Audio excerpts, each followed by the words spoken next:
think it's true that you've got to forget something else to remember that Uber Eats has groceries? No, that's absurd. Hey, remember when you used to be what was it, Pepper Lady? Pepper Lady? Wasn't it Cinnamon Sisters? Basil Babes. Saffron Squad? Nutmeg Maidens? Pre-curve? No, Nutmeg Maiden. I just said that. Was it Spice Girls? Doesn't sound right. Was it Saffron Squad?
Free the fan. Good morning, Metroplex. We are live with the Friday edition back in studio here on Sean and RJ. It's DFW Sports Station 105.3 The Fan. We got Cowboys insider Bobby Belt. We got Kevin Walker in for Pepe and Aiden in the back live on the Fan Cam, Twitch, and YouTube. What is this? What is this? That is our show run sheet. And nobody's ever printed this off. What is this? Kevin's taking an extra step. Look at that. Take Oh my notes, God. Peyton Russell. Yeah, that's what it looks like, guys, when my email's sent. Thanks, Kevin, for actually showing them. Well, I would go to it, but every time I go to it, it's like 3 weeks prior of that same day. Oh, like it puts it in the conversation. And so it's at the top is the one from 3 weeks ago. Because you don't do a new email. You just like copy and paste. And so it's like. No, I forward. Yeah. So it's just like a new. So it's like, so if I were to go to today's email, it would be from like Friday, June 17th. And then I have to go down to the next one and then down to the next one. Oh, it just doesn't come into your email? It comes in a group message, but it does prioritize the most recent one as like that's the one you open. I struggle with email chains, dude. When maybe it's a Hotmail thing. I know I'm aging myself, but when there's 7 replies, I can never go and find the message that I need within it. It is a pain in the rear end. But we had an explosion of late news, late yesterday and overnight. I've been up since like 3:15. Really? Yeah. Got up, just couldn't go back to sleep, mind wandering. I felt like Bobby there. I'm checking this. I'm sitting there taking the old man pee, and I got the NFL Players Association head resigning.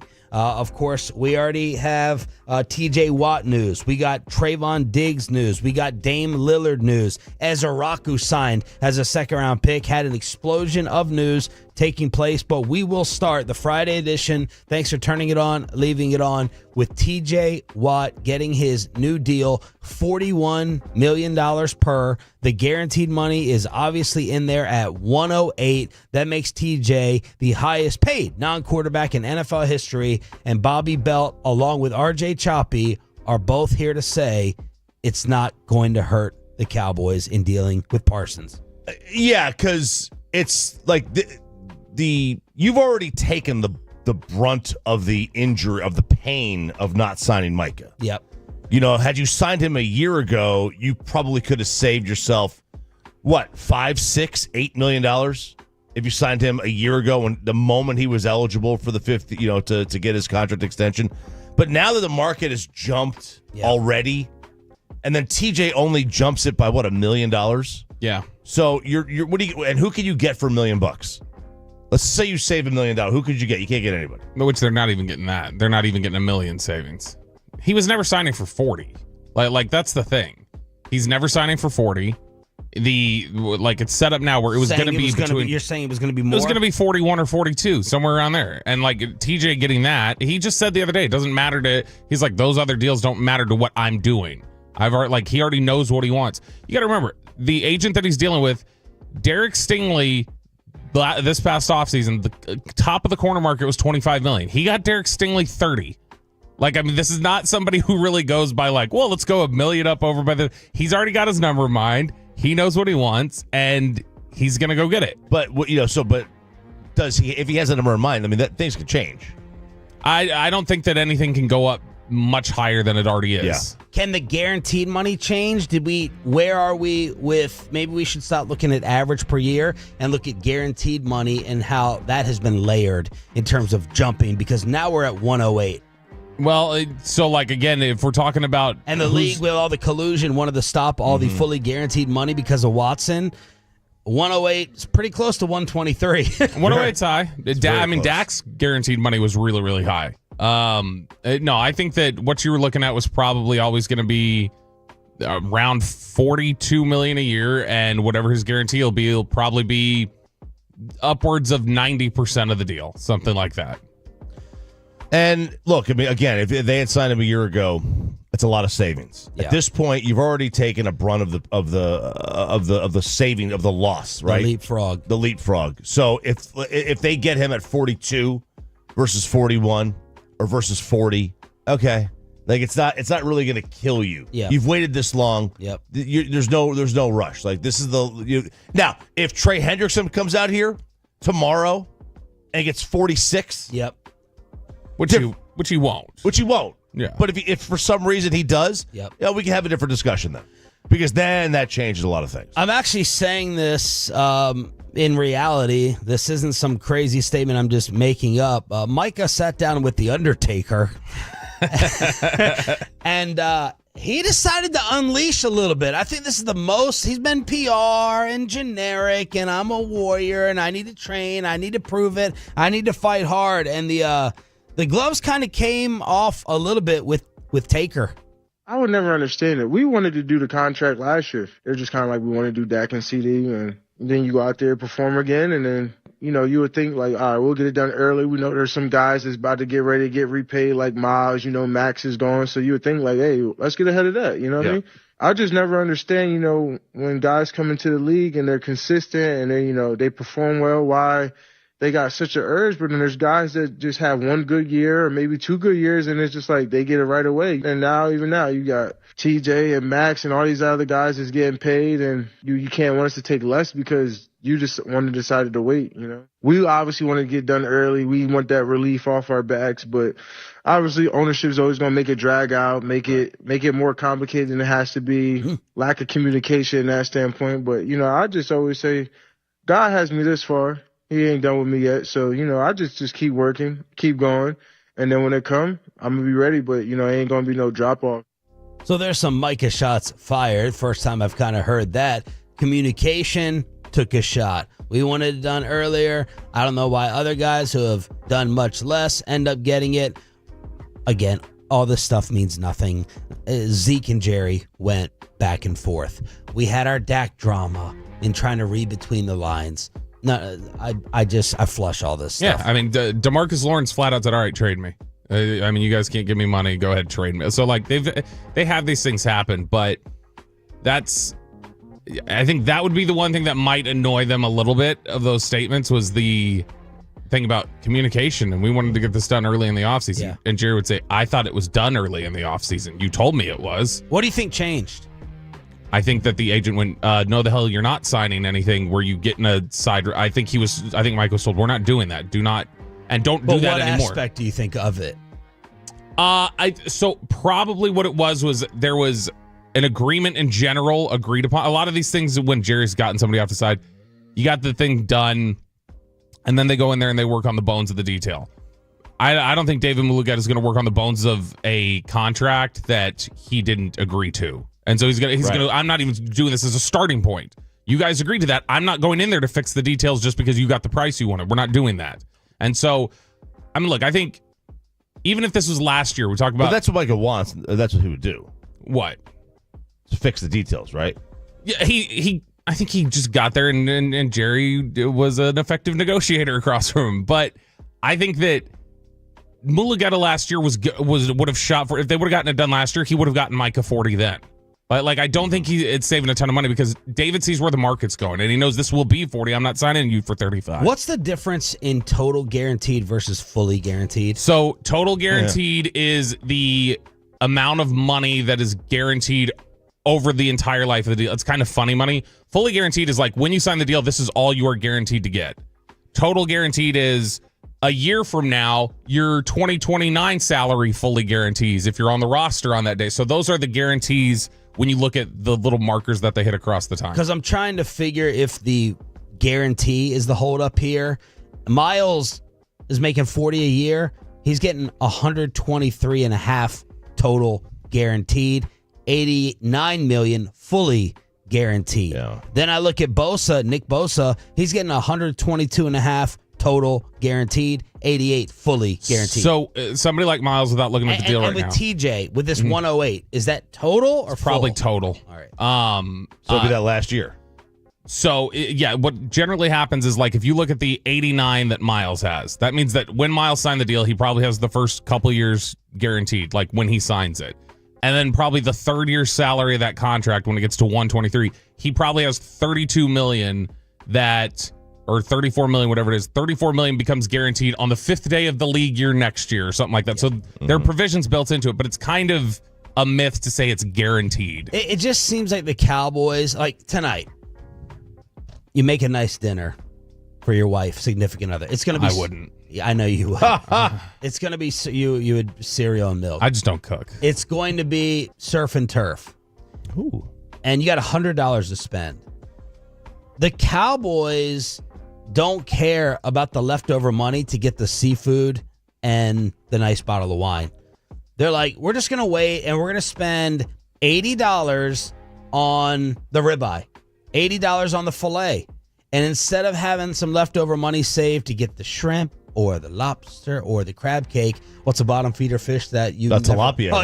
Filet and tilapia. Don't eat that. There's a reason you never see filet and tilapia on a menu. No. Or ribeye and tilapia as your surf and turf. And then instead of going and getting the nice $40 bottle of Cab, you're getting Milwaukee's best. Hey, tell me a difference between a $40 bottle and a yellowtail. You can't. I can do taste tests right here. The Cowboys are smart here. They know that the only thing that matters in that dinner is the steak. It's the quarterback. So nobody cares about the other stuff. You can't tell the difference between good tilapia and bad. So the Cowboys may go, it's a $1 million difference with Mike and TJ. That's nothing. It's $1 million.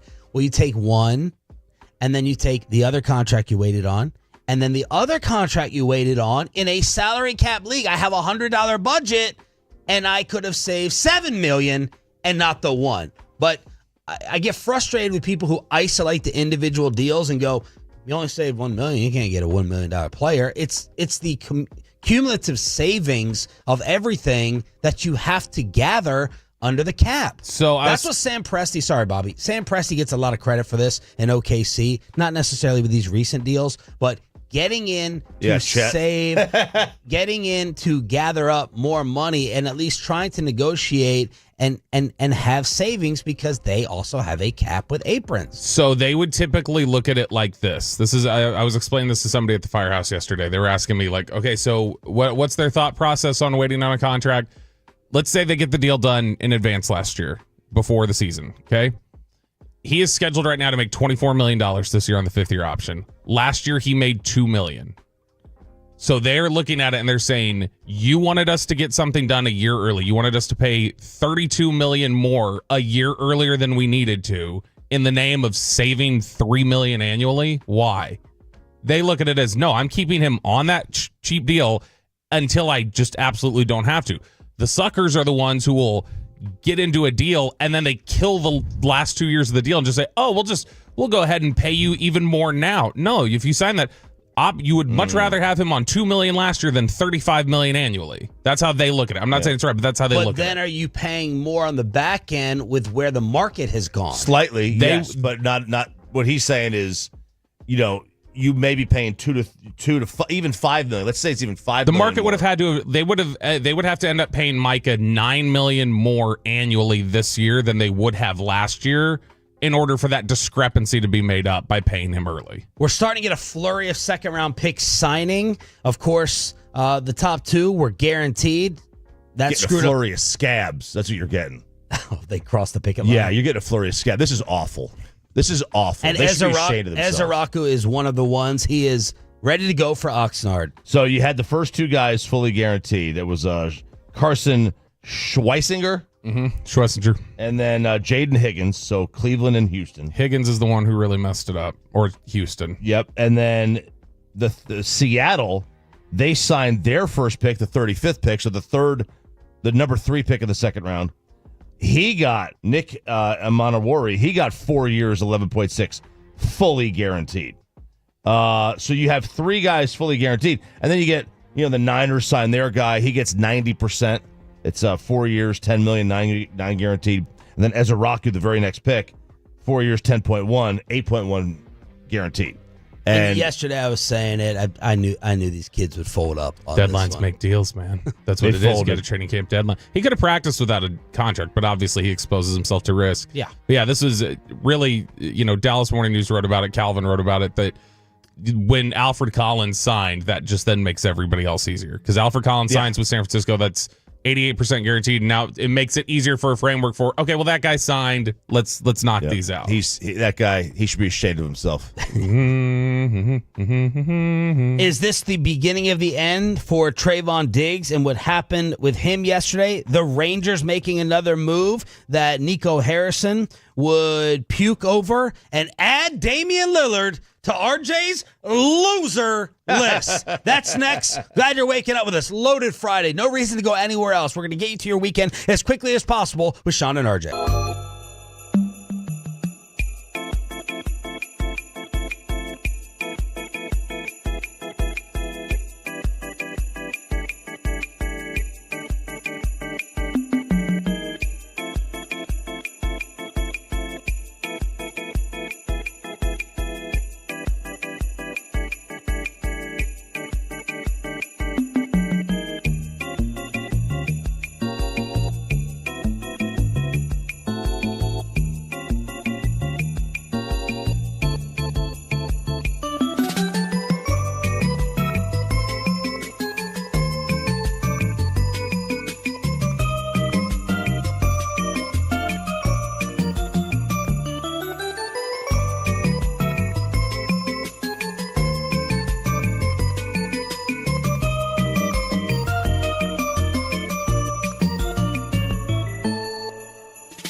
remember that. Well, you know, they say in order to remember something, you have to forget something else.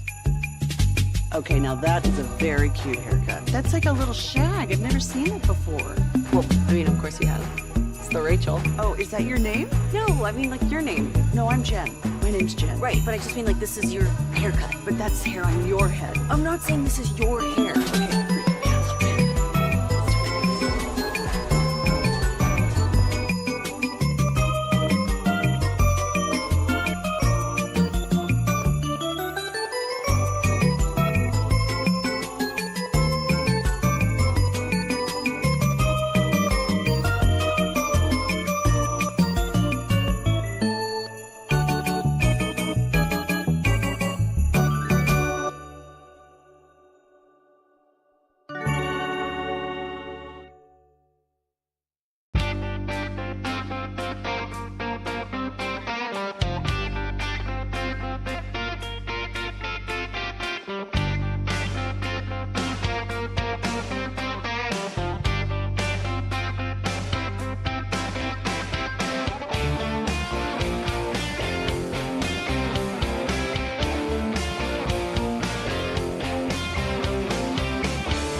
Correct. Call Frankel first, 214 or 817-333-3333. With Frankel and Frankel, there is never an out-of-pocket cost. They only get paid when you win. Frankel and Frankel, the go-to for car and truck work attorneys in Dallas. Thank you, Kevin. It's Sean RJ along with our Cowboys insider Bobby Belt and the 6 a.m. Club live on the Fan Cam, Twitch, and YouTube. What's going on with Trayvon Diggs? He's going to lose $500,000. This is from Calvin Watkins. He's going to lose $500,000 from his base salary for not rehabbing at the team facility enough. The contract stipulated he had to participate in 84% of the offseason program at the Star. So the base salary going to go from $9 million to $8.5 million. How big of a deal is this, Bobby, with how rare it's actually enforced? I mean, how much does Trayvon Diggs care about $500,000? It'll all depend totally on his reaction to it in terms of how big a deal it is, I guess. He seems pretty flippant about it. Like, in terms of, this was something that was discussed as a possibility. He still was not showing up to the facility or doing enough of the work there. Freely talked about how he was doing stuff on his own. So either he didn't think he was calling a bluff, or he didn't care in the first place. Because Calvin says Diggs is believed, it may be Shireen, Diggs is believed to be the first Cowboy player to see his base salary lowered because of this. Yeah, I can't remember them doing this. But also, I don't know how many times this has actually been presented to them as an opportunity, other than... Right, because if it's happened 10 times and never enforced, and all of a sudden now you're enforcing it on Diggs, I can see him butthurt over that. What's the league standard typically, or is it team to team? Team to team. Some teams will enforce it. Some teams will use it.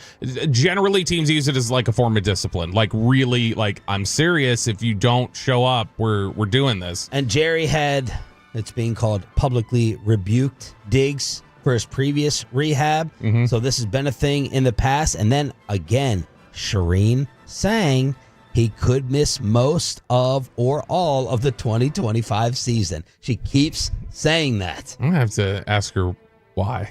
I gotta ask Shireen why, because I haven't heard that he could miss the whole season. That's not anything the Cowboys have talked about. The Cowboys have talked about that they think he's gonna be there.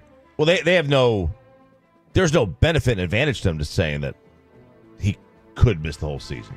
I mean, what's the benefit and advantage of saying, hey, we don't know when he'll be back, but we expect him back at some point? Maybe there's perhaps a competitive advantage. I don't know.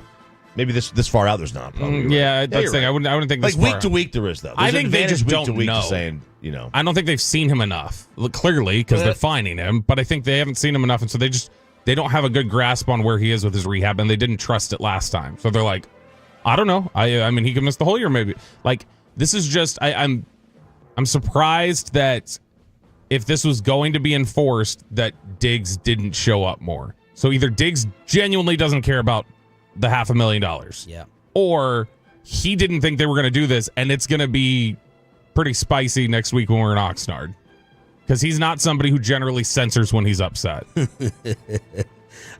Mike Williams retires off the Chargers, so that kind of surprised them. Had some injury issues, so Jim Harbaugh and Justin Herbert, they miss a weapon. He was the first pick when they relocated to Los Angeles, and I think he's just 30 years old. Yep, 30 years old. He appeared in 106 games with 67 starts. So Mike Williams is gone, and then Rasheed Rice is going to serve some jail time. 30 days. 30 days for Rasheed Rice. For what happened right here in the Metroplex. I mean, literally, like, right down there. Yep. Did that result in a death? No, I think there was injury and he left. It was leaving the scene. Like, it was him and like 5 other people literally walking up the tollway ramp. Kelvin's resulted in death. Yes. Kelvin's was death. The other Kelvin story, another one resulted in death. So I'm interested to see what the NFL does here. Like, 30 days in jail is not nothing. Right? That's not nothing. No. There are people they've suspended who didn't go to jail at all. It's a 5-year probation, and he can serve the 30 days anytime within that 5 years. Anytime. So, like, and look, not all crimes are the same. And there's sports crimes and there's different crimes. Like, crimes to companies vary. You could do no jail time, but it'd be worse public relations wise for a company to deal with. So I wonder, like, are they, how are they gonna handle this from a suspension standpoint? Because yes, he did not like domestic violence would be worse in the eyes of the NFL, I think. But a lot of times, like that hasn't come with jail time for a lot of players, right? But they still get suspended. But Justin Tucker had his whole sexual abuse thing that got him 10 games. Now, he didn't go to jail, but he still got 10 games. Rasheed Rice went to jail, but I don't think there's a chance that he gets 10-game suspension. Did you read the statement he made through his attorney about this? No. The lies. Read it. There have been a lot of sleepless nights thinking about the damages that my actions caused, and I will continue working within my means to make sure that everyone impacted will be made whole. I urge everyone to mind the speed limit, drive safe, and drive smart. Mind the speed limit. A lot of sleepless nights. Y'all mind the speed limit out there. I think he's paid $115,000 in restitution to the victims so far. So just when the Chiefs thought they were getting their full arsenal back at receiver, Rasheed Rice probably going to be suspended. I also want to know why NFL.com, in covering the story, said Rice was driving a Lamborghini SUV at 119 miles per hour, and then they put in parentheses 191 kph. Why do they even need to reference that? I don't understand why they would put that Is in it there. kilometers per hour? Yeah, it's because I don't understand why. Sending this story to the Daily Mail, getting them to. The Daily Mail frequently will not put stuff into our terms. They won't they won't convert things over for us, but I guess NFL.com's doing that now. They call it leaders. Late last night, the head of the NFLPA resigned. Yeah, and this is a unique situation for the NFL, one that they haven't typically found themselves in, where usually their job comes up for review. They don't typically have somebody resigning. Tom Pelissero said that Lloyd Howell voluntarily submitting his resignation from the NFLPA says there's no provision in the NFLPA Constitution for this. The Board of Reps is expected to meet within the next day or so to discuss next steps. It says, this evening, Lloyd Howell informed us that he is stepping down as executive director of the union. We accepted his resignation and are grateful for his service. The board will convene as soon as possible for a meeting on next steps, and we'll be in touch with our membership soon. And he had been under a lot of fire lately for just... There was a domestic violence accusation from back in the day, hiding the fact from the players that the league tried to conspire to keep guaranteed salaries down. That, to me, was it's bad. That's the red flag. And, I mean, the NFLPA just took a loss yesterday or Pablo Torre had gotten documents out. Again, this has been the summer of Pablo, yes. All the stuff that he's gotten out. And the balls to name your show Pablo Torre Finds Out or whatever it is. And find out every single episode. You got to deliver. You got to deliver. ESPN's like, where was this when you were here? Yeah. So but Pablo talked about that or had gotten these documents out that back in the day when J.C. Treader and the NFLPA was encouraging players like running backs, hey, fake that injury a little bit, extend it a little bit if they're not going to play ball, if they're going to devalue running backs. So they actually lost in mediation over that, and now they've basically gotten their hands slapped on that. So this was a lot of court losses that have been exposed publicly recently. You talk about the domestic violence thing. It's just been a bad run for him to the point where he was clearly feeling pressure and had to walk away. It'll be Bobby and myself versus RJ Choppy in the battle over the loser list that RJ started creating last week, and I am adding Damian Lillard to it. As yesterday, the news came out, although your argument is very persuasive. Oh, thank you. And I'm thinking about going to the middle of this fight. I'll see if Bobby can pull me back to the dark side. Yeah, I'm going further to the side if you're going to do that. I think RJ had a pretty good argument. Dame Lillard finalized a 3-year, $42 million contract to return to Portland. Player option and a no-trade clause. So Brad Beal loses his no trade. Dame Lillard and LeBron now, the only two players in the league with a no trade. So it's a storybook return. Storybook ending. That's all the internet was just in their feels. As I love to see this for the 35-year-old, and combined with his Milwaukee salary, he'll now have a 2025 salary of $70 million and a salary of $141 million over the next 2 years. Oh, wow. Before the opt-out. That's bad. That's not bad work if you can get That's not bad. That's not bad work if you can get it. Look, here's the thing. Dame, if this was 5 years ago, 8 years ago, whatever, I think you could say, man, this is kind of loser vibes. Dame isn't a legacy player anymore. He's not going to be the number one on a championship team, most likely. Right. Why? I agree. Although he did, and I was surprised by this, I went back and looked. He scored 25 last year. I was going to say, he's been the exact same player statistically that he was in Portland. It's just his shots went down because of Giannis. Other than that, efficiency-wise, Really? rebounds, assists, everything. If you look over his career, he was He's been the same player. In 11 years in Portland, he was 25 points, 6.7 assists, 4.2 rebounds. In 2 years in Milwaukee, he was 24, 6 points, 7 assists, 4.5 rebounds. He was actually up on all those others.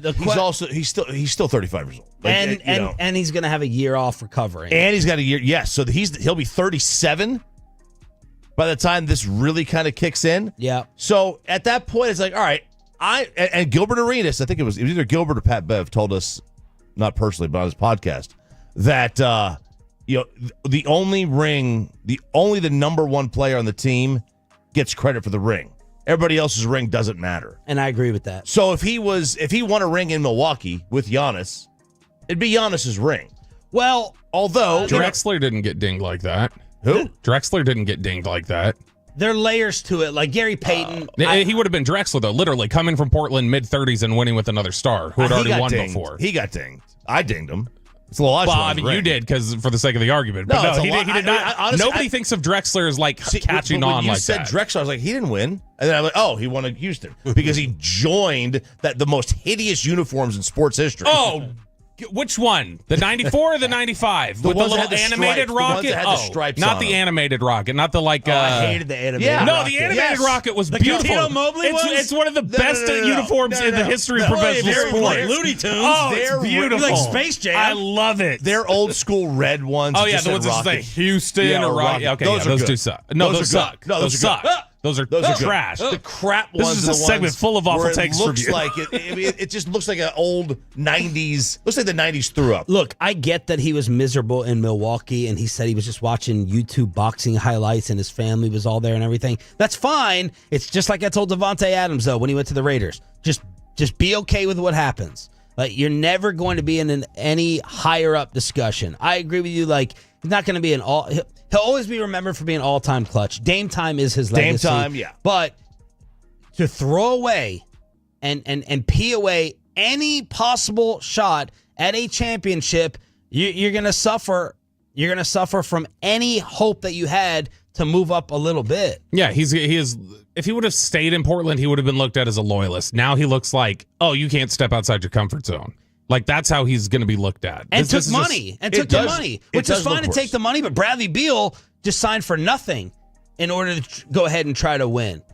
It does look worse on him to go back than it did than it would have to stay. Yeah. Yeah, if he would have just stayed, it wouldn't have been a problem. Yes. Absolutely worse on him. If only he could wear those uniforms. Oh, those are awful. Look how beautiful those are. So bad. They're so great. So bad. But to me, it's like, he was unless he was in the order number for your one argument guy. to be right, he's going to have to come back at 37 and be like a really poor man's third option and even like a fourth. If he's like a strong 2 or a 1B, like his numbers were in Milwaukee, I'm going to kill him even more. But would he have gotten credit for the ring? I don't know. I have to go back in Milwaukee.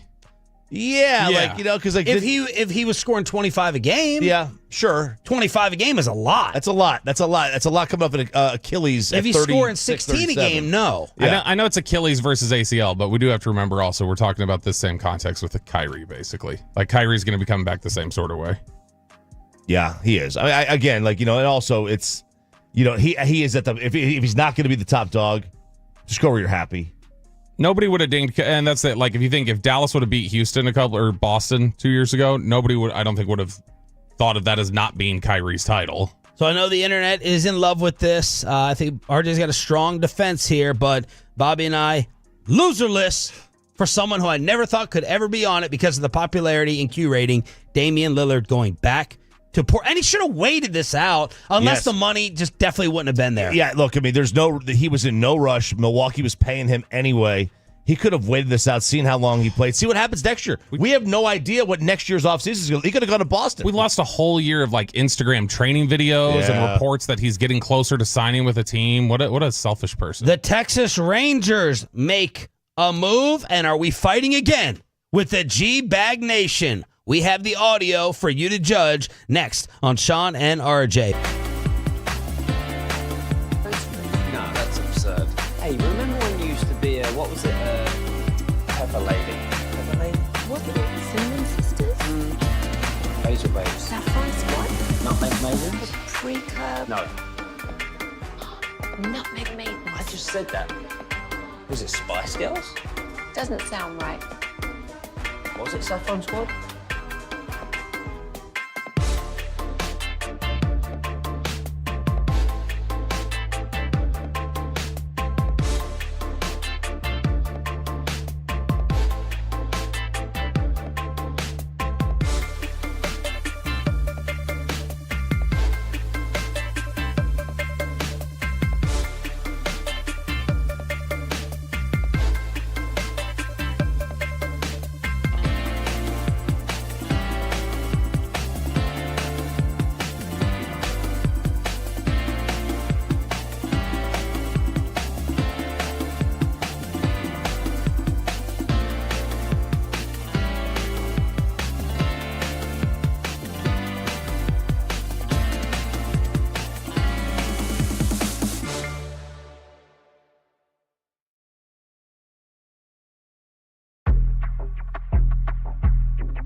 Uber Eats has Lola V products? I gotta remember that. Well, you know, they say in order to remember something, you have to forget something else.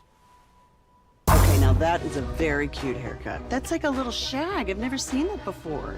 Well, I mean, of course you have. It's the Rachel. Oh, is that your name? No, I mean, like, your name. No, I'm Jen. My name's Jen. Right, but I just mean, like, this is your haircut. But that's hair on your head. I'm not saying this is your hair. Okay, forget it.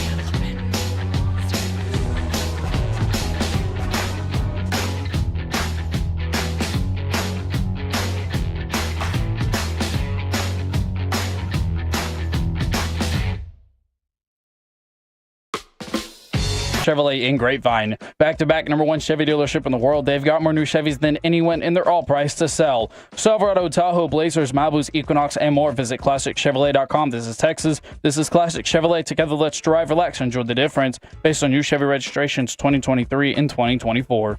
Man, everyone in place of Peyton just nails these reads. It's incredible. Textbook.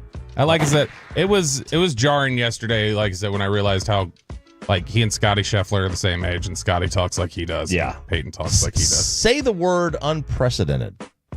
Unprecedented? Oh, he says it too. Man, maybe we're wrong. No, we're not wrong. I know we're not wrong. We're not wrong.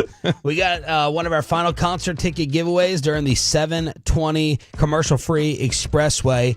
But Nico Harrison rolling over in his grave after looking at the latest two moves of the Texas Rangers. Yesterday, we talked about the big man that they were bringing up in place of Jake Berger. Oh, the Girthquake, Rowdy Tellez. The Girthquake. Well, the Rangers have acquired right-handed pitcher Jose Ruiz and cash considerations from the Atlanta Braves in exchange for my guy. Say goodbye to Dane Dunning. Jose Ruiz, who is he? Well, I mean, the Rangers are chubby chasers. That's what we're finding out. As Jose Ruiz is a 250-pound relief pitcher from the Atlanta Braves with what has amounted to, between Philadelphia and Atlanta this year, an 8 ERA. So not necessarily a superstar by any means. Has struggled pretty big deal with Chicago, Philly, Atlanta. Like, I mean, it's somebody who, as a relief pitcher over the last 5 years, has not been a super effective reliever. Over 9 seasons total, he has a 4.62 ERA. So that's who they've acquired. Man, I gotta tell you, you said he weighs how much? 250. He's 6'1". His Wikipedia says 6'1", 190. So he has put on quite the pound. Yeah, I mean, look, they went and got Jock Peterson this offseason. Zach and Eric, dad bod, talking to him about how he has a dad bod, basically. And then we already know about Jake Berger, and then they went and got Rowdy Tellez, and Kumar Rocker is not hefty, but no. I mean he's heavy. He's heavy. He's not hefty. He's a big dude. He's not beefy. He's just like a unit. They have to have the heaviest roster in baseball. Don't forget about Jock as well. Yeah, that's who I mentioned. Yes, he mentioned Jock. He is filling in for Peyton. See what happens. See what happens when you just try to overdo it. Come on, kid. Look at that. Look at that. Stick to the reads. Stick to the reads. And unprecedented. Rangers back in action tonight. If you see me out at Texas Live pre-gaming or in the stadium, say what's up. And well, I'll get your beer at Texas Live. I'm not going to stop. Do you know down. where you're sitting? Have you looked at the tickets or? It's the company suite. Oh, really? I won some drawing, I guess. Oh, and the happy hour thingies. Taking the father-in-law to the game. Got to take him to the stadium for the first time. Did you win the company suite or the company tickets? Those are two different things. The company tickets, like I'm in there with other people from the company. Okay. Then yeah, you should be set up in the suite. There'd be some food in there. It'd be nice. Do they do food and drink in there for this? Yeah, typically. Mm-hmm. Sweet. Little pizza. Excellent. Yeah, there's a whole drawer in there usually with free alcohol. It's great. I got you and your wife are the first ones of mine. All the time. Not me. I think I've got hammered at a Rangers game once. The Gbag Nation is going to be doing their show from the Globe with the executive chef, sitting down with them as a special guest. What happened yesterday with Gbag? Well, first off, I didn't get that text about the chef. We almost booked him. I do like what you brought us. Yeah. Fran Fraschilla is not good enough. Yeah. But if you make crepes, put them in the expressway. But the line cook over there, they got the guy who throws little parsley on the side with the lemon wedge. That guy, yeah, we got to have him. How do you do it? What? How do you do it? We got to have that guy. This is the two like coming up at 6, the bar back. Guys at Costco picking up the 2-pack of Rayos. You think Broadus is going to try and claim this too? It's like, we had 30,000 people show up to our remote. All right, so yesterday,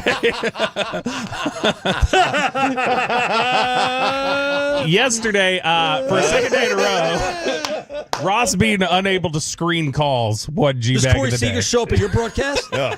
Hey, that's a good transition. We're about to have a Corey Seager reference here.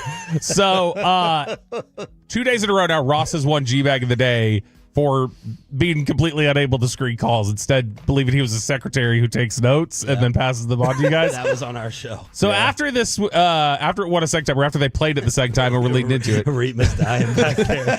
Reed, were you here for this? Yeah. Ross did a phenomenal job. Except for the that. only thing I didn't go over with him, which I assume was that he knew how to take calls for the air. Yeah, you should have known when you told Ross to do it, he didn't come back with the okie doke. Yeah. That he didn't understand. He had Instead his it turned into a comprehension. Dear Abby column.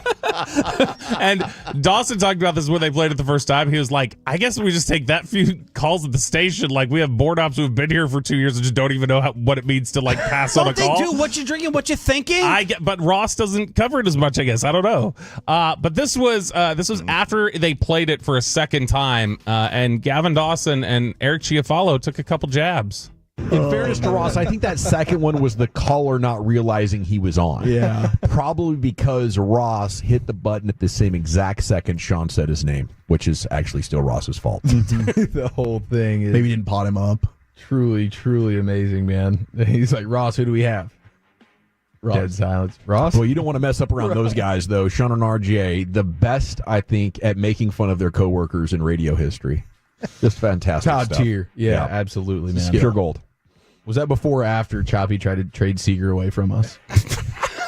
Damn. Yeah, I didn't try it. They say, and apparently Gbag's been getting some texts trickling in complaining about Choppy trying to trade Seager. That's how they had an awareness of it. See, that's not an open thought. That's not. I wasn't trying to trade him. I even said no. I wouldn't do that. It's an open question. You pose a question. That was a quick, subtle Dawson jab, one of the sarcastic ones. They do a great job. Pure gold with the way that they take shots at their coworkers. It became a much more expansive shot-taking session a little bit later. Shell Shack the other day. I mean, you had to take off the jersey you were wearing because we ran out so fast to give to a loyal listener. Yeah, and then how many dozens of people showed up after they were all gone? How many and had to people leave waited disappointed? around for the jerseys as we're bringing more, like hanging out with us? and Yeah, stuff it was a anymore. huge thing. I mean, people were getting hammered to the point that they were falling over. Yeah. It was just it was an incredible time. I just like to bring attention to the truth here, and that is that, clearly Sean, RJ, and Bobby are infinitely more likable than us. I think you could listen to their show and clearly see that. I hear that on a daily basis. Yeah. There's warmth, there's hospitality, every segment. Yeah, I think they were even cracking jokes about signing a Gbag flag. About like how it was dang, I wish I didn't have to do this, but here I am. Finding the funny in everything. Yeah, they're those just guys. such good guys. Such a gross flag they had to sign there. It's crazy that in a community event like that, at a firehouse, it's very communal, it's happy, and they're just lashing out, making crap up. Sad. All right. We did blow them out at the Tolbert garage door spot on 30. Yeah, we did. Oh, yeah. It might have been 25 minutes. Oh, yeah.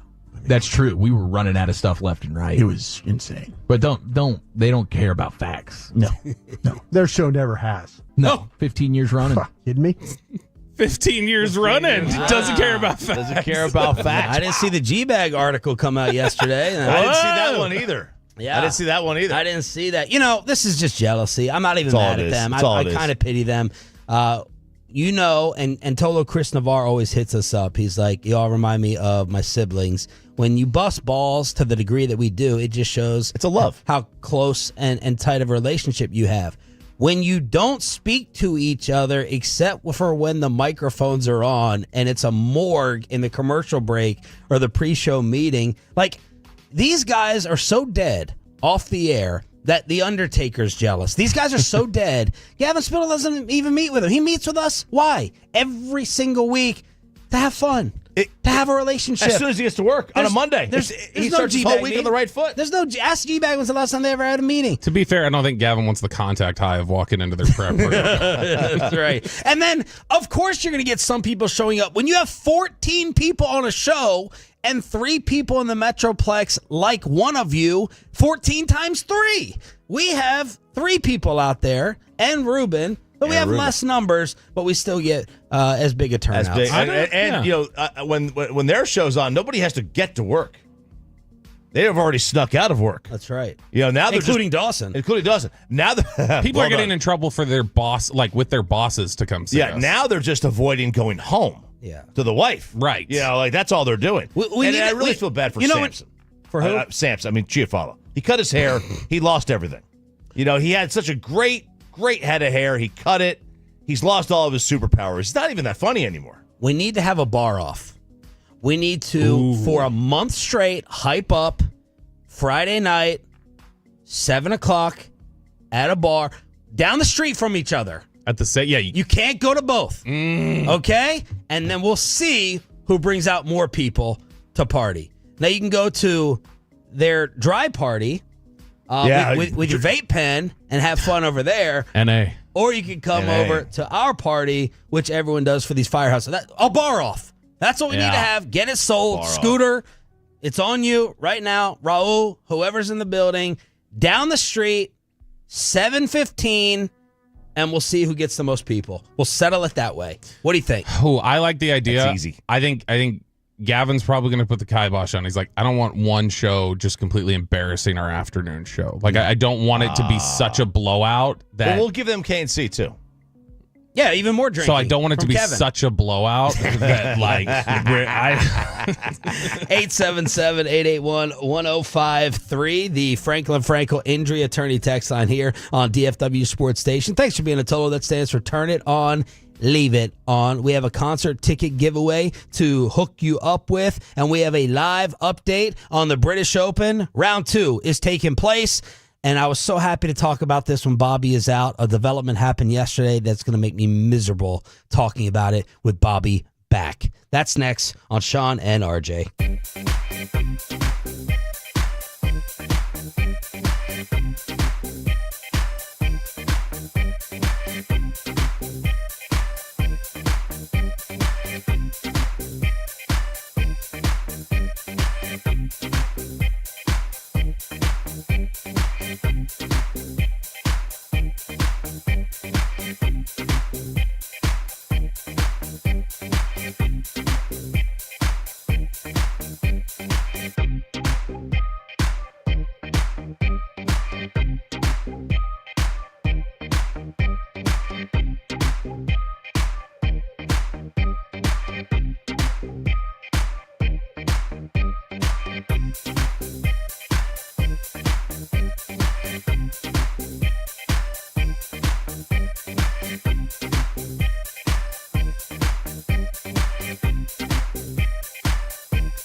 you think it's true that you've got to forget something else to remember that Uber Eats has groceries? No, that's absurd. Hey, remember when you used to be what was it, Pepper Lady? Pepper Lady? Wasn't it Seaman Sisters? Basil Babes. Sapphire Squad? Nutmeg Maidens? Pre-curve? No. Nutmeg Maidens? I just said that. Was it Spice Girls? Doesn't sound right. Was it Saffron Squad?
Sean and RJ on 105.3 The Fan. Good morning, Metroplex. Happy Friday to you. Friday. I was going to do that. I did it first. Wow. An explosion of sports news late last night and overnight, including the head of the NFLPA gone. TJ Watt, $41 million a year. RJ and Bobby are not sweating it that much for the Cowboys, saying it won't make that much of a difference when Micah gets his. As Raku, part of the second-round flurry of picks that are signing, Dame Lillard decides to go back home to Portland, and Trayvon Diggs getting, is it fined? Or it's basically, he's losing $500K. I mean, it's a pay cut. It's probably worse than a fine. It is a mandated pay cut. For not rehabbing enough at the Ford Center at the Star in Frisco. Sean Sharif, RJ Choppy, and Bobby Belt with you with a concert ticket giveaway coming up at 7:20. Of course, the main stories on television are not about TJ Watt, a future Hall of Famer. Sorry, Choppy. It's not about what it does for Pittsburgh. It's when's Micah next? Yeah, and I mean, how much does Raku potentially drive up his price? Like, the more they wait and they sit around and these contracts get done. He's going to get his, however much it is, 4 years, $168 million with $130 guaranteed or whatever the hell it is. He's going to get it at some point. That's why he was talking at his, youth camp that we played at yesterday, where he was just kind of like, I'm good. Like he's not sweating it. It doesn't seem like, because I think he knows they've got to pay it. They've got to pay it. They're going to pay it. Yeah. And so I'm not worried about it. Micah was asked at that camp if he was waiting on others to sign. His day numbers got nothing to do with mine, and my numbers ain't nothing got to do with them. Like, I'm younger. Hutchinson's coming off an injury. Like, everyone's circumstances is completely different. Hutch is coming off his third year. Usually guys wait 4 years. So it just all depends why. I mean, he's up there with Mavs.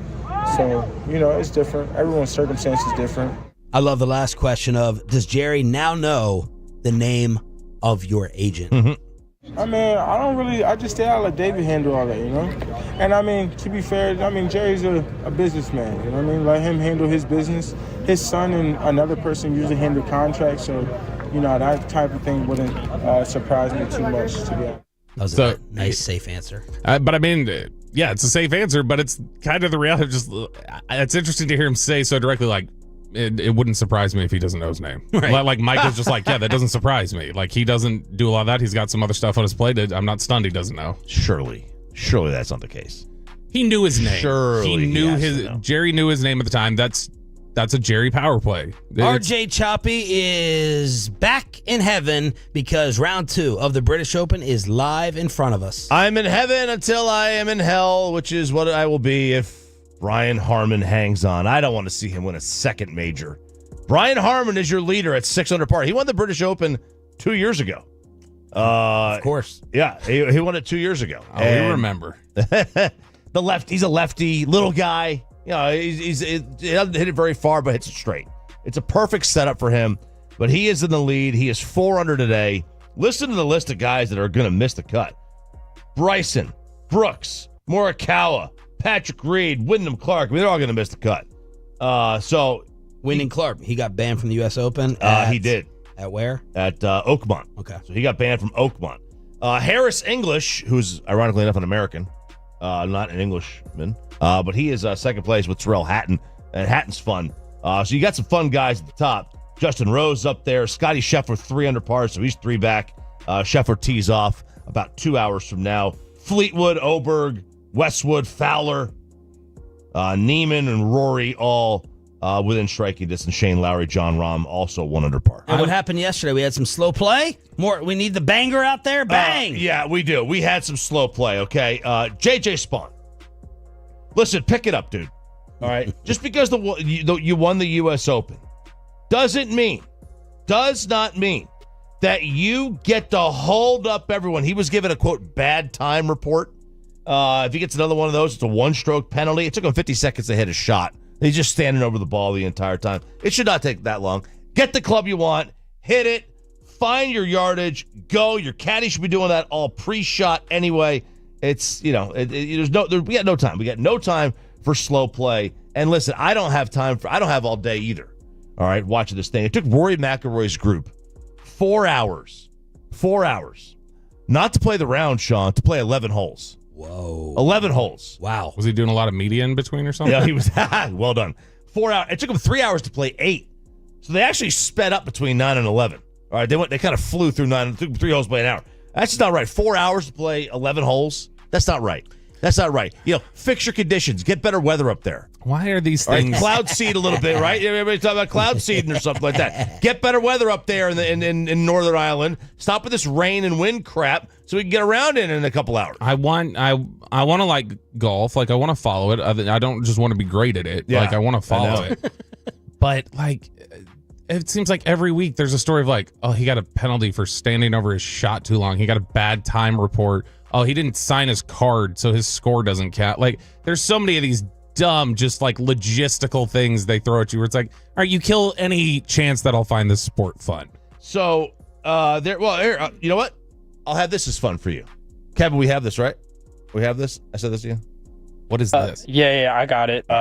Which cut is it one more time? I got it, though. It's on the sheet. I thought I sent it. Maybe I didn't. That wouldn't surprise me if I didn't send it to you because I'm an idiot. I'm pretty sure I did. Yeah, I just did. Describe it. It's on there. It's on there. It's in my email at least. Because Scotty Scheffler, I think. Yeah, you have to get this. You have to. Go get the fart. Do you have it? Just let me know. Stand by. Let me grab it.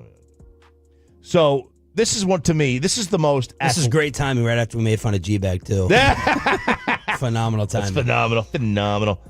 So Scotty Scheffler was hitting, and this is perfect timing. This is all-time great timing because this is, to me, probably the most athletic fart in sports history.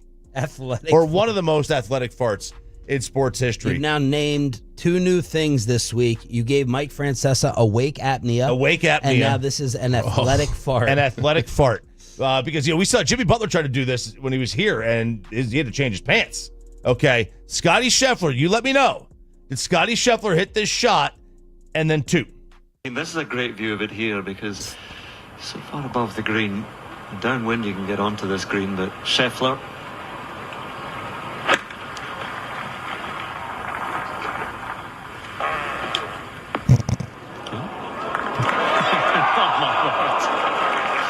What are you laughing about? There's so much to say about that shot. There we go. Yeah, he did. He ripped it. Well, right? because the commentators just gave it away. And they They're gave it away. laughing, and they're saying, what are you laughing What at? are you laughing about? What's He goes, so funny? A lot of wind down there, huh? A lot of wind down there. Downwind. Downwind, right? A little downwind. Wow. So, I mean, that sucks being mic'd up like that. I know. He almost holed out, too. He missed the cup by about 2 inches on that one. That was the difference. Listen to that one more time, Kev.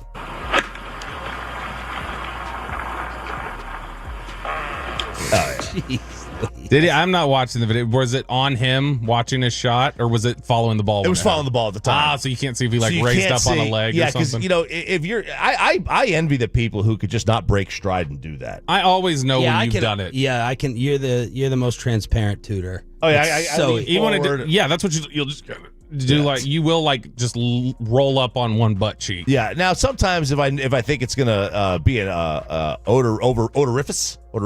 Whatever. Sure. Odorific. I'll just try to bury it in the seat.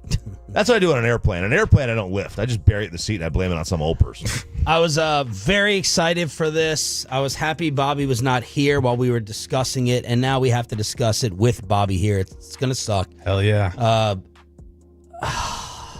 What was I right about? I'm starting to turn a little bit on Caitlin Clark. Yes. Oh, man. Caitlin was supposed to participate in the 3-point contest, and I put that, Bobby, I had RJ rank interest level in watching WNBA 3-point contest with Caitlin Clark, NBA 3-point contest, dunk contest. RJ went dunk contest, WNBA 3, NBA 3. I easily, with Caitlin, for this year, went WNBA 3, and then NBA 3, then dunk. Honestly, one of the coolest things that I've seen in recent years, I'm not even being sarcastic here, was the shoes that Julian owns. Oh, the Sabrinas. The Sabrinas. When Sabrina Ionescu made 26 threes in a row during the 3-point, that was cool as hell. So, I guess, yeah, Caitlin, you would not put WNBA 3-point contest That one. would be dunk, Caitlin in the 3-point contest, and then the NBA 3-point contest, because nobody seems to care in the NBA anymore. But dunk contest, they don't seem to care, really. Well, Caitlin Clark has pulled out of WNBA All-Star Weekend, and I really disliked her statement. I'm so excited for Indy. I want to thank everyone. This will be the best All-Star yet. I'm incredibly sad and disappointed to say I can't participate. I have to rest my body. I'll still be at the field house for all the action. Looking forward to helping Sandy coach our team to win. So there it is, out on the WNBA 3-point contest, just like that. It really does suck for Indy. They have to rest. She came back from her groin injury, and then she immediately hurt it again.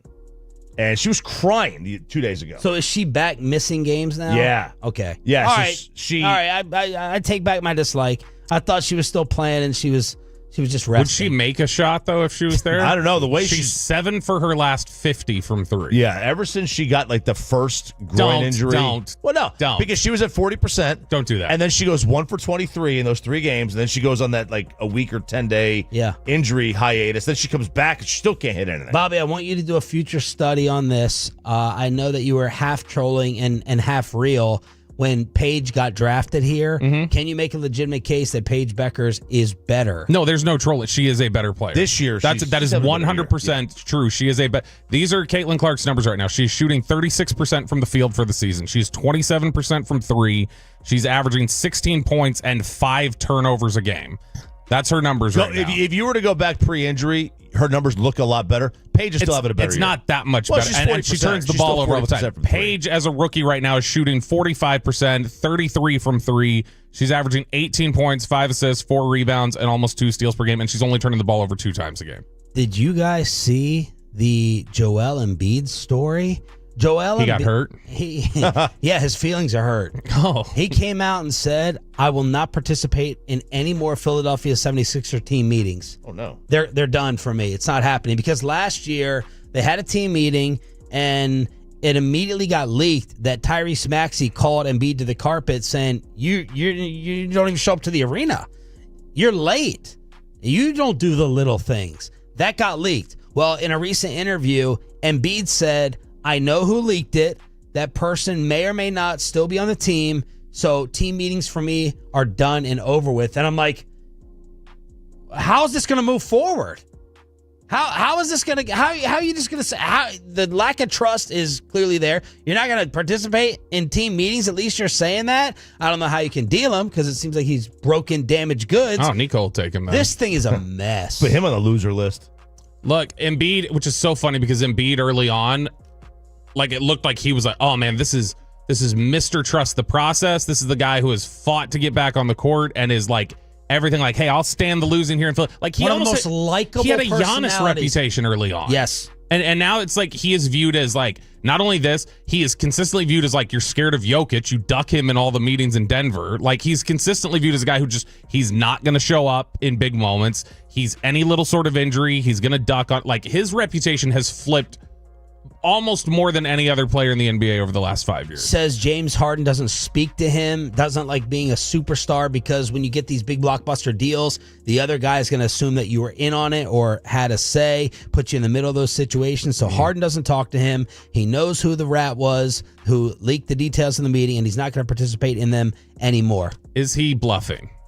He's going to be in a team meeting. No, but is he bluffing when he says, I know who it is? Is he trying to scare somebody? May or may not be somebody on the roster. Does it like... I mean, it could be Maury. You want Maury Povich? Daryl. Oh. My dad used to try that trick on me all the time when I was younger. He'd be like, do you have anything you want to tell me? Yep. And I'd be like, do I? Right. And there were times I admitted stuff that he didn't know anything. All right, Chop, you got the choice between World Cup tickets or Jake Paul fight? World Cup. Let's do this. So... had a couple of Tolos go to us yesterday. Well, talking about not being happy about the World Cup ticket prices. So there and there needs to be some backstory here. So the ticket prices are kind of out. They're also not kind of out. Just no reason to panic. They're basically doing this how they do in Europe. So what's going on right now? Tickets for the World Cup are on sale. Sort of. It's the hospitality packages that are available. And people are seeing this and they're like, oh my God, this is so expensive. It's between $3,000 and like $40,000 per ticket to go to these games. But it's also not really what the case is. You can't buy individual tickets. The only thing that's available now are suites and club level tickets. Don't panic. You can still get your tickets to the World Cup. But you've got to go online. You got to register. You got to go to FIFA's website and register for the tickets. You're registering to get in line in September to actually buy them, like we do with concerts. This is like a PSL? No, you know how you do with concerts? It's like, okay, the ticket pre-sale goes on at this date for the people who are registered. Same kind of thing. You got to register online, and then pre-sale is going to go on, or the sale is going to go on in September. But here's the kicker. You're not going to know who you're buying tickets for. You're going to buy tickets at AT&T. You have no idea what game is going to happen because they aren't going to do the draw until December. So don't panic if you're trying to get World Cup tickets and you think you're getting shut out because they're too expensive. That's just hospitality packages. That's where you're buying tickets to follow your team throughout the country. Just go to the website, register, and then you'll get a line number for September where you can buy individual game tickets. There it is. Everything else you need to know in the sports world here on your official home of the Cowboys and Rangers. In case you were looking for that radio station, we are both here on Sean and RJ 105.3 The Fan, and we are your home of the 720 ticket giveaway. Let's hook you up with the final two, one of our final two concert ticket packages. We'll have the junk drawer with the explosive Coldplay story and Diamond Calves from RJ on the home of the Rangers, getting you ready for the start of the second half tonight. But let me get you.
Uber Eats has Lola V products? I gotta remember that. Well, you know, they say in order to remember something, you have to forget something else. Okay, now that is a very cute haircut. That's like a little shag. I've never seen it before. Well, I mean, of course you have. It's the Rachel. Oh, is that your name? No, I mean, like your name. No, I'm Jen. My name's Jen. Right, but I just mean like this is your haircut. But that's hair on your head. I'm not saying this is your hair. Okay.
Vince of Plano, a first-class buying experience. You're an idiot and you don't know baseball. Ranger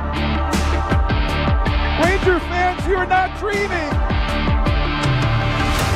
How can you not be romantic about baseball? How can you not be romantic about the start of the second half of the Major League Baseball season, which is tonight? Because the Rangers are like kind of a middling baseball team right now. Sir, they have a plus 47 run differential. They should be 54 and 43. It's true. Okay, they're 6 games underachieving. And the Rangers, I don't know if you're aware of this, Sean. We are the home of Texas Rangers baseball. I did not know that. Right here, 105 through the fan. We will have first pitch 7:05, 6:30 pregame. So Gbag gets a little half hour off. You know, half hour of their show. They deserve it. Walk away. It'll be Corbin and Olsen on the hill tonight. Sean will be there for you at Texas Live. And the Tigers have lost 4 straight. Oh, the unstoppable Detroit Tigers, huh?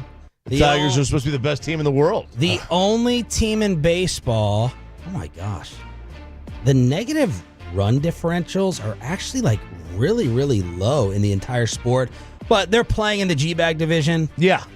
They're the only team in their division with a positive run differential. Give me the amount of teams in baseball with a negative run differential. Negative? I would have to say there's 15. I'm going to say 11. Bobby cheated and counted. It is 11. Yeah, okay. I got the standings open. Doesn't that seem low? It does seem low. And 4 of them are in the Central. 4 of them are in the nation. It does seem low. You would think you would have 15 above and 15 below. Here's the second worst run differential in sports. It's the Athletics at a minus 134, and then leading the league at minus 253 is the Rockies. Oh, God. So it's the Rangers by 250 runs. Wow. And the defraud Tigers. Defraud Tigers. That's what I'm calling them right now. The defraud Tigers. They will be Jake Reitman rolling in his grave. They'll get knocked out. Mark my words. They will get knocked out in 4 games in the division series. They don't have 4 games. They don't have Tigers legends Ian Kinsler and Pudge Rodriguez to save them. But it is the second half So on a scale, let's do a little second half storylines. On a scale of 1 to 5, 5 being high interest and 1 being no interest, how interested are you on the second half MLB storylines? All right. I like it. Thank you. Cal Raleigh AL home run record, which is, I think, is 62. And he is at 38. And the AL home run record is not the baseball home run No, record? the baseball is Bonds at 73. If you count that. Yeah, right. Now, the AL, if you don't count that, then it's McGuire. If you don't count that, then it's Sosa. If you don't count that, then it's Judge. Yeah, and so those were all NL runs. I'll say it's a 3. A 3? And I'm thinking about a 4. Okay. Can I take halves? Yeah, I would do 3.5. 3.5 is where 3.5? Mm-hmm. Yeah, I'm interested. I'll keep checking in, seeing if he's what pace he's on.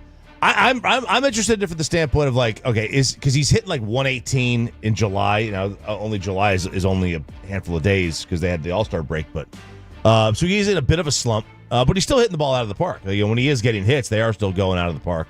And I'm interested to see how the home run derby affects him or doesn't affect him. We did the stat where last couple of years it actually has helped guys because the launch angle swing really kind of plays in. But so that's that with Cal Raleigh. I'll give it a 3.5 too. I'm mildly interested in this. We mentioned this while you were out. Cal Raleigh, the whole idea of like when you play the field versus DH, how different something can be.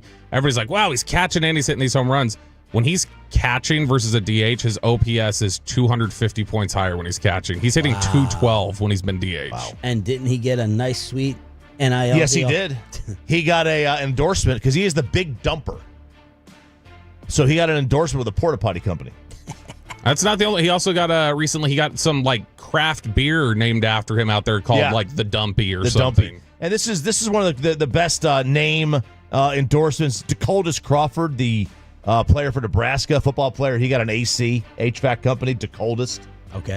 Forrest Lamp from the Chargers. He did a series of like lamp endorsements in Los Angeles. Yeah. So there's been a few of that. Can you imagine though? You have to do the commercial inside the porta potty. Probably my least favorite. Snake pit, porta potty. My 2 least favorite places to be in. What about a snake in the porta potty? That's when that I'm could there. be. That That's the. Thank you. That's the smell spectrum. Was the wood shop yesterday, and then the porta potties on the other end. Yeah, that's probably it. The concert porta potty specifically is the worst. All right, so next one, 1 to 5 scale. Aaron Judge triple crown. He's 1 RBI shy, 3 home runs, and he's got like a 30 or so point lead in batting average. When's the last time we've had Triple Crown? Cabrera, wasn't it? Cabrera, 2012, 13, something like that. And prior to that, it was Carl Yastrzemski. 3.5. 1. Oh. I know Judge is awesome. So like, okay, he got a triple crown. It's like what we're talking about with the horse racing triple crown. Once it's been done, I'm kind of like, yeah, right. I mean, what do I care if you won? It was cool, but it had like been the in Westbrook forever. averaging a triple double. Yeah, same thing. Once it I don't happened, care anymore. Yeah, the first time it happened, it's like cool. It's like, yeah, well, I mean, you should have a triple crown every year, Aaron Judge. You're supposed to be that good. Yeah, it's lower than the 3.5. I would say 2.5, 3 on that. Oh. I'm interested in it, but it's a little bit lower than the home run. All right, I'll change mine to 3. I can feel the peer pressure. Next one, Shohei Ohtani to average 1 run scored per game. A 0. 0. Yeah, I have very little. It'd be cool. Like, has that been done? It's been done before. Nobody remembers when it's been done. I couldn't tell you who's done it, but you basically have to score 162 runs a game, 162 runs for the year. Yeah, and it's been done, but it's not been done often. Don't care at all. Yeah, I mean, I literally didn't know that was anything we would need to track. I haven't either. Next one, Paul Skeens. Oh, Skeens. To be the first pitcher in 100 years with 2 sub-2 ERA seasons before they turn 25. 1.3. Yeah, I'm more interested to see, does he like get anywhere close to a winning record with a sub-2 ERA? Yes. I don't care about that at all. 1.5. Yeah, the specific stat, I don't care about. Right.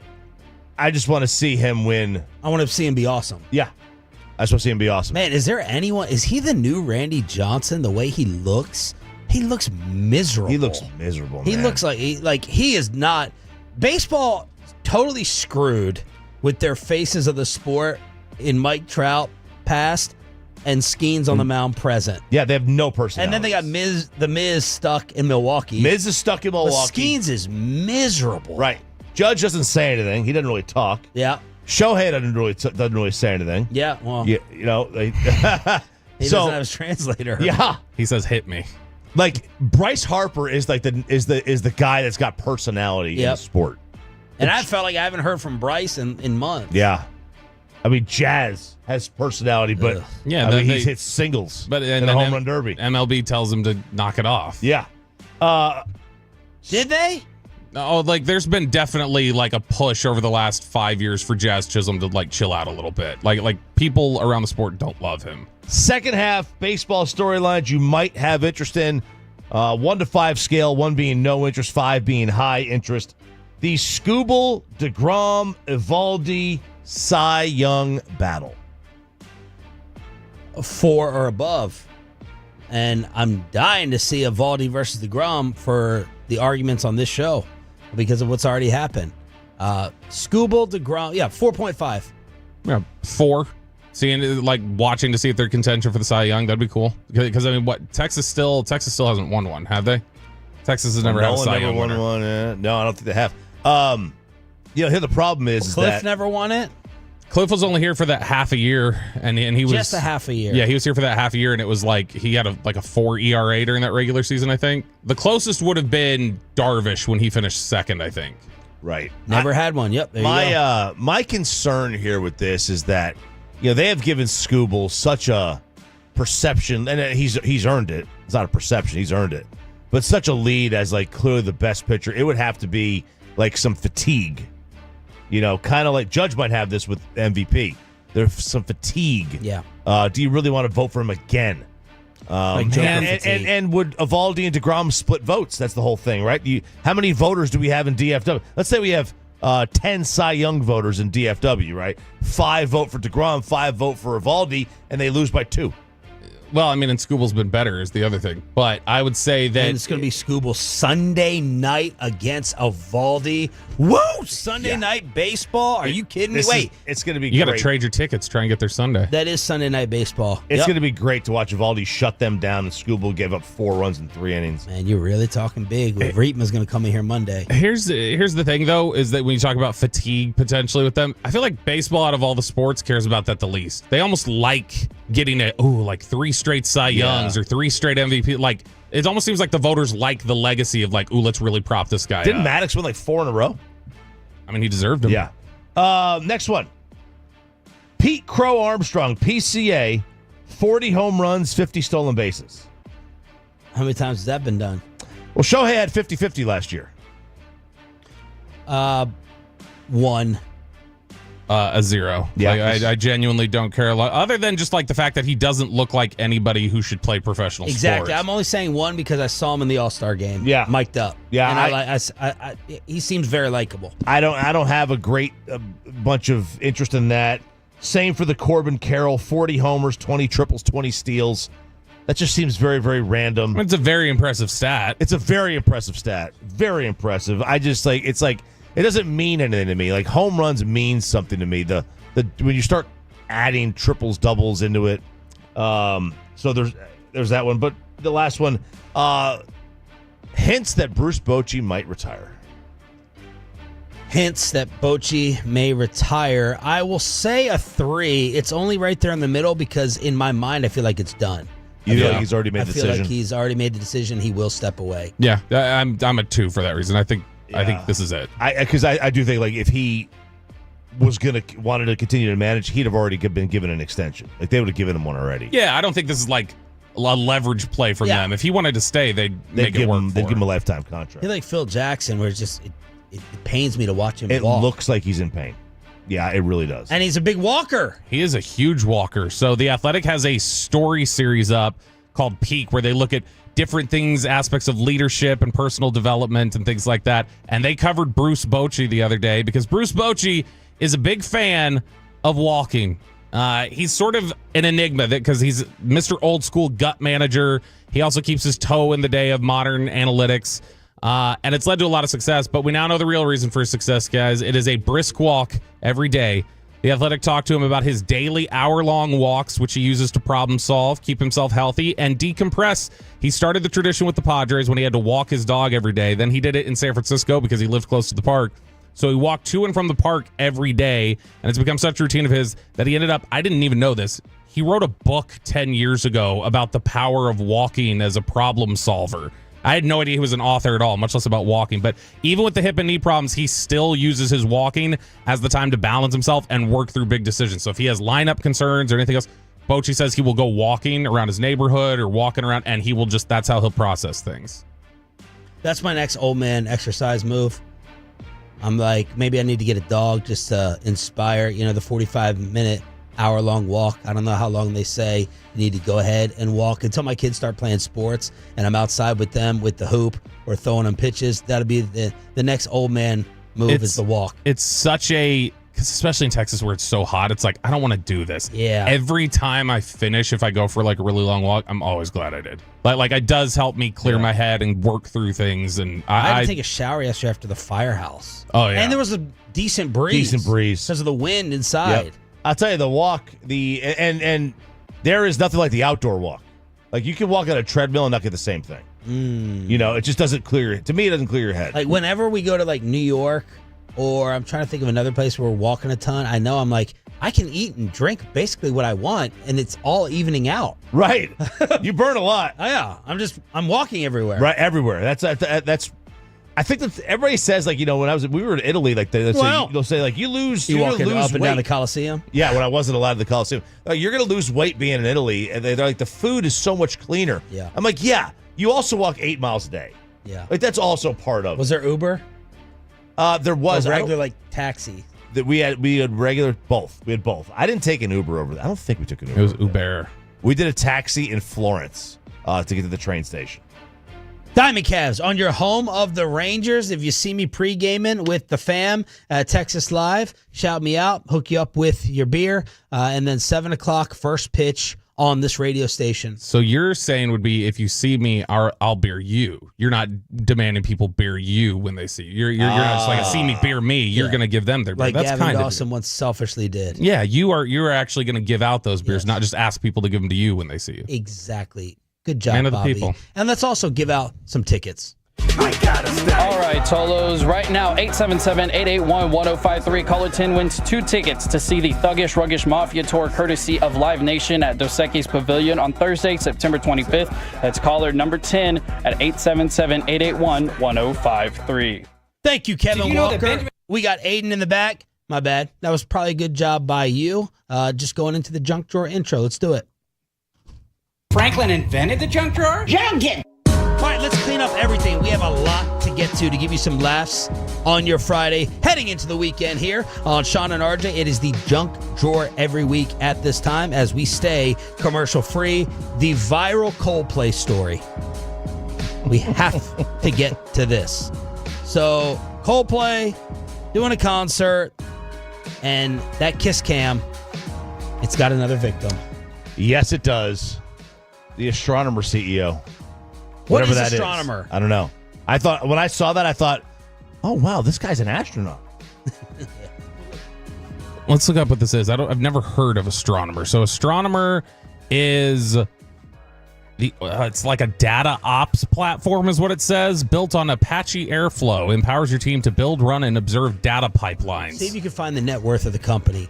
Because we're going to subtract it by 50 in a second. The astronomer CEO is sitting there with an employee, and Aiden's got it on the fan cam, and he's got his arms wrapped around her, and they're lovebirds, and they're looking at the video, going around the crowd. That's your first mistake, right? If you're going to cheat at a game or concert, when they start that fan cam, unless this was the first shot, y'all better separate. Y'all better disengage. Yeah. When you know they're going around the arena. And I think this was actually one of the performers on the mic. Mm-hmm. He was going around. Chris Martin, right? Was this Chris Martin himself? Yep. Here's what it sounded like. Oh, look at these two. All right, come on. You're okay? Oh, what? Either they're having an affair or they're just very shy. The crowd starts reacting because when they get put on the screen, this dude looked like he had been sniped. Oh, God. He looked like he fell off the stage. Dude, sit down.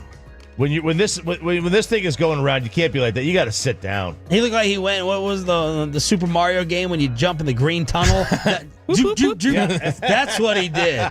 He just dropped. She turns around so you only see her back as he is sitting here having an affair with one of his colleagues. Is his wife at the concert? Because if his wife is at the concert, then he's dumb for doing this. There's no if way she's his not at wife's the concert, this went viral because he freaked out. If he just looks normal on the camera, was he worried somebody in the crowd would have said? There's 80,000 people there. Like it's like a G-bag remote. Yeah, absolutely. The chances are that that somebody does know you. If you're a CEO. Now everyone knows you. Now everyone. You're not thinking about that in the moment. Yeah, you just know it's impossible for you to think in the moment, if I get put on this camera, don't panic, don't freak out. If you're cheating, aren't you thinking all the ways that you have to cover? That's why you should stop holding her when they go around the arena. You should stop cheating. Yeah, but if you're doing that, I would think you would just always be on alert or whatever. By the way, the valuation of the company Please be high. 1.2 to 1.3 billion, and his net worth is estimated between 20 and 70 million. Hell of an estimate there. Mom's about to be rich in this divorce settlement. Well, the wife apparently she had her comments open on Facebook, and then she decided to go ahead and shut it down. So deactivated the page, and now you have Andy Byron worldwide. This is, amazing. He got you got what you deserve. Yeah. You're out there like you're at the kiss cam or whatever the hell it is, and holy cow. This is a stunning turn of events for her. And for her. Yeah. She's the HR chief. Yeah. This is an HR nightmare.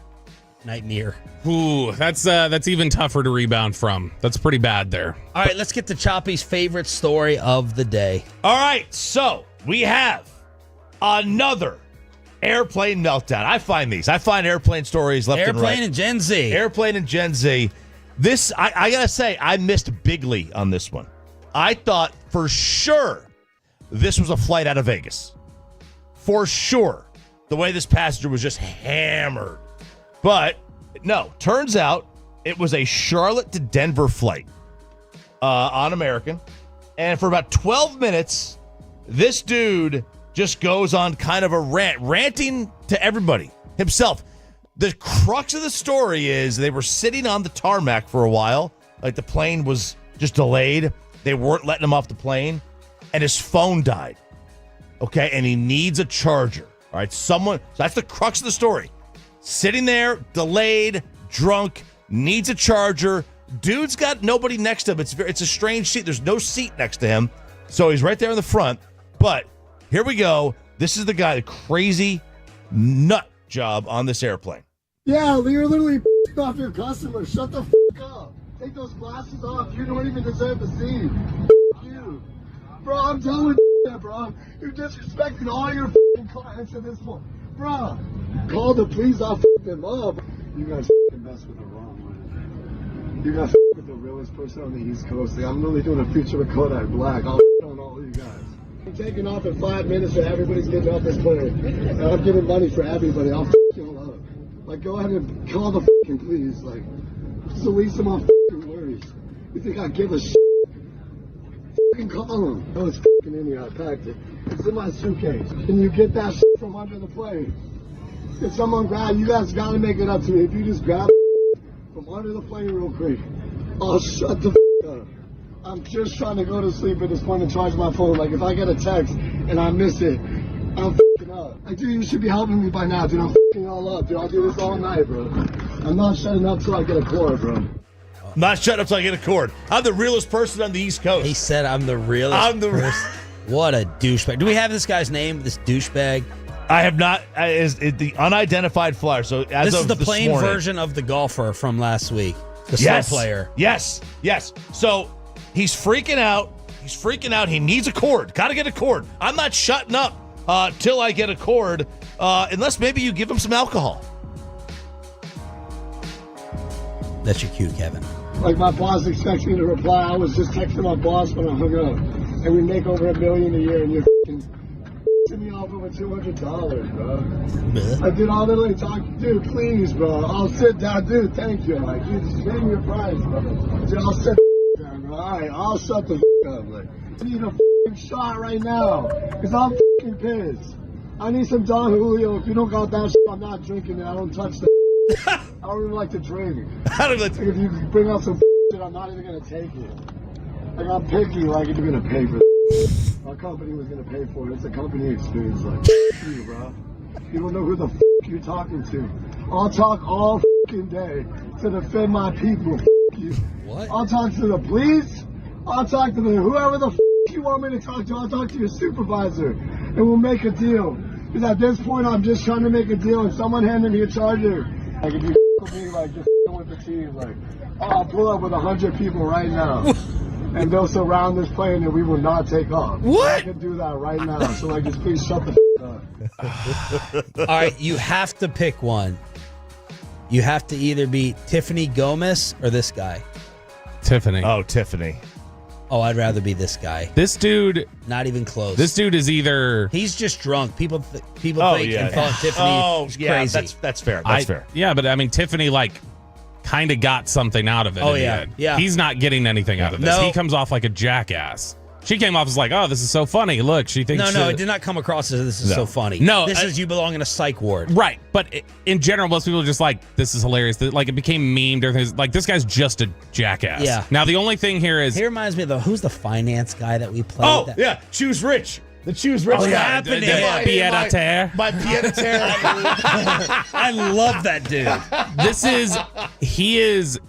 It's possible he is just super entitled and drunk. That almost sounds like more than drunk. You guys don't have Clase Azul on this plane? Yeah, I only drink Don Julio on You this guys plane, don't man. have Don Julio Delta? Come on, man. That sounds for like sure. alcohol plus to me. But also, we make like $1 million a year. Meanwhile, I'm a coach in the middle seat. this dude is drinking this much alcohol going to mile-high altitude Denver, too, which is insane. Oh, because His head pops off. holy cow. But yeah, this guy's, he's awful. All right, so now he gets kind of into it with another passenger. One of the other passengers finally has had enough. Final clip here from our crazed unidentified passenger. They charged me $53 for my fucking Starbucks meal. I got a fucking kid's meal. I got you fucking kidding me, bro?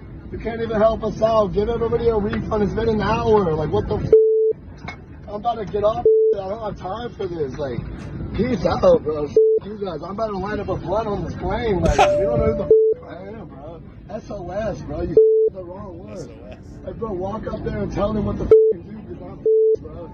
Bring me a shot, for real. Like, if you want to be cool, like, bring that shit to me right now. Bleep that, Kevin. Bro, you want to talk to me, bro? No, I don't. You want to talk to me, then back the up, bro. Oh. Shut your mouth. All right, stop the audio. That was bleep. That was bleep. Stop the audio. It was tight, but that was bleep. Wow. Back it up. Back up. We back have up. to get his name. Yeah, we And got. did they arrest him and take him off the plane? I hope? Honestly, I don't know how this thing ended up. He offered $100 to sit in the cockpit, flight deck. He offered $100.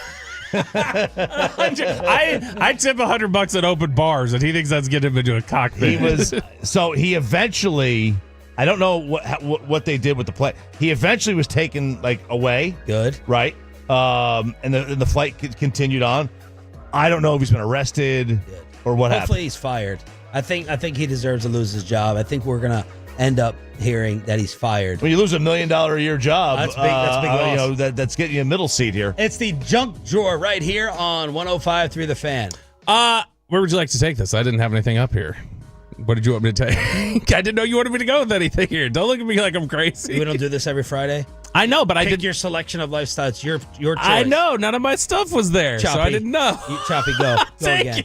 Wow, my internet's not working now. Second day back. None of my stuff was in it. Second day back. You can choose from 640, 740, 820. Same thing.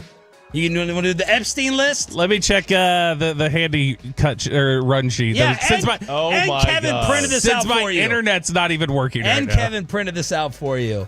You want to do an Epstein list update? I didn't really want to do that, but I know we can all talk about it, and Bobby had that in his email. So Alan Dershowitz is Epstein's was one of the lawyers.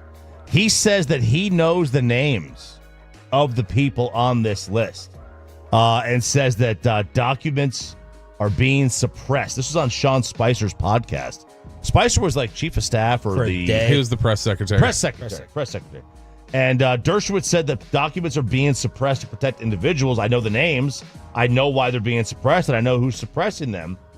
And then that was, 3 months ago. And now today, this week, he is saying, I was his lawyer. I know the things that the court orders won't allow me to disclose. Yeah. I know what's in these things. Someone's got to release them. Dershowitz is not. That's not nobody saying that. Like forget just being his lawyer. Just Dershowitz's profile. So that he is 86 though.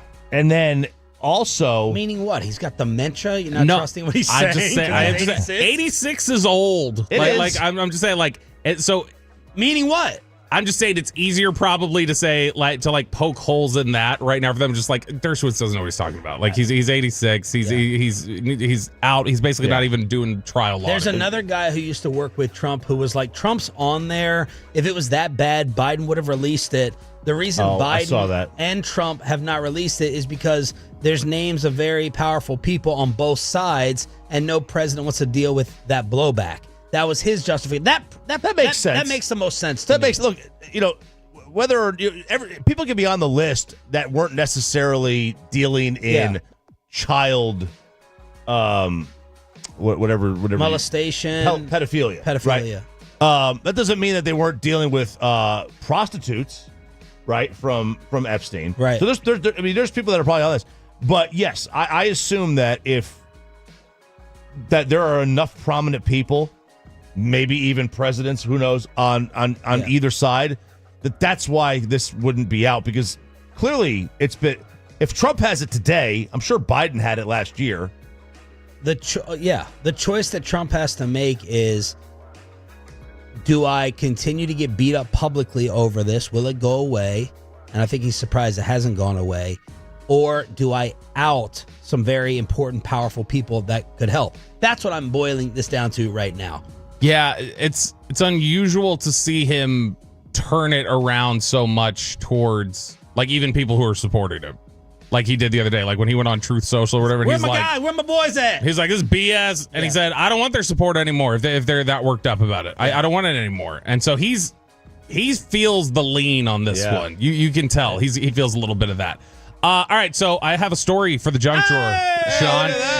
And this one's actually going to help you. I'm going to help you in the course of my story. You mentioned that Ava's basically become attached to your hip. You get home and you're instantly taking care of her because she won't go to anybody else. Yep.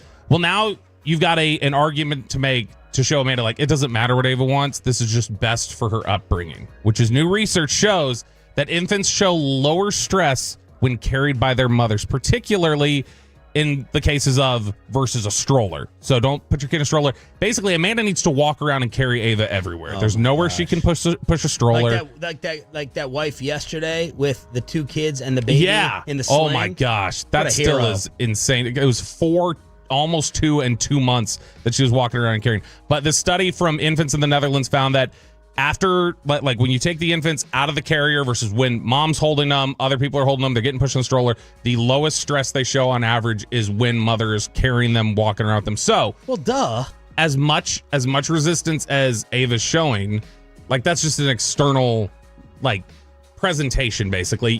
She internally is much less stressed when Amanda's holding her. The equivalent to old man strength, when your kid wants to fight you and you got to sun him a little bit, as old dad, is mom carrying strength.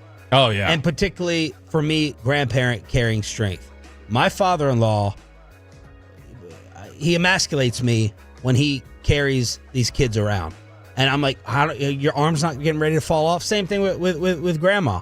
And that's grandparent strength, able to hold these babies, because that's what my in-laws are like. Just hold them the whole time. And I'm like, no, put them in that damn stroller. What is your hold? Are you doing full in the half or do you let them kind of rest on your hip almost? Oh no, up on the shoulder. I just don't make them lean over the shoulder because it helps my arm. I'm holding them like this. If you're watching on the fake, what do you mean on the hip? See, I don't know that's efficient, because parents have learned. You take the kid. Here, Come here. Okay, here. Fan cam. Here we go. And Bobby's wearing his short shorts today too. Hey, pull the mic towards you, genius. I would go like this. Oh, And then, see? I hope you're getting that, Aiden. Hey, walk over here a little bit. RJ, let's test your strength. I wanted to see if you could backtrack. Wow, that was fascinating. I hope you got that. So, yeah, you got to do the good hip pull. If you're able to just kind of swivel the kid on your hip, you can kind of poke the hip out and just hold him there. Moms have perfected that for years. It's the junk drawer with one of our final 2 concert ticket giveaways, commercial free with the Expressway on Sean and RJ. Thanks for being a Tolo. Our final ticket giveaway in the 9 o'clock hour. How much is it costing you these days to be a sports fan? Next. Your one and only.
FM and HD1 Dallas-Fort Worth. Let's go, Cowboys. An Odyssey sports station. Driven by our D&M Leasing Studios. This is Sean and RJ on 105.3 The Fan. 8 o'clock hour here on your home of the Cowboys and Rangers. Thanks for being a Tolo that stands for Turn It On, Leave It On. Sean Sharif, RJ Choppy, and our Cowboys insider, Bobby Belt. Rangers, Tigers, kick off the second half tonight, 6:30 pregame, and the Gbag Nation will lead you up to it as they are doing their show out there at the Globe. Maybe we'll have a straight-up confrontation. If I go out there, I'm going out there to the game, and I'll see Gbag today. I got some beef with Wolchuk. Walk up on it. Yeah, just walk up on their set. Be like, what's up? I'm here. And then see what they do. You think this guy with his behind home plate suite is going to walk his butt out to center field? Even with the suite, I know you have to enter through that gate that's over by them. With my sense of direction, I'll screw it up anyway, and I'll end up by their broadcast. You could also go by and, I assume, see Ruben, and you can pass on happy birthday for us, since that jerk didn't tell us yesterday was his birthday. That's not his fault. That's a problem that you have. That's a problem this show Why is that mine? That's a problem this show has always had, that you expect people to come in. You know how self-serving it is, egotistical. You may as well be that douchebag on the airplane we just played to walk in and go, it's my birthday. Everyone praise me. It's our job and our responsibility. We should have checked the email earlier from the company, or got it at seen 10. it. Shut up. Or seen it on Facebook. We could have seen Ruben on Facebook, if he's on there, that it was his birthday. It's not on the person to walk in and announce their birthday. That is douchey. I'm putting it on Alec, because Alec knew it was his birthday, and Alec knew he was working with us. Alec could have texted me a heads up. Okay. Yeah. Happy birthday, Ruben. Happy birthday, Ruben. You gotta tell us. You gotta tell us. We'll make it up to him in Oxnard. We'll go find some random restaurant hole in the wall, as he's picked up the mantle from Ted Nichols Payne. And he's got good food taste. Ted's was awful. Oh, man. Ted's was awful. Ted's was awful. He was already talking about how close we're going to be to Spencer McKenzie's and everything, the taco spot. Ruben is probably the least problematic individual we work with. Like, in terms of just, like, he's easygoing. He's down for whatever. He's not going to cause any sort of tiff or anything. He's just, yeah, sure, whatever. Like, he's super easygoing. 877-881-1053 in order to hit us up on the Franklin Injury Attorney text line. So you got your tickets tonight. I had Tolo Trey, I believe it. No, it was Jay Ochoa. My Cowboys season tickets are sending me prices for my seats, $200 each, and are more available than my Cowboys tickets. I don't know the second half of that English, Jay, but I wanted to shout you out because you brought your boy out to the Firehouse yesterday in Richardson. And our story right now is about the cost of being a sports fan. And just how expensive it's becoming. So this is an article over at the New York Times written by June Lee, who's previously written for ESPN, Bleacher Report, Washington Post. He's over at the New York Times now. And he says that I was at Fenway Park with my dad when the Boston Red Sox legend David Ortiz hit the game-tying grand slam in Game 2 of the 2013 ALCS. Months earlier, after the Boston Marathon bombing, Mr. Ortiz had stood on the field and said, "This is our city." That night in October, when the Grand Slam cleared the fence, I hugged strangers. Grown men were on the verge of tears. Just talking about how everybody in Boston was clearly like this was a uniting moment for them. And everybody just felt equal and together. Just like me at the Seager home run. And he said, for most of my life, you didn't hug Wolchuk or Broadus since they left early. Well, because they didn't have the seats I did. Well, there was that too. Kyle from Emerald Custom Pools. Yeah. For most of my life, sports was one of the most accessible forms of entertainment in America. You turn on the TV, flip to the game, and cheered or booed with your family, your neighbor, your city. Being a fan was simple. It was community. So he starts breaking down all the different ways that merchandise costs have gone through the roof. Tickets have exploded. You've got the ticket fees now through different places that have gone up. The fact that now in order to see, in the past we had this issue where, all right, if I want to see the Rangers, I have to subscribe to this cable platform, and then I've got to subscribe to this service to be able to see this, and I got to subscribe to this. He says that in 2004, a hardcore Boston fan would have spent around $1,321 to follow her or his favorite team. That included tickets, TV access, and merchandise. Today, that number is estimated to be $4,785. Wow. He says that's a 262% jump. Wages in that same stretch have risen 87%. Wow. And he points this out as just saying, like, you are now killing something, the streaming access, all these different platforms that you've created, the jump in terms of making sports such a wealthy man's thing in terms of attending the events like it has been. That essentially what you've done is you're pricing out the everyman from what was originally supposed to be the definition of anybody can access this. It's on local TV. You don't need cable to be able to watch this or that or keep track of that. And in reality, like the NFL is the most open and free access that you get right now. And that's the most popular sport. And that's the one that is pulling in the most money. The secondary market, it really does. I mean, sometimes it helps because obviously you can get tickets that you don't have to like be a season ticket holder for. Like a lot of times, like teams will say, "Hey, you want to get tickets to the game? You got to." Especially college. College is the worst, man. You know, in order to get tickets to like, so I want to go to a Tennessee game, right? Baseball. Oh no. Well, baseball, yes. Football, basketball. I want to go to all of them. But here's the thing: if you want to get tickets, I have a guy who's a ticket broker. Well, and I was like, dude, can you get me tickets? I'll pay for them. You know, I just don't want to pay the upcharge. And he goes, your school canceled my season ticket. He lives here. He goes, your school canceled my season tickets. And I'm like, why? He goes, because they make you pay they make you donate to the university to buy season tickets now. Wow. And you got to donate X amount of money. It's just a different crooked PSL. And the more you donate, the better seats you qualify for. And if you want basketball tickets, you got to buy football tickets first, or whatever. You know, it's so crazy. But it continues to amaze me how the stadiums are still filled. People will buy. People are buying. People will buy. Right? You see people who have no business affording these tickets. Like I went to Platinum Ford. Well, got our Traverse. Awesome service over there. Thanks to Choppy's hookup. And I'm like, how are people buying these Escalades and like the Traverse? Love it, happy with it, but that is a level below an Escalade, a Tahoe, a Suburban. We're talking $90, $100, $110,000, and I'm like, hey, I make a nice living, but I'm not paying that. That's out of my price range. How are people doing it? And they're like, dude, they walk in with 2 credit cards. Yeah, and my wife always tells me, she goes, You don't understand debt because you don't want to live in any debt. People are comfortable in debt. People are fine with just, I'll pay it off. When I get paranoid and I'm like, all right, let me just pay it off. Let me pay it off. Let me pay it off. I don't want anything hanging over my head. So 2 credit cards, debt, just go in the hole. Yeah, like my dad would say, like, never pay your house off early. That was his thing. It was like, it's such a low interest rate. Don't pay it off. You know, it's free money. You pay it off later.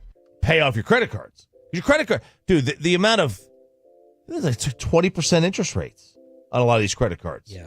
It's out of sight.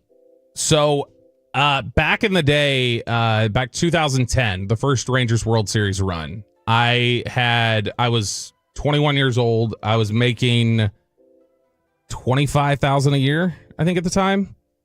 And I was able to afford 4 half-season tickets to the Rangers. And it wasn't up on the 3rd level. It was the bleachers, but it was outfield. I was right on top of the bullpen. I was right on top of all the action. We got all this different access. 40 games I was able to get. It was $1,600. It was $400 a seat for half the season. And you got all these different things. It was completely worth it. We got access to playoff tickets when they made the playoffs. We were able to purchase those. I was just curious. I was looking out. The outfield mezzanine right now, which is further away, not nearly on top of the action and everything else. The outfield mezzanine at Globe Life for the second half of the season, if you want 2 seats, it's $2,500. It's $900 more than I got 4 seats for. Oh my God. And if you look at some of the other stuff, like you look at just some of the other areas that are down there, like for instance, around where Sean will be sitting tonight, roughly. That, if you want 2 tickets in that area, not even in the suite area, it's $13,000. Come on. What? $13,000 for the rest of the year. For the rest of the year. For 2 tickets. For 40 games, basically, for 2 tickets. Whereas I had paid 10% of that for 4 seats during a World Series run. And in a high demand event, the Taylor Swift catastrophe and all that, like I was trying to get tickets for an event my wife wants to go to. I'm going to take her to in November to Vegas. I timed it out. Like the clock hit 2 seconds, nothing. I had no chance. I don't know. There's secrecy to it. Like there's some TikTok hacks of, how people or how the brokers all get in there, get all the tickets. I mean, I was on it. There's no way I could have been any closer to hitting purchase or trying to get them. tickets not available. In the queue. They're in the queue. They're in the queue. Not available. One available. Not two available. I couldn't even get them. It's crazy. I don't know how they do it like that. I don't know. There's got to be a hack. Yeah. Someone's got to have a hack for this. Because then all the brokers buy them up and then screw you. And you've got to be able to find a way to get these. The New York Times in this article, by the way, they do offer praise to one DFW team, the Stars, where they say that the Victory Plus format for free access to games, they hold that up as the standard of like other teams need to be following the model of what the Stars are doing. Commercial access, do different things like that. That is the best way to make this accessible and really generate revenue for teams, and then also generate interest for fans. All right, tell us your own individual nightmare stories at 877-881-1053. 877-881-1053. Franklin Frankel injury attorney text line, and it's just through the roof. And then you talk about concerts. Dude, whenever Amanda brings up an act or a concert, I'm like, my stomach curls because I'm like, this is going to be absurd.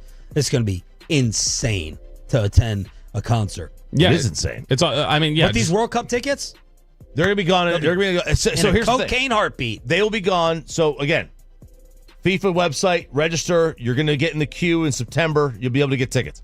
But like I said, you don't know who you're getting tickets for when you buy them.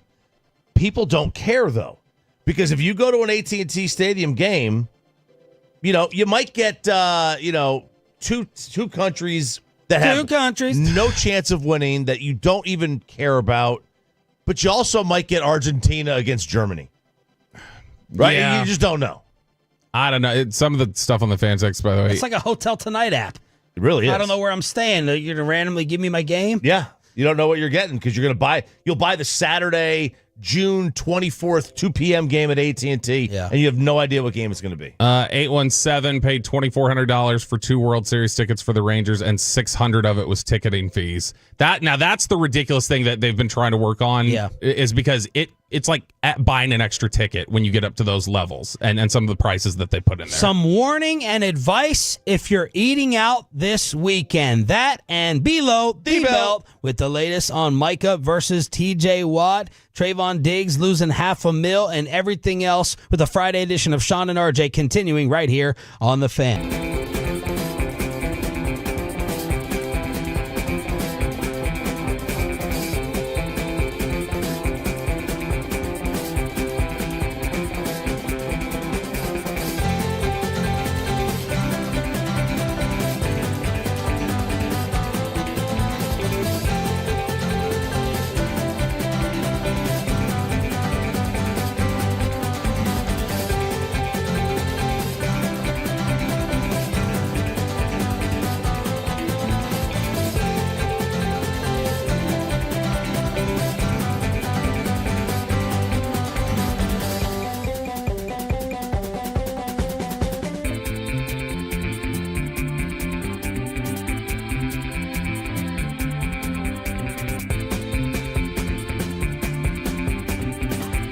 Has lower fee products? I gotta remember that. They say in order to remember something, you have to forget something else. Okay, now that is a very cute haircut. That's like a little shag. I've never seen it before. Well, of course you have. It's the Rachel. Oh, is that your name? No, I mean your name. No, I'm Jen. My name's Jen. Right, but I just mean like this is your haircut. But that's hair on your head. I'm not saying this is your hair.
true that you've got to forget something else to remember that Uber Eats has groceries? No, that's absurd. Hey, remember when you used to be a, what was it, Pepper Lady? Pepper Lady? Wasn't it Cinnamon Sisters?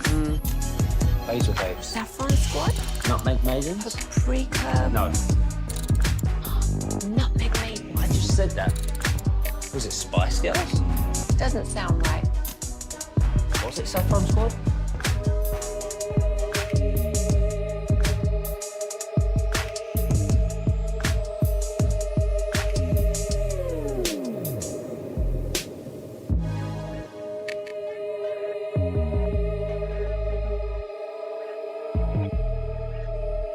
PIER.com. When shift happens, choose Permapeer. Back to Sean and RJ. This segment is brought to you by the Frankels. If you've been injured in a car or truck wreck, call Frankel first, 214 or 817-333-3333. With Frankel and Frankel, there is never an out-of-pocket cost. They only get paid when you win. Frankel and Frankel, the go-to for car and truck wreck attorneys in Dallas. Good morning, Metroplex. Friday edition of Sean and RJ coming at you here on your home of the Rangers and Cowboys. Our final concert ticket giveaway of the week is coming up in the 9 o'clock hour. The update on Micah and Diggs in Below the Belt at 8:40 with the return of our Cowboys insider. Let's get an update, RJ Choppy, round 2 of the British. We have Brian Harmon again. Love him. In the lead. What is that at number 2? Are those Roman numerals or Lee? Oh, no, that's Hao Tung Lee. Okay. Hao Tung Lee. He is second place all by himself. Then you have a slew of guys, including Terrell Hatton, fun, Harris English at 500, Tony Finau, who is the only name Jabari on that, Parker's cousin. Who's? Jabari Parker. The only name on that list I recognize is Finau. That's it. And it is amazing how the Masters, to me, this is just affecting me as a sports viewer, has such a stranglehold on the first 2 days, every day of a tournament compared to these other tournaments. I don't pay attention to these other tournaments at all until the final day, and that's only if it's close. The Masters, I want to know what's going on basically each round. It's such a dominance. Yes, and a main reason for that is it's half the field. The Masters only has about 85 to 95 guys. This has got 150. To me, it's not even that, because I didn't know it was half the field. It's the prestige, the buildup of it, the way the course looks, the green, the hype factor. It's the beginning of spring. There's a lot to it. Like Scotty thinks you put too much emphasis on it, though. You need to just learn to relax a little. Yeah. Like, now, in America, the Masters would be, like, around the world, this has a more prestige than the Masters does. This is like the original. You think? And especially for Europe, like if you ask a European golfer what tournament do you want to win, they would say this one. Now, if you ask us, you would say the Masters or the U.S. Open even, and this would be at the highest probably third for most PGA golfers.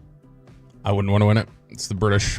We already cut from them. The good thing about this versus the others, like the U.S. Open, if you win the U.S. Open, you only get 10 years exemption. This you get to you're like 60 years old. You get to play this every year. That's how you get guys. Unless you're Wyndham Clark. Who's banned from Oakmont. All right, let's get you some. You got some other sarcastic comment to make? No, I was getting my. Look, I'm a prepared individual. I was just getting ready with my junk drawer type stories. Well done. That's what I was doing. Good job. Let's get you some warning and advice for eating out this weekend. All right, so if you want to go out, do not reach your tipping point. Don't reach your tipping point. I you know get what it. I mean? So this diner goes out and he didn't care for the service. They were at an Italian restaurant. Nothing too fancy, right? Relaxed evening, bottle of wine, all the things. Like Bobby in San Antonio. But they got poor Paisanos. service. Yep. Paisanos. So they got poor service. She lost the drink order twice, served the wrong starter, vanished for what seemed to be like an eternity. They arrived for dessert. It wasn't the end of the world, they said. I've worked customer service. Things get hectic. That's what the poster said. So, still left a 10% tip. All right? He said it was reasonable given the circumstances. The server did not see it this way. And by the way, for you servers on the fan text, has there ever been a time where whether it was your fault or not, that the service you provided was so bad you understood and did not get mad at the 10% tip? How often are servers honest with themselves and cool with it actually being done? Because you got in the weeds. I know that's the restaurant terminology. Or you messed up yourself. It was just a bad day. And if you accepted it, or you got ticked off and just expected them to give you more anyway. I'd like to know that on the fan text. Yeah, so this is, obviously 10% tip. The waitress sees it and follows them to the door. Oh. And confronts them and said, seriously, this is it? This is according to the poster. And said it audibly, and a few people at nearby tables, she was kind of following them on the way out, heard it. And the poster was like, I was speechless. But that was just the tip of the iceberg. And she's like, she goes, servers can't pay their rent because of people like you. If you can't tip properly, don't dine out. So this guy went back to the table, picked up the rest of his 10%, and walked out. It's a good call. Love it. Fair or foul? Fair. Fair. It's fair. Totally support it. I don't know if we talked about it on the air. I never If talked about it. the service was legitimately horrible, if it was really, really bad, like that, we would all agree, oh, this is F.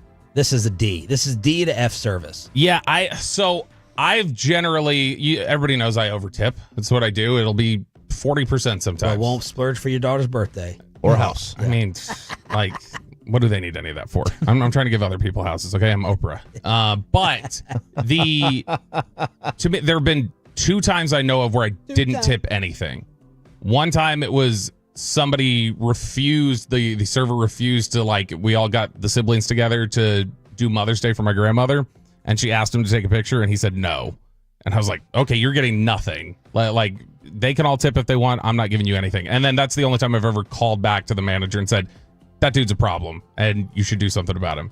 And then the other time was when I had gone to, I won't say where, but I had ordered a shot and a beer. They gave it to me. 45 minutes later, I ordered another, and he goes, I can't do that. It's like, what do you mean you can't do that? And he goes, I said, do you have like a 2 drink per hour minimum or something, or maximum?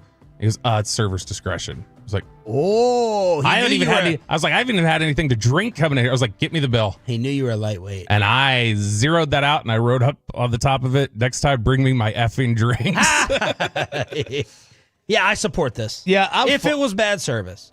And has anyone admitted to providing the service so bad that you deserve the bad tip that you got? That's what I want to know. 817, sometimes, yeah, you're in a funk and probably deserved it. 214, no, most people just complain too much. Kevin, did you ever work in the service industry? I'm in the retail industry, but not really in the food service industry. Okay, what retail, Commission? if you don't mind saying? I've never worked commission. I've worked at Nike before. I'm currently working retail. So I've only really had a retail experience. Okay. So. Oh, Nike. Yeah, so like here's the thing, like I've never done something like this. Right, obviously, I've never gone back to the table and picked up the tip. Yeah. That's a little brazen. I don't know if I'd have the stones to do that. I've gone back and tipped again, like more like. I found that somebody I tipped profiled. I found they didn't leave enough, and I went back and I added to the tip. Oh, look at you! And which people don't like that.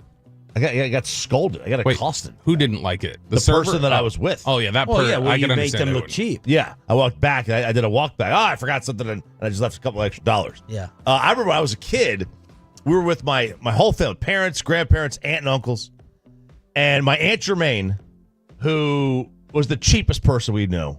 She bought the dinner, and we didn't know what kind of tip she left. Yeah. And we were walking out, and the guy comes walking out. Hey, thanks, guys.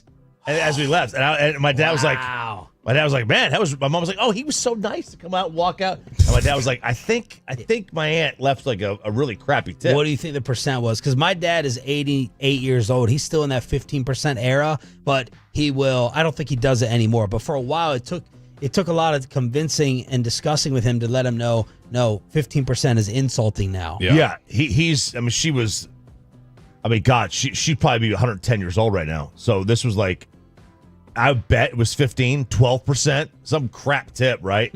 I guarantee you that's what she did. My new tip thing that I'm trying to spread is, no, don't save that. I'm just trying to spread it. I'm doing it all over with my Instacart. I'm exercising it where I'm tipping based upon the number of items. You've said this. I think it's a bad play. It's a brilliant play. Like, so on Instacart, I don't tip based upon the total bill.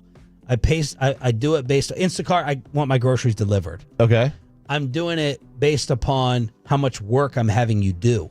So the other day I got like 9 items in the store, but they were all like really cheap items. So the total was like $18. So when it came up to the tip, the suggested tip was like a few bucks. No, I like tripled it because I had you get 8 items.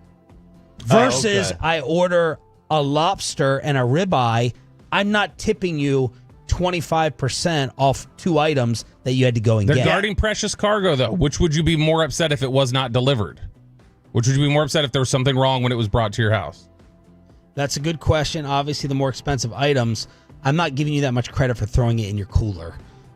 Okay? Yeah, I think a lot you're not CIA because you got a wall up around my fillet. Look, they're keeping it safe. It's hard. That matters. It's easier to lose one of the 8 items. How about that? But you don't care if they lose a $2 Yeah, item. I do You care if care. they lose the lobster tail. Well, you would care. I do care. Like all my dishes have the specific ingredients, but it's based upon the amount of work. So I'm over tipping the smaller bill and under tipping the larger bill, and under tipping the larger bill. It's the same thing we did when we were kids, Sean. We were drinking at the bar. Why do I have to pay you more for getting a $300 bottle of wine versus a $20 bottle of wine?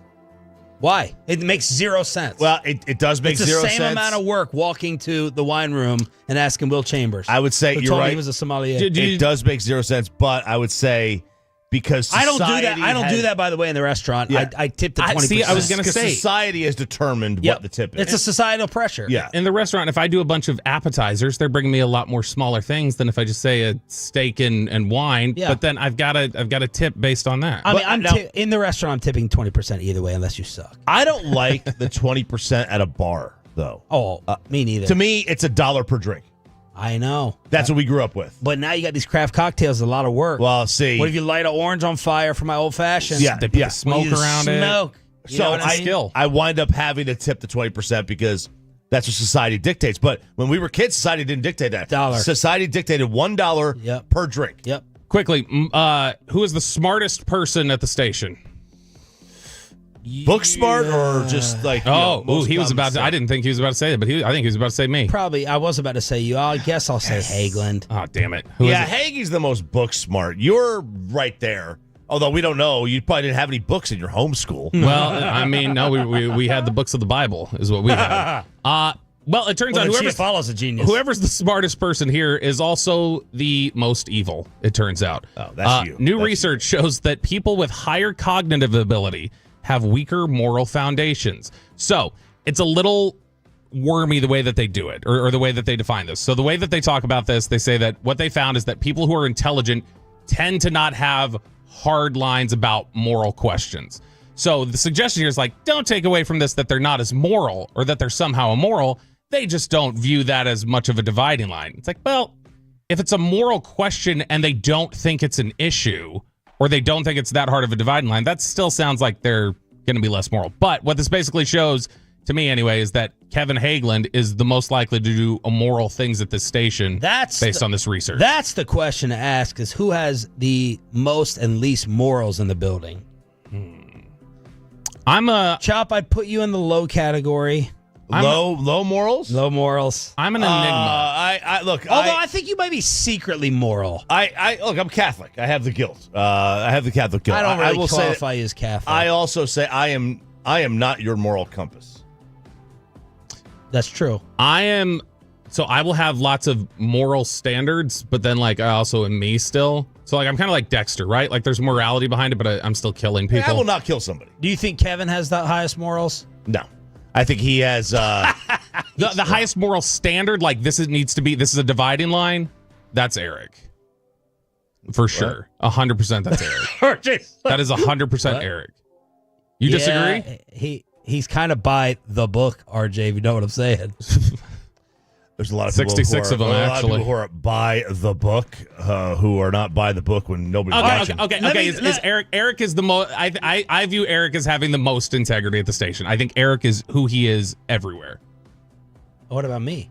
No, you. I'm just saying that in terms we're of all like who we are everywhere. You like me. Will right. You like me will also be conniving to get a petty. Yeah. Like Eric's who's not the best petty. person? Yeah, Eric. It is Eric. It's Eric. Eric. Yeah, Hagelin has some of what we have too. I heard him yesterday talking like his driving stories and his vengeance and going out. He almost got in an accident on the way home from Richardson, and he almost got in a fight. He had to text me because he called me over something a couple weeks ago. He's like, I was going to text you back, but I almost got in a car accident because of this idiot. Yeah, it is Eric. It is Eric. Eric for sure. All right, there it is. It's Sean, RJ, and Roberto trying to get you to your weekend as quickly as possible here on DFW Sports Station, your home of the Cowboys and Rangers. An update on Micah after the TJ Watt deal, Trayvon Diggs as well, and the worst list of the NFL offseason has dropped. Bobby has it in below. Next on the Fan. But give me...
low fee products? I gotta remember that. Well, you know, they say in order to remember something, you have to forget something else. Okay, now that is a very cute haircut. That's like a little shag. I've never seen it before. Well, I mean, of course you have. It's the Rachel. Oh, is that your name? No, I mean, like, your name. No, I'm Jen. My name's Jen. Right, but I just mean, like, this is your haircut. But that's hair on your head. I'm not saying this is your hair. Okay, forget it.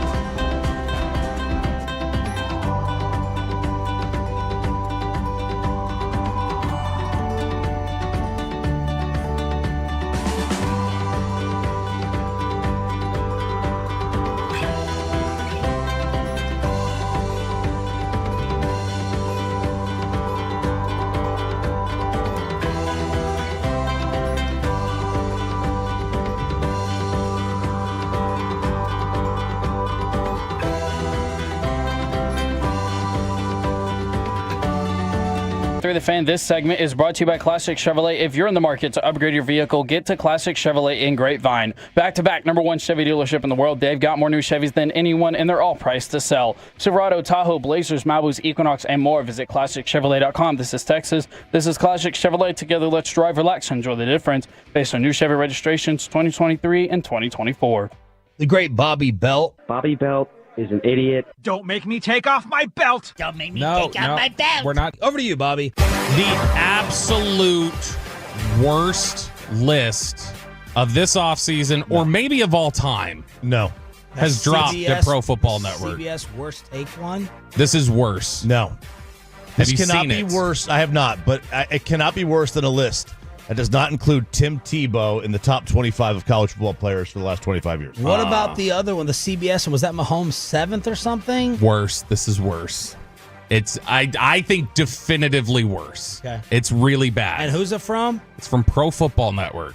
And they had released their And top. are they some credible site? Is this Yeah. Tony Pauline? Yeah. Well, I mean, they did let Dalton Miller right there, our old buddy. So Dalton's just living up life in Portugal now. No, did he get kicked out? I don't know. Did he get kicked out of Portugal? I think he's back. I thought he was back. Oh, well, he hasn't even said what's up. So I'd say I don't take back what I said, They told Dalton. him to take a hike. Pro Football Network released their top 100 NFL players for 2025, which they're not going to go by any PFF metric. They're not having it voted on by GM, so it was naturally going to include some differences. Dear God, not this many. Okay, so first off, how did you guys react last week to Dak Prescott being 79th in the NFL top 100? Or this week, I guess. Didn't go crazy about Didn't go it. crazy. I haven't seen what quarterbacks are ahead of him. The only one behind him on that list was Tua. I have not checked the update of 2 per day. So if you look at... So stupid that they're doing that, by But the way. reason I'm not going crazy is because I don't take that list seriously anyway, even though the players vote on it. Is that... Would you say that you... Does that sound right to you, though? Roughly, yeah, somewhere around 80? Or would you say he should be lower after last year?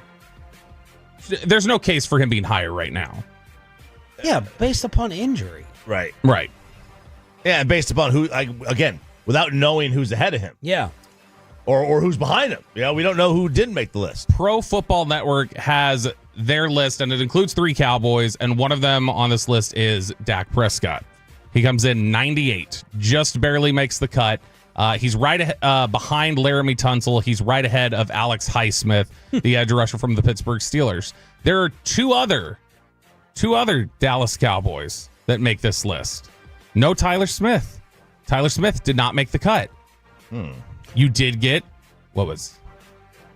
I wanted to ask you, because of the Chiefs deal, do you think that screws the Cowboys with what they paid their guard with Tyler?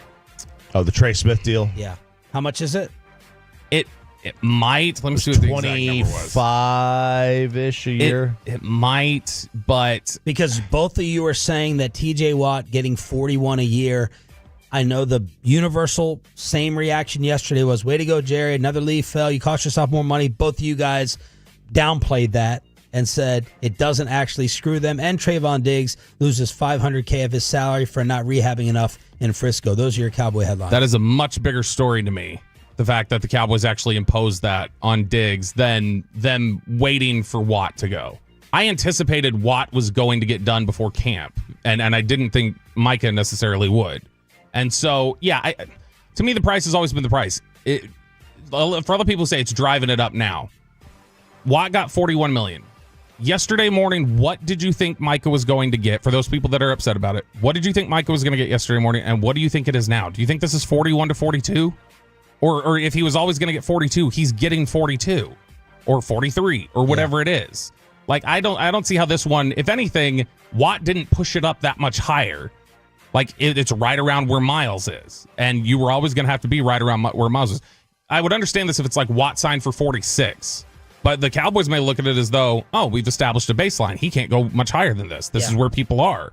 So I think it's actually beneficial. The refusal to... But should we not give them credit for that? Because we don't know. They didn't know if Watt was not going to come in at 44. Not credit. It worked out for them, is what I mean. But yeah, it ultimately didn't burn them. Like for everybody yesterday talking about, oh my gosh, this is awful. This has somehow burned them. I don't think it did at all. And what about for Tyler with the Chiefs deal? That one... might a little more. Guards are weird. Like they're not even like tackles, like in terms of the way their contract negotiations go. They don't typically have like a standard that everybody's trying to top and do different things. Guards kind of have settled into this range. It's a little like tight ends. Like, you know how we look at tight ends and we're like, everybody kind of just smushes into this area together. So the fact that Trey Smith does that push him up? I just don't know, because I haven't seen it like really get pushed up the market like that before. Generally, the Cowboys haven't had to worry about that with offensive linemen. I am a little surprised that they haven't tried to get out ahead of him, though, and just get that done and focus on that. The other Cowboy on this top 100 list, CeeDee Lamb. He comes in at number 32. Perfectly reasonable. Number 16, Micah Parsons. If I say Micah Parsons is the 16th best player in football, I don't think anybody like freaks out over that. Losing my mind? No. The problem is the next 15 players. Oh. This is where the worst list comes in. Some of these names are fine, but I want you to stop me when you go, wait, what the hell is that? And you're not just grabbing some random website no one's heard of, right? Pro Football Network. Yeah, Pro Football Network is legit. I mean, they're credentialed to cover stuff. They write, they cover the game. Okay. Number 15, Justin Jefferson. Number 14, Zach Bond. Zach Bond's better than Justin Jefferson and Micah Parsons? Apparently. Number 13, Patrick Surtain. Okay. 12, Lions safety Brian Branch. Oh, my. 11, A.J. Brown. Oh, my. Oh, God. 10, Derek Stingley Jr. 9, Jared Verse. What? Over Micah Parsons? He had a good year, but 4.5 sacks gets you the 9th overall player in the NFL. Was he Defensive Rookie of the Year or something? Yeah. Yep. Do they do things off metrics, analytics? They use some analytics, but I mean, it's not like they've got like a score they're constantly I don't have an issue with like A.J. Brown being high. Right? A.J. Brown's not better than Micah Parsons. A.J. Brown's not better than CD. I agree. Well, I agree he's not, but was he not better than him on that wide receiver list? Or Which right there with him? CD was CD higher was than ahead of A.J. He was. So it was. Remember, it was Chase, Jefferson, Tyreek Lamb. Tyreek Lamb and then A.J., yeah. Because A.J. was number 1 in, I think, PFF, Focus. yeah. Number 8, Jamar Chase. Number 7, Marlon Humphrey. You said he was underrated. He is. He's not the 7th best player in football. 6, Patrick Mahomes. 5, Myles Garrett. 4, Josh Allen. You're leading up to something. 3, Chris Jones, defensive tackle, Kansas City Chiefs. Number 1 is Lamar Jackson. Number 2, at 36 years old, just Stafford? The chef's kiss standard for defensive line play. Pittsburgh Steelers defensive tackle Cameron Hayward is the 2nd best player in football. Wow. That we just did that defensive tackles list. Wasn't he 3rd or 4th according to the league? And they're saying this is no. You got that defensive tackles wrong. He's higher than 3rd. Oh, you think he's the 2nd best tackle? No, he's the 2nd best football player. His PFF grade was a 90. First out of 219 defensive linemen. Don't care. He's not the 2nd best player in football. It's the most absurd thing I've ever seen. Joe Burrow was outside the top 20 on this list. He was 21. Wow. Ahead of him were guys like Trey Hendrickson. He's the 3rd best player on the Bengals, according to this list, because Trey Hendrickson and Jamar Chase are ahead of him. Jordan Mailata is ahead of him. So is Lane Johnson.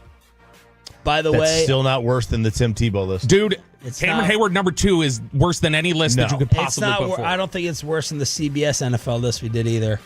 I don't think What was so. on that one? Specific? I know we've done several of them, but which one? RJ had it first. It was the first ever winner of Worst Take. Yeah. That was the one that didn't have Evaldi in the Cy Young category. That was it. That was one of them. That's what won Worst Take the first time. It was another one.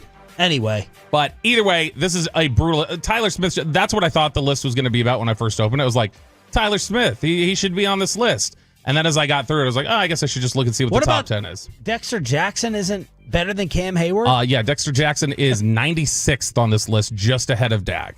Okay.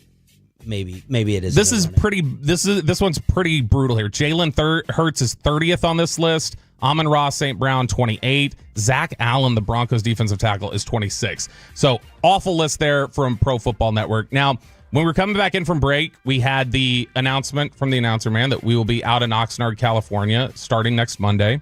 KNC will be out there. Then us and Gbag will get there the following week. And I have been playing around with the AI stuff, showing Choppy different things about, look how insane this is, about what this can turn out insane songs just like that, like even better than a year ago when we were doing things. So to put it to the test, I just fed it a couple pieces of information about us. And I just said, hey, I want you to make a country anthem for our trip to Oxnard. Just tell the story of what listeners can expect. And they kicked out a Song of the Summer candidate, Chop, with this banger right here. KNC are off to Camp Cowboys near, asking players things like, would you fight a deer? A week goes by and the real scouts arrive. No, not Gbag, it's the morning guy.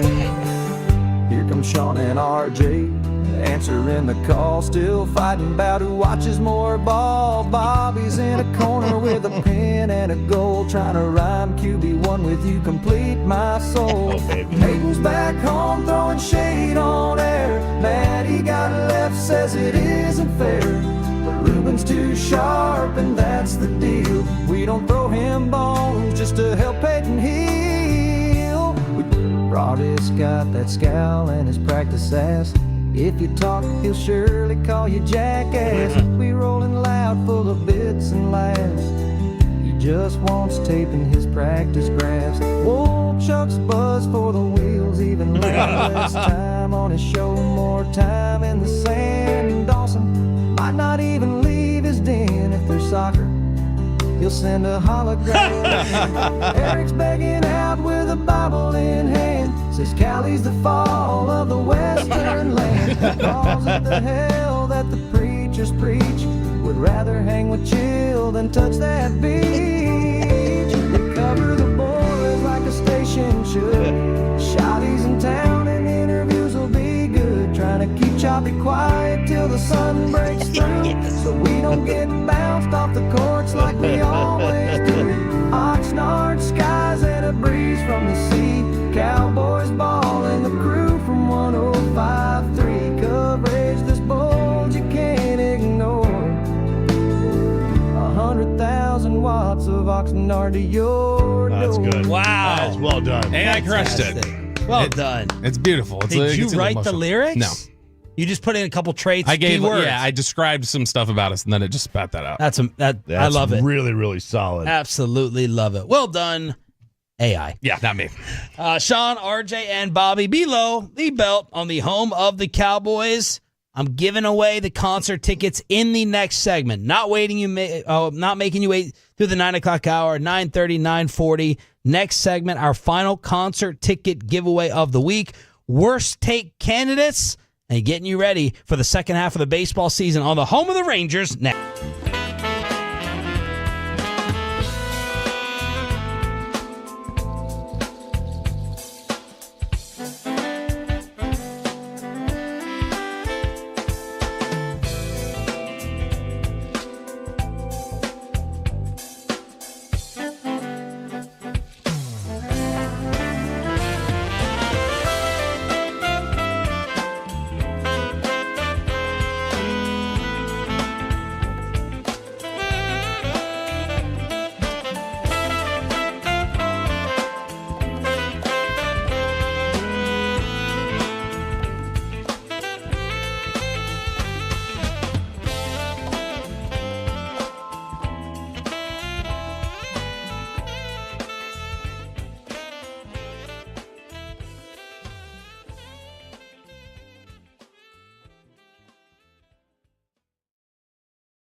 KRLD-FM and HD1, Dallas, Fort Worth. Let's go, Cowboys.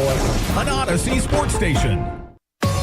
Driven by our D&M Leasing Studios, this is Sean and RJ on 105.3 The Fan. Final hour, fist pump time on the Fan Cam, Twitch, and YouTube. Sean Sharif, RJ Choppy, Cowboys Insider Bobby Bell. Kevin Walker's getting it. Aiden in the back, live on the Fan Cam, Twitch, and YouTube. I think I already said that. Thanks for being a total. That stands for turn it on, leave it on. Let's thank you with merch.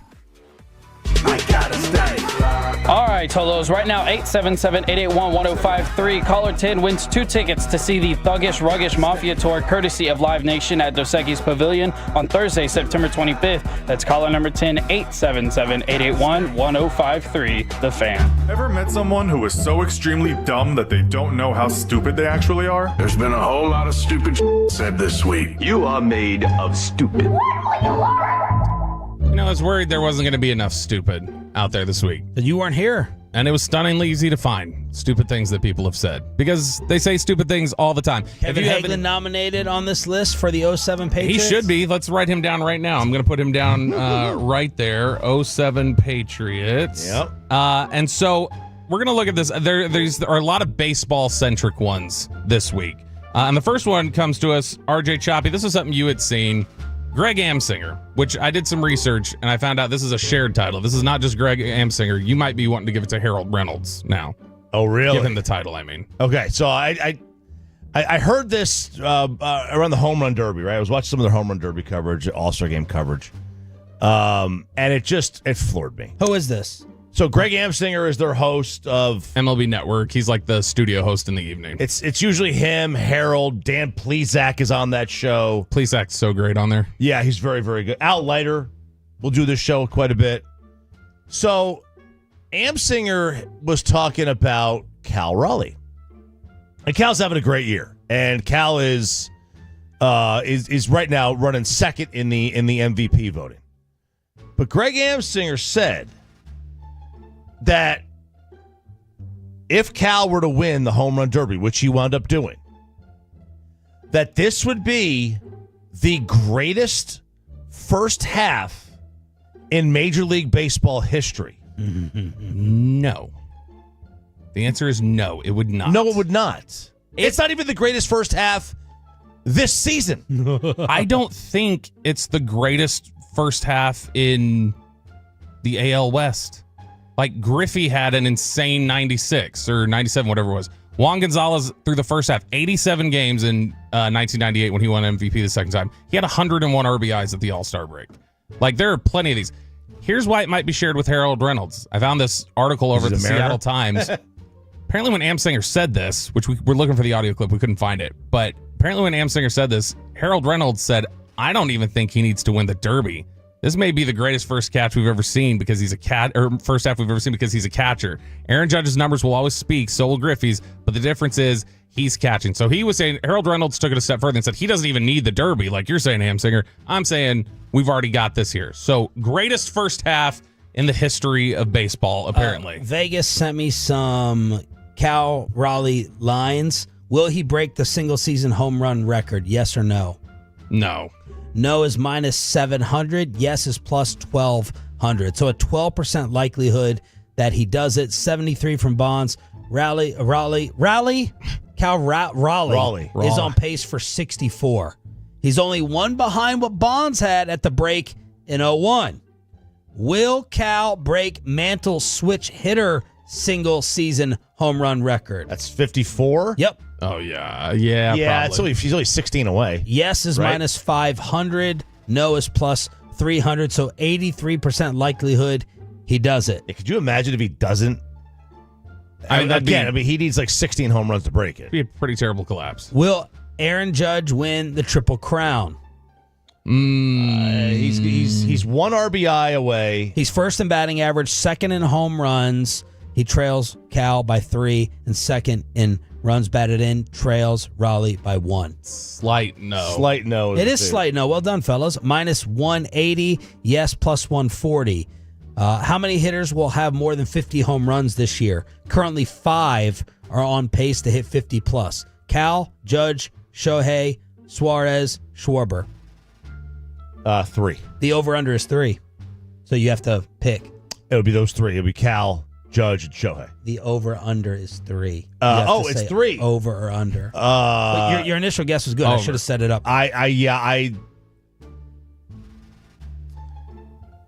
God, can you bet push? No. I would Over under 3. I think it's literally going to be 3. So you're not going to bet it. I would definitely not bet. Will that. Skeens finish with more wins or more losses? Losses. Losses minus 180. He's currently 4-8 with a 2.01. The lowest ERA of the modern era for a pitcher with more losses than wins was he'll get Was this. it Felix? It's 1971. Oh, yeah, that was old Johnny old Sane. Dusty Zeller. Dave Roberts was 14-17 with a 2.10 ERA. Damn, and then he was stealing bases in the ALCS 30 years later. The Dodgers. How many pitchers will have 20 or more wins? The over-under is 1.5. No pitchers are currently favored to win 20. Fried and Peralta are both on pace for 19.2. Last 20-game winner in the AL? Porcello. Yeah, Porcello. Verlander in 2019. That's sad. That's disgraceful. And in the National League? Kershaw. Scherzer. Strider, 20 in 2023. So those are some baseball odds I got sent to me, but your candidate for worst take is Raleigh. Am Singer and basically Harold Reynolds saying that he's having the greatest first half in Major League Baseball history. I mean, he's not even having the greatest first half currently in the American League, so I don't know how it's possible. This is a submission that I don't know if I think this is a worst take, but a friend of mine sent it to me, and he's like, you need to use this tomorrow. So Alex Rodriguez during All-Star coverage started fawning all over the commissioner and talking about how much he loved Rob Manfred. He said, I'm a big Rob Manfred fan. I think he deserves a lot of credit single-handedly with the changes he's made the last 2 or 3 years to really save our game. He probably belongs in Cooperstown. RJ supported this while you were out. You are in favor of this one. Listen, I mean, I don't know Bud Selig's in Cooperstown, for crying out loud. I don't think I'd put him in Cooper. You know what I mean? Maybe he deserves to go to Cooperstown. He's changed the game, whatever else. To make it sound like he saved baseball, I think is a little much. Well, look, their ratings they're doing pretty well with their numbers.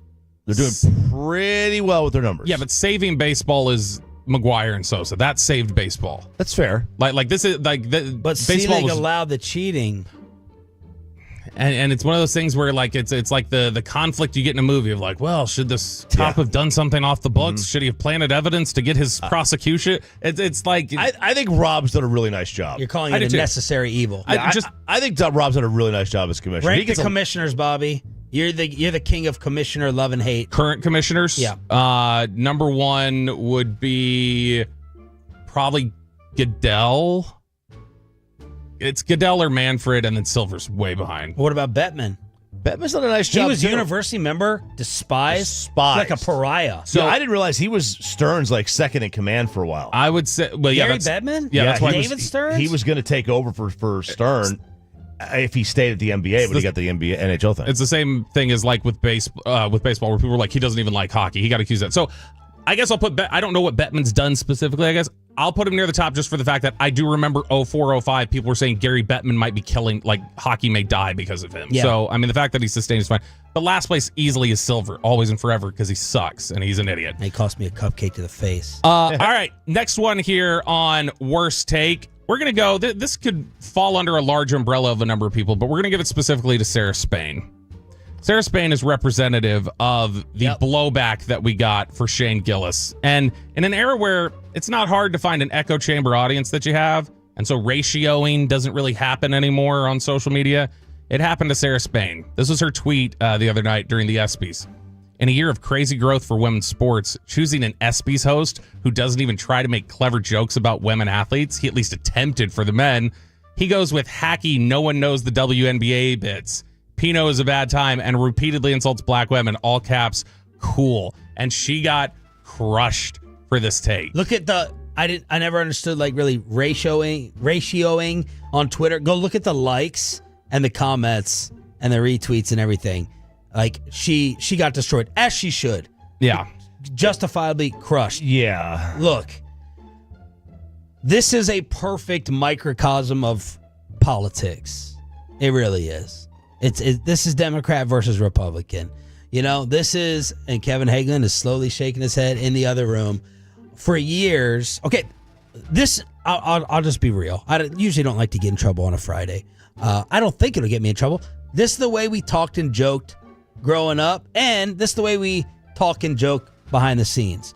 For a long period, cancel culture, you wanted to laugh at some of Shane's jokes, but you felt afraid because of who was going to come after you. Now it feels like we're getting a bit of relief or a lot of relief in that, okay, I can laugh at that joke again. Yeah. Now, some people never stop laughing at the joke. Us in our positions, I think we felt like we needed to be a little bit more careful. But yesterday, it felt nice just to be able to play all of that and just laugh at what I deem to be just comedy. Comedy is not funny if it's not dangerous. Okay? Comedy has to be dangerous to be funny. It has to be that's funny. So comedy has to be dangerous. It can't just be strictly shock jockey like you. Right. It doesn't have to be dangerous. Like, you love Jerry Seinfeld.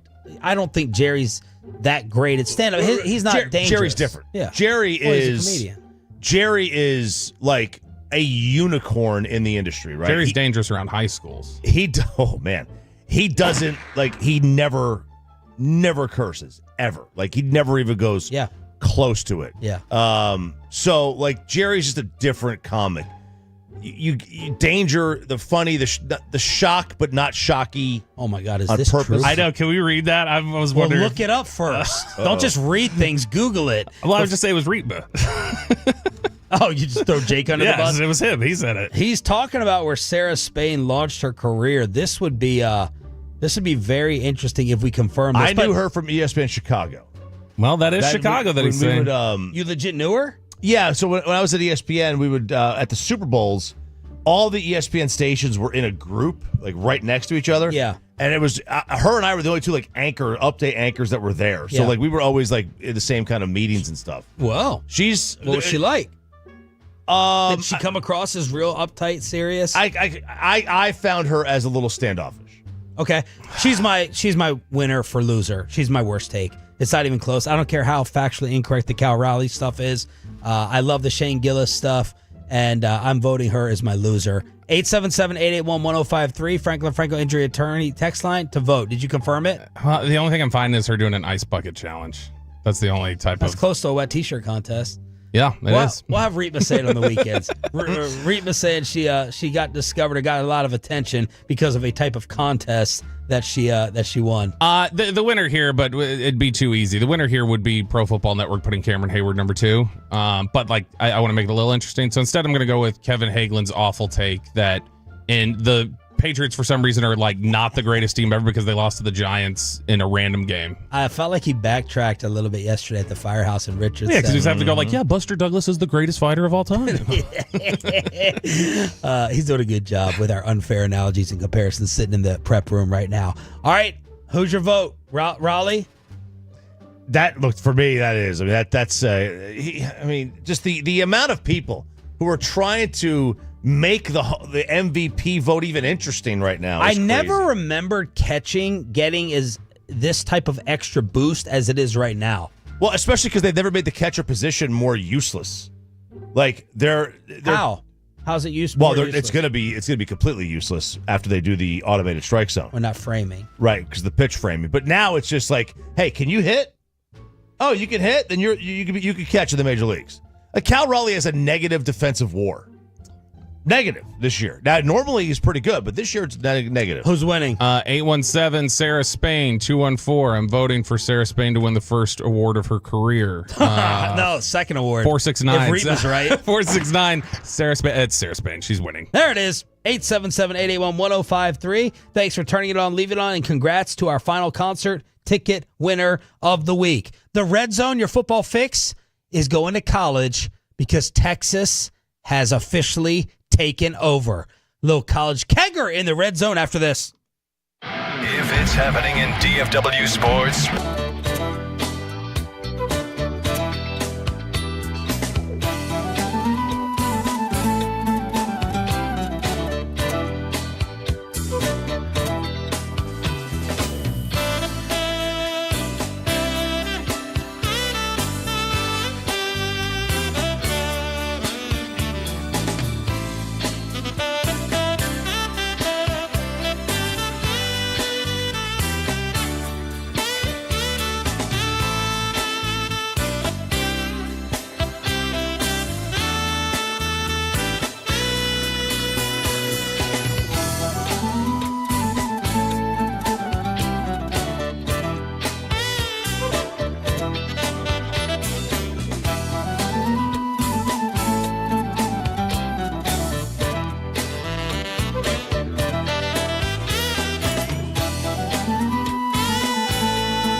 Uber Eats has low fee products? I gotta remember that. Well, you know, they say in order to remember something, you have to forget something else. Okay, now that is a very cute haircut. That's like a little shag. I've never seen that before. Well, I mean, of course you have. It's the Rachel. Oh, is that your name? No, I mean, like, your name. No, I'm Jen. My name's Jen. Right, but I just mean, like, this is your haircut. But that's hair on your head. I'm not saying this is your hair. Okay, freaking me out a little bit.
817-333-3333 with Frankel and Frankel. There is never an out-of-pocket cost. They only get paid when you win. Frankel and Frankel, the go-to for car and truck wreck attorneys in Dallas. I'd like to know where Lou Holtz is right now. Oh, I win. Google me. We're not hosting an intergalactic kegger down here. Today's football fix is going to college here on DFW Sports Station with Sean and RJ, along with Bobby Roberto Belt. We got Kevin Walker in for Pepe. He'll be back on Monday. And Aiden running the fan cam, Twitch, and YouTube. Crosstalk with the KNC Masterpiece at 9:40. When the season ended, the favorite to bring home the national championship was... let's go with they decided, I think Texas, right? No. When the season Ohio State. It was the Ohio State University, which, by the way, the Barstool FS1 deal is official. Portnoy, Big Cat will be on their college game day type show, and then one of their Barstool shows will be on in the morning, I believe, for a couple of hours. Which I saw something, I haven't looked, apparently per a report, Front Office Sports, they're saying that Fox likely sought the blessing of the NFL before making that hire. Like, hey, just to make sure Well, our there's partner... no way that Roger Goodell would okay it. Probably not Goodell, but it looks like the league probably said okay. Oh. They're all about their branding at the end of the day. Yeah. Oh, man. Because Portnoy's going to go on there and kill Goodell. He hates Roger Goodell, and Roger Goodell hates him. Or maybe it's like when you go like, can I have your daughter's hand in marriage? And they go, no. And they go, okay, well, I'm still going to ask her. Well, yeah, the sell to the NFL is we have 0 eyeballs on you right now from our programming, so we need to get some. Yeah, that they'll will do ultimately college. help you. Yeah. And Tom Brady probably blessed it because he's a Boston guy. All right. The Texas Longhorns have overtaken the Buckeyes as the favorite to win the national championship. This from Bet Online and their sportsbook manager. Outside of Clemson and Notre Dame, Texas has commanded the most preseason money to take home the title. There's obviously a ton of hype surrounding Arch coming into the year, and we only expect Longhorns wagering to ramp up as we get into August and September. Arch Manning at SEC Media Days was asked about all the hype. I'm not really sure how they get these opinions because I've only played, 2 games? But I guess that's nice of them to say, but, that doesn't mean anything. Talk is cheap. I got to go prove it. All right, talk is cheap. I really like this guy. He looks innocent. He sounds innocent. And this is someone, even though all the hype has been upon me, you usually hate hype and root against it. Right now, I'm an Arch Manning fan, even though I can't stand Longhorn fans. Handles himself well. Says the right thing, says enough, but not too much. He has been trained for this moment. There is no doubt about that. Now, did you guys do the story about how he picked the suit he was wearing? No. Oh, it's because it wasn't a quarter zip, which is standard Manning issue. Well, did you see Pavia arrive in a tux? No. Pavia came to SEC Media Days in a tux and had an army of media around him. I didn't know they made him that small. So Ross Dellinger over at Yahoo wrote this. He said, a few days ago, Arch Manning phoned his father, Cooper, with a question. You're talking about the wrong family. I wouldn't. You're scared of I went after the... You're scared of the Keller softball crew? We got down there. We told them what was up. I wouldn't be talking about the Pavias. A few days ago, Arch Manning phoned his father, Cooper, with a question about his appearance at SEC Media Days. Hey, Dad, asked Arch, what am I wearing? So, last weekend, as any dad would, Cooper then flew to Austin, connected with an acquaintance in the clothing industry, and the two of them put together the wardrobe ensemble that the 21-year-old quarterback was wearing. Cooper refers to it as an outfit befitting a Southern gentleman, a navy jacket over an orange and white striped shirt, matching striped tie, khaki slacks, a brown belt, and for a dash of different color, a light blue pocket square and blue suede shoes. This is the most calculated, image-aware family in professional sports. Boy, you could not have... just done a picture of the classic Southern attire. I don't know, you were in a fraternity, y'all did those formals. I went to a formal once, with a girl from a sorority, one of their formals, and I wore like a regular suit. I was the only one that did not have brown shoes and khakis on with the suit. They all wore like a blue suit jacket or a black, and then the khakis. I was the only one in a single color suit. Don't they call you Khaki Kevin? That is what they call me. And why is that?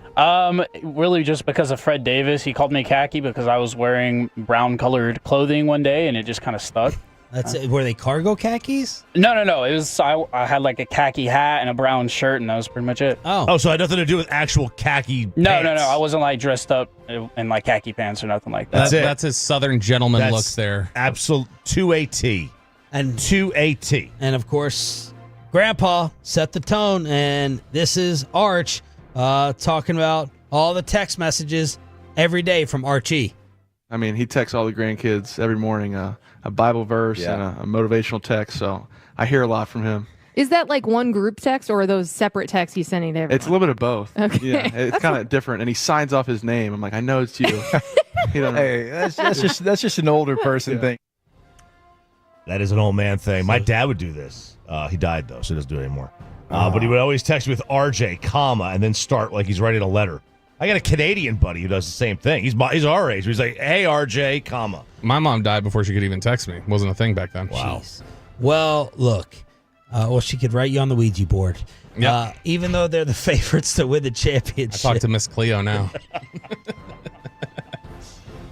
Doesn't sound like my mom exactly, but even though they're the favorites to win the championship, they start off as a 2.5-point underdog in Columbus. What are the ratings going to be for that game? Not good, because it's an 11 a.m. kickoff. Oh, no. No. It is so stupid. I hate the Big Ten. I hate everything about the Big Ten. The FS1, do they have the rights to the Big Ten? Yeah, Big Fox. It's Fox. It's Big Noon on Fox. It'll be on Fox. It'll be on Channel 4. You're going to hate Michigan so much more now that Portnoy is going to be on there. By the way, we suggested a Barstool type concept at FS1 with the personalities, but I have zero interest in seeing Dave Portnoy on the main college football set. It's going to be nowhere near as effective as McAfee. Oh, right. They're programming 8 to 10, all that. Dave Portnoy, he's not a sports expert. Oh, no. I'd want Portnoy hosting one of their studio shows and like doing interviews or something. That's what I would want Portnoy. Yeah, for. He's fun. He's got. Yeah. I mean, he's not going to be as bitty though as McAfee. No, that's for sure. Like what Pat does with the crowd, where he makes his picks and he goes the Georgia song, and then he picks Bama. Like that's fun. Like, and the kicks. I mean, he's a heel. He's a WWE character. Heel. He's a character. Portnoy is he's got that in him, but it's not exactly who he is. Big Cat will do well. Like Big Cat doing any sort of coverage, he'll do anything they put him on a set for. He'll do well because he's really. I mean, he's funny like that. It just bothers me. Like that game should not be at 11 a.m. Yep. All right, so the Longhorns are 6-1 to win it all. Who's second? Ohio State. Ohio State is tied with who? Penn State. Not Penn State. Georgia. 13-2. Man. So Georgia's got 3 true road games this year. So they alternate. Well, last year they had like 3 true home games. This year they have three true road games. And it's a manageable road schedule. Their only tough road opponent, like true road game, is going to be at us. And we are breaking in a new quarterback. How are they, I guess, with all those odds, how is Bama handling all of that? That they're not like just talked about as though they should just be given the trophy. Like that seems to be their thing. Penn State is 7-1, then Clemson 17-2. I watched this sit down with Dabo and Belichick the other day. Holy crap, can Dabo Swinney talk? Belichick may as well not even have been there. And he's a good storyteller. And it was interesting listening to him, but he did all the talking. Bama 9-1, Notre Dame and Oregon tied at 10-1, LSU 16-1, Florida, Michigan, Ole Miss. The Aggies are 33-1, and they're not getting their second round pick back. Shamar Stewart, the first round pick, Well, first round pick. Yeah, he was number 17th overall. So Mike Elko, the head coach, is like, he's here, he's working out. Yeah, he's unsigned, but he is not. He says there is no intention of him to play for us this year. He's been around. He's comfortable. We like what he does. We wish him the best, but he will be a Cincinnati Bengal. What is his hold up there? The second round picks are now signing, including Ezeraku. So he was a first round pick. It's forfeiture language. The Bengals are trying to start a new baseline with their first round contracts where they say, like, there's basically language in the contract that forfeits money under certain circumstances that they have never applied to any of their other first rounders. So Shamar Stewart is saying, I'm not going to be your guinea pig on it. You're giving me the same contract language as every other player you've ever signed here. And they're digging in on it. And that's where he's right, ultimately. He's right. If they wanted to try and sneak it by, fine. And then you can set it as a baseline and say, well, Stewart signed it, but he caught it. He said he didn't want it. You have to work with him. Oklahoma is 50-1 to win it all. Tough break, Carter Freeman. And they've got they have FCS wide receivers and the best transfer quarterback in the whole thing. John Mateer is fantastic. He's going to do great there. So should they be this low? I don't think so. Now they got a tough schedule. Obviously they play Texas. They go to Tennessee. They got to go to Alabama. Like it's not an easy handled schedule. Alabama last year. It's not a problem. RJ's Vols are 60-1 to win it all. Jared Sandler and Brett Boone's Trojans 66-1. Then SMU and Texas Tech both 100-1. Us being 60-1 is interesting because Heupel's kind of proven it. His system's kind of quarterback proof. But it's a new quarterback who's never played at this level, so we'll see. If you want Texas just to win the SEC, it's 11-4. That's plus 275. Big 12 favorite. Big 12 favorite is going to be Arizona State. No, third. Let's go Colorado. I believe in Dion. Nope. Oh, not even in the top 6. Damn it. You Is got to it buzz K-State? Kev. Find that buzz. It is not K-State. They're tied for third. West Virginia Mountain. No, it's Tech. Oh, yeah, Texas Tech. Nope. Iowa State? Well, they're Tech wrong. is second. Tech. Iowa State? Not Iowa State.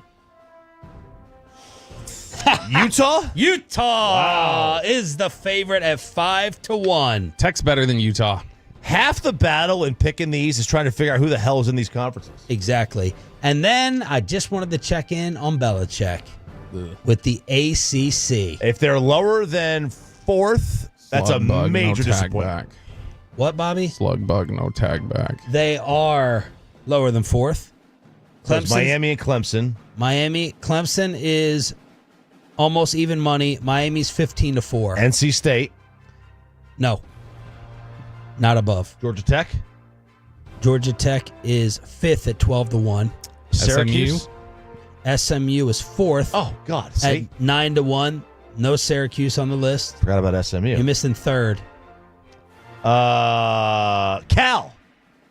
Louisville. I'll just give you the order. Clemson, Miami, Louisville, SMU, Georgia Tech, Florida State, Duke at 25-1, North Carolina 28-1 to win the championship. That's not a terrible in the conference value bet. You know, it's Do interesting. you know anyone they have? You're just saying it's a good value because of Belichick? You know anything about their talent? I know absolutely nothing about it. But I'm just saying, like, if he's that great of a coach. How's he recruited? Are people buying into it? I don't know what type of talent they had to go mostly transfer portal because he was a little bit late. You know, it's funny on some of these odds, though. Like, the odds were clearly, I think you said, they were better that Texas wins the SEC than wins the national title, right? Like, I would think it's a better shot of actually winning the national title if you're Texas than winning the SEC. Are we getting a little wild card I just found out about for crosstalk with KNC? A guy that I have never, maybe one time in Fort Worth. He may be responsible for a nickname we just discussed. A little surprise for crosstalk next on Sean and...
but you've got to forget something else to remember that Uber Eats has groceries. No, that's absurd.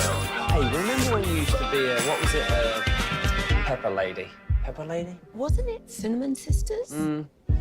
Basil Babes. Saffron Squad? Nutmeg Maidens? Paprika? No.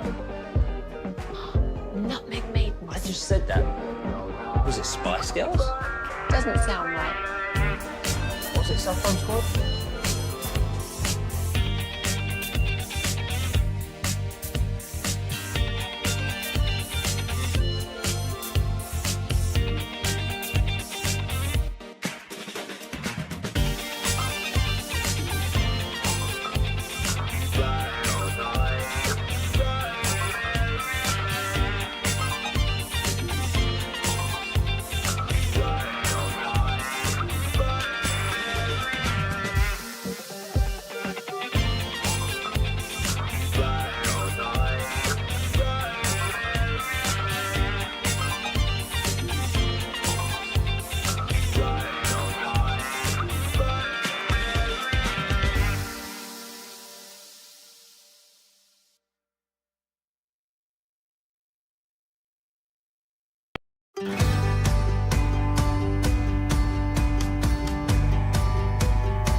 Uber Eats has low fee products? I got to remember that. Well, you know, This is Classic Chevrolet. Together, let's drive, relax, and enjoy the difference. Based on new Chevy registrations 2023 and 2024.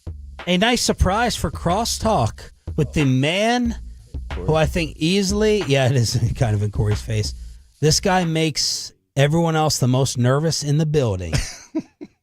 And I'm about to find out why, hopefully. Fred Davis in for Corey Majors, along with Kevin Hagelin on 105.3 The Fan. Good morning, man. What's up? Man, just living the dream on a Friday morning. Your voice sounds deeper than it just did in the commercial. It's radio. I mean, He's what are trying we to doing? out deep you. You know? Because we don't all do it? Yeah. We don't all do it? I mean, Who has the biggest, we all do who it has the now. biggest We all radio know. voice at the station that's not the same off air? Zach?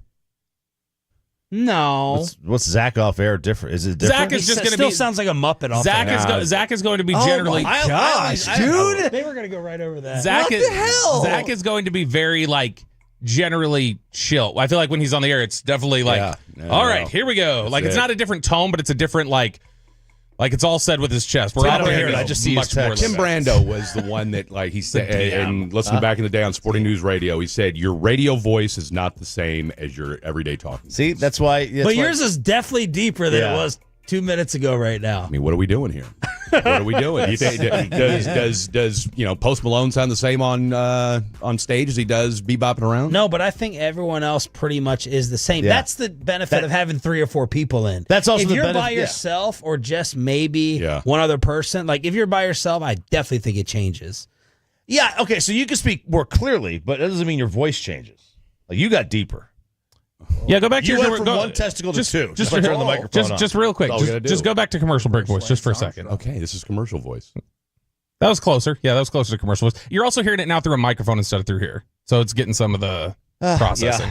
Yeah. And we all and Sean talk and I loud. use And don't both. we talk loud? I mean, I don't talk as loud Yeah, no doubt. on No. the microphone or just Although bebop. I mean, Bobby talks because I can't. I talk if loud, you ever get stuck in an elevator with Bobby, holy hell. especially if I've had to drink. Oh my gosh. Or in a car ride. Oh, yeah. There's nothing worse than being in the car with Bobby at 2:45 a.m. in Oxnard, and he's so loud. You're I don't trying know to why wait- you put a time on that. Oh. Yeah, I'm loud regardless. 2:45 in the morning. Well, because Sean later in the day I can handle it. Sean sounds as bassy as Fred at 2:45 in the morning. He's like, "Shut up, I don't want to hear you right now." Man, you got a hell of a headphone tangle over there. This is my routine. Give it to me. I can't even look at it. Your anymore. routine is we to do. unknot it every day? You Every don't want day. to have a different routine of the way Every you day. wind them up? You were just on less than 12 hours ago. Do you wind them up or do you just grab them and throw them? Oh, that's why. He Chop, doesn't do even you wind think them. you have an ability to untangle? I'm an untangler. Obviously. Let him do it, Fred. I do necklaces Here all you the go. time. Oh, Here you go. if you can find a friend who does that, that's an amazing friend gift and offer to untangle. Necklaces, they're. No, ask Gbag. I do that every crosstalk. I sit there. Do you always get it untangled in time? There's no way. Usually, yeah. Because I'll do. I mean, it's it's kind of like a nervous tick, right? You're just sitting there, you're talking, doing your thing. Okay. Kevin, what's coming up? I'm going to tell you that in just a second, but I want to go back to Fred because Fred, I believe, can give us some insight on a potential challenge made to someone on our show this is last good. night. Oh, please. This is good. That I think is going to end with that person This is good. unconscious. Alex, This is just good. stand near the board, please. I just want to see your face when this is said. So, as you got, nighttime, we've got the gamut of producers, right? So, Khaki Kevin Walker being one of them. And so one of the new guys is Dylon, all right, for all my Chappelle Show folks out there. Good kid. I mean, he was, magna cum laude in journalism, which whatever that means. Sure, he looks like it. Right? It's like you're smart, so why'd you pick journalism? He's a Whatever. wonderful man. By the way, Bondi says, I think they're releasing the files. If you're Okay. following along Why this is morning. everybody still talking about this? Okay, we don't need to talk about the files. So it's not a hoax again? Okay. I don't know. He's a wonderful man. Okay, yeah, nobody says anything bad. So we're doing I our love top five towers. last night. Top five topic was things you've done once and said, I'm done doing it, right? In honor of Mike Williams retiring after the Chargers practice. So our guy Dylon comes out of the gates and says, I think his number 3 was, punched my baseball coach when I was 12. And if you saw this kid, I mean, I can't even imagine him punching anything. So we're like, wow, that's crazy. Then he volunteers that he punched his mother. Okay, we're like, whoa. Okay, so we're like, what'd you slap her? Like, whatever. So we get into that. And, I don't remember yet. I don't remember. He remembers hitting her. And he just blacks out and wakes up in a pool of blood. Rage, Did he say where he hit her? The shoulder. The shoulder. I asked, did you slap her? Was it open hand? What happened, right? And what's his stature? Oh, $120 soking wet. Maybe 130. And height? He's slight. 5'9", 5'10". His head barely fits in that hat, that Ranger hat. There you go. That's Dylon to the fullest right there. Dylon. So That's then his we real asked name. him. No, his By name's the way, Dylan. RJ untangled those headphones really So quickly. his name's Dylan, but if you guys have seen Chappelle's show, you guys know who Dylon is. So that's what we call him on the show. So I said, hey, what producers here at the station do you think you could take? And without any hesitation whatsoever, he says, Alec Medford. What? Jim Rat. Alec not Medford. even a moment's notice. It's almost like he had a beef. Are they tight to the degree where he would joke with Alec? Grab the mic. I don't think he knows Alec like that. Alec, That's do you my know thing. do you know Dylon like that, Alec? I've talked to him maybe like once. Is he taller than you, like considerably? Yeah. He's 5'10", they say. Yeah, I'm 5'7". He's probably 5'10", 5'11". Okay, so it's like Buster Douglas. Yeah, it's Tyson Douglas. I was just gonna go. Yeah. That's a little different. Did you hear this? And if so or if not, He's hearing it you for the heard it first now. time. You What can do tell. what do you think? Yeah, this is my first time hearing this, so I'm intrigued because everybody thinks that the height is the key. Well, and we tried telling him that, Alec. Alec works out. Alec is jacked. I weighed in at 168 yesterday. Wow. Both So- Blake and I told him, you understand, and this is what we told him. We said, look, you understand he's probably the most fit of all the producers, maybe outside of Lucius. And Dylon's response was, he's 5'7", so what? Wow. I'll just give him noogies. My response was that Alec would beat his ass. We said to power rank the three, who do you think you could beat up? He said Alec 1, Jet, this new kid, and then Ross Levinsky, because he doesn't think he'll fight back. Okie dokes. He did refer to himself. Ross being a non Ross would take notes on the fight.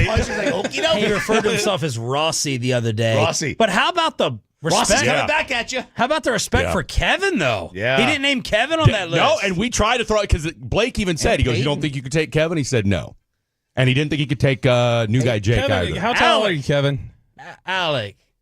I'm about 5'10". 5'10". Okay, so he's a height thing. It's a height It must thing, be yeah. clearly. But look That's at his- Alec's stature. I mean, Alec is. No, Alec's he's like a brick. Like I wouldn't want to. But Alec, can you have you ever been in a fight? Yeah, I have.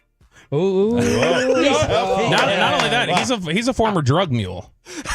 He legitimately is banned from Venmo because he's of that. banned from Venmo. Man, so Allegedly. does the Dylon. Does he have like swag and confidence? No, none whatsoever. None whatsoever. And how much does he weigh? 5'10" what? 120, 130 Stop. max. Legit. I kid you, dude, I'm serious. That's not possible. Maybe it is. I don't know. What, that he weighs 130 pounds? I mean, he's young. How old is he? He's 22. Yeah, he's young. No, because I call them my three illegitimate children because I have daughters all their same age. So new guy Jake, Khaki Kevin, and Dylon are all 22. Wow. I have 100 pounds on him. Yeah. Good God. That's great. Yeah. That's awesome. I think Alec would crush that dude. Thanks, man. Maybe the guy. I mean, maybe he's trained. I mean, in look, something. he has no problem hitting his mom. Clearly hit his mom. He'll fight Does dirty. Fred, does he come across as having like anger issues? After last night, yeah. Yeah. You know, it's one of those guys. Hey, look, the maybe, snappability is a thing too. Yeah. It's not just Yeah. about strength, size. What happened? Like Bassick, we always knew if Bassick got in a fight, like it's on. you'd have to literally probably kill You'd him. have to kill Yeah. him. But he's not also gonna a stop 6'2" former athlete. Yeah. Yeah, but I'm talking about the rage factor. Yeah. You know what I mean? Maybe maybe got rid of Dylon that has got shit. rage. And look, I think it's an epidemic here at the station. Is just the pent up nature of some of the young men here at the station as well. And I mean, I think You that think- speaks for Sleeping on the itself. couch. You think our young guys have issues? Oh, 1,000%. incel We've got a operators. handful of guys. And look, and again, we get the rotating group here, and look, I love all these guys, but and we try to give, Blake and I try to give pep talks to some of these guys. I mean, Bobby knows. Like Blake, some vet. How old's Blake? Blake's younger than they are. First of all, Blake's using fake names on dating websites. I mean, this guy can't be stopped. Blake has the worst judgment of anybody in this building on everything. Like for instance, On everything? So what was this? What was this thing? Yeah, everything. What were you doing? The segment where this came up? Top 5 things you do Top once 5. and then never do it again. So it's their top 5 list. I was in here during a commercial break one time, and I was just kidding. But he was like, "Hey, we need a top 5. We're about to come back. We haven't picked it yet. What should it be?" was like, Blake, how about you do the top 5 stereotypes that you think are actually true? And I was not. And Blake got out a piece of paper. He's like, I know all us black guys, we can sing. So that's one. And he like starts like, I was like, do not do this because you will lose your job. I will say this, Fred, out on the streets, everyone talks about your show. People are loving it. It's funny, man. They always bring it up. Seatbelts off. Yeah. Something about that off. nighttime slot, right, Kev? I get you. It's different radio. I mean, you get kids talking about beating up their mothers. So that is a pretty shocking turn. You may have just gotten him fired. no. Look, he's a God-fearing kid. Look, he's never been pulled over. He doesn't fear that much. He's never been. Well, think about it. He's never been pulled over. Have you read the Old Testament, Sean? He's never what? He's never been pulled over. Okay. I think he said he's never drank. See, I already don't trust him then. I don't know. Maybe that's it. Maybe the lack of trust me. Maybe they don't unwind because they're not drinking. Because, like, yeah, Kev doesn't drink, and he's got pent-up aggression. He kicks in windows. No, he's never had a drop alcohol in your never life? had a drop. Oh, wow. That's impressive. I hope you'll trust me. Look, I got nothing. Hey, RJ look, teach just their said own. I don't trust their own. Well, and they definitely shouldn't fire him straight away. They should at least give him a chance in the fight. Let the mom testify. And if he wins, then he gets to keep his job. His mom is a teacher. And look, I'll put it like this. He did a great job on haikus the other night. I mean, cleaned up. Really? You guys doing haikus? Yeah. Haiku Hump Day every Wednesday. Yeah. Come on. What's got me coming up fired on the before. show? Why not? Tease this so I don't get in trouble. Right out the gate, we're going to have more Cowboys questions that matter, but I'm going to turn your attention to 1220. We were going to do this earlier in the week. We just haven't had time. If you could magically grant an NBA player health throughout their career or, other things, who would you pick? Like other things? Okay, so Or it could be present now if you want. Other things? Like if you Sean might be biased because he's from Maryland. I knew he was going to get see what you did there. I see what you did there. I figured out we were just very nice. You're an ass. That's a good one. You're an ass. Did you say fired right before he gave his tease? Fired over a haiku or something? Yeah. Like the content of the haiku or just the segment? I mean, I think there was more involved there. It's a good segment. It goes What's that? sideways, though. What city? Oh, Houston. You got fired in Houston over a haiku? The boss there? No, Gavin was already gone. Oh, okay. No, Gavin was already gone. Parker? Gavin was already Parker gone. fired you? No. Oh, no. Armin got you? No, Ryan McCredden. Okay. Ryan McCredden. Did you call the service road the service road? No. I'll tell you. What was your insensitivity? Because all these guys are scared to host with you because how off the rails you're supposed You're the first one. I hosted with you for 5.5 years in a different version. You were the first one scared. Choppy was a little nervous. It's a nervous excitement to work I with was you. excited. Trust me, I get it. We did great. I was excited. How reined in are you now compared to Houston? Oh, first of all, I was drinking in Houston. I was on during the haiku? No. But I'm saying so me and Ted Johnson, who Ted was off the rails, I was off the rails, and it was nighttime radio, and that's pretty much all you need to know. All right. That's all we need to know. Have a fantastic weekend. Buckle up, Kevin Hagelin. It's the KNC Masterpiece with old ED Nick.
Do you think it's true that you've got to forget something else to remember that Uber Eats has groceries? No, that's absurd. Hey, remember when you used to be Pepper Lady? Pepper Lady? Wasn't it Cinnamon Sisters? Hazel Babes. Saffron Squad? Nutmeg Maidens? Freaker? No. Who said that? Was it Spice Girls? Doesn't sound right. Was it Saffron Squad?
It's the KNC Masterpiece on 105.3 The Fan. KNC Masterpiece right here on 105.3 The Fan. You got me, Kevin Hageland. You got Fred Davis in for the day. And, of course, the famous Alec Medford. Gentlemen, how the heck we doing today? Fantastic. What a crosstalk. Indeed. What a crosstalk. Good job. Hey, man, look, that's the way that's the way you get things started. Get a little lather. It's kind of like your pregame. Get your shooting shirt on. And, and it helps, too, when, you have, producer on producer violence or threats. Sure. But you have to make sure you didn't peak too soon, right? As far as what, my producer or me? As far as you and this show. Come on, bro. Come on, who are you talking to? We're just getting started. Okay, I get stronger as the show goes on. I'm well all right? aware. You already know. I'm you already well know. aware. We're just getting started. We're just getting warmed up. I was on radio 12 hours ago. What are you talking about? I know. You come from the night show tradition that we have here at 105.3 The Fan. All right. Want to start everybody out today with a couple of things. First of all, it is a shout-out Friday, 877-881-1053. If you want to go ahead and text in Frankel and Frankel Injury Attorney text line, any shout-outs for the day, also the Twitch and the YouTube. But we've been doing Cowboys questions all week as we count down to training camp. Corey will be back on Monday. We'll be headed out to Oxnard on Monday I'm jelly. as well. Is it mostly because of the weather? No, I mean, I want to see. I mean, I'm geeked about this Cowboys team. I mean, this is my second year here at the Fan now for the football season. I didn't know what I didn't know last year. I was still kind of getting my sea legs under me. And, this year now people know who me and Blake are, and I just have a better understanding of covering the Cowboys. Because, look, you've been here all your life. Yep.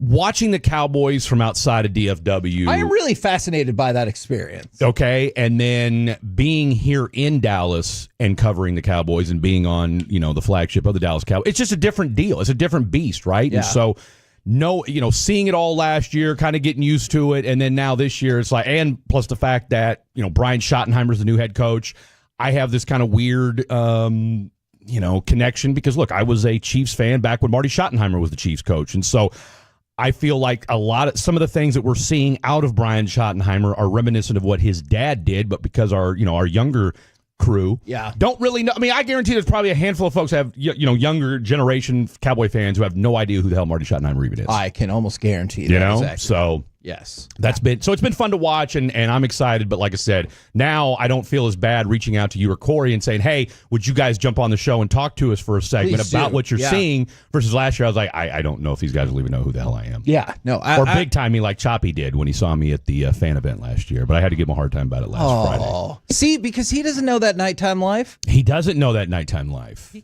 doesn't. ESPN. But hey, look, we kumbaya'd it up. He untangled my microphone or my headphones did that today. really well. He did. Actually. He did like a Rubik's Cube for him. So all right, so my more Cowboys questions that matter as we waste away for training camp. Will this finally be the breakout year for Sam Williams? I believe this is at least the third consecutive year we've talked about the breakout potential for Sam Williams off the edge.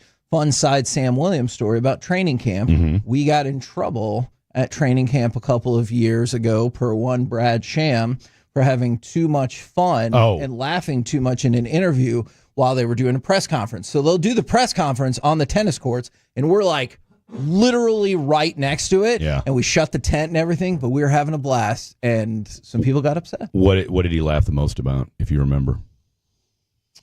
Or was it just one of those? It just was one thing to another, and you guys are just in the moment, and you're just vibing and laughing. I think that's the thing, because he had a personality kind of similar to ours, and the sarcasm kind of a little deadpan humor going back and forth. So you could throw something at him, and he knows you're just screwing around. No, that's the best. And instead of being like, what? So he's kind of like Sarah Spain in that way.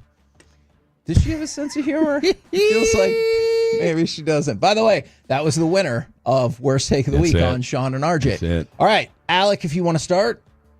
Is this finally the year we get the breakout for Sam Williams? I feel like we've talked about it for many, many years. Yeah, it's not quite at the Mozzie place for me yet, but I would like for it to happen. Unfortunately, the injury got in the way here recently, so I think because of that, I'm hoping for more. I'm expecting more. I think we're going to get something good this year. I think the Eberflus system is going to help him out. I think that he's going to get the right coaching.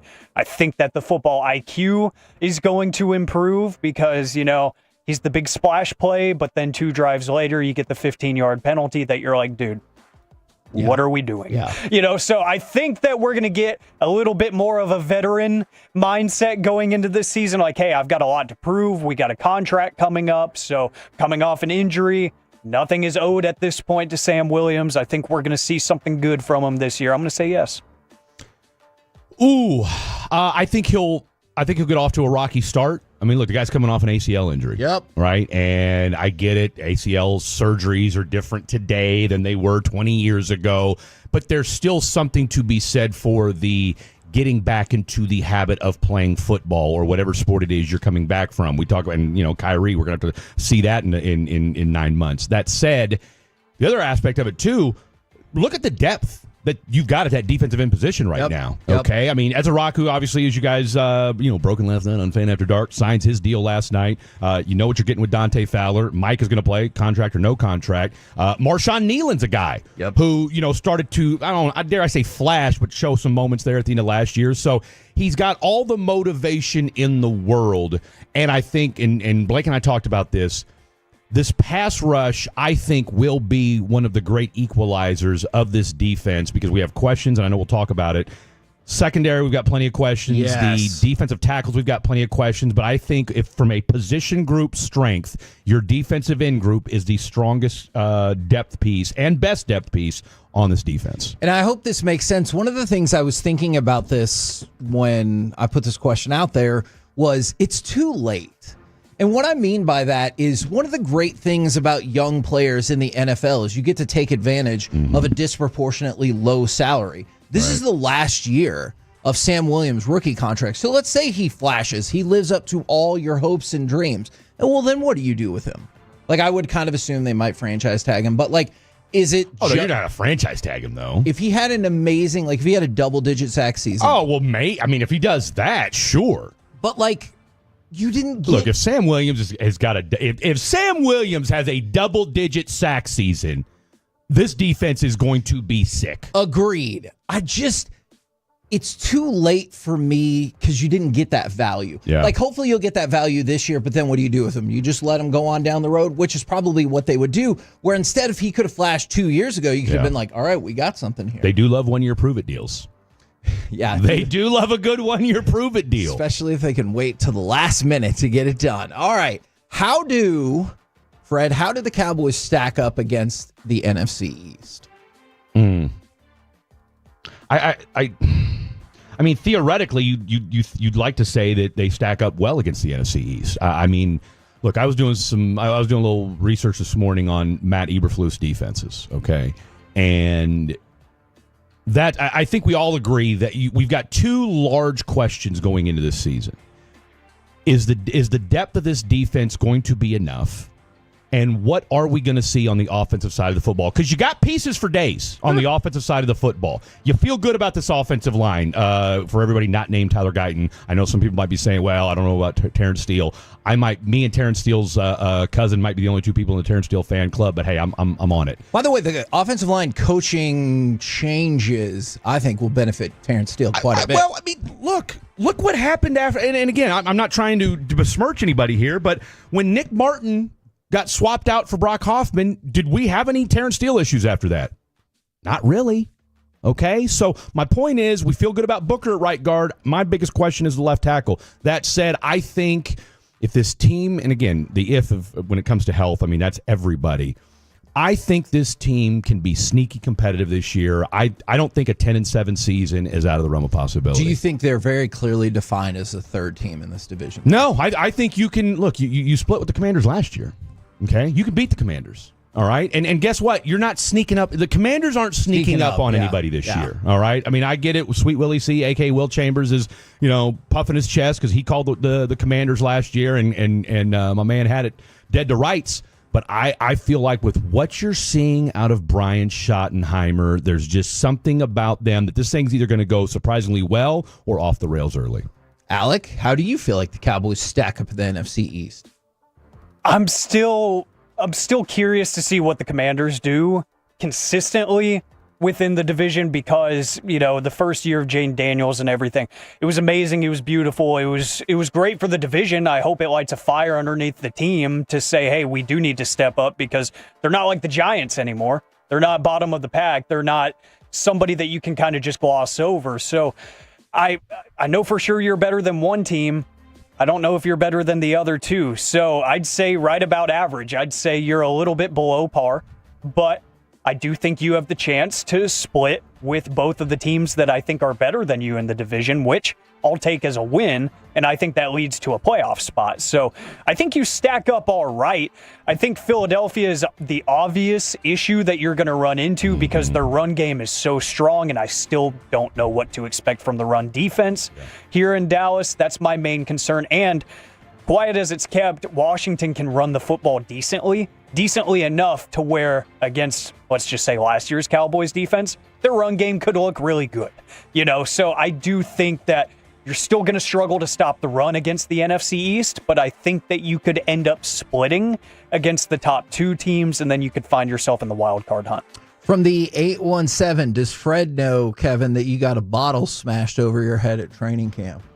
No, I mean, this is all anything you tell me as it pertains to training camp will be brand new to me. It was one of our payoffs, and our good buddy Mike Fisher smashed that bottle over my head.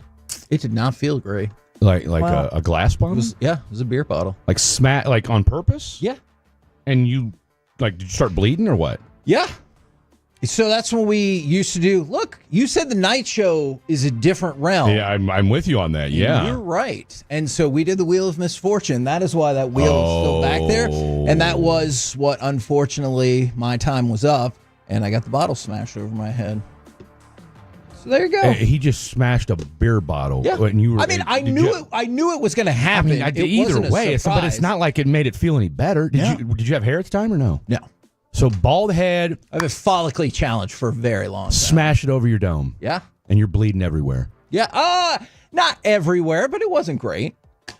So you weren't worried about the repercussions of bleeding and all that good stuff. It was at a time, and you don't drink. It was at a time in my life where if you were drinking, I could totally. That would make all the sense in the world. Probably at a time sober as all get out when I didn't always think through the consequences of things. By the way, speaking of being sober, I'm here for it. From the 214, hey Kevin, can I get a shout out to my wife Robin for being sober for 5 years today? That is fantastic. Shout out to your wife, and hopefully shout out to you for supporting the process along the way. Amen to that. Absolutely. One day at a time. You need that support. You absolutely do. Sure.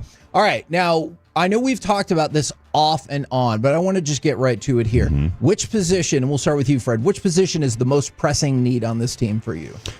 I'm gonna borrow my showmate's take and cornerback. Agreed. Because one thing, and I'm sure we'll get into this at some point. Matt Eberflus's defense, run wise, I think they have their moments. I'm less concerned about that, but his defense will give up some passing yards. And you've got Trayvon Diggs, who allegedly who thinks so less or so little of the Cowboys training staff that he's willing to take a $500,000 pay cut to not work out or train. I kind of wonder if he thought they wouldn't enforce it, because we talked about that story a couple months ago when it looked like that was going to come to fruition. Yeah. I wonder if he's like, they're not actually going to do it. I think he knew. He didn't care. He doesn't care. Wouldn't you love to have that kind of financial freedom where for 500 GER is just for sure. Whatevs. Yes, I would. Alec? Corner is the obvious answer, but I don't want to be a broken record. I'm going to go with defensive tackle still. Because we talked about it, you asked the question the other day, Kevin, is it a make or break camp for Mozzie Smith? Yeah. To which I said, yeah, I think so. Because it might not be as much of that being the case if Jerry and Steven didn't keep beating into the ground the idea that defensive linemen need 3 years to really show you what they've got. So I've had that window in my mind this whole time that, okay, this is going to be the year, not to quote a former producer in this chair. By the way, somebody did shout out Reggie, though, so I get it. Not to be like Reggie, but is this going to be the year that Mozzie Smith puts it all together? Because that's what we've been told for years now.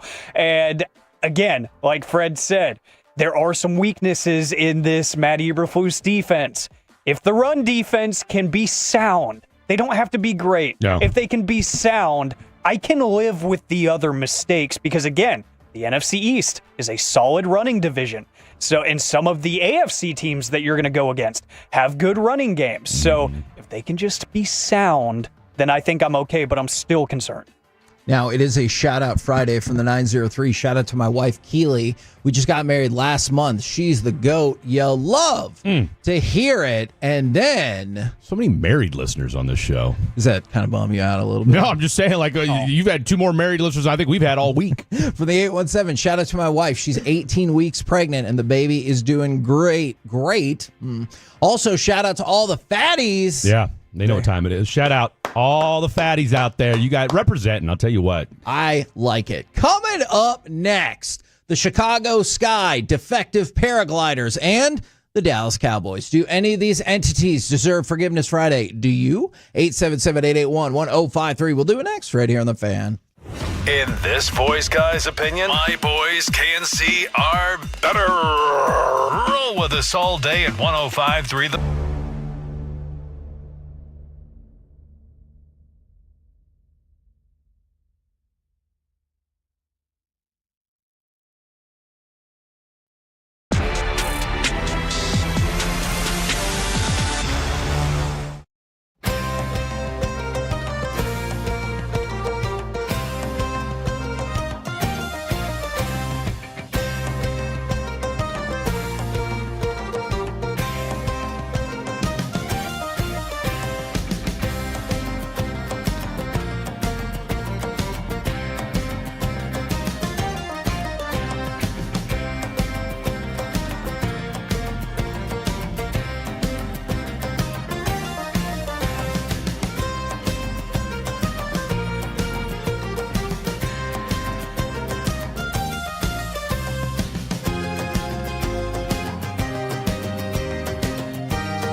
personal injury lawyers, Frankel and Frankel. If you've been injured in a car or truck wreck, call Frankel first, 214 or 817-333-3333. With Frankel and Frankel, there's never an out-of-pocket cost. They only get paid when you win. Frankel and Frankel, the go-to car and truck wreck attorneys in Dallas. Only 60 yards of offense for the Falcons since halftime. And Cousins is sacked.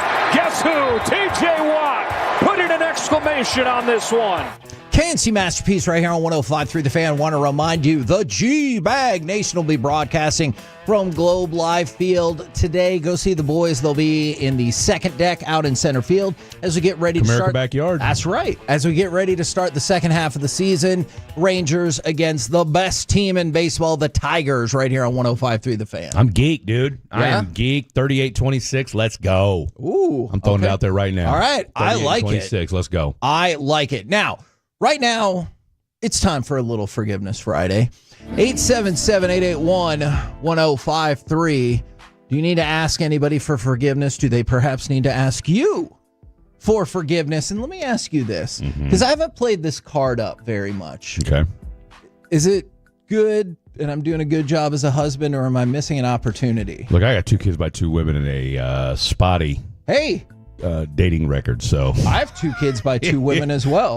So, hey. Okay, all right. I'm preaching to the choir over I've here. only been married once. So, okay, all right. I like where this is going. So my wife is having a bachelorette weekend for one of her best friends. Okay, next okay. weekend. Here in Dallas? No, so she's going away. My wife's family is fancy. They got a lake house, so they're going to the lake house. Okay. And yeah, that bodes well for you in the future. Yeah, I don't have lake house money. They got do. lake Yeah, house money. You will though. at some point. Absolutely.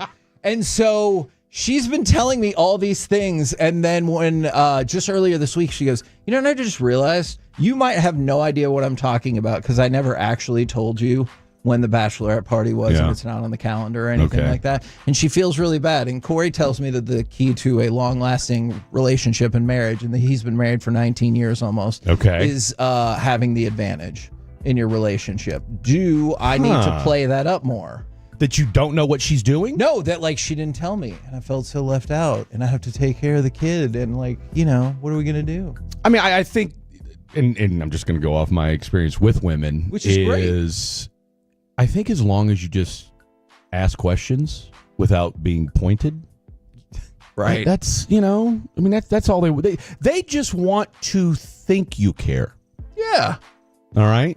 Because at the end of the day, do you really care what she's going to do? I mean, how long have you been with your wife? 6 years. 6 years. How long have you been married? 5 years. 5 years. Okay. So, obviously things are going pretty well, right? Yeah. I mean, I like to think so. But you never can be too sure. If you want to chime in, let us know. Hey, Mrs. Hagelin. The first person I had a baby with, I also thought things were going well until I found out in spectacular fashion that it wasn't. They were not, at least on one side. Well, but live and learn. By the way, somebody said, I hope Corey's okay. He's fine. He's going to Memphis with his family. He'll be back on Monday for a trip to Oxnard. Why is it? And look, I love the Tolos and the Fatties. I get it with radio. It's a different beast. And so people think, well, all you guys do is sit and talk on the radio. How could you possibly need a day off? It's like, no, just because you don't hear somebody on the air doesn't mean that it's some critical family situation. Like sometimes they just need a day off. I think that is the fault in part of this show because a couple years ago, I went on a cruise. And fell off? No. That would be interesting. It wasn't the poop cruise, was it? No. And I didn't get in trouble for misinterpreting the poop deck or anything like that. But what happened is Mike and Corey told people that I had gone to rehab. That's right.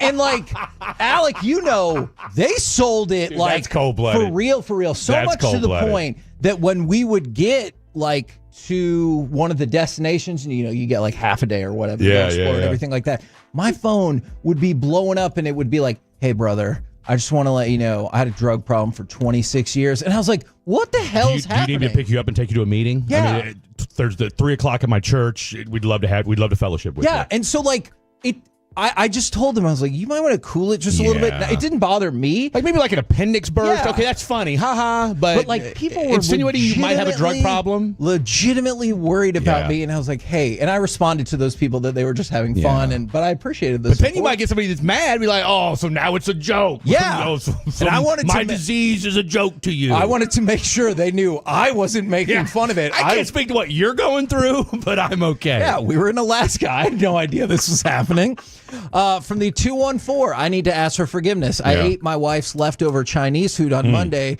and she was really upset. To be fair, though, we have leftovers from her that usually end up in the trash. Two things. Yeah. First of all, how do you feel about the situation, guys? And second of all, can you apologize for something, but then tag on, to be fair? To be fair. And then explain your case. Because I do that. That's a slap in the face. Like that basically invalidates your apology, right?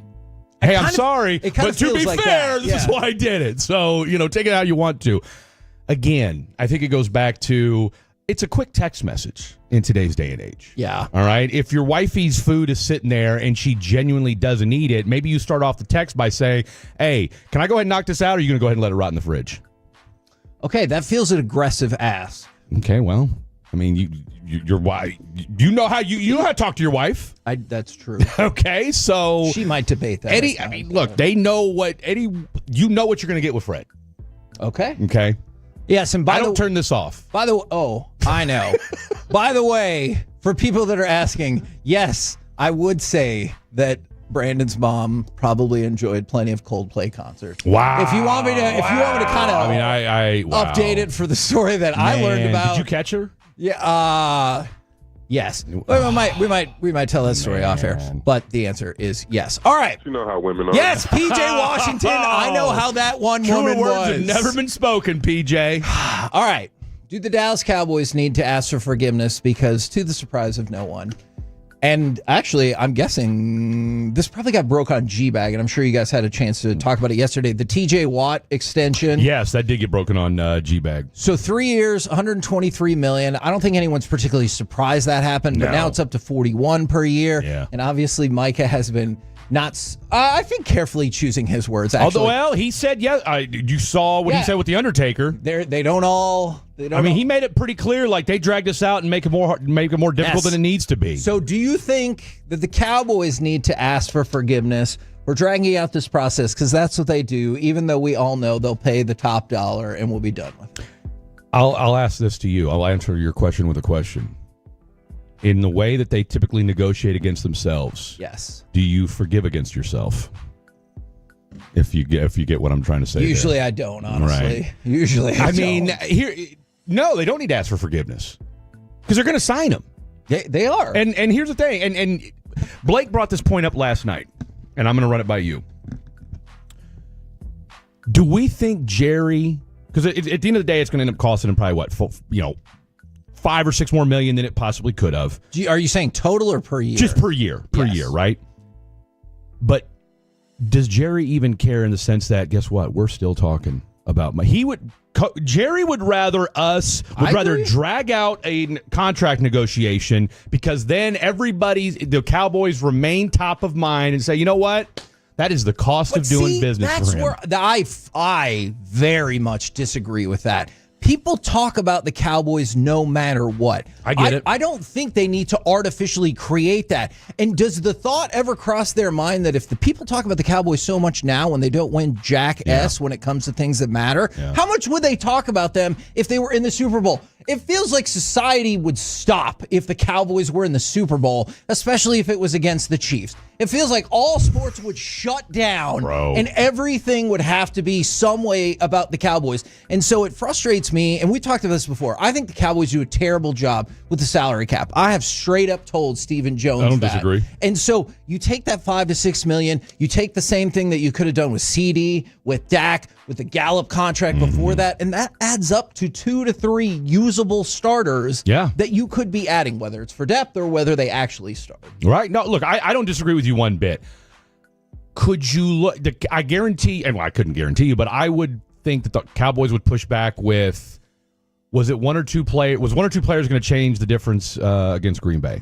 Would one of two players been the difference against San Francisco? Now, it's easy to say, well, how do we know? We don't know. Well, right? see, and I will argue against that as well, because I think that ignores the entire process of not the San Francisco or Green Bay game. Does that go against the idea that you might not have even had to play them? You might have had home field in these situations because your depth pulled you through the Giants game, the Vikings game. Like, you might win a game that you didn't plan on winning. Exactly. Because of Wanye Thomas that you signed off the street for $3 million made a game-changing play, and instead of being 10-7, you're 11-6. Exactly. And they talk about it. That's a great point. I hadn't thought of it like that, but that's there's something to that. Yeah, there you go. But look, what's the old definition of insanity? Doing the same thing over and over and expecting different results? Yeah. Since we're going with the addiction theme today? No, they get the results that they want. Absolutely, Cowboys get the results they want. Jerry wants a Super Bowl, though. He does. Not as much as money and relevancy. See, I do believe he really wants one. I just think that he's stagnant and/or archaic in how he thinks it goes about making it happen. Yeah, or I want to lose weight all over again, but pizza's delicious. You know what I'm saying? Like, you want in one hand, take a crap in the other, and see what fills up first. I love it. That's such a great. Do this too, that's Fred. such a great line. That's such a great line. I'm here for it. Does the NFLPA? By the way, has anybody ever told you? I saw a picture of you back in the day that CA showed me. Oh yeah. I swear to God, I thought you were Big Pun. Oh. I swear to God, I thought you were Big Pun. Well, who's to say? Maybe I don't really need this. Do you drop bars on the side that we don't know about? We can pull up. Tell you what, you had a wardrobe that I was like, that's Kevin Hagelin? We can pull up. What? My back and forth with Bobby Bell, if you like. I got it. All right.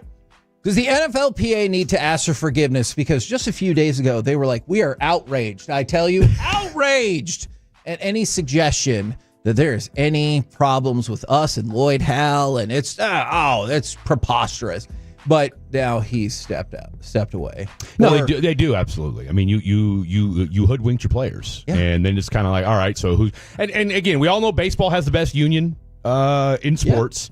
And you could argue the NFL has one of the worst unions. I would argue the NFL has the absolutely worst. So, and then so you've already got this kind of preconceived notion that the NFL doesn't have a very good union to begin with. And now there might be a guy that's got a conflict of interest and is supposed to be one of the main decision makers for you. So where's his allegiance lie? Yeah.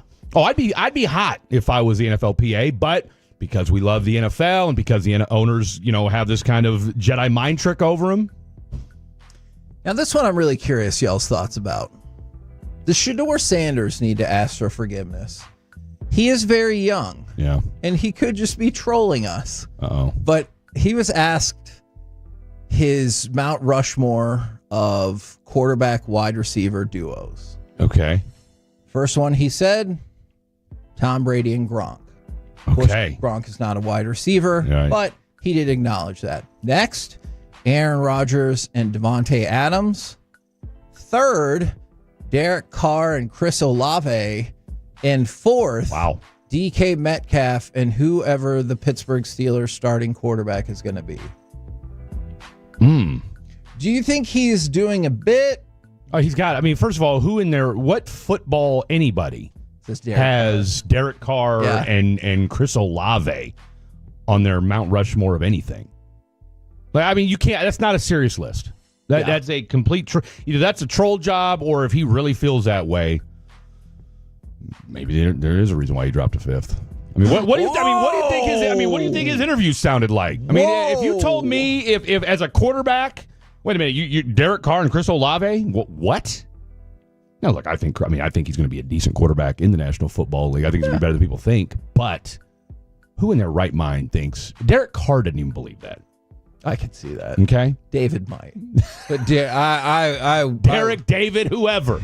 Okay. No, I'm saying his brother might. Yeah, but I'm with you on that. Yeah, no. All right, and then DK Metcalf and whoever the Steelers starting quarterback is going to be. It's going to be Aaron Rodgers for at least maybe a game. He's not even DK Metcalf. We did a top 10. We were doing the top 10 wide receiver. DK Metcalf's like in the honorable mention right now. And I'm not saying he can't be a good wide receiver, but I mean, who in their right mind's like, yeah, let me go get DK Metcalf in the top 2 or 3 rounds of my fantasy draft? Nobody. I get you on that.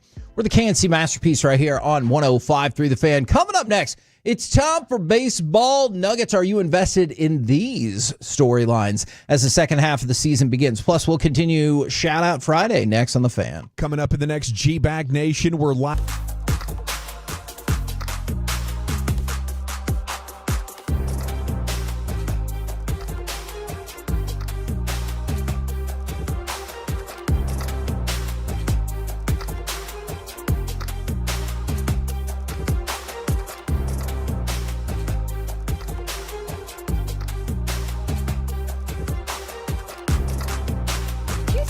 That you've got to forget something else to remember that Uber Eats has groceries. No, that's absurd. Hey, remember when you used to be a, what was it, Pepper Lady? Pepper Lady? Wasn't it Cinnamon Sisters? Basil Babes. Saffron Squad? Nutmeg Maidens? Paprika? No. Nutmeg Maidens. I just said that. Was it Spice Girls? Doesn't sound right. Was it Saffron Squad?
brought to you by Rhino Shield of DFW and Yardbirds Southern Table and Bar. I'll see you in Oxnard, sir. You bet you will. Beginning this upcoming Monday on The Fan.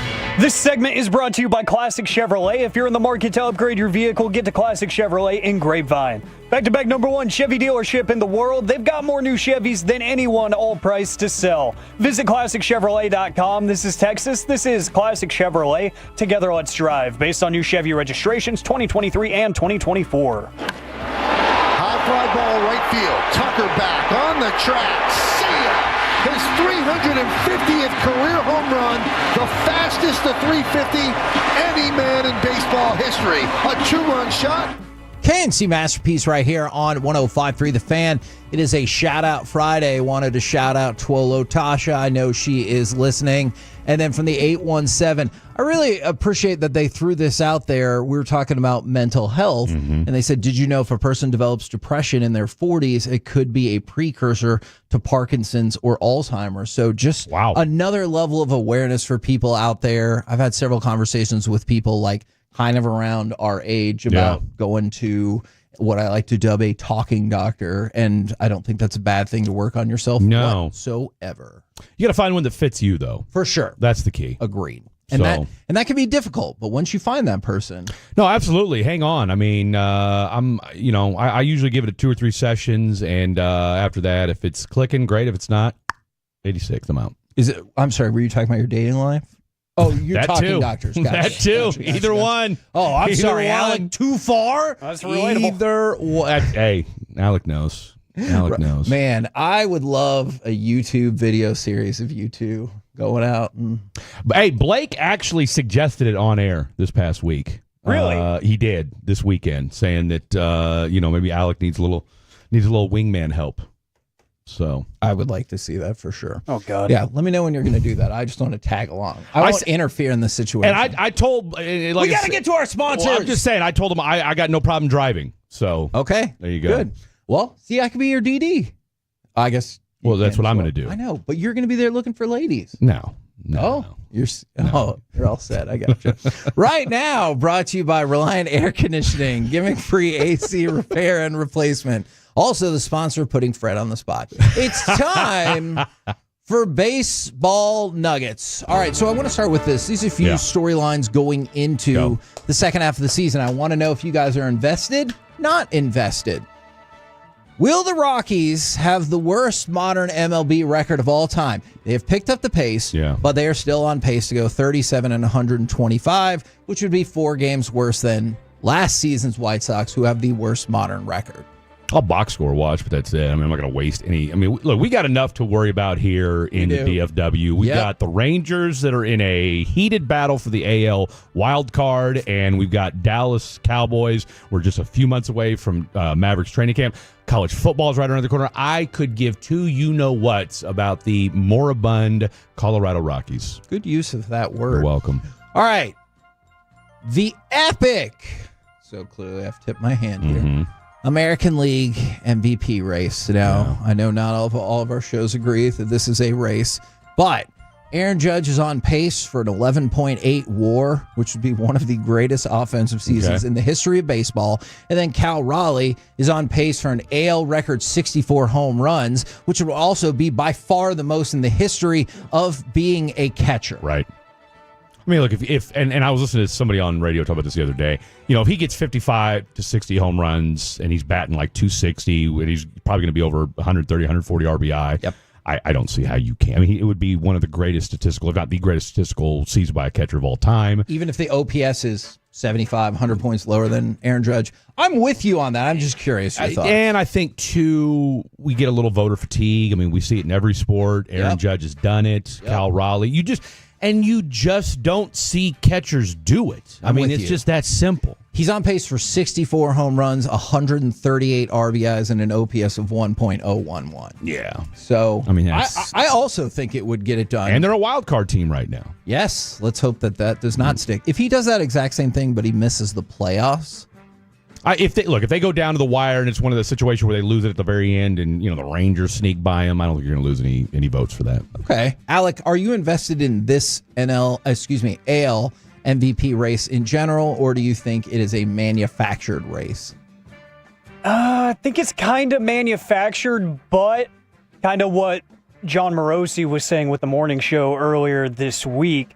I think that if you get a historic season from Cal Raleigh, then you have to give the award to him, right? Yeah. Like you absolutely have to. I do too. And I agree with you. I don't know.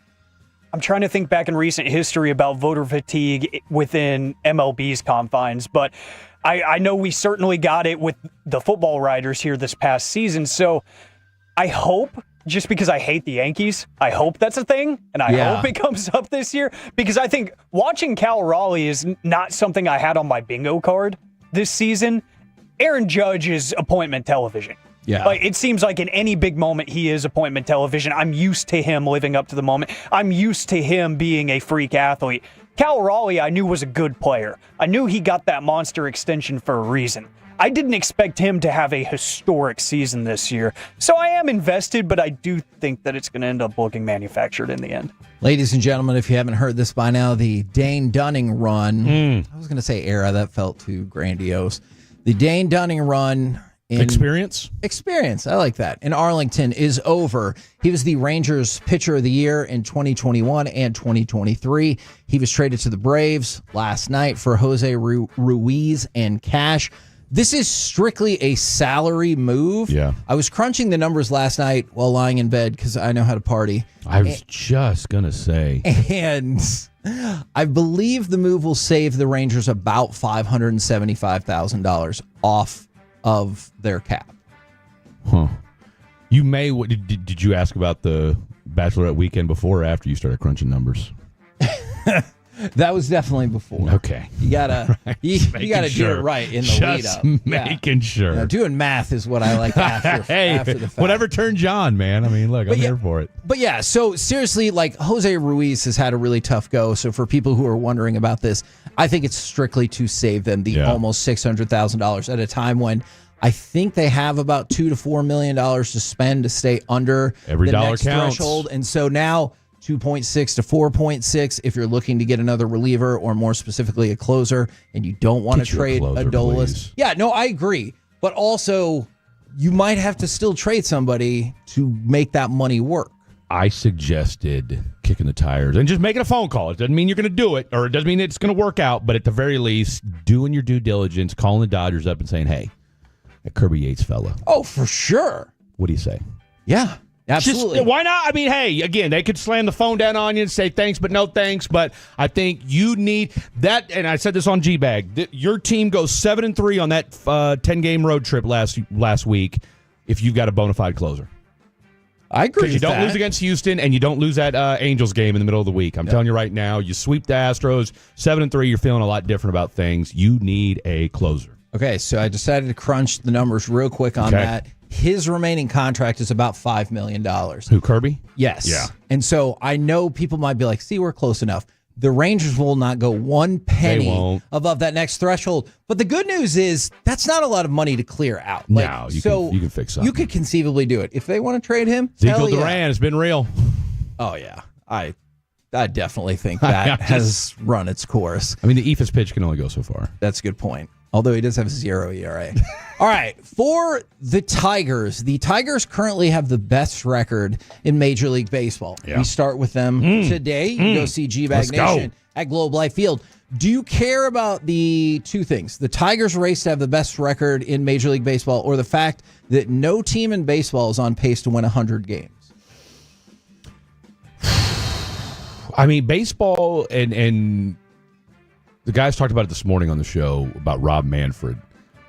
Do we give Rob Manfred enough credit for... I get it, you've got the Dodgers and Yankees and Mets with their stupid payrolls, but I mean, he has helped introduce parity into baseball. I agree. In the last few years. Although it's tough for me. I've long held the opinion that Rob Manfred hates baseball. So and maybe that's works. I'm in a tough spot. Maybe that works. Okay. I mean, look, people, hey, how many people, and we've asked this, how many people hate listening to the show right now? It's a good point. Okay? As long as you listen. Made Rush Limbaugh a damn near billionaire. For sure. People hate listening. So you don't always think is going back to the Howard Stern book and the interaction he had with, I can't remember who it was, but they said that the person who hated Howard Stern listened average of 50% longer. Oh, absolutely. Than the person who loved Howard Stern. And I was like, all All right, so as long as people got a passionate feeling. Rush for it, it'll be Limbaugh okay. said that more Democrats than Republicans listen to his show. Oh, my gosh. That tells you all you need to know. That's the same with this show. I'm just kidding. How would I have any access to that information? I have no freaking clue if that is true. By the way, a lot of moderates tuning in, flipping back and forth between us and 1080. I really am not particularly familiar with the political breakdown of our audience. Talk sports.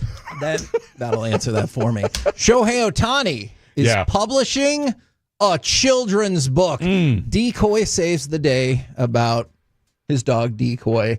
Do you have any interest in this, or are you worried that it's going to be good and he's too good at too many things? Over under on how many people actually read the book. Ooh, how many actually read it? Yeah. I mean, that was just a really bad joke, but I mean, 7,000. look, if he wrote a children's book on, what to parlay and how to wager, then I'd be involved. I'd be into it. I don't know what you're saying. He had no knowledge of any of that. We're going to find out when it's all over that he does. Kevin, I think you meant children's bookie. Okay.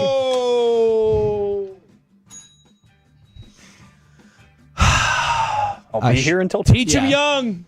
Teach him young, Alec. I should have known. We're the KNC Masterpiece right here on 105.3 The Fan. Coming up next, how about we do a little NFL overreaction or reality next right here on The Fan. They say this part of the workday can...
Uber Eats has lower fee product? I gotta remember that. You know, they say in order to remember something, you have to forget something else. Okay, now that is a very cute haircut. That's like a little shag. I've never seen it before. Well, I mean, of course you have. It's the Rachel. Oh, is that your name? No, I mean like your name. No, I'm Jen. My name's Jen. Right, but I just mean like this is your haircut, but that's hair on your head. I'm not saying this is your hair. Okay, forgive me a little bit.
Leasing Studios. It's the KNC Masterpiece on 105.3 The Fan. KNC Masterpiece right here on 105.3 The Fan. It is a shout-out Friday. And by the way, if you text in, Fred might give you relationship advice in return. We'll do as I say, not as I do. Okay. That all right. Actually, I wish my son would take it, but I need to forgive. Let's I need go to ahead and give mark that. him forgiveness. I said something to him this week that you didn't want to bring up in Forgiveness Friday, but now... Well, it's Forgiveness Friday, so I figured, you know what, why That's not the whole day. That's in that segment. Yeah. Well, I just, look, I told him, I said, if you can bleep your girlfriend, you can talk to me like a man. How old is your son? 17. Okay. Did he respond? He hung up the phone. He hung up the phone on me. I get that. All right, NFL overreaction or reality. I'm going to let you define the word better however you want. Trayvon Diggs is better than Deron Bland. No. Oh, you answered that so quickly. No. So we've been talking... One's going to be ready week 1, one won't be. Okay. So we've been talking about, of course, the ESPN top 10 here and there. Yeah. And they had Trayvon Diggs at 13. They had Deron Bland at 18. Okay. And so I just wanted to throw it out there. But you immediately said... Yeah, no. I mean, obviously, Deron had the issue in training camp last year, was with the foot, I believe it was. And of course it got pushed back, and then he's played, the last 6 or 7 games, and looked pretty damn good. Yeah. All right. Trayvon Diggs... has had moments as being a good cornerback. I think last year was a very frustrating year for him. You're seeing some of that, maybe a little bit as far as kind of the waning effects of it going on this offseason. Now, could he shut all of us up? Because, look, at the end of the day, I don't care what you do off the field, provided it's, not illegal or going to, be a distraction. Okay. Just play good football, and I don't want to see highlights of you arm tackling from 5 feet away. Right. Okay? You're not a ghost. All right? Just make a play. Good luck with that. That's all we want to see. All right, Alec, overreaction or reality? Trayvon Diggs is better than Deron Bland. It's kind of tough. I'll say reality for now. Oh, in your face, Fred. I'll say reality for now. The body of work, because Corey talked about it yesterday, where whenever we finally got that dose of healthy Trayvon Diggs, it looked like the technical aspects were getting better and better and better, and it felt like the things we picked on him for at first coming out and in his first year in the league, they were starting to disappear. And it felt like he was becoming the Byron Jones that got interceptions. So he made everybody happy. He did everything right. So for now, I'm going to say yes, but if he's just repeatedly unavailable, I will easily change that answer. NFL overreaction or reality? You do believe... Bobby, come in here! NFL overreaction or reality? Yeah. You do believe that a wide receiver will have a 2,000-yard season within the next 3 years? No. Passing's trending down. Nope, not going to happen. Oh! Ladies and gentlemen, Bobby Bell has left the room, not the building. Just dropping. So that was Jamar Chase. He obviously mentioned himself and Justin Jefferson as being the likely candidates. So overreaction to reality. You do believe a wide receiver will get a 2,000-yard season within the next 3 years. It's too much. I mean, we thought Tyreek Hill was going to do it a few years ago. Yes. So much. Look, do I think those two could do it? Yes. But from an injury standpoint, I think and that's what slowed down Tyreek. Yep. All right. I mean, one hamstring injury and a missed half could throw all that off. And then, oh, by the way, you don't think defenses are going to start to try to shut him down there towards week 16, 17? You would think that. And year one, we'll see. I don't know. We don't know about J.J. McCarthy yet. Could Joe Burrow and Jamar, if you had to put a gun to my head, who would be most likely to do it? Joe Burrow, Jamar Chase. Agreed. Especially since they're going to continue to give up 40 points a game. I mean, they got to score points because that defense is not going to be good again next year. No, I'm with you on that. All right, Alec, I'm fascinated your thought of this as well. And, of course, the all-time record held by Calvin Johnson, 1,964 yards. That was in 16 games. That's true. That's a good point. Even with the extra game, even if they expand to 18 games, kind of with Bobby, kind of with Fred here, where I don't see... I'm seeing more of a run game resurgence than anything coming in the next few years.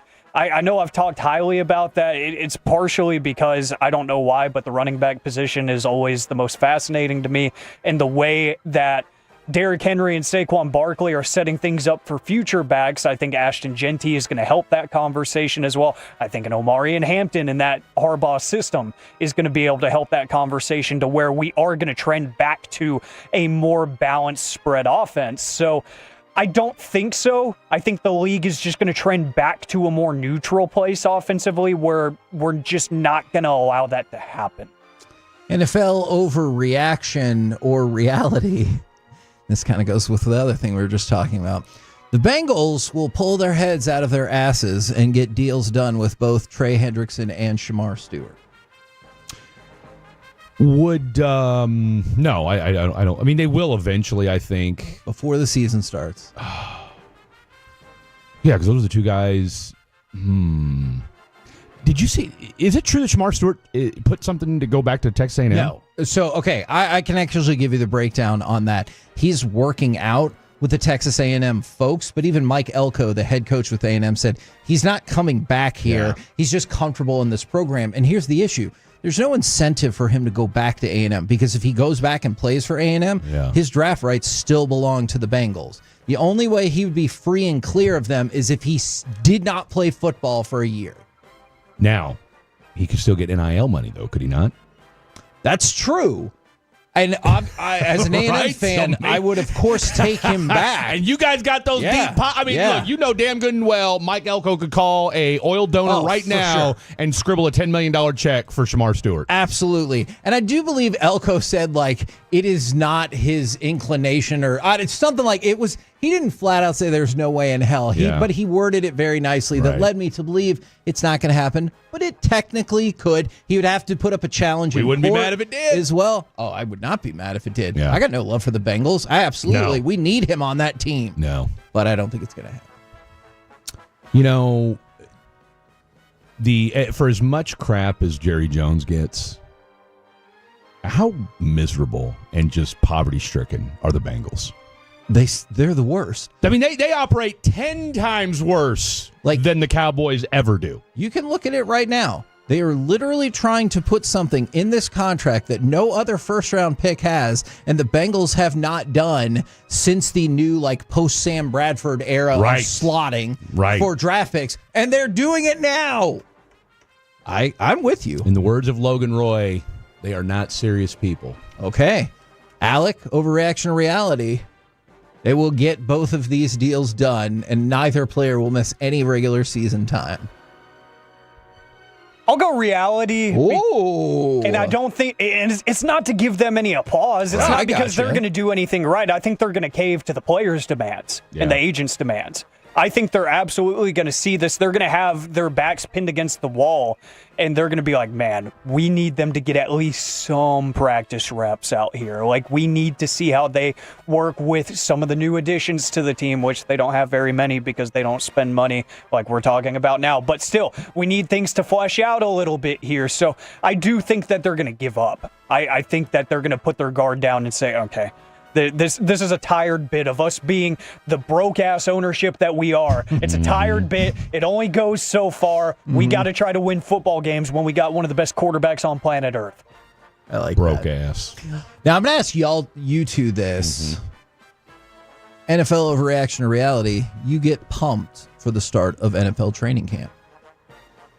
I think from a, reality. Okay. Yes. I mean, and in our line of work. Do you think if you were just a football fan and didn't work in this business, that would be the same? No. Okay. No, because I took about a 2-year break from radio my last couple of years in Houston. And, I mean, I did it sporadically here and there. And training, I guess yes, in some way, yes, but in a different way. Your answers can be very exciting. They are, right?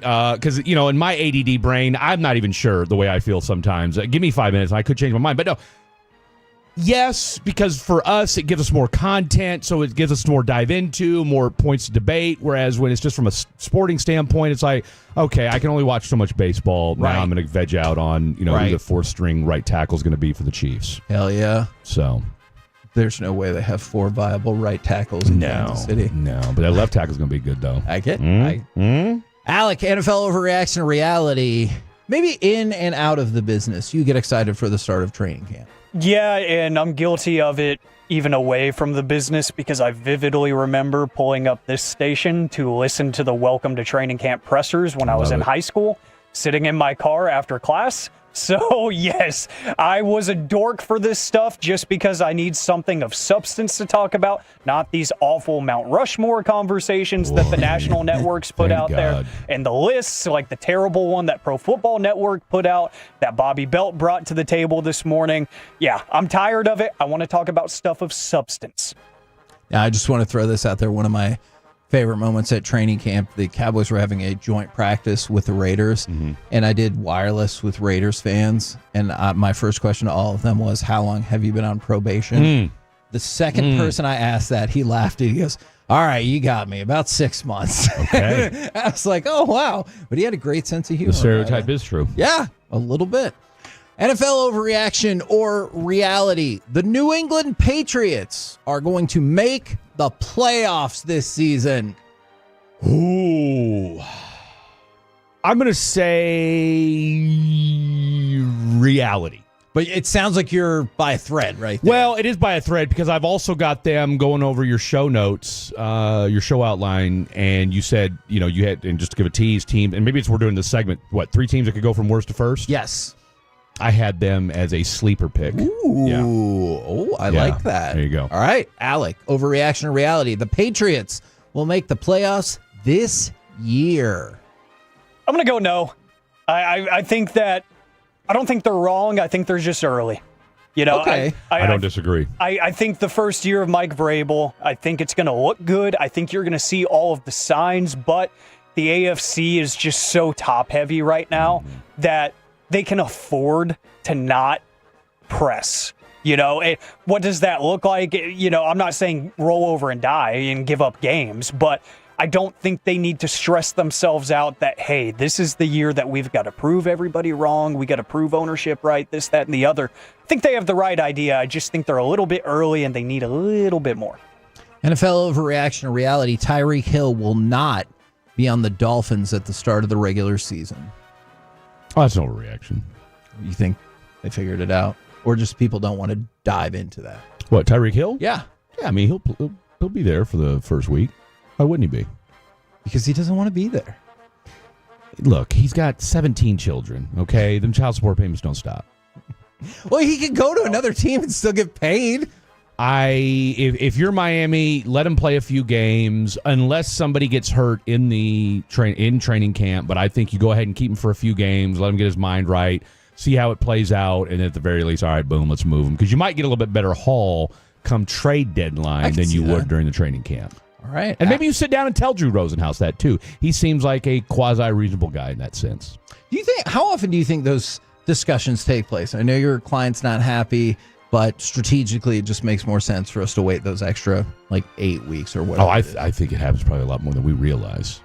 Interesting. It's just that you just don't necessarily want it out there. Yeah, no, I absolutely agree with that. All right, Alex, same question: overreaction or reality?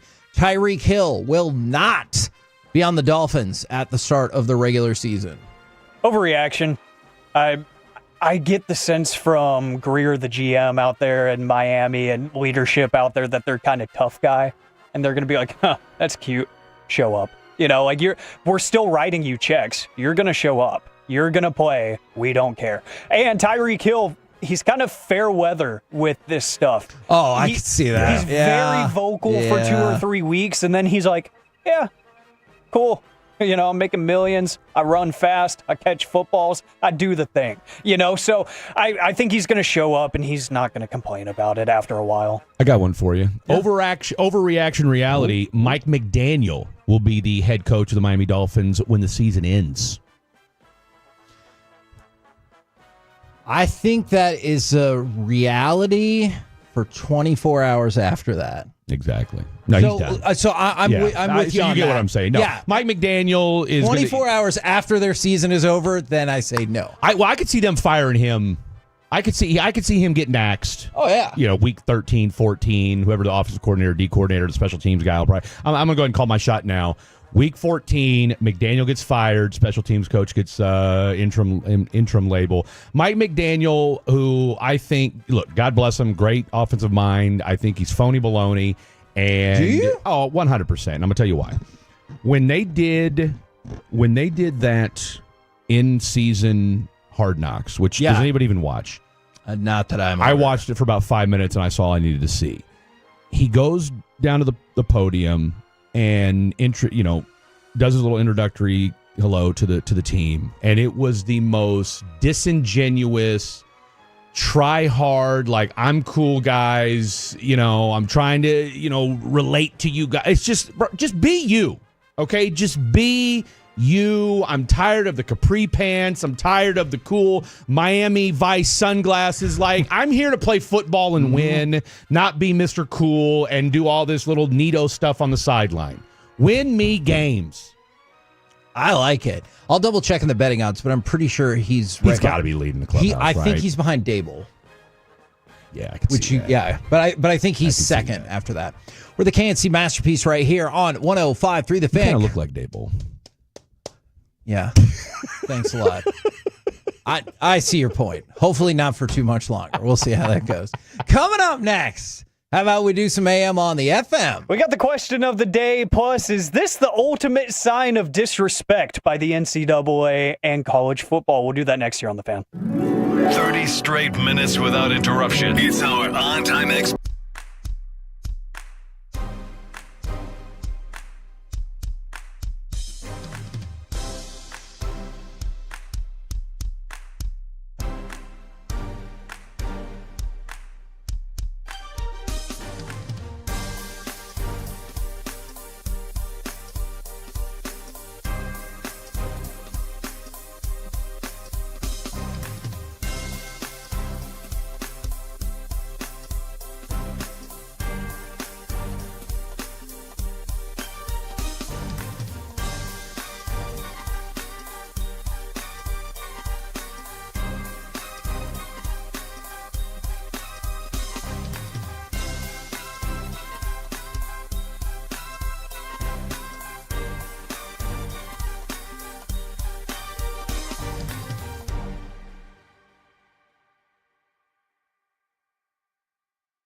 PregameInjuryAttorneys.org and by the personal injury lawyers Frankel and Frankel. If you've been injured in a car or truck wreck, call Frankel first, 214 or 817-333-3333. With Frankel and Frankel, there's never an out-of-pocket cost. They only get paid when you win. Frankel and Frankel, the go-to car and truck wreck attorneys in Dallas. KNC Masterpiece right here on 105.3 The Fan. It is a shout-out Friday from the 469.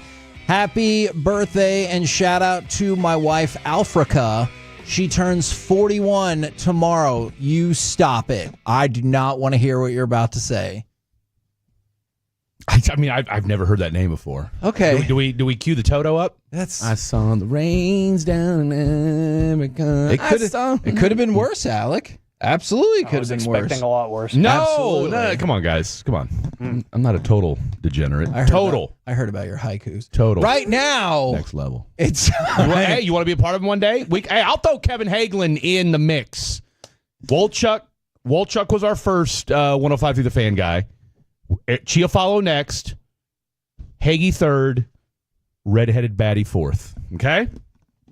And it's not a sign of disrespect. Let me make that clear. Okay? Best not be. I love all my teammates here at 105 through the fan. Let me make that clear. So, anyway. enough. And you wouldn't threaten to fight one of them after you punched your mom or anything like that? No. I just instigate. Let's get You do right. that very well, too. I could see that. We're the KNC Masterpiece right here on 105 through the Fan. And right now, it's time for this. What does this button do? Please, do not push the button. You have no idea what it... Alec, you be quiet. Alec, that was awful. 1 for Alec, 0 for Peyton. Don't you dare touch that dial. Don't you dare do it. It is time for AM on the FM. My name is Alec Medford, the man that they call the pride of Mansfield, Texas. 877-881-1053, the Frankel and Frankel Injury Attorneys text line to answer today's question of the day. Plus, the most hilarious sign of disrespect by the NCAA football video game. And the response by the disrespected party that is even better. We're going to get to that here in just a little bit. But Kevin, you have a very shocked look on your face. No, I wanted to shout this person out straight away because of something that they said. From the 469, Kevin, I'm 21 days alcohol free. I'm having trouble today with that and with life. So I promise we're going to get to the fun, nonsense, and shenanigans. I'm going to follow up with this person, but I think you just made the right first step in saying you're having trouble with that today. Play the tape. All right? Because you know what's going to happen if you decide to go drink. Okay? You know what? That is a very good point. We all have our vices, and you regret Take them. a walk. Call a friend, go to a meeting, all right? AA meeting finder, Dallas. It's not hard to find. Dallas has the DFW has a robust AA meeting groups all over the DFW. I'm sure wherever you're at, you can find one. Plus at noon, there's meetings all over the city, so you shouldn't have a problem. Call somebody. Do not pick up that drink. Excellent advice right there. There you go. Thank you very You're much. welcome. Now, we can pave the way for nonsense. Let's have some fun. Yeah, hopefully we can lighten your day up a little bit. That's a great way to you put for it. a little That's bit. Yep. Because we're going to go to the National Day calendar, as we always do. Couple great holidays here today. It's National Caviar Day, if you're Have you ever fancy. had caviar? I have not. Me neither. Isn't it just like, what, snail poop or something? I think it's fish eggs. Yeah, fish eggs of some sort. I feel like you Okay. knew that. No, I knew it was something along those lines. Do you think fish eggs it's snail poop or... you know what? They're not as different as I thought. Thank you. When I asked that question, I get it. That's valid. I promise you Yes. somebody else listening to this show was thinking the exact same No, thing. you're probably right. Yeah, and I kind of hate that you have a point there. It's also National Tropical Fruit Day, which is a great holiday. I love fruit. And then... Favorite fruit is? That's tough. I like a lot of them. Right now, if you had to bite into something, what would it be? I could kill some pineapple right There now. you go. I really could. Yeah, that sounds really good right now. I've been starting a new tradition on the wake up every morning. I've been eating a lot of watermelon Okay. because it's like a hydration hack. You know, you start your day off with interesting. eating 8 to 10 little chunks of watermelon. So a lot of H2O going Down into to the system rind? right there. Down to the rind? Oh yeah, down to it. Then you throw it away. Yep. quick side question that's not your question of the day. When you were a kid, were you ever worried at all that if you ate those watermelon seeds, Yes. that a watermelon would grow inside of you? That and apples. Some kid in school, maybe first grade, told me that if you ate the apple seeds, you would start growing stuff inside of your stomach. And I was Amazing. terrified because apples until the longest time, like up until recently, were my favorite food ever. So I was like, oh no, I gotta be so careful because I ate apples daily. I was terrified. But something you shouldn't eat as much, but it's wonderful. Today is National Sour Candy Day. Ugh. So the question of the day, you're already no fun, Fred. Ugh. What is the best sour candy? Not just candy, sour candy of all time. 877-881-1053. Because for me, there is an undisputed number one, and it is the Sour Patch Watermelons. Okay. The Sour Patch Watermelons are the ultimate sour candy, the ultimate movie theater snack as well. Would you allow the Disagree on that one. green apple Jolly Rancher? Because I always thought that had a certain kick to it. It does. Speaking my language. There's a little bit of tang there. Yeah. There definitely is. And so I think I would go with that. That's mine. That's mine. You've got me rethinking my life choices now. Just don't. I hear you on yours for sure. Just don't let the Jolly Rancher sit too long in, above room temp, because then you're spending half the time just peeling the plastic That's off. a great And when point. you do, Okay. you're 100% eating You're some eating some writing plastic. on there that says Jolly Rancher. No, you absolutely are. Yeah. And then real quick, let me push back. Raisinets, best movie candy.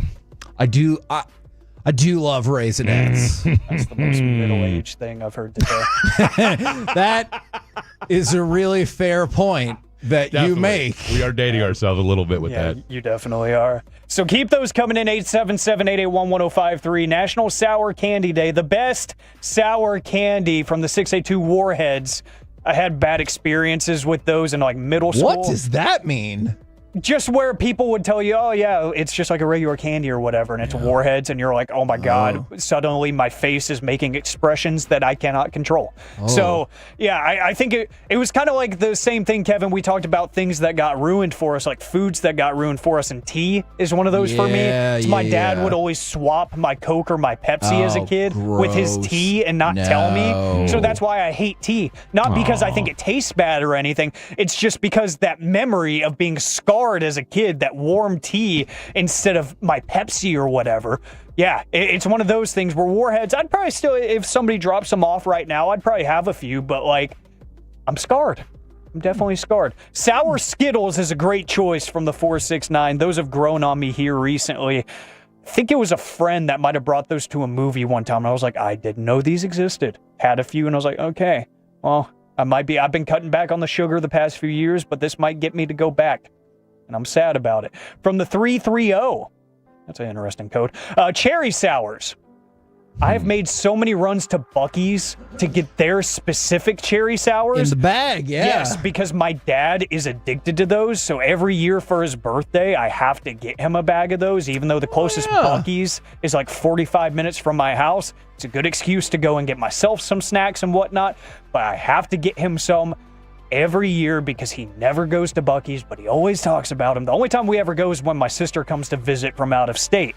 So he doesn't go for fun. I do. I do all the heavy lifting there. Your favorite sour candies for National Sour Candy Day. This was actually one of the favorites for me growing up. From the 214, green apple sour punch straws. Oh, yeah. Those Sour Punch straws were good. I've not had them in a while, but that was a staple when I was younger. And I know we did this the other day for 7-Eleven Day, Kevin, your favorite 7-Eleven food. Growing up, it was the red Sour Punch straws. Yeah. Every time we went to the gas station, I had to get a pack of them. I've always leaned towards, even in the Jolly Rancher vein, I've usually leaned towards the red candies. If it's like, the flavorful candies kind of in that vein. I'm not a big candy guy. If it's not peanut butter or Mr. Goodbar. Yeah, we can tell. Look at the size of those arms. Yeah, I don't think anyone's here to argue that what you really need in your life is more candy. Yeah. Like, I don't feel like that's a viable medical message. But I'm just saying, like, as kids, everybody loves candy, and I just was not like a big, and I'm going to ask you this. Do Smarties count? Yeah, Smarties. But I'm saying as far as a sour candy. They're definitely not sour. And that's what I'm saying. Like Yeah. if that gives you any kind of barometer for where Fred's at on the candy scale, like that's one of my. If I had to do like a top my Mount Rushmore of candy, Smarties. How do you consume the Smarties?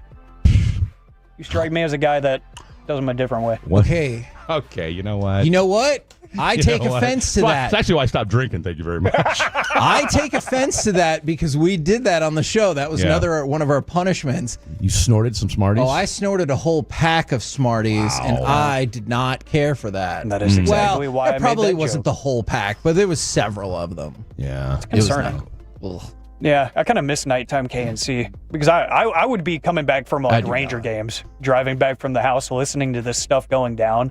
And I'm like, yeah, those are the guys I want to work with in my professional These guys career. know how to party. Yeah, these guys know how to party. And look at him now, doing math in bed. Yeah. Hey, for the record, You softened up, man. you better believe I was doing math in bed when I was on nighttime as well. All right, I love math. God, this might be RJ Choppy texting, or it's just the most masculine text I've seen all week from the 254. I'm with Fred, meat and potatoes over candy. Hell yeah. All right, Mr. 2.5% body fat.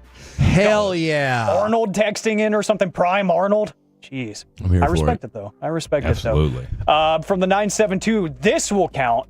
The large, chewy sweet tarts. Oh, They yeah, do have variations of them, and I'm pretty sure I've had those before, and I remember them being a bit more sour. Yeah. I could be wrong, but I will count that. I remember those. From the 214 Lemon Heads, that's an OG right there. I saw something kind of that was kind of concerning here from the 903. Toxic waste candy, which I've had that before. That's awful. But they dip it in citric acid. So you just want to experience pain.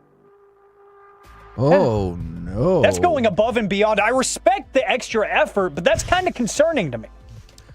I don't know if your generation still got to enjoy it, but what about Pixie Sticks? Yes. Pixie But sticks did you ever are get awesome. the ridiculously giant... like you might at the carnival or something like that? I never did that one, but we know kids that did though. Oh yeah, they're in rehab now, so like legit rehab. Well, I mean, yeah, at or working for the carnival. Either way. At Chuck E. Cheese growing up, they had the ones where like you could burn your tickets to get the giant tube, and they had the dispensers of the different flavors. So you could I don't mix know and if match. I remember that one. Yeah, you can mix and match them. I think Party City had that too when they were still around. So yeah, I used to do that, and you could get like the foot long too. Speaking of real quick, Chuck E. Cheese. You guys know they're making an adult Chuck E. Cheese. I saw that. No, yeah, I mean, it's and I'm intrigued. It's Dave and Buster's. Let's be honest. Yeah, but still, the I can nostalgia see that. factor. Yeah, I could see factor. that. Do you remember Showbiz? Of course I remember Okay, Showbiz just Pizza. okay. That gorilla dominates my thoughts all of the time. You know which... I'm marking that. I don't know Okay, why. I really wish that you wouldn't, but that's fair. So we went a couple weeks ago to Magic Time Machine. Have you been to Magic Time Machine? What the hell is that? Okay, so and where is it, and when can I go? It's in Addison. Okay. But essentially, it's kind of like the restaurant from Pulp Fiction where you're... Jackrabbit Slims? Except... An Elvis man would appreciate it. Don't be... It's kind of for kids, though, in terms of, like, the waiters and waitresses are dressed up like... They sell a $5 shake. They do not. But now That's just milk and ice cream, right? Now it doesn't sound crazy to have Nobody a bourbon in $5 that? shake. Yeah, look, I hear you on that. That's a great movie. But now $5 shake doesn't seem crazy No, at it doesn't. all. But they have an upstairs, and I've never been upstairs. And there's like a little velvet rope guarding it. And I've never seen the upstairs open, but that's what I think, like, is that an adult part of the Magic Time Machine where you get like... What's this place called? Magic Time Machine. Where you get like the kind of slutty Harley Quinn or like... You know what I'm saying? I'm disturbed that you would bring this up during my segment. Send me a website, please. Anyway. Please send me a picture if you go to the Magic Time Machine. I want to know what you think about it. Oh, I'm going, dude. I'm going. Real quick, guys. This might be my favorite story of the college football season, and it hasn't even started yet. College Football 26, the video game by NCAA, was released. Everybody's going crazy again, trying to take, the most obscure teams to 10 championship runs in a row. Everybody does that. But my favorite thing is some of the stories about people getting mad about their stats. Oh, yeah. Well, there is a punter for the Kentucky Wildcats named Aiden Oleros, Yes, the punter. There are over 16,000 players in this video game. He is the one player in the game that got a toughness rating of 0. Oh, not cool. The single player that got a toughness rating of 0. Not 2, not 1, 0 toughness. And he took offense to that. He's going to I don't blame him. I would too. And this is a unit of a man, too. He's from Cape Town, South Africa. He's 6'2", 220. He's a big punter. Yeah, so, him and the social media team put in some work together. They took him to the jugs machine. And he stood there, and no, he didn't have gloves on. He just stood there and took footballs straight to the chest. Wow. Like Happy Gilmore? Yeah, from the jugs machine. And they posted it on their Twitter account, saying, hey, this is a bit disrespectful. This guy's got some toughness to him. He's got a mean streak to him. So he just stood there and took footballs to the chest from the jugs machine to try to say, hey, I'm not happy about that 0 toughness rating. I need at least a 5 or something. No, he probably wanted like a 50 or something. But realistically, you can't give the guy a 0. There's nothing to back that up on. So, hey, NCAA football, college football 26, do the right thing. Give this man a better toughness rating. The one player to get a 0. That's the ultimate sign of disrespect. That is tough. I know we need to go to commercial break, but I want to follow up. I really appreciate what you said to the person, Fred, who was struggling from the 972. Well done, Fred. I'm 15 years sober. I still have to play the tape. From the 405, celebrate recovery. You can send my contact to that person who is struggling. From the 940, we Tolos are behind you, buddy. You don't need that drink. Stay strong. And I just wanted to show this as an example. These are people who don't even know that person, and they're all behind you. So just imagine all of the additional people you have behind you that you are close with and love and everything like that. Absolutely. And I hope you're doing okay. We're the KNC Masterpiece right here on 105 through the Fan. Coming up next, Fred did a good job of teasing it a couple segments ago. Gridiron Gravy, which NFL team do you think is most likely to go from worst to first in their division? We'll do it next right here on the Fan. Coming up in the next Gbag Nation.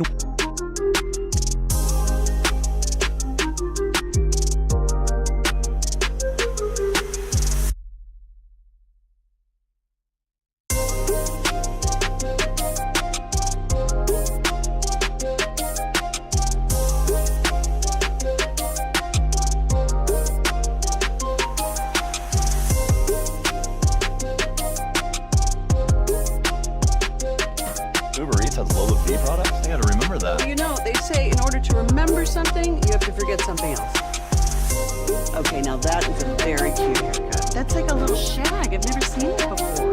Well, I mean, of course you have. It's the Rachel. Oh, is that your name? No, I mean like your name. No, I'm Jen. My name's Jen. Right, but I just mean like this is your haircut. But that's hair on your head. I'm not saying this is your hair. Okay, freaking me out a little bit.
think it's true that you've got to forget something else to remember that Uber Eats has groceries? No, that's absurd. Hey, remember when you used to be a, what was it, Pepper Lady?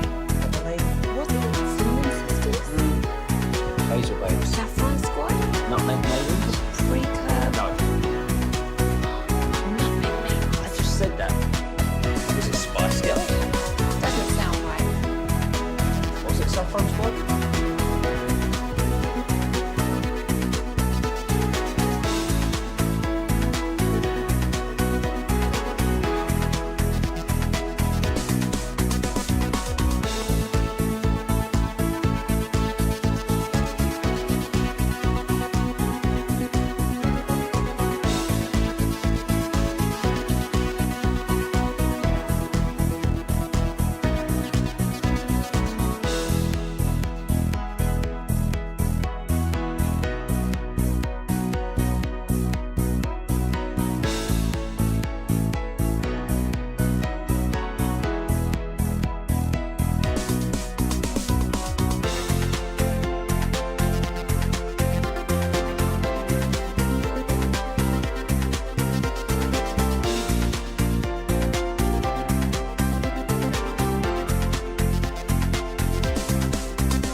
From Oxnard and the Star in Frisco. Also brought to you by Rhino Shield of DFW and Yardbirds Southern Table and Bar. I'll see you in Oxnard, sir. You bet you will. Beginning this upcoming Monday on The Fan. This segment is brought to you by Classic Chevrolet. If you're in the market to upgrade your vehicle, get to Classic Chevrolet in Grapevine. Back-to-back #1 Chevy dealership in the world. They've got more new Chevys than anyone, all priced to sell. Visit ClassicChevrolet.com. This is Texas. This is Classic Chevrolet. Together, let's drive. Based on new Chevy registrations 2023 and 2024. Again, out to Moore. Blockers at the 5. Moore in for a Chicago touchdown. KNC Masterpiece right here on 105.3 The Fan right now. What say we go around the entire NFL and dip into some gridiron gravy? And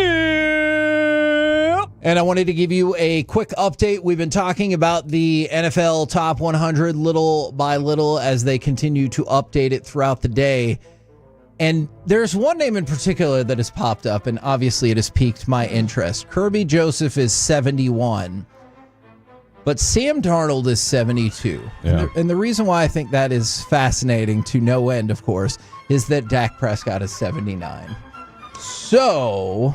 And they kind of did Dak dirty in the breakdown. There is a lot of, and you could see this because, like, Christian McCaffrey fell 70 spots. Yeah. There is very much a reflection of what happened in the last season absolutely. and how it goes forward. And I get that. I'm not mad at I that. do. Absolutely. A little recency bias. Yeah, for sure. All right. Now, I know you mentioned that you were fascinated by this. NFL.com had an article about it, ranking all 8 candidates to go from worst to first in their divisional race. Mm-hmm. Is there a team that stands out to you? And I know you got the dark horse team. My sleeper team is the Patriots. And, Okay. and again, it's a bit of a stretch, but look, that defense wasn't bad last year. Agreed. Okay. Their offense was just anemic as all get out. Vrabel has no problem with a physical type offense. Now, it's not like this is a plug and play. But look, Ramondre Stevenson is not a bad running back. I think Drake May is going to continue to get better. How much better? Because much like McCarthy, J.J. McCarthy, there seems to be a lot of hype behind it. Hey, look, I'm a Drake May guy.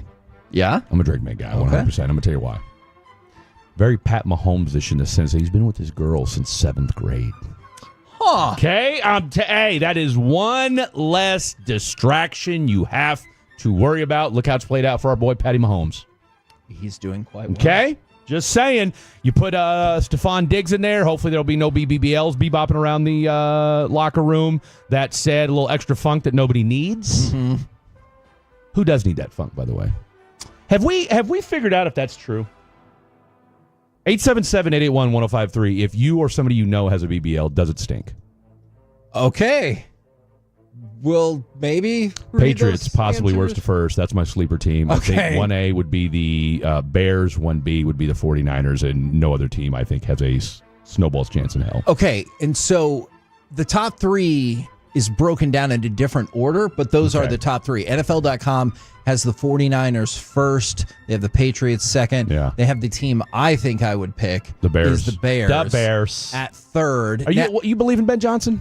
I do. Okay. That also might be because I sit next to the biggest supporter of Ben Johnson, surely in the Metroplex. No way. Corey Majors. We need to bring Sweet Willie C back on because who do you think? I'll tell you what. Let's have a triumvirate then. Ooh. Corey, Sweet Willie C, aka Will Chambers, and new guy, aka Ghetto Jake Ray. Okay. All three. Is Corey a big Bears fan, or is he just a Ben Johnson fan? He's a big Ben Johnson fan. So I think, and Will and Jake are both big time Bears fans. So I think we need to get the three of them and just kind of have like a dating game style. Okay. Who likes Ben Johnson the most? Ooh. Something to think about. I mean, look, we can do this after Alec wipes the floor with Dylon. And we could be like number 2. Yeah. And I'll Johnson MC the was whole your thing. head coach. Yeah. What would you do to him? Yeah. Oh, wow. How many people remember the dating game? I mean, very few, I'm sure. I mean, we got a couple older Tolos that probably do, but now I appreciate Or could we do a Ben Johnson Love Island? Would that be more applicable to today's audience? Oh, I would watch it. And Alec, something to think about. I know you would too. Something to think about. Now, look, you don't have to like yourself for watching it, but you would watch it. Okay, I'm in. So the rest of the teams, as you kind of said, you think no shot in hell, and I am inclined to agree with you on that. Titans, Raiders, Saints, Browns, and Giants in that particular order, with the Giants being the least likely to jump up. If I had to take one team out of that group, though, that maybe, just maybe, I'd take the Saints. Dude, That no division way. sucks every year. But no. That Tampa division Bay sucks every year. You're not. Look, I don't disagree with you, but Tampa Bay, Atlanta, and Carolina are all better than this. You're talking about Tyler Shuck, for God's sakes, at quarterback. And you're absolutely positive that Michael Penix is going to take off. I think Michael Penix is going to be a lot better. And you're absolutely Now, I'll tell you what I don't trust. Raheem Morris. Oh, okay.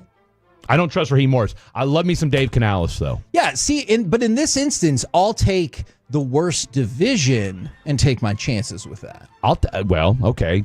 Let's stay in the South then. Titans. So, because that's a dilapidated division. You're right. I just absolutely fell in love with C.J. Stroud. We all did in college, and so I was pushing for him to be the number one pick. And so when he had such a great rookie year, I was a believer. And so last year, obviously, took the step back. Yeah. I still think he's got it, though. No. I don't think it has anything to do with C.J. Stroud. I like C.J. Stroud. He's got third year, another new coordinator. Yeah, he does. Okay. Yeah. D'Amico.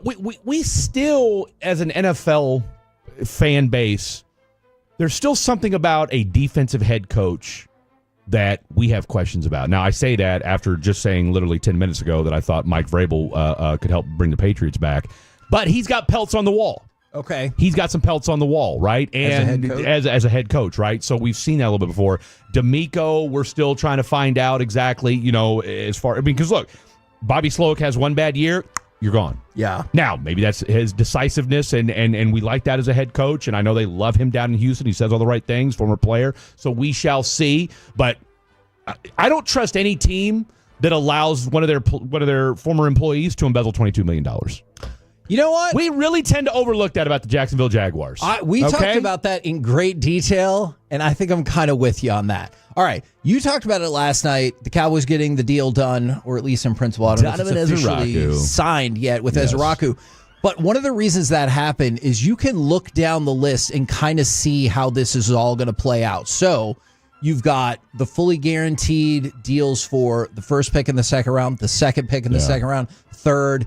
Now, then it gets a little tricky with Judkins because he has an arrest he's in trouble. hanging over his head. And then you move down the list just a little bit. So pick 42, 91.3% guaranteed. Alfred Collins has a high percentage guaranteed. And then you see a little bit of a drop-off with Ezraku. So there's definitely... a considerable drop-off. He only had 38% of his fourth year guaranteed. And so... the overall guarantee, because there are some people who are breaking it down like that, which I think is fascinating. There's other people who are breaking down the entirety of it. So the pick right before Ezraku, 4 years, $10.3 million, $9 million guaranteed. Yeah. Ezraku, 4 year, $10.1 million, $8.1 million guaranteed. So despite the overall contract value only being $200,000 less, the fully guaranteed $900,000. Maybe his incentives are easier to reach. That's a good point.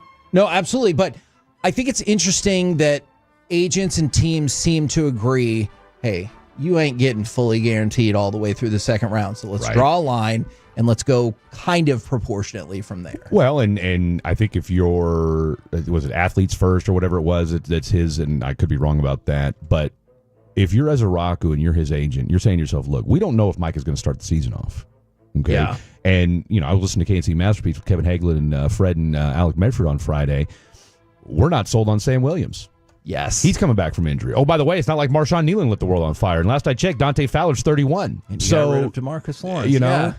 Donovan, you could be starting opposite Micah Parsons week 1 against the Philadelphia Eagles for the world to see. Man, that would be wild. By the way, Quinshawn Judkins, man, struggle with that. He is not reporting to camp today. He's going to focus on his legal issue first. Yeah, he needs to. Yeah, and the Raiders went ahead and put Christian Wilkins on the PUP list. Oh, Raider fans everywhere. You had to kind of know that was going to happen. You did. And our boy Tyree Wilson. Hey-o. Texas Tech. We're the KNC Masterpiece right here on 105.3 The Fan. Coming up next, what are your goals for the rest of the Texas Rangers regular season? And I'll try to talk better next on The Fan. North Texas.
very cute haircut. That's like a little shag. I've never seen it before. Well, I mean, of course you have. It's the Rachel. Oh, is that your name? No, I mean, what's your name? No, I'm Jen. My name's Jen. Right, but I just mean like this is your haircut. But that's hair on your head. I'm not saying this is your hair. Okay.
Exclusive home of Dallas Cowboys football. KRLD-FM and HD1, Dallas, Fort Worth. Let's go, Cowboys. An Odyssey sports station. Driven by our D&M Leasing Studios, it's the KNC Masterpiece on 105.3 The Fan. KNC Masterpiece right here on 105.3 The Fan. I want to remind you to go see the Gbag Nation today at Globe Life Field before Rangers Tigers, which, of course, you can hear right here on 105.3 The Fan. Tomorrow, Eric Chiafalo, get ready for this. He'll be at the New Alliance Hyundai in Fort Worth off of 35 West and Golden Triangle Boulevard. The giveaway is happening there. Free Hurtado barbecue while it lasts. Get there before he eats it all. That is a good point. A free oil change to the first 50 people. He's changing it too, isn't he? I don't think so. I would love to see that. There's no way he could change oil that fast. $100 gift card every 30 minutes. Giveaways to Six Flags, Lumineers tickets, 9 Inch Nails tickets. Okay. Will he sing any of the 9 Inch Nails songs while he's there? I wanna like an animal. I would love to hear that one. Existence is flawed. That one happens. Did you forget Closer to God? Was that the part you? No, I said Closer to God, and then I wanted to do that. That's it. Who did a better song with Hurt? Johnny Cash, 9 Inch Nails, or The Gangster, the Killer, and the Dope Dealer? Well, obviously, I'm not going to answer that. I will let the fan text do that because we need to get into the damn segment anyway. Sorry. What are your... No need to apologize. You can just ask that to the fan text. Fair. They'll answer. What are your goals for the rest of the Rangers regular season? And I wanted to make the regular season because I didn't want everyone to be like, go win the World Series. Like, rock on. I get it. But if they're going to make the playoffs, which I assume is everyone's end goal for this, like what are some things that you would like to see that you believe could accomplish that? I'd like to see Jonah Heim get right at the plate. Yeah. Okay. I'd like to see Kumar Rocker continue to get better as a pitcher. I think he got off to obviously a not a great start, sent him down. And Bochy just, I'll tell you what, this guy just knows what buttons to push. Yes, he does. Ever since they brought him back from, they sent him down to AAA for, a week, 2 weeks, whatever it was. And I want to say the last 4 or 5 games he's been out there. I think ever since like that Tampa Bay game where he got rocked like early June or whatever it was. I mean, he's had 5 to 6 innings solid. I don't think he's given up more than 2 runs, if I'm not mistaken. So I'd like to see more of that. And you're going to need to see somebody not name Adolis, Seager, or dare I say Simeon. Look. Get hot at the plate. We talked about this for an entire segment earlier this week. The rise of the Texas Rangers offense started essentially around June 1st. The rise of Marcus Simeon started around June 1st. Yeah. Those two have run parallel for sure. I don't disagree with you. And again, and you know what? That's a testament to Marcus Simeon. This guy was batting 173, got dropped to 9th in the lineup. Yes. All right. Never lost his composure. Never stopped going out there battling. And he was on Gbag for their player show about a month and a half ago. Got the Gbag bump. Can't say enough about that. And they asked him about, he just talked about, going out to the field every day and never losing faith in what he does. And there's something to be said for that. And I think that has a lot to do with why this guy has been, a 350 batter over the last 6-7 weeks of the season. Now, I'm not going to say this is going to be a difference maker. Just a note, Justin Foscue once again recalled from AAA Round Rock. He's had a heck of a year at AAA that just hasn't necessarily translated. Going back to last year in a short sample size this year, I hope it turns around for him. All right, I've seen a couple of people already send this in, and I will admit I am pretty high on this. Okay. Sure. I would also really love to see DeGrom or Eovaldi win the Cy Young. This is a generational pitching staff for the Rangers. This is the best starting pitching staff they've ever had. Yeah. And that's so obviously the best I've ever seen. They completely rebuilt their bullpen, and up until probably 2 to 3 weeks ago, their bullpen was rocking and rolling as well. Yeah. This franchise has never had a Cy Young Award winner. They have had at least 5 MVP awards that I can think of off the top of my head. Okay. They have never had a Cy Young Award winner. I think they have 2 candidates that are in position to do it. I agree. My concern is you're already leveling off DeGrom. They're going to skip him through this time in the rotation because you got to get his innings down because you really want him for the playoffs. You do. And so I wonder if missing those key 3-4 games will de facto give it to Skubal or whoever. No, look, as long as he keeps winning, he's Jacob DeGrom. Sure. 2 things have to happen. But you don't think Nathan Eovaldi will get that same benefit of the doubt, do you? Not necessarily, but he's already missed his time, right? He missed his month, and again, in the words of Marty Schottenheimer, it's not about how you start, it's where you finish. So these 2 guys go out. Is it fascinating that he would have that saying? The only reason I say that is Given because he said that to Ted Johnson at their draft dinner. Okay. And he said he knew right then and there that the Chiefs were not going to draft him in 1994. So that said, we love comeback stories. Sure. Okay. We love them in life. We love them in sports. And I think Jacob DeGrom has look, baseball purist nerds are appreciating what Jacob DeGrom's doing. I don't know that the casual is appreciating what Jacob DeGrom has done just yet. I think there's an appreciation, but I don't know that they're really accepting it for what it is. No, raise your hand if you thought he was going to do what he's done so far this year. Yeah. Okay. I mean, even the most diehard. I would. Hey, Mike Maddox, off the record. Did you expect Jacob DeGrom to pace your team the way he has and look like? I mean, he's a Cy Young favorite right now. Doesn't mean he's going to win one, but he's definitely in that conversation. If he continues to pitch the way he's pitched so far, I'm not saying he's a favorite I'm not saying he's a lock to win it, but he will definitely be in the conversation. But this team has to continue winning, and they have to be in contention for the wild card like they are today for him to get that bump, so to speak. And somebody mentioned Fergie Jenkins being great, and he won 25 games here. I'm not disputing that the Rangers have had great pitchers. That's not the point. They've just never had a Cy Young Award winner. I would really love to see that. We all want to make the playoffs first and foremost, but I would love to see that. By the way, just an update, not a Cy Young update, but a pitching update. Okay. John Gray is going to make one more rehab start tomorrow, with the plan being that he joins the club late next week. Okay. Now, of course, I know the intrigue there will be joins the club as what? I said this time and time again last year. I believe if he's up for it, and I think he would be, that's your closer. I do not think that you need to go find a closer. Really? I think John Gray can be your closer. Has he done it before? Nope. So this is all not at a particularly high, not at the major league level consistently, but I think that he is the man for the job. I will defer to you on this. He has the stuff for it. That's just it, right? And again, we've talked about this before. I am shocked that more pitchers didn't go the John Smoltz route. Oh yeah.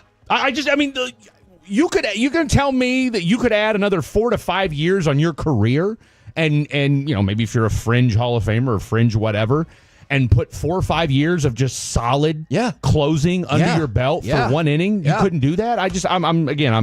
It's one of the things about baseball that flummoxes me is why that doesn't happen more often. And that's one of the things that I think, believe it or not, this might sound counterintuitive.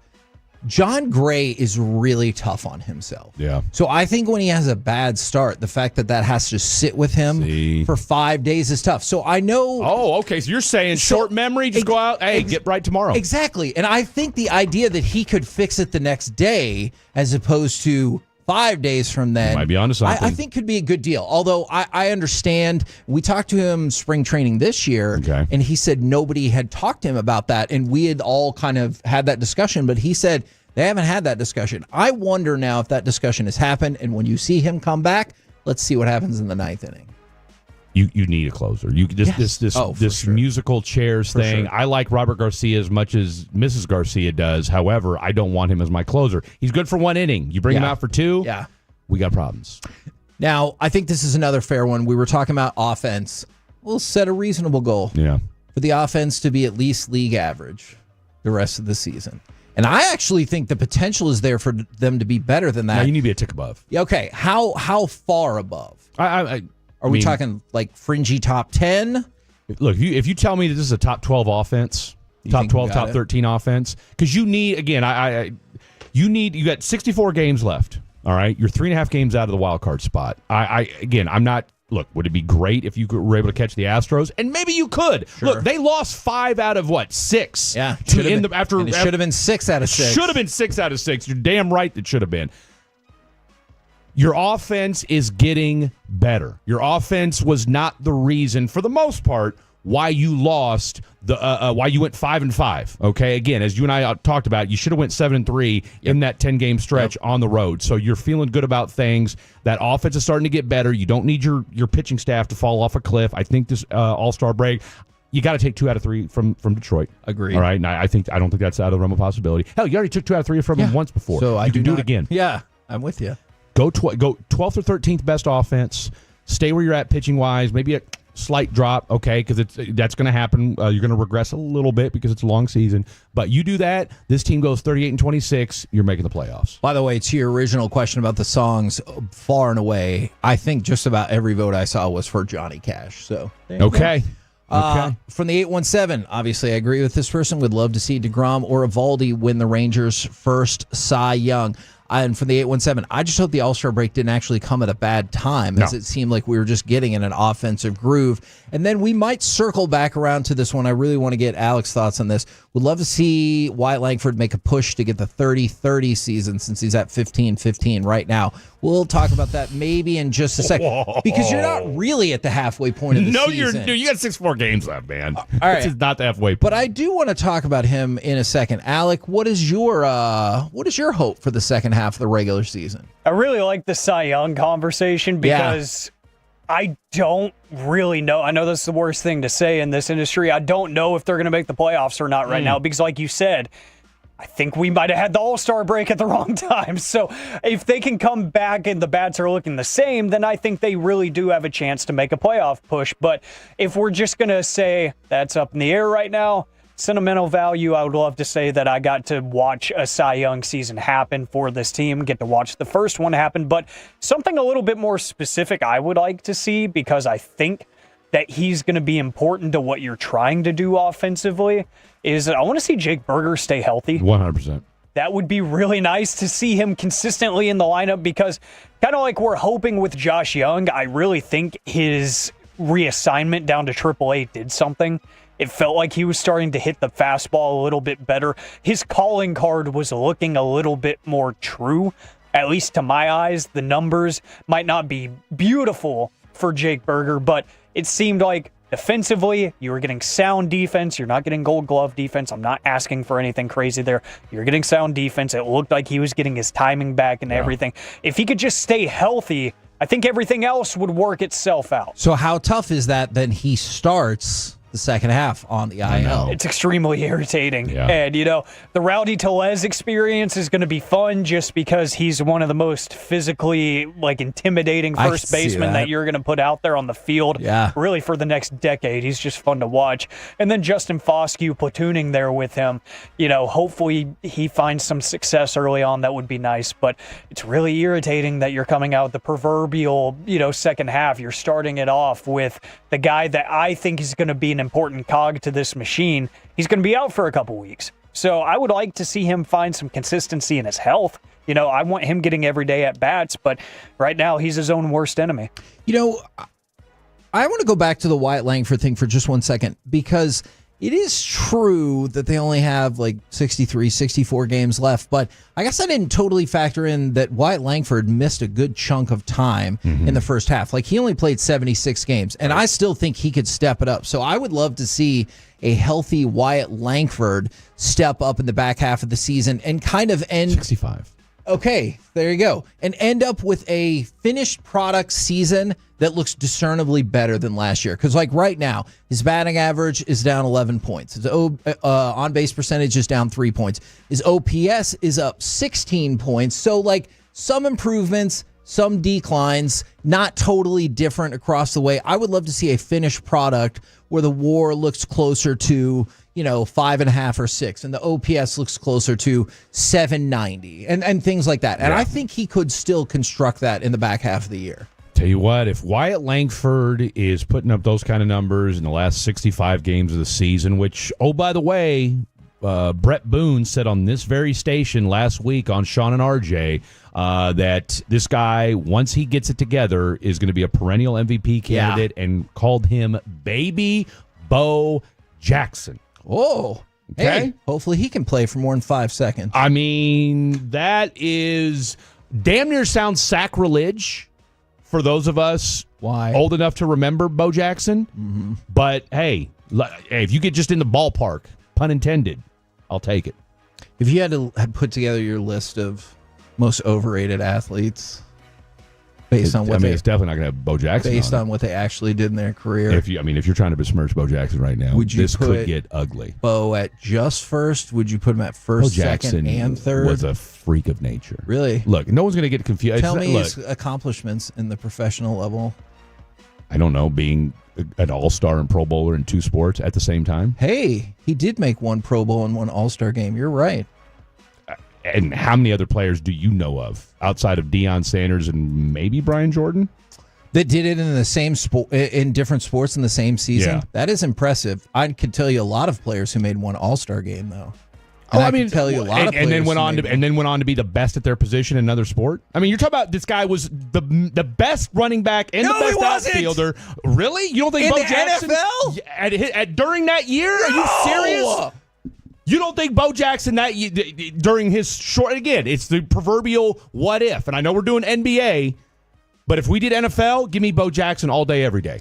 And, I should have expected a fight like this. And I know public sentiment is always against me. So it's the Pro Bowl season where he ran for 698 yards that you're telling me he's the best running back in the league. Hey, I'm telling you right now, numbers aren't always... They can lie. Okay. Sometimes. Not always. Do you think it was his rookie year when he didn't win Rookie of the Year? Do you think it was his second or third year when he wasn't in the Pro Bowl? I know you've prepped this argument, and I know this is something that you've obviously had in your hip pocket for quite some time, and this is kind of like your, Do you think it was any of the seasons he didn't make All-Pro? I'm not saying Bo Jackson's the greatest athlete of all time, but to suggest that a guy who was a all-star and one of the best running backs and outfielders, and in 2 sports, and we've never. How many have we seen since? How many Bo Jacksons? This tells me all. How many Bo Jacksons have we seen since? Yeah, none, because they saw that it didn't work. He had a hip injury that we've never seen. And that's why it didn't before. work. No, but it was a hip injury because it was a freak accident of a guy tackling him. It wasn't because it didn't work because he couldn't do it. It didn't work because he had a freak injury. Like the bone, literally. And think about it. Okay, think about this. Because you look, you're a smart guy, and I know you've got this argument prepped already. So let me ask you this: you know how that injury, what happened, right? On the tackle. Okay, but no, I'm talking about the injury itself. Maybe not then. Okay. It literally, the force of him running and the guy grabbing on his leg, like the hip came out of the socket, okay, at the time of the injury. And still, most people could have killed him. B, might not walk again. C, certainly wouldn't play professional sports again. So all I'm saying is this. Yes, maybe he doesn't have the eye-popping stats that suggest, maybe he's one of the greatest of all time. When you say maybe, you mean definitely, though, right? I'm saying maybe. Okay. I'm saying maybe because, again, I don't think he hit 272 that really blew you away. Tell you what, who's the leading hitter right now? What's Corey Seager batting right now? Go back to that year in 1989, though. What's Corey Seager batting right now? I'll go look it up. I bet it's not 272. Exactly. But you know what? A couple years ago, he hit 60 points higher than that. And I'm not saying that that's not great. Okay, but to suggest to belittle the achievements of Bo Jackson, maybe the greatest two-sport athlete we've ever seen, for a spell, I won't stand for. I won't stand for. That's fine. You might as well sit down. Maybe I had the reasons you're wrong. And you can look. I'll tell you right. Because he was on ProStars. I've got a black and blue poster in my Freddie's room from back in the day. Half Royals, half Raiders. He made Chiefs fans Raiders. That tells you all you need to know. That has nothing to do with his on-field performance. I tell you what, Tecmo Bowl legend. Don't go there. Don't act like he's not. Don't act like he's not. I'm not acting like There's it's not. so many things. I'm telling you. The question wasn't who's the best video game player. Look, there's certain things I will let slide. Bo Jackson slander's not one of them. Not doing it. Not doing it. It's a good thing we have to go to break. We should really leave the fan cam on and turn up the volume for our conversation on. People who listen to the show a long time know I have hot Bo Jackson takes. I love it. I'm here. You know what? I appreciate it. Very mad. I appreciate it. And I appreciate that you are staunch in your belief. Wrong, but I appreciate it. Well, you're not the first person on the station to call one of my opinions super wrong. But I'm not going to, but you know what? I'll say this, because I was a long-time believer that Tupac was still alive. Sometimes you have to be that person that presents facts that people don't want to see. And you know what? You're not wrong in the sense that his numbers don't blow you away. There you go. But like 50 Cent said, you know why music is so compelling to us? Because it made us feel a certain way at that time. Bo Jackson is that for me. Okay. I can respect that. So there you go. We're the KNC Masterpiece right here on 105.3 The Fan. Coming up next, we move into the Expressway, if you didn't already think that was it.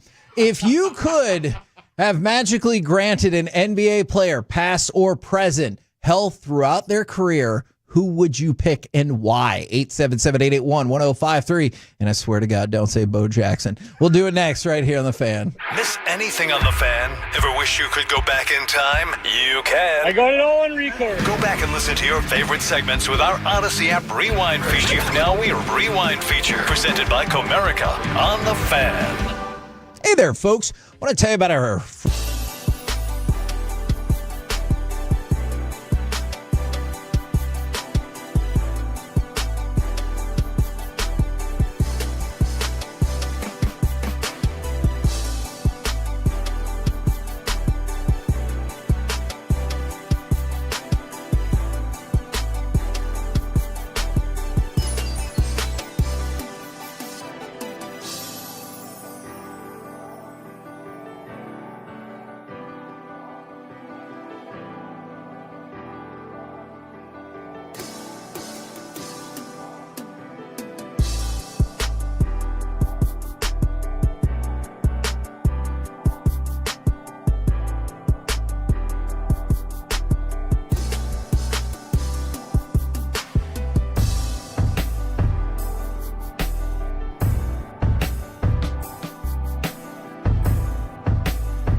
forget something else to remember that Uber Eats has groceries. No, that's absurd. Hey, remember when you used to be Pepper Lady? Pepper Lady? Wasn't it Cinnamon Sisters? Basil Babes. Saffron Squad? Nutmeg Maidens? Paprika? No. Nutmeg Maidens. I just said that.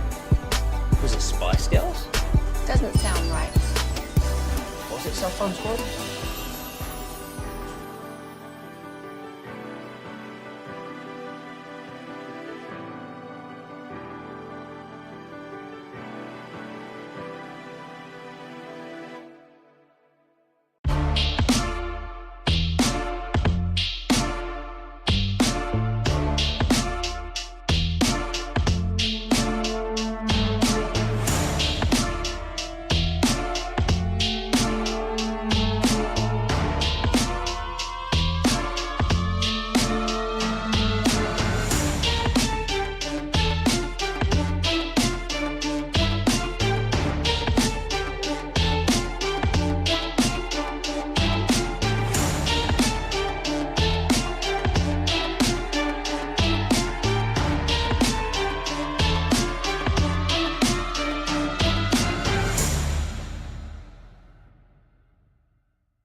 to Constellation for a great electricity rate and up to $600 in annual bill credits. Just call 888-921-MORE to see how easy it is to switch and save. Restrictions apply. PUC 10014. The Expressway on 105.3 The Fan is presented by the On Time Experts. Throws left, throws in the lane, throws, good! Derrick Rose and the Bulls come back to take a 1-point lead. KNC Masterpiece right here on 105.3 The Fan, straight away from the 520. It's Derrick Rose, because he would be in the conversation for the best player of all time. Woo! And he was just fun as hell to watch. And that's what I love with this segment. We've already talked baseball last week. We did football last week as well. So now we move to basketball. If you could have magically granted an NBA player, past or present, health throughout their career, who would you pick? Now, you know, one of the people I'm going to get to in a minute is probably my second choice, but I think Derrick Rose is my first choice. I'm not saying that it definitely would have been him, but I think it's been lost to time that Derrick Rose was ready to compete with LeBron for face of the NBA. He sure was. No, he really was. I mean, if you go back to those 2012, 2013 Bulls teams, man, I mean, that was must-watch basketball right there. No, you're right. We got robbed of and really LeBron got robbed in a way of having kind of that magic bird thing. He really did. Because then I know Steph came along like later, and that created some captivating moments with the Warriors, but Derrick Rose won the MVP. He was a Bull. Yeah. My son loves the Bulls. Plus he was a Bull. So Derrick Rose won the MVP when he was 22, and I remember the injury. I believe it was in that playoff run, because we kind of thought that maybe the Bulls could take down the Heat, and that would be your finals, Bulls against the Mavs. And he had a very solid career the rest of the way, but just never got anywhere close to the heights where it looked like he would be in conversation for best player, like consistently year over year over year. He had that Russell Westbrook-like athleticism, but there was just something where it was just even twitchier than Russell Westbrook. Like, Russell Westbrook can still get up and down the court and amazingly well in his mid to late 30s, but we forget just how much of a freak he was athletically. And I'll never forget talking to Kendrick Perkins, and he said Russell Westbrook had muscles in his face. Yeah. And that's kind of the way Derrick Rose was. Yeah. And he could shoot, unlike Russell Westbrook. Yeah. He could shoot. That is a good point. Except for free throws. Ayo! Do you have one in particular that you want to start with that jumps I've got a wild list. I really, really do. Two of them are dead. That said, I'm going to go with an oldie but goodie for all my 90s heads out there, Antonio McDyess. Ooh. Antonio McDyess. School Denver Nuggets. You almost said Denver McNugget. Well, he kind of turned into a Denver definitely McNugget. almost said Denver McNuggets. Said Denver McNugget, and I'm here for it because I'm pretty sure I've said it once or twice in my life, too. We forget just how good Antonio McDyess was the first 3 or 4 years of his NBA career. Yeah. That guy was an absolute menace to society on the basketball floor, and he was kind of like a poor man's Sean Kemp in a way. Oh, interesting. Okay, and had could jump out the gym, great offensively, defensively, had himself a nice little mid-range jump shot, but hurt his knee and was just never the same guy. I would have loved to have seen what kind of basketball player Antonio McDyess could have been. Now, I am curious to see if that comes up on the list, because this is one that is very local. There might be people who are huge late 80s basketball fans who are like, I'm totally with you on that. From the 214, from the 817, and then from another 817, Roy Tarpley. So Roy Tarpley was more self-inflicted, wasn't it? Definitely. Yeah. And there's another. There's anything wrong with that. No, there's another player up there, because we got some votes for Josh Hamilton for baseball. Yes. And a lot of that has to do with his own decisions. That's all what it was. And so I think Roy Tarpley will fit in here. I've already seen a couple of votes for Len Bias. We can have that conversation as well. So Roy Tarpley, Sixth Man of the Year. He was really going toe-to-toe with James Worthy, and on more than one occasion getting the best of him in the Mavericks going to the finals going to Game 7 of the Western Conference Finals against the Lakers. And what I think people lose sight of, the Mavericks were so bad in the early 90s, like the worst franchise in sports. And part of that was going to be their next franchise player. And then he got, I still think this is a really interesting fact. Did you know that Roy Tarpley got banned for life from the NBA twice? And I think that's a really impressive accomplishment. It's one thing. Maybe impressive is not the right 2 word. lifetime bans. Yeah, he got banned for life, and they're like, all right, you're back. We'll rescind this. And then hold my beer. Banned for life again. Alec, do you have one you want to throw out there before we go to the text, Twitch, and YouTube? You know, I always dunk on this guy. It's a current player. And I love the jokes. I love the memes. But after reading, I think it was the ESPN article about him this week and some of the things that he went through and the kind of basketball character he has, really would have loved to see his knee hold up. Joel Embiid. That's, Wow. That's calling a career on our boy Joel already. Yeah, well, I'm not calling it a career on him. I just want to see if the knee never got hurt. I get you. Because I read the story about him, the conversations between him and his trainer with the Sixers during that playoff run with James Harden, and hearing how hurt he is about that he really tried. At first, it felt like an effort thing. It felt like he didn't want to show up. Yeah. But then you read the story from people outside of his camp saying, oh no, he was going against doctor's orders. He was doing all the wrong things. And then he goes up and puts 30 points up on a minutes restriction when he really shouldn't have been playing at all in a playoff game. And I'm like, my respect for him went up a little bit this week. So now I'm like, that Harden pick and roll, what would that have looked like if he was actually healthy this whole time? But the ultimate answer is always going to be Derrick Rose. From the 520 and the 214 and the 817 T-Mac. Yeah. So that's a good one. I thought about that one too. Tracy McGrady, he was all second team NBA 2001 and 2004. Wedged in between that, he was first team all NBA in back-to-back years. So by the time he was 25, he had already been listed as part of the best 10 players in the NBA 4 consecutive years. Yeah. That's an incredible one, and he's another one who I think, we've talked about this a lot on the show, and I think this will resonate with you. There are so many players that if you weren't really into sports for that like 5-year period of time, that you don't know how great they were. Like we talked about, like Mark Burley was an example that we got, what a great because he got a name. statue up there and people are like, oh really? And I'm like, man, there's like 4 years back in the day. where that dude was just like shut it down and obviously helped them with the World Series. T-Mac is somebody that I don't know if they fall quite into that category, but I don't know if people appreciate how really awesome he was. I don't think people do. I mean, those Orlando Magic years. I mean, look, it was supposed to be him and Tim Duncan for sure, right? Like that Neck- was neck and neck. supposed to be. Well, remember, Yeah. Tim Duncan was supposed to go to the Magic. Yeah. I mean, that was supposed to be the duo right there. So no, and let's not forget those first pair of T-Mac shoes that Adidas put out. Not bad shoes either. Your boy had a pair back in the early 2000s. So no, T-Mac. Now I'll tell you what, and to guys with small calves everywhere. Tell you what, you're feeling bad about yourself? Go look at T-Mac's calves, okay? And the fact this guy had an NBA career for as long as he did, that might be the most incredible fact of his career. I've seen multiple votes for Kristaps Porzingis, but I'm going to throw it to cut number 6. And I admit there might be some bias in this, but dude, I think I if not for injuries, I think this guy would have been incredible throughout his NBA career. Grant Hill. Oh, my!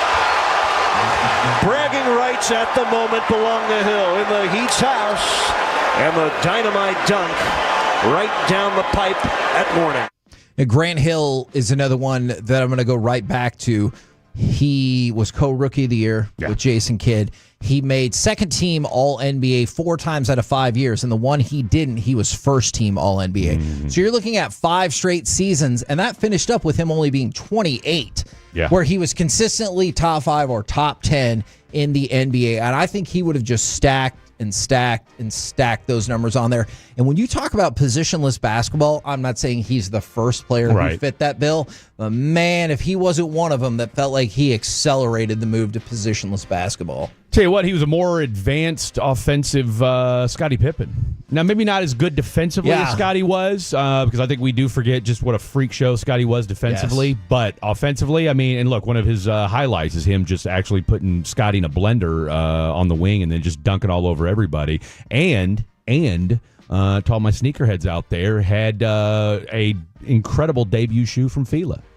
Oh, I don't think I remember that. They had it said had a big F on kind of the back of the heel and the blue around the sides. And if you know, you know. If you saw the shoe, you'd remember it. Okay. If you saw the shoe, you'd remember it. Obviously, I'm going to go look it up. Of course you are. What do you think about? We didn't talk about this guy a great deal, Len Bias, because Len Bias was gonna be. Look, if you've seen, there's a documentary about him that's really fascinating. Is talking about how like people in college thought that will be can't miss prospect. Yeah, and that will be Jordan's rival. And if you look at how the Celtics fell out and did not become the team of the 80s, that would have been right at the time that Len Bias. The team of the 90s, you mean? No, the team of the 80s. For the Celtics. Right. That would have been right at the time when Len Bias. Oh, yeah, because it was what, 86? Yeah, exactly. Was there to potentially pop them up for maybe another NBA championship right? or two. Who's going to take the throne from Larry? And then who knows what the 90s could have looked like. And I'll do you one kind of on that same ilk, sticking with the Celtics, because you're right. Len Bias was supposed to be that torchbearer. And then Reggie Lewis. Man, Reggie Lewis is a good one. I haven't thought about him in a while. Reggie Lewis was another one that, the Celtics had a rough go there for about a 6-7 year stretch between Len Bias and Reggie Lewis. I'll throw one more out at you, Yao Ming.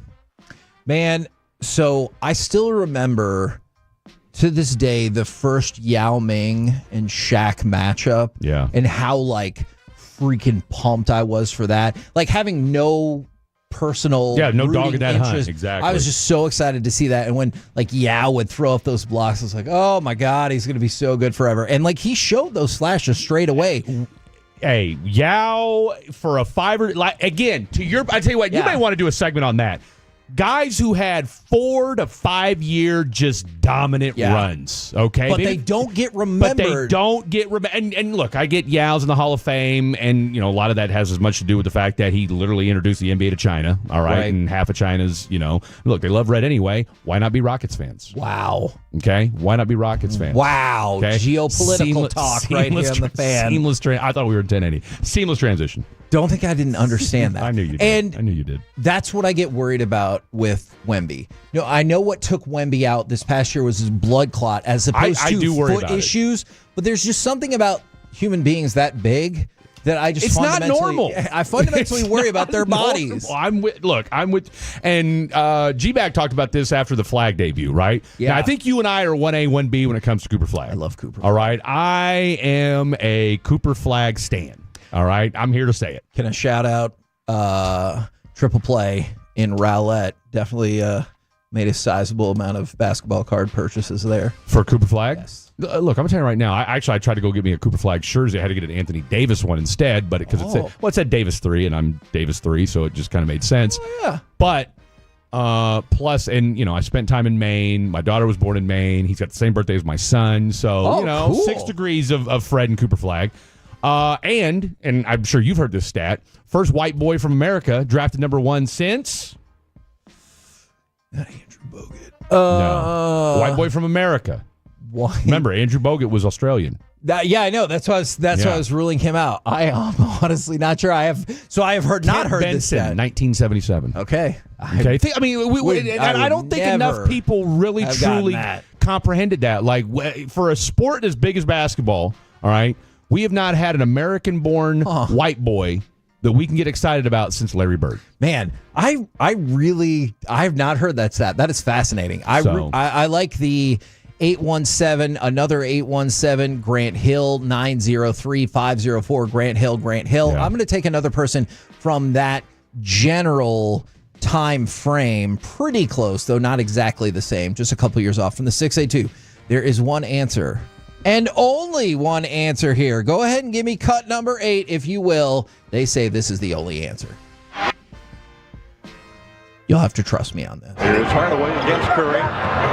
Benny up and under, scoops it in with the left hand. That was sweet. Hardaway. Yes, it was sweet, David.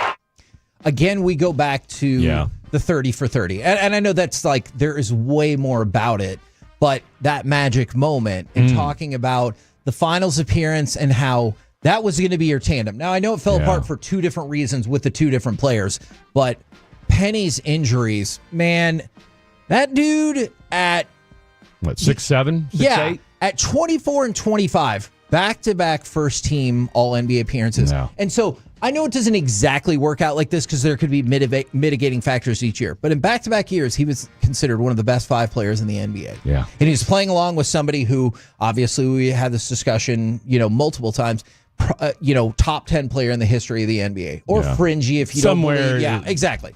8 to 12 range, I would definitely have listen it to. another 100%. Yeah, and so, those two together, super young. You can't ask for, Unbelievable. That's Y2 or NBA 2K type stuff. Especially for an expansion team. I know that wasn't the very first year, but a team that was new. That was the NBA's freaking dream. And throw Scott Skiles in the mix? What are we talking about? What are we talking Scotty about? Skiles. Huh? There was a time. Sprinkle a little Horace Grant with the blue goggles? Absolutely. What? So from the 682, the person who said one answer only, I did want to let you know that was on my list. I also wanted to go a little old school. And Okay. Because I've got an old school one for you, too. Ooh, okay. Let's hear yours. Hank Gathers. Oh, man. The Hank Guru of Gathers. Go, part of that team. Look, if we're going to talk Len Bias, I don't think we give near enough credit to. And then Bo Kimball shooting left-handed free throws. That Loyola Marymount team, again, it's a certain time and place that if you saw it, it was unlike anything you'd ever seen before. Seriously. It really, No, that is a really good answer. So this is going to sound weird, but I made reference to the Celtics potentially being the team of the 80s, perhaps if not for the death of Len Bias. Okay. But I'm going to go to cut number 7, and I know he had injury problems throughout his career, but his second act could have been amazing with the Celtics. Give me cut number 7. Here's Davis who got it. Gross misses, and Walton is there on the follow-up with that tremendous rebounding position. Bill Walton. I was going to say, are we going with Billy Dub? Bill Walton, I think the fact that he was healthy all year is one of the reasons that the 85-86 Celtics are certainly one of the greatest teams of all time. Yeah. Now, even in his backup capacity, if he could have played like that the next year and the next year, even though he played almost none, those 2 years would have been huge. And this is for somebody who in his first act had already been an MVP of the league. Bill Walton is somebody that I would have loved to see how his career played. If we're going to stick with that era, I will also throw one more name out there, Bernard King. And Bernard King was a hell of a scorer. Bernard King was a bucket getter. Yeah. Knee injuries, and like I said, it just goes back to what we talked about with Derrick Rose. The knee in basketball, really in any sport, but especially in basketball, it can take a guy from being a bona fide superstar to just a regular dude that quick. Now, they're still good. Look, Bernard King still had a good career, but I don't know that we look at Bernard King in the same vein as Derrick Rose of what could have been post-knee injury. And that's one of the things that fascinates me about having this conversation across all of the sports that we've done so far. Some people pick the player because it was their favorite player. Yeah. Some people pick the player because it was their favorite team. Other people pick a player because they're like, that person was going to be great. Yes. Maybe you're not a Washington at the time Bullets fan, or maybe you weren't an Orlando Magic fan, but you saw the potential for all-time greatness in some of these players. Now, I just saw this come up. I haven't really seen a ton of votes for this particular player yet, but from the 469, is no one going to mention Anthony Davis? Obviously here, that is a very personal feeling, but if you could give him health throughout his career, then I don't think you would have probably heard anybody complain. Well, that's not true. You would have heard far fewer complaints about the Luka deal. Well, we do realize he's still a 10-time All-Star. Yeah. But that's the thing. That's that category is, do you wonder? DeMarcus Cousins. Yeah, Boogie. That's probably another guy if we're going to go recent. I'll tell you what, let's take another one. Sean Livingston. Do you think he would have gotten to the same heights as Boogie? I can see. Anthony Davis, I can see. I get it. That's one of those what ifs as far as, okay, if this guy just becomes like an all-star and has a good career, but we'll never know because, he literally, his knee went in different directions it's not supposed to go. I hadn't considered this from the 254 since you talk about various producers potentially being... Fighting each other? Yeah. Well, no. No, we're not doing that. Okay. Being your... illegitimate children? Exactly. Yes. From the 254, is it possible that you sired Cooper Flag? It's funny. It's a running joke that we've made on Fan After Dark, and the answer to that is no. Okay. For the simple reason that I was out of Maine for a number. I left Maine in 2003. Did have to go back for a quick jail stint in 2004. Spent my 2004 spring break at the Maine State Prison in Portland, Maine. So, yeah. Asserted dominance early, though, and we lived to tell the tale. So I like how you thought my initial concern about you being in prison was, were you able to assert dominance? I appreciate that that's what you thought my Look, if you're going to be a lone wolf, then you have to. Mm-hmm. Okay? Are you a lone wolf? I absolutely am. I've seen your phone. Okay. I don't know. These are my kids. Those are my children. Thank you very beyond much. That screen. Beyond that screen. No. Lone wolf here. And no, absolutely. Because I had a good buddy of mine in Beaumont who he'd done a 10-year bid. And I said, so, what gang, who you with? And he said, no, I let it be known very early that I was not to be trifled with. Now, Ray was also 6'4", 260 pounds. So Ray was somebody that you weren't going to trifle with. Was that stint something that you feel like you learned all the way from, or did we still need to make a couple more mistakes before we learned all the way? Well, I mean, this was back in, I met Ray after the fact, so. No, I mean the prison run. Yeah, I say it wasn't prison. It was the Maine state prison, but it was actually just for drunk driving. Okay. So. Is it wrong that because it's Maine, I envision they give you your tennis outfit? Look, it's Maine. This wasn't Rikers Island. Okay, this wasn't the TDCJ. All right, which by the way, we are all for rehabilitation here. Yes, but sure. yeah, it was back in my wilier days. Okay, so yeah, we have been incarceration free since 21 years straight. Hell yeah! Thank you very much. Always another opportunity to have a better life. No, and you know what the number one rule, real quick, number one rule of being in prison is? Don't talk about prison. Mind your own business. Oh, okay. Mind your own business. That actually makes a lot of sense. Makes a lot of sense. By the way, real quick, I wanted to throw this out there as long as we're in the NBA space. Yeah. Damian Lillard going to the Trailblazers. I saw a report that I was fascinated by, and it said dozens of teams were looking for Damian Lillard. No, they weren't. So let's think about that for a second. No, they weren't. Because dozens would implicate more than 1 dozen. So it can be 2 dozen, which means at least 24 teams in the NBA were trying to get Damian Lillard? No. 24 teams might have called and said, hey, we'll give you the vet minimum. I could see that. Yeah. A vet minimum, 3 years. What's the vet minimum? 5-6 mil? Yeah. All right, yeah, we'll give you 10 mil for a 2-year deal because you're not getting. You realize he's 35 now, yeah. So you're not going to get him till his 30, age 36 year. Yeah. So and what does he have? I mean, look, God bless the Portland Trailblazers. Like, what are they doing? I don't know. What is it that that Nikola Jokic loves besides basketball? And that's question. I would say drinking beer and eating lamb chops. I was looking for. He loves horses. Oh, that's right. He does, doesn't he? I forgot about that. Have you seen the intriguing yet horrifying gift that he received while he was on tour in China? No. With his shoe partner, 361 degrees, somebody made him a horse head out of shoes. And it kind of looks like it. Actually, no, it really looks like it, and he looks stoked about it. I mean, it's the little things in life, man. Look, what did you say about Mike McCarthy? If you're going to set that precedent, if you're going to tell me the little things matter, then show up on time for your press conference. Apparently, that's all Jokic needs. Like, this is the most excited I've seen him look outside of when his horse won that race in the entire offseason. He's like, oh, you made this? And, like, he is pumped about this horse head. I got to go back to the horses. Okay, there's Corey weighing in. We'll probably. What'd you say his shoe was called? Corey's? No, the Jokic shoes. 361 the company, the shoe partner is 361 degrees. Oh, that. So you turned 1 degree. I think the idea is like we go 1 degree further. But I understand. But I'm saying, that's the brand. Yep. at least. I think maybe that's like an off-brand like Chinese brand. I mean, what are we talking about? Perhaps, as opposed to, like, I don't know. I'll look into like that. Nike or Adidas. I have to admit, I was not prepared for follow-up 361 degrees. But no, because I'm like, what the hell? I will. What go kind of shoe company is this? Look that up. We're the KNC Masterpiece right here on 105.3 The Fan. Coming up next, I got some more Cowboys information as well as some Cowboys numbers to maybe make money on. Next on The Fan. Coming up in the next Gbag Nation, we're live.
remember that. You know, they say in order to remember something, you have to forget something else.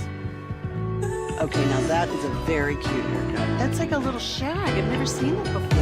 Well, I mean, of course you have. It's the Rachel. Oh, is that your name? No, I mean like your name. No, I'm Jen. My name's Jen. Right, but I just mean like this is your haircut. But that's hair in your hair. I'm not saying this is your hair. Okay.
No, that's absurd. Hey, remember when you used to be a, what was it, Pepper Lady? Pepper Lady? Wasn't it Cinnamon Sisters? Basil Babes. Saffron Squad? Nutmeg Maiden? No.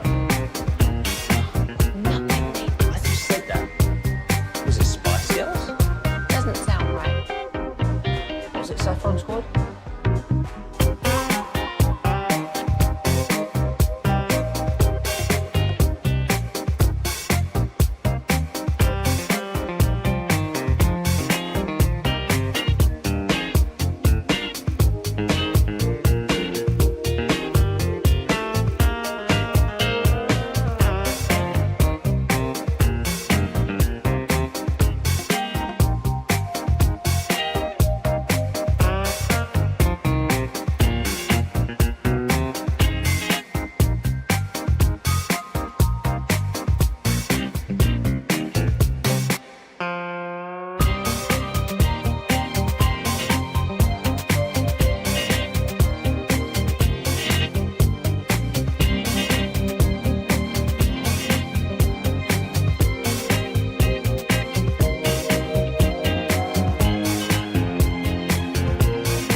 our D&M Leasing Studios. It's the KNC Masterpiece on 105.3 The Fan. KNC Masterpiece right here on 105.3 The Fan. It is indeed a shout-out Friday from the 469. I really like this one.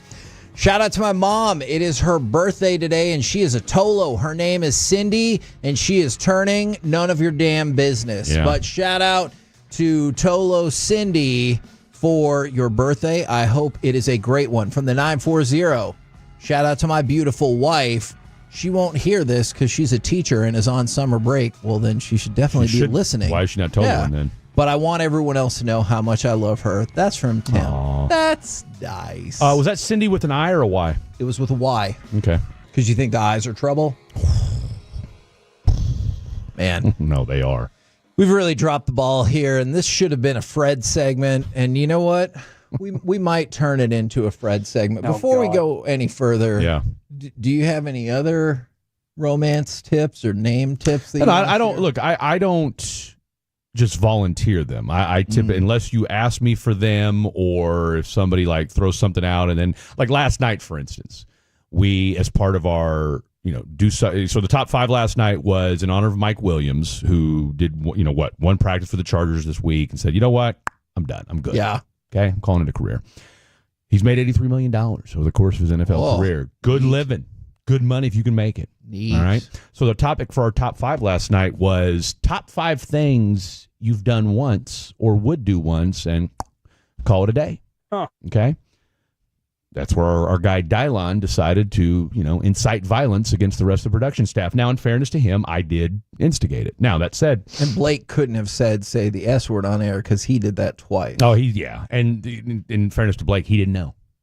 He did not know. I know. I heard him. And you know what? Knowing Blake the way I do, I believe him. I believe him, too. Now, part of what makes the top 5 so great is our honorable mentions, because sometimes the honorable mentions are even better than the top 5. So one of my honorable mentions was come across a woman that says in her dating profile, "My kids are my world." Okay. Oh. If a woman says to you, and you can say, and this can be in the wild, this can be on a dating profile. If a woman tells me her kids are her world, about face, get the hell out. Because that means you went through that process and... Oh, I've lived it. Yeah. I've lived it. And she really meant it. You know what? It just means that those kids have... that they rule the roost, all right? And you will never get a word in edgewise, and there's a good chance that she's her friend and not an actual mother. Okay. Okay? All right. Okay? I like it. So, good luck with that. And then the other one, dog mom. Because that's not a thing. No, it's not. Your pet owner. Okay. Yeah. I love dogs as much as the next guy. Okay. I have 2 dogs. dogs. Dogs are fantastic. They are. Okay. But they're not humans. Agreed. Okay. And I had a woman who had a kid refer to herself as a dog mom. Can I ask you a question about that? I'm like, you've got a human. You know that, right? Did she ever say that the dog was that kid's brother or sister? She did not. Okay. She did not. It didn't go that far. Okay. But it did. And I'll tell you what I told her off the air, because I can't tell you what I said on the air. Okay. Okay. I appreciate I don't want to offend anybody, but I just, again, as someone who has 2 children of his own, and I understand for some people they don't have kids or can't have kids, that's a different conversation. But at the end of the day, I can't take my child to leave him at a boarding place for a weekend. Right. Leave him at grandma's. Right. Leave him at auntie's. Right. Can't leave him like that. Or you should. Well, you could. You can. But you shouldn't. Strongly recommend against. So real quick, because I'm definitely going to want to get more relationship advice from Fred and Alec. I really think you should too. We had a lot of people second last night the "my kids are my world" statement. I get the logic behind that. Open your eyes, women. Okay, we have too many broad-based women thoughts as drops on this show. That's the best drop I've heard since I've been at the Fan. From the 972, this is from our buddy Ricardo. Yeah. So Ricardo showed up to all of our Buffalo Wild Wings stops with his grandmother. Yeah. And he would write shout outs on a napkin. Okay. And that's like instantly what I always think about him. So shout out to Sharon McLeod. She had a fall yesterday and is in the hospital with a bad lower back. Prayers up. If you went to any of these Buffalo Wild Wings, there's a good chance you know exactly who I'm talking about or saw it on the fan cam or anything like that. So our prayers up for her as well. All right, Alec, I'm going to let you decide here. Do you want a football question discussion, and then maybe we'll dive into some of the Cowboys stuff, or do you want to go right back to Fred's tips on romance? I know we have a job to do, so that side of me does say that we need some Cowboys questions and help people make some money. But I am intrigued by the other side of the coin. Okay, well, let's... Maybe we'll try to hybrid this just a little bit. Yeah, it's a hybrid theory. Tie football in with romance. Yeah, Football is romance. It is. If you ask me. See, all right. Now we're on to something. All right, what is your favorite team in all of the world? That's a tough one, man. I mean, my dear God. That's a tough one because Stop. Hold up. Stop. What is your favorite team in all of the world that you can give me a quick answer of? Kansas basketball. All right, Kansas basketball. If you met a woman who, I don't know, maybe they're a Duke fan or a Kansas State. I'll do you one better. She's a Syracuse alum. Okay, like a diehard. Oh, and she's a diehard Syracuse alum. We lost to them in the championship in 2003. Is that a deal breaker for you? No, absolutely not. Okay. Absolutely. Because she's also very measured about it. Because, by the way, Syracuse sucks right now. So you got to take that into consideration. Okay. Interesting. If Syracuse was good, would that change your opinion? I would have to do less bleep talking. Okay. I would have to do less bleep talking. As we continue on this hybrid road. Yeah. Over under Jake Ferguson, 64.5 receptions this year. Great question. Do we think there's going to be enough balls to go around between him, Pickens, and CeeDee Lamb? And then there is the bonus question of how much more difficult does it become if your actual starting quarterback is not out there? So I think that's something you have to factor in as well. Actually, I think if Joe Milton's out there, I think you would probably throw the highest pass you've ever seen. But I mean, I think for a backup quarterback, I think a lot more dump offs, a little more checking down, so to speak, if you will. Do you think Ferguson in particular? I say he'll go. I'm going to say he's going to go under because George Pickens is going to eat into that. Yeah. Now I do think he will have more yak. I do think, and we had Ben Troop on, former NFL tight end, friend of the show, who said, "Look, if you're Ferguson, you're eating this year." Because you're going to get a lot of single coverage because you're not doubling Ferguson with Pickens and Lamb on the outside. Okay, Alex, same question for you, but I'm going to add this as well. 64.5 receptions, 575.5 yards. Ooh. Yeah. So career high in receptions is 71, and 23 is a little breakout year for him.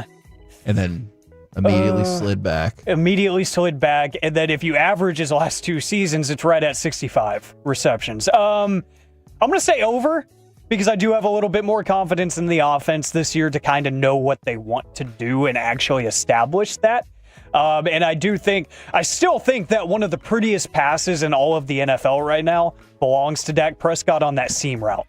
Okay. Right? Okay. So I think that's going to work this year. I think it's going to exist a lot. So I'll go over on both. I really think if they want to make a playoff run this year, if they want to make the playoffs at all, Jake Ferguson needs to eclipse those numbers. One more quick question on that front. 3.5 touchdowns. Over.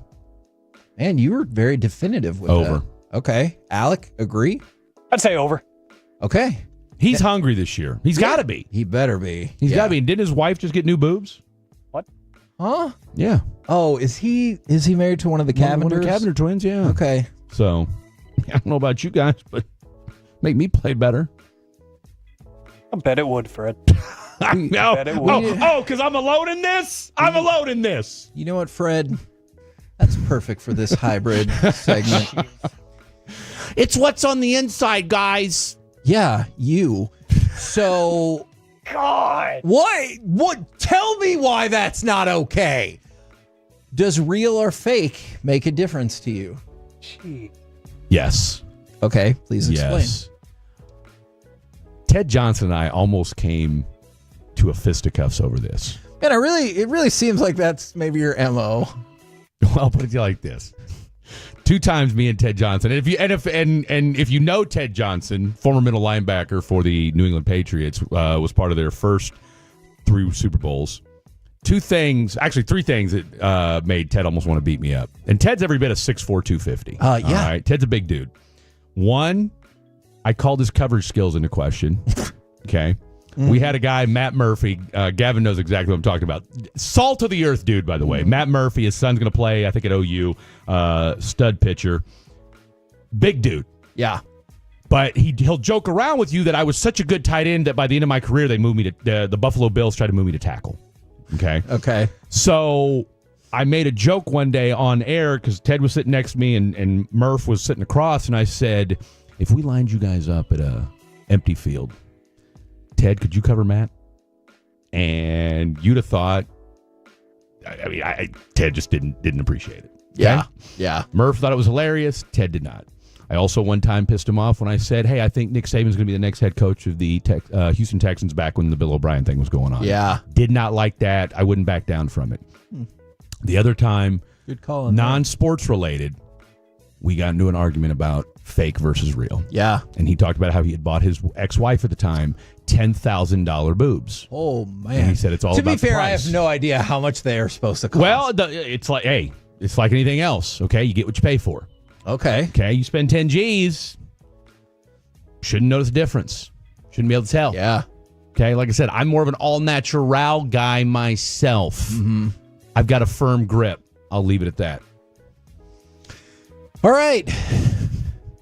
Look, you asked. You're right. I have no one but to blame but myself in this scenario. I concede that. All right. So as long as we're talking about receiving yards, yes. Over under highest receiving yards from a single player for the season, 1,700.5. Now, I know earlier we talked about the possibility of a 2,000-yard season. So we're setting the over-under at 1,700.5. For one player. For one. No way. No. No? Under. Didn't we just see that? We've seen that.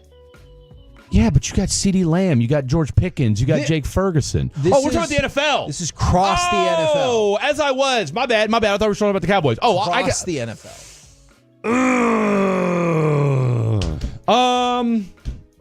Over. Last year? Over. It was 1,708. Alec, over under 1,700.5 for any receiver in the NFL. Over, because Jamar Chase is going to have to replicate it again because they're going to be playing from behind in almost every game at some point. Oh, because their defense is so bad. So he's going to get a lot of yards. So, yeah, I think it's going to happen again. I'm going to give you a sleeper pick. Puka Nacua. Interesting. Do you think because of the new dynamic of what they've got going on there that will free him up a lot more? You have got, because look, I think Cooper Kupp was, I don't want to say washed, but a shell of himself. Okay. The last couple seasons. And I think Devontae, who, by the way, looked pretty good in New York. Now, we forget, I mean, obviously, I think the first game or two, obviously getting used to it, but had a pretty good stretch there the last 5 or 6 games down the stretch there with the Jets, okay? He's still got plenty of gas left in the tank. Matt Stafford still has a good arm. I mean, that was pretty evident. You had 2 or 3 teams that still wanted him to play football for him. So, and I think Sean McVay, to me, outside of Andy Reid, is the best head coach in football. Ooh, interesting. Do you think how good of a coach do you think Nick Sirianni is? I think he's a lot better than people give him credit for. Okay, I really do. You don't win the way that guy wins by accident. Like the guy.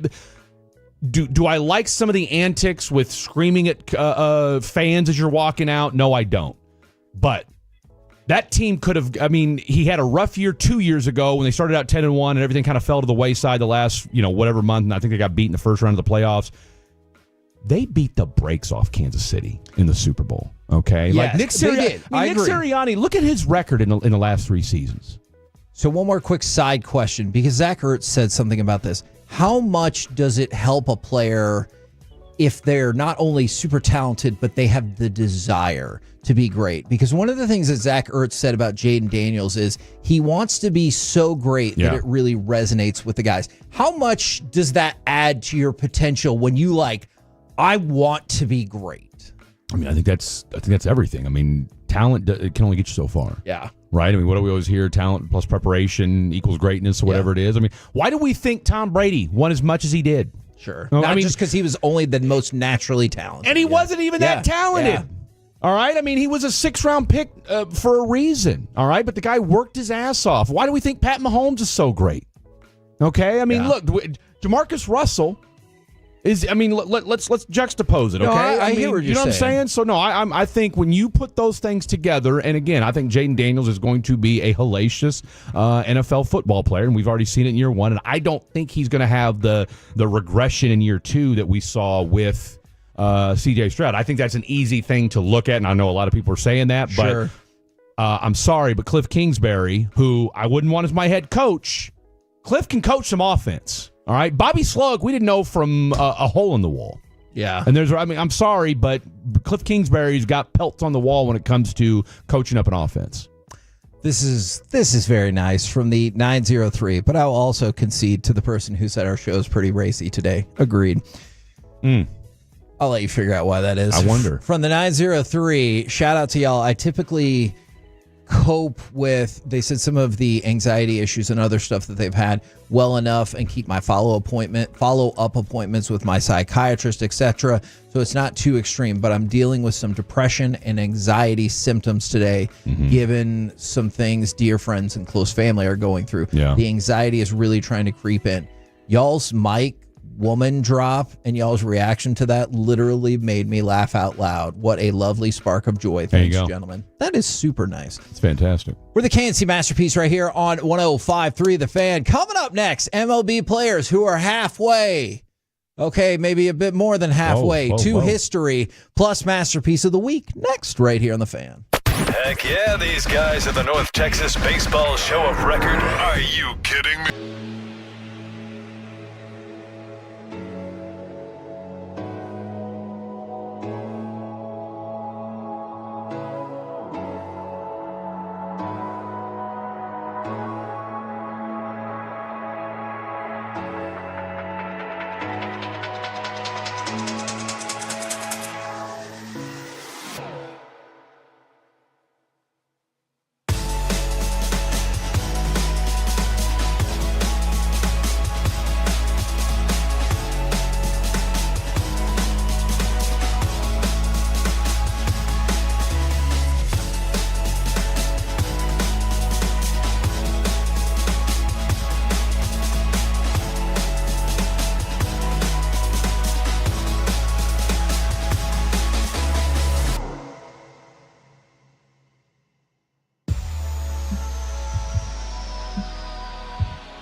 to forget something else. Okay, now that is a very cute haircut. That's like a little shag. I've never seen it before.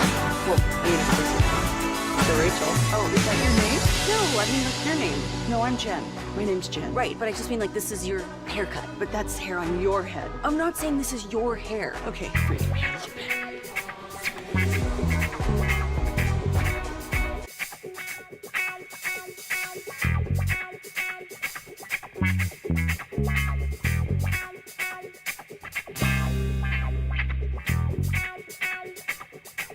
GarageDoor.com to book your service today.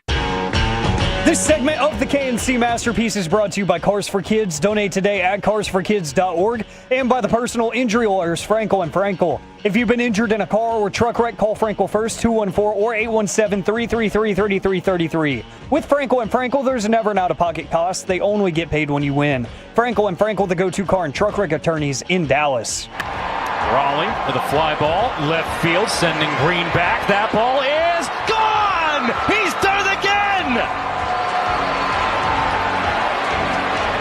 Cal Raleigh cannot be stopped.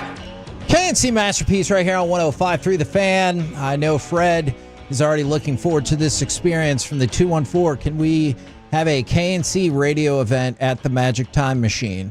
Imagine having to do Masterpiece of the Week at that place. That would be awesome. So my buddy Dan, the transmission man, who's got us live and local, he's at Tolo now, and he said, ask him where the bathroom's at and see what happens.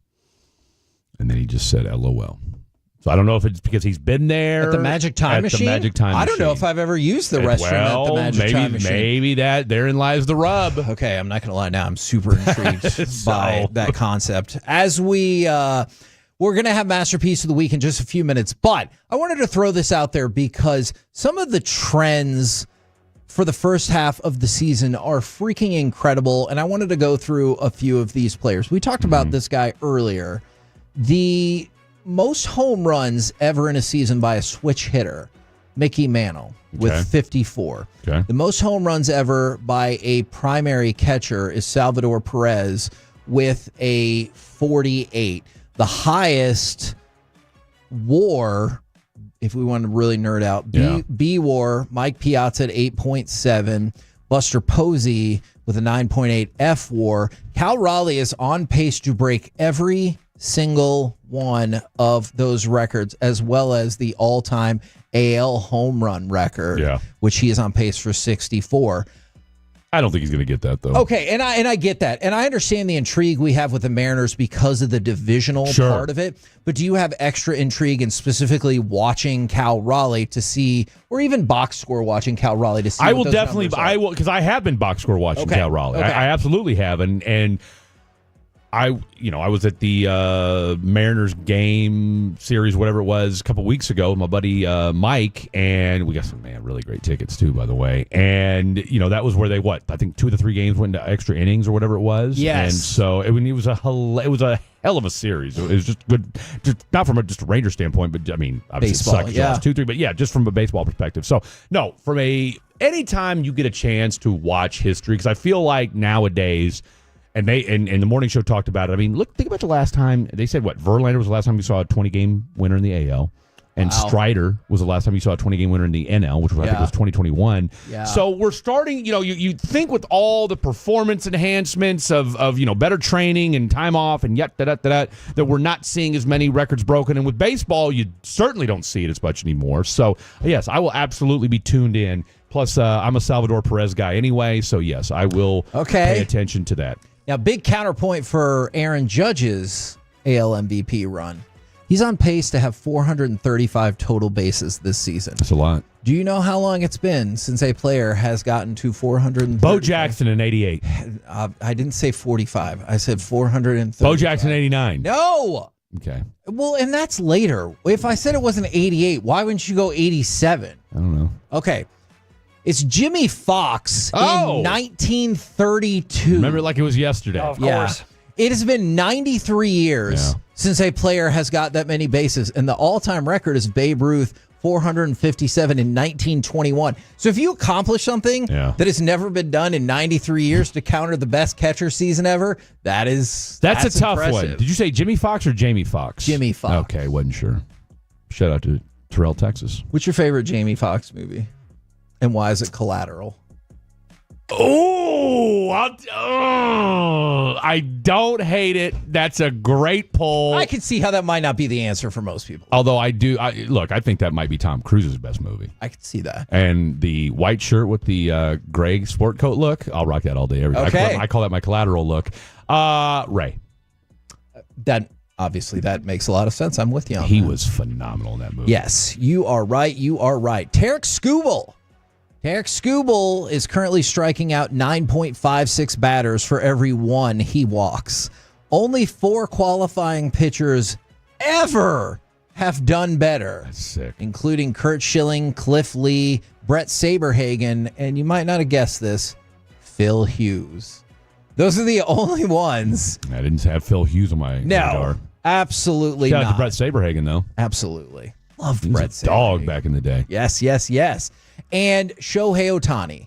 This one is really cool. Shohei Ohtani has scored 89 runs in 94 games. That puts him in position to potentially score 1 run per game. Only Babe Ruth and Lou Gehrig have done that since 1900. So I don't ever want it to get lost how dominant Shohei is, even at a time where you're like, I'm used to it now. It's still freaking incredible. Can somebody do the follow-up story on, you guys heard about how Bernie Madoff, when he got to prison, was like pretty much like running the place? Oh, yeah. I'd love to know what the interpreter's doing right now. Do we think he's the bookie? Well, I mean, that depends on if you think Shohei was backing him or he really was betrayed. And you think that Shohei was involved, yes? Come on. Okay, well, then I could see him running the prison. You think there's no chance Shohei did Zero. Okay. We're the KNC Masterpiece right here on 105.3 The Fan. And right now, it's time for Masterpiece of the Week. She said, list this. Gentlemen. Hey, Alec. Happy Friday, boys. How we doing? Fantastic. I'm about to be doing even better than both of y'all. Why? Because I get to pick on people. Ooh, you know what? Here's a tease. Ooh. If you like Fred in the middays, you might be able to listen to a lot more of him very soon. There you go. What a tease. Sounds like more stress for me. It's time for Masterpiece of the Week. That is a great point, Alec. Sorry, bad news for you, Alec. Great news for other people. That's it. It's a bad day to be a dump button. That's all I'm hearing. Bad couple weeks is what I'm hearing. Ross dumps me once a segment, I'm convinced. Huh. Wow, what a fascinating ramp-up process that is to revamp the dump thing. Yeah, that's interesting. I'm concerned about what happens at nights now. I hear it, and it still concerns me. It's time for Masterpiece of the Week. Gonna revisit some of the wild, wacky, and odd things said on this very program. Unfortunately, that is the confines of this segment, or I would play what I just found out about during Crosstalk. Just a reminder, I weigh 168 pounds. So we're going to pick on people that are not here to defend themselves. Kevin, I don't remember if it was you or Corey that talked back to me when Matt Hicks was on yesterday and said, mark this. So I don't know if this is going to please more Corey, who is off, in rehab or something. He's not fired. He'll be back on Monday. I am actually going to be gone for a couple weeks in a little bit. Oh. I feel like you knew that. After. Impatient. Just hyping it up. Just hyping it up. Oh, really? Tell me more. Matt Hicks said this yesterday to the amusement of either Kevin or Corey. I don't remember which. How far in are we? Oh. One of y'all told me to mark that, and I don't remember who it was. It might have been Corey. It probably was. It's not something you want to think, but it's definitely not something you want to hear. Great point. Thank you. Right, Fred? 100%. There's no chance he heard that. Sorry, I was checking something on my phone. Don't worry, I'm used to working with, whether it's in that seat or that seat, I'm used to saying something that Well, guess what? Fred has made a strong impression on this segment, and he's not even through one full show. I wish my son would take it, but forgiveness, people. Creeps. Okay, well, let's not pretend that wasn't an interesting conversation to begin with when you were like, hey, if you can your girlfriend, then so. Oh yeah, no, but that's fair though. Well, Kevin, you want to hear that part too? Yeah, we can hear that part. I do. I told him, I said, if you can bleep your girlfriend, you can talk to me like a man.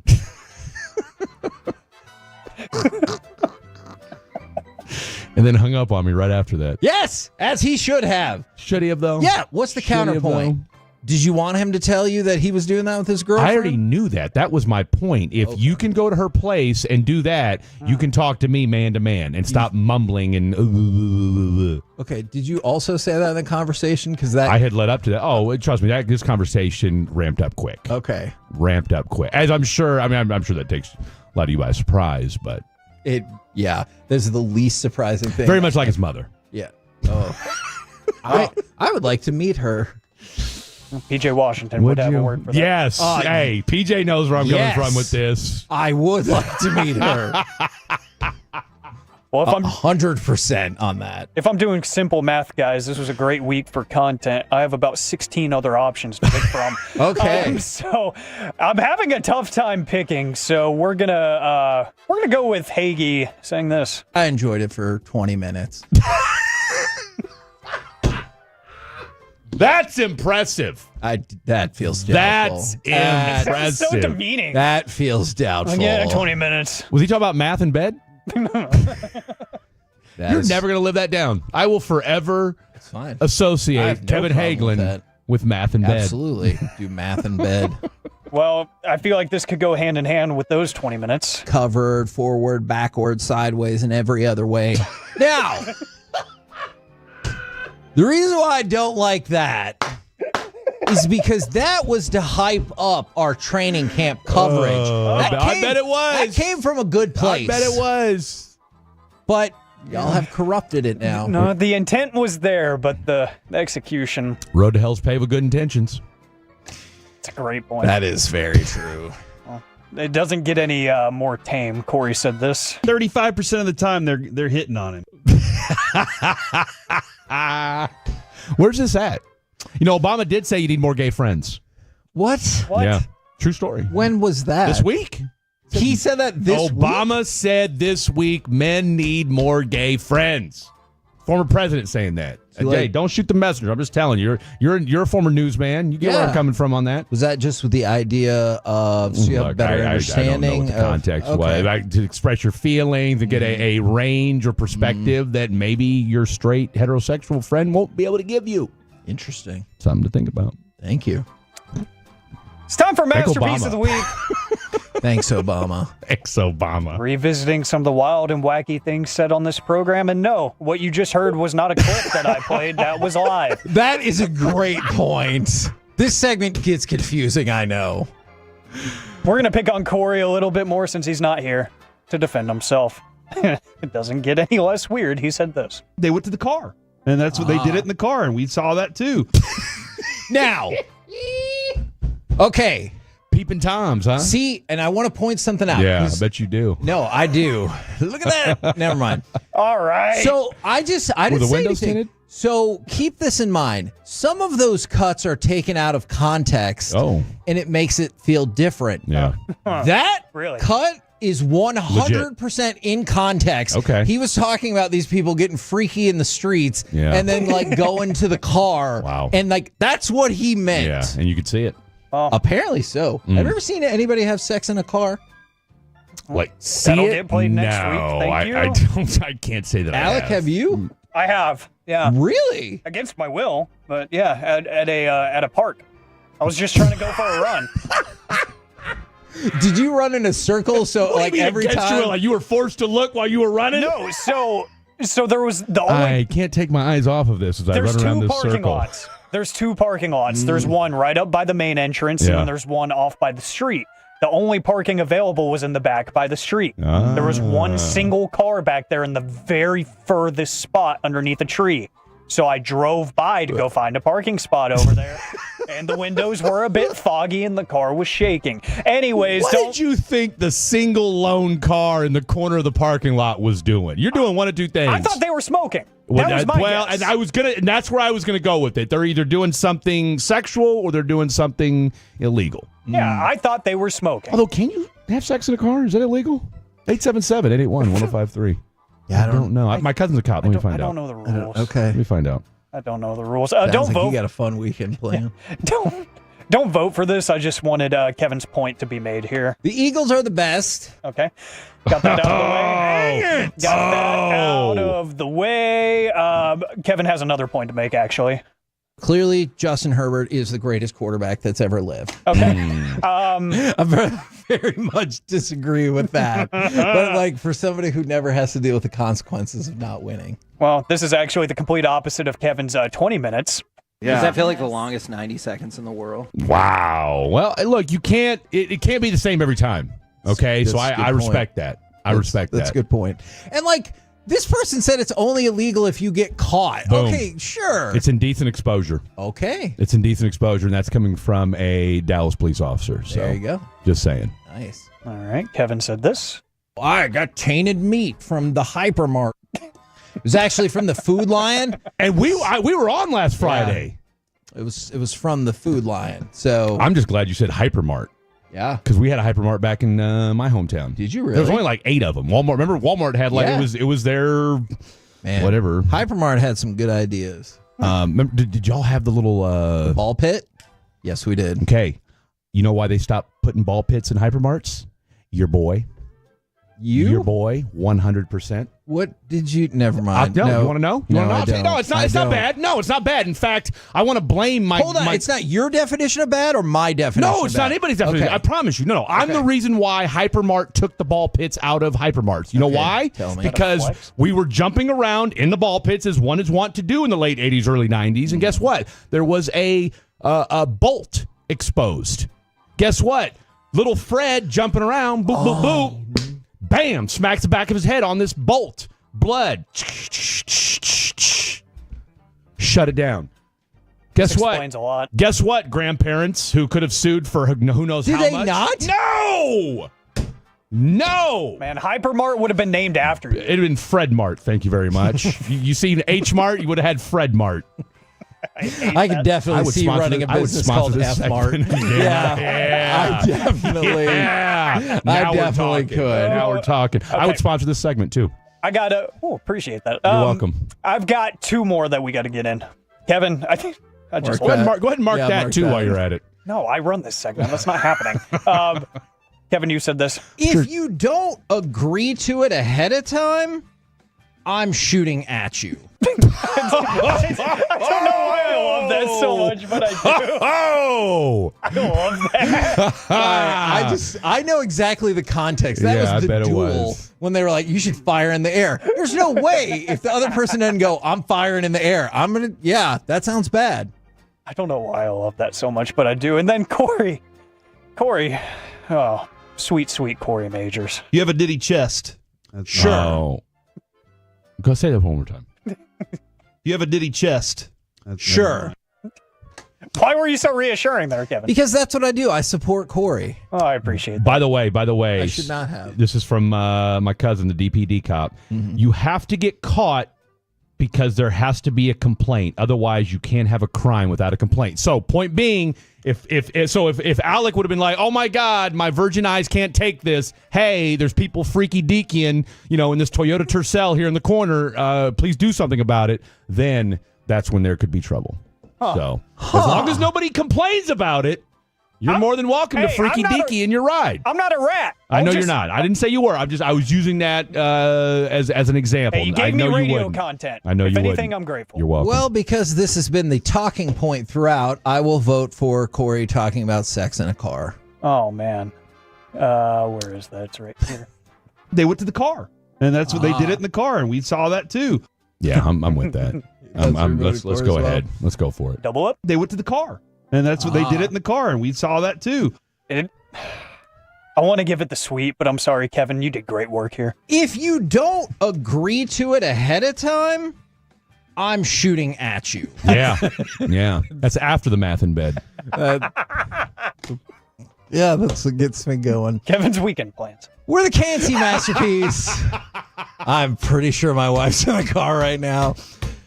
Coming up next, let's chit-chat with those fellas of the Gbag Nation. They'll be live at Globe Life Field. We'll talk with them next right here on The Fan. Coming up Monday morning on Sean and RJ, Rangers-Tigers recap. Pepe is back, and a Billy Currington ticket giveaway during the 7 o'clock Expressway. Have a great weekend. Talk to you Monday morning on The Fan. Corey Majors here. Need new windows? Don't fall for gimmicks like buy two, get two free. At Best Buy Windows and Siding, we keep it simple. 10 single-hung windows for just $59.50. No tricks, just great.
Something else to remember that Uber Eats has groceries. No, that's absurd. Hey, you remember when you used to be a, what was it, Pepper Lady? Pepper Lady? Wasn't it Cinnamon Sisters? Hazel Waves. Saffron Squad? Nutmeg Maidens? Paprika? No. Nutmeg Maidens? I just said that. Was it Spice Girls? Doesn't sound right. Was it Saffron Squad?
just over the wall between the 4:07 marker and 4:10 marker.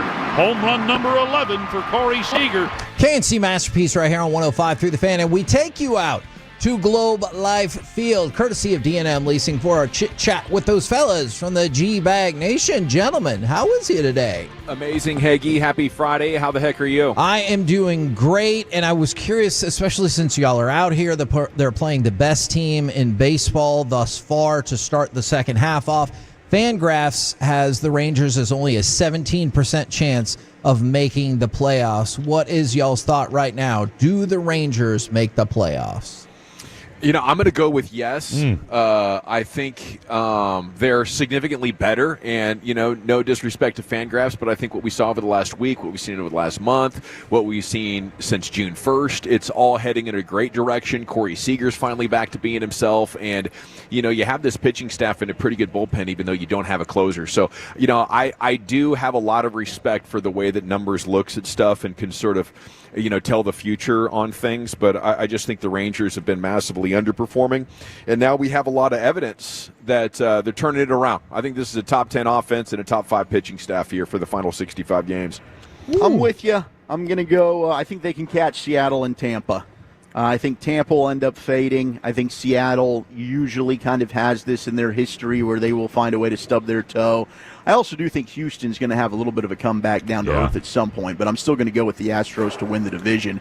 But I think I would pick the Rangers right now to sneak in as the final wild card in the AL. In an effort to not make the Gbag Nation give them the kiss of death, and just knowing how they perform when I talk S about them a little bit more this year, I'm gonna be the odd man out. I'm gonna say they can't get it done. Prove me wrong, boys. But with a wink and a nod.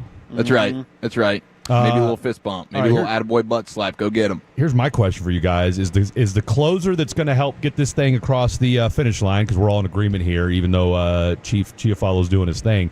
We all agree we're going to get to the playoffs. Is the closer on this roster now, or is CY going to go make a move? CY is going to be aggressive. He'll make a move. They freed up a little bit of money with this Dane Dunning deal, $900,000. It's not a lot. But I think there could be a move to be made here to try and add somebody to help this thing. I don't think a good closer's on this team, Fred. I don't know if they're going to be able to pull it off because, you know, really what they got to do is they got to pay somebody to take Tyler Malley's contract off their hands. And that's probably, I don't know, what is that, a top 20 prospect, a top 30 prospect, something like that? And I think that's what you do. I think you find a team that's well under the apron and you say, hey, take this salary. Now you're freeing up, what, $5 or $6 million of payroll for the rest of the summer, and for that kind of cash, I think you could. But, you know, if you're dealing in the $1 to $2 million land, then you might be able to get a depth arm that can take a little bit of pressure off your bullpen, but I don't think you're getting a difference maker. What do you find fellas got coming up on the program today? Oh, man, Pure Gold as always. Thanks for asking. It's a big baseball Friday as we're getting back in the swing of things here. The Rangers executive chef is actually going to join us in less than an hour to talk about the amazing food items here at the ballpark over this 9-game homestand and the rest of the season. Plus, Eric Nadel joins us at 5:20, and, of course, we'll be doing What You Drinking, What You Thinking. Well, there you go. Go see the Gbag Nation at Globe Life Field. We have been the KNC Masterpiece. Fred, thank you very much for jumping in. We will hear you again on this show very, very soon. But Corey, in the meantime, will be back on Monday. We'll head out to Oxnard, and you can hear us 10 to 2 right here on 105.3 The Fan. Say goodnight, Kevin. Good night, Kevin. Thanks for Toloing through your midday with the KNC Masterpiece. New revolutionary idea. Up next at...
Uber Eats has low fee product? I gotta remember that. Well, you know, they say in order to remember something, you have to forget something else.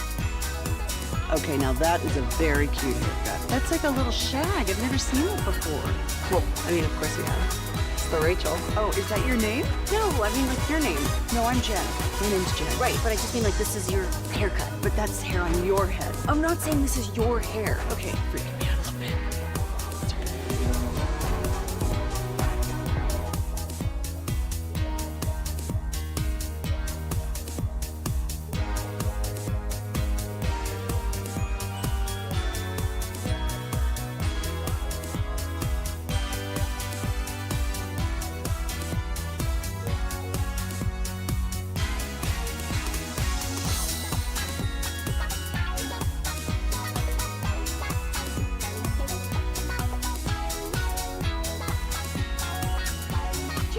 True that you've got to forget something else to remember that Uber Eats has groceries. No, that's absurd.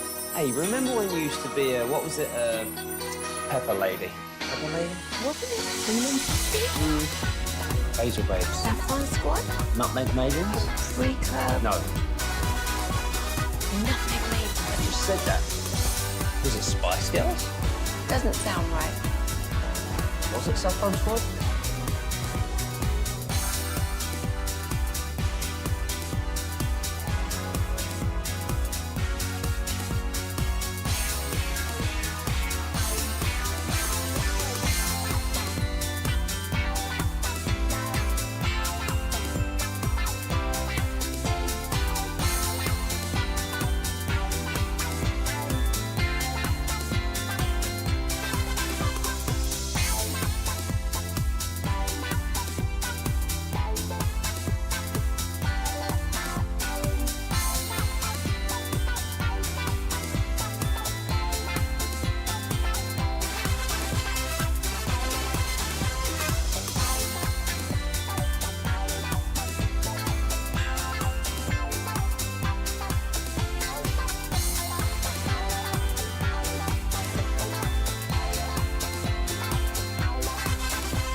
Clinic.com. This is the exclusive home of Dallas Cowboys football. KRLD-FM and HD1, Dallas, Fort Worth. Let's go, Cowboys. An Odyssey sports station. Driven by our D&M Leasing Studios, you're rolling with the Gbag Nation on 105.3 The Fan. Here we go. It's hour number one of the Gbag Nation on 105.3 The Fan. We are live at the Comerica backyard, center field, suite level at the Globe, where the Rangers will return to action tonight, taking on the Detroit Tigers. A highly anticipated series, and that's what we'll open our discussion with this afternoon. Thanks for making us part of your day. General at your service, at ease. Broaddus he's off today. A very rare day off for Brian Broaddus. Send that man some love on social. Let him know he's missed. Send some love to Lucius Alexander as well, who shall return on Monday. Jacob Ray's in the Pimp Cup back there, fixing to go 4.5 flawless. I do believe Jacob's been on fire this week on the board. Salute to him, and thanks to him for a job well done. Okay, so we'll finish strong here, live from the Globe. Of course, you got Wolchuk and Chiafalo.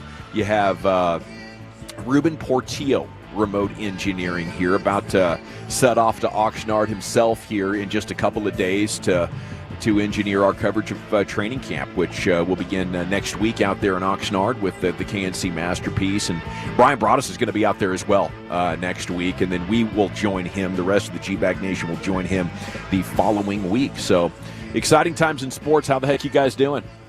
Good. It was a little bit of a stressful drive in. Made a wrong turn. I was trying to work the phones, figure out the actual story when it came to this Jadon Blue stuff. Oh, and okay. So you were paying attention. You were sourcing hard that you got off track, because I was wondering. I'm always the last one here, caboose style. I pull up and I'm like, I didn't notice your car, and then I was thinking maybe you got the VIP up close, like I got Source's kind of parking spot, and then I didn't see it there, and I was like, uh-oh.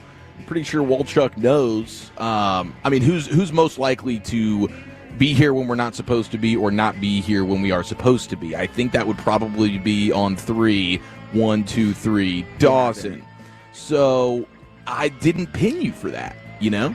But then I saw you coming up here right as the broadcast was getting ready to tip off, and now we know why. Made it. Yeah, but that's always a terrible feeling. Now I'm just veering off in a direction I don't need to be, and I'm thinking to myself, you idiot, why were you not paying more attention? But it's okay. With Brian out, I felt like I needed to do my due diligence, try and get us the scoop here on what is actually happening. It happens, and I appreciate your diligence on that. Now, this is from our old buddy that actually used to work with Galloway, Glenn Smith, right, Stretch?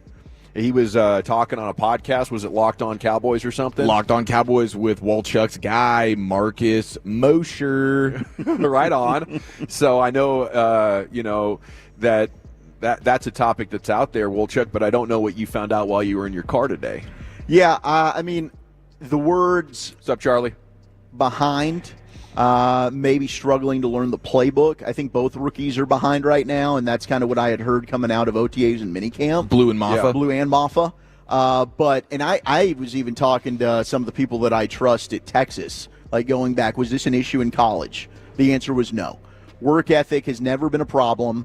So I think, and look, I trust Stretch. I mean, I remember listening to him for a long time, and he's plugged in, and maybe there was a coach that did tell him this, but I don't think the Cowboys' tone's been Jaden Blue has a poor work ethic, and they're concerned about that right now. I think it's way too premature. I think it might be a little bit of an over-exaggeration to make that assumption right now, but I do think maybe part of the reasons why you didn't see him getting more run in OTAs and minicamp is right now he needs to learn the playbook a little bit more. So I don't think I'm running with that this is 100% accurate right now in terms of the work ethic concerns. All right. Okay. I mean, he went 5th round. You know, he couldn't earn the favor of Steve Sarkisian with the Longhorns enough to be, I don't know if a gadget running back, but it was more of a part-time role, definitely not a workhorse back. It is interesting, a guy that ran sub 4.3, scoring 2 touchdowns there in the semifinal game, that he would go into the 5th round. So I've always assumed that the profile on him is not perfect, and that's how a guy who's, productive, was a great recruit coming out of high school, could not have impressed NFL scouts enough. So I just don't know why Stretch, how he would get bad information. Yeah. I think the best way I could possibly spin this is, sometimes a player doesn't make the best first impression on a guy, especially 21, 22 years old. You're coming in, you still have this teenager need to act like you're super cool about stuff, and sometimes that comes off as lazy or unprofessional. Yeah, for sure. And this could be, he's getting this from a coach, right? So maybe one coach kind of feels this way, position coach, something like that. But I think he referenced something about like him saying he had a hamstring in practice at one point during OTAs, like, my hamstrings bother me, and they're like, we'll go work out with Britt Brown and those guys, and he's like, no, well, not that, so it was like, what's going on, what's going on here? But it makes sense for these rookies not to be 100% on the playbook situation. But you're not hearing about you're not hearing about a bunch of running backs throughout the league right now. Ashton Jeanty, he probably knows the playbook, right? That's a first round top 10 pick, but I feel like even though you're in the 5th round, you would almost think like, I got to overcompensate, really know what the heck's going on. Yeah, and I think there's definitely something to be said for being a rookie. Like, how clueless was Tyler Guyton when he showed up last year? Yeah. He didn't know what he didn't know. And as a result, like, even by the time you got to draft weekend, all the coaches were like, we're just going to have to see with Tyler Guyton. Year one was a challenge, and we'd heard that, hey, does he have the work ethic? Does he have the professionalism or, the fight in him to do what it takes to have a successful NFL career? And he got that message. So by the time they got to OTAs and minicamp, he was one of the, hey, this is a kid that's got it, type of storylines. It's not ideal. Obviously, rookies come into this league totally prepared to be professionals and to give 110% in every rep in every situation. When you have a rookie who's failing to launch like this, it does increase the chances that he will not figure out what it takes. Right? Hearing this is not a good sign. Right. If this morning before you got this report, your thought is Jaden Blue has a 10 out of 10 chance of making the most out of his potential. I mean, right now I'm somewhere in the 7 to 8 range. Yeah. I don't like hearing this. For sure. Yeah. And especially for year one. Year one, maybe big picture, this is overcomable. But year one, how long does it take for you to be able to get on the field at all? Yeah. Because you got to earn the trust of your coaches. Yeah, absolutely. Now, I will say, in regards to Guyton, too, Mike Solari, I don't think was a huge fan. And Mike Solari also didn't get along. I don't think that he was good for Terrence Steele. So it is possible that you just have a coach. Maybe there's one. Maybe he just wasn't a fan of Blue. That could be the case here. But the word borderline lazy's not a word that I was told has been, and even in a negative tone, when talked about Blue, has been floating around. So that's kind of you Darvish stuff where it's like, nah, I don't want to go if I'm not 100%. Yeah. And that does apply to some players. It does. And I think there's something about exactly what you were saying. You're learning how to be a professional. We'll see how things go in Oxnard. I don't want to overreact to this. To me, it really doesn't change my perception, opinion about him as a rookie. I mean, Brian and I went back and forth. I don't have the expectation that this guy's going to be a bell cow and an every down back. In fact, I don't think he's ever profiled as that for me personally. Yeah. And I think that's fair to say. But the other fair thing to say is this team desperately needs one of these 4 guys, I guess 5 if you include Hunter Lipke, to kind of be a guy. We're looking like who's going to be the dude to take pressure off the passing game. And right now it looks like they don't have anybody that I'm sure is going to be even better than what Rico Dowdle was. Yeah, he's the guy you're most excited about. The beautiful thing about Blue is he's able to kind of get his damage with about 14 carries a game. His best game was that quarterfinal against Clemson. He has 146 yards, 2 touchdowns. How many carries did he have in that game? 14. So, this is a guy that hopefully, and as a pass catcher, he's an extremely talented weapon. So we just got to hope that between now and the start of the season, the learning curve is not so steep and he can pick this thing up. And the other thing is just what does lazy cost you if you're good enough to be a professional athlete? I'm not going to name any names, but I'm sure everybody can think of star players, on these teams that we're watching right now and from the past that would be definable as lazy. But they're just so damn good. It's like I'm lazy compared to the hardest workers in pro football, but I'm more talented than the average linebacker or safety. So I'm going to cook these guys. Yeah. I'm not going to work as hard as the coaches would want, right? Because the coaches are trying to get everybody to give their hardest and reach their potential. But I'll still be good enough to, drop 30-point triple doubles in playoff games and stuff. If you know what I'm talking about, or get 12.5 sacks a year or something. Okay. We're here at the baseball stadium, though, and it's the calm before the storm. 65 games remaining. I gave my take in crosstalk, and I'm willing to accept that I might be gullible about it, or I might still be stuck in that World Series mode, and that if you take the balance of what's happened for the last 25 months now, it's a 500 at best baseball team. But, I just think that it lines up for this to be a top 10 offense. And this is absolutely a top 5 pitching staff. So if you're looking at a team like that, why couldn't they go what would it take, 37-29? 37-29 would get you at 86 wins. Yeah, which, hey, that was the mark you needed to be to make it in last year. So I think you got to get to at least 86 wins to give yourself a shot. Yeah. It's certainly doable. Yeah. It's not too much to ask, and they have given us reason now for hope. Yeah. And for optimism. So hopefully, you come out of the gates here with the Tigers, best team in baseball, huge challenge. Very much so. But, man, you take 2 or 3 here, it's going to get real exciting. Yeah, you need 2 or 3 here, don't you? You do. And then the other thing is you got this 9-game homestand.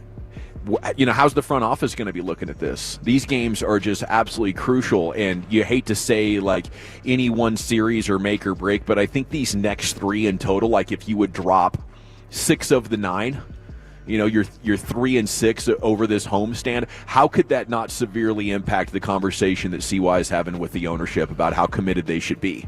Right now, there's 3 clear forks in the road. Stand pat, buy a little bit, or maybe sell a significant portion of, what could help you win here. And I don't even know do you tell the players that? Like, hey, guys, if you want to go for the World Series, these next 9 games have to be amazing, because they've already been pressing, right? Mm-hmm. And pressing is kind of what got them really way behind the 8 ball in May. Yeah, that's a good question. I think that would be obviously kind of a Bochy call, or CY and Bochy together, like just understanding the temperament of their team, and maybe that's not something they need to say right now because, hey, they're starting to get rolling. It seems like they are clicking. You don't even necessarily need that kick in the tail because they understand what the deal is. So it'll be – I don't think we'll know for sure unless they just are sweeping people left and right over the next 10 days. Then you really won't know what they're going to do until right up to deadline time. And these next 2 weeks are huge. Yeah, it's going to be a tough task. They got 11 series in this final half of the season. They have a tough schedule. Against postseason teams. So it's the second hardest schedule in all of Major League Baseball. So they're going to have to make sure they're playing their A game. These bats, they've given games away, and they can't be doing that. The good teams find a way to win those. They've found ways to lose them. They got to flip the script here. There's no way they'd actually fully sell tear down, right? This would just be hey, this group's not working for some reason. Let's sell some pieces to give ourselves some flexibility in the winter, maybe get a prospect or two, and then reevaluate once we get to January and December, right? That's what that'd be. We're not talking about a blow-up if they would decide to do that. No, I don't think the blow-up would happen until the offseason if that was really what they were going to do, right? Then you really open up the waters on if you're trying to move bigger type pieces. And you do that, I think Bochy's moving on. You'll be looking at a total turnover, and really the need at that point, in my mind, to reestablish yourself as actual contenders. But the last wild card seed has averaged 86.7 since expansion in 2022, and no team has gotten in with fewer than 84 wins. Very doable, as Boch said yesterday. Wolchuk mentioned it in the cross. The Rangers traded Dane Dunning to the Braves for minor league reliever Jose Ruiz and cash, and Atlanta designated Jesse Chavez for assignment to make room.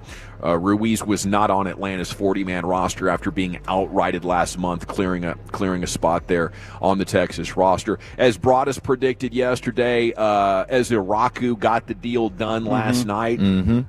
Made a lot of sense. That's great for him. That's great for the defense. You need your young defenders really to burst on the scene this year if this team is going to be better defensively than what we saw last year, which was a train wreck. You look at the season-wide stats for last year. They were one of the worst defenses in the NFL, and I know they came on strong maybe in the last 6 or 7 weeks, but they faced some poor opponents, so what are expectations? Okay, and then expectations on the TJ Watt contract and, how that might impact Micah Parsons' deal. That's amongst the topics of conversation here with you. It's the Gbag Nation live at the Globe, Comerica backyard. And got the Gbag of the Day champion on the other side. Then Wolchuk's top 10. Where are you taking us, buddy? And it was a very tight Twitter poll that I put out there. But the winner, in honor of The Dark Knight being released on this day, we have the top 10 best movies for men. 877-881-1053. What do you think of when I'm telling you, hey, this is a movie for a man? That's next. But let's talk Trajan Wealth, shall we? That's TRAJAN. And are you interested in wealth management that's designed to protect, maintain, and expand your financial portfolio? Look no further than Trajan Wealth. They understand the importance of tactical investment and tailored insights for growth in line with your risk tolerance. Call them today. Set up that free consultation. Number to call, 469-579-3500. That's 469-579-3500. Also a variety of offices in DFW. I go to Frisco. They've also got offices in Arlington, Southlake, Fort Worth, and McKinney, Eric. That's right. Trajan Wealth is just around the corner or a click away. You can check them out at trajanwealth.com. Go ahead and schedule that free no-obligation consultation because at Trajan Wealth, your needs come first. They're a fiduciary firm, so they're going to be prioritizing your financial well-being above all else. And when you succeed, they succeed. So they want to see you win, and they're in this with you. Trajan Wealth is also family-owned. They're veteran-led. They've brought decades of experience to the table. Their team of advisors actually specialize in helping individuals in or nearing retirement. retirement. I mean, my goodness, trying to navigate the complexities of today's financial landscape. We all know that could be absolutely daunting, but great news for all of us. Trajan Wealth is here to help. 469-579-3500. That's 469-579-3500. Advisory services offered through Trajan Wealth, LLC, an SEC-registered investment advisor. Paid advertisement.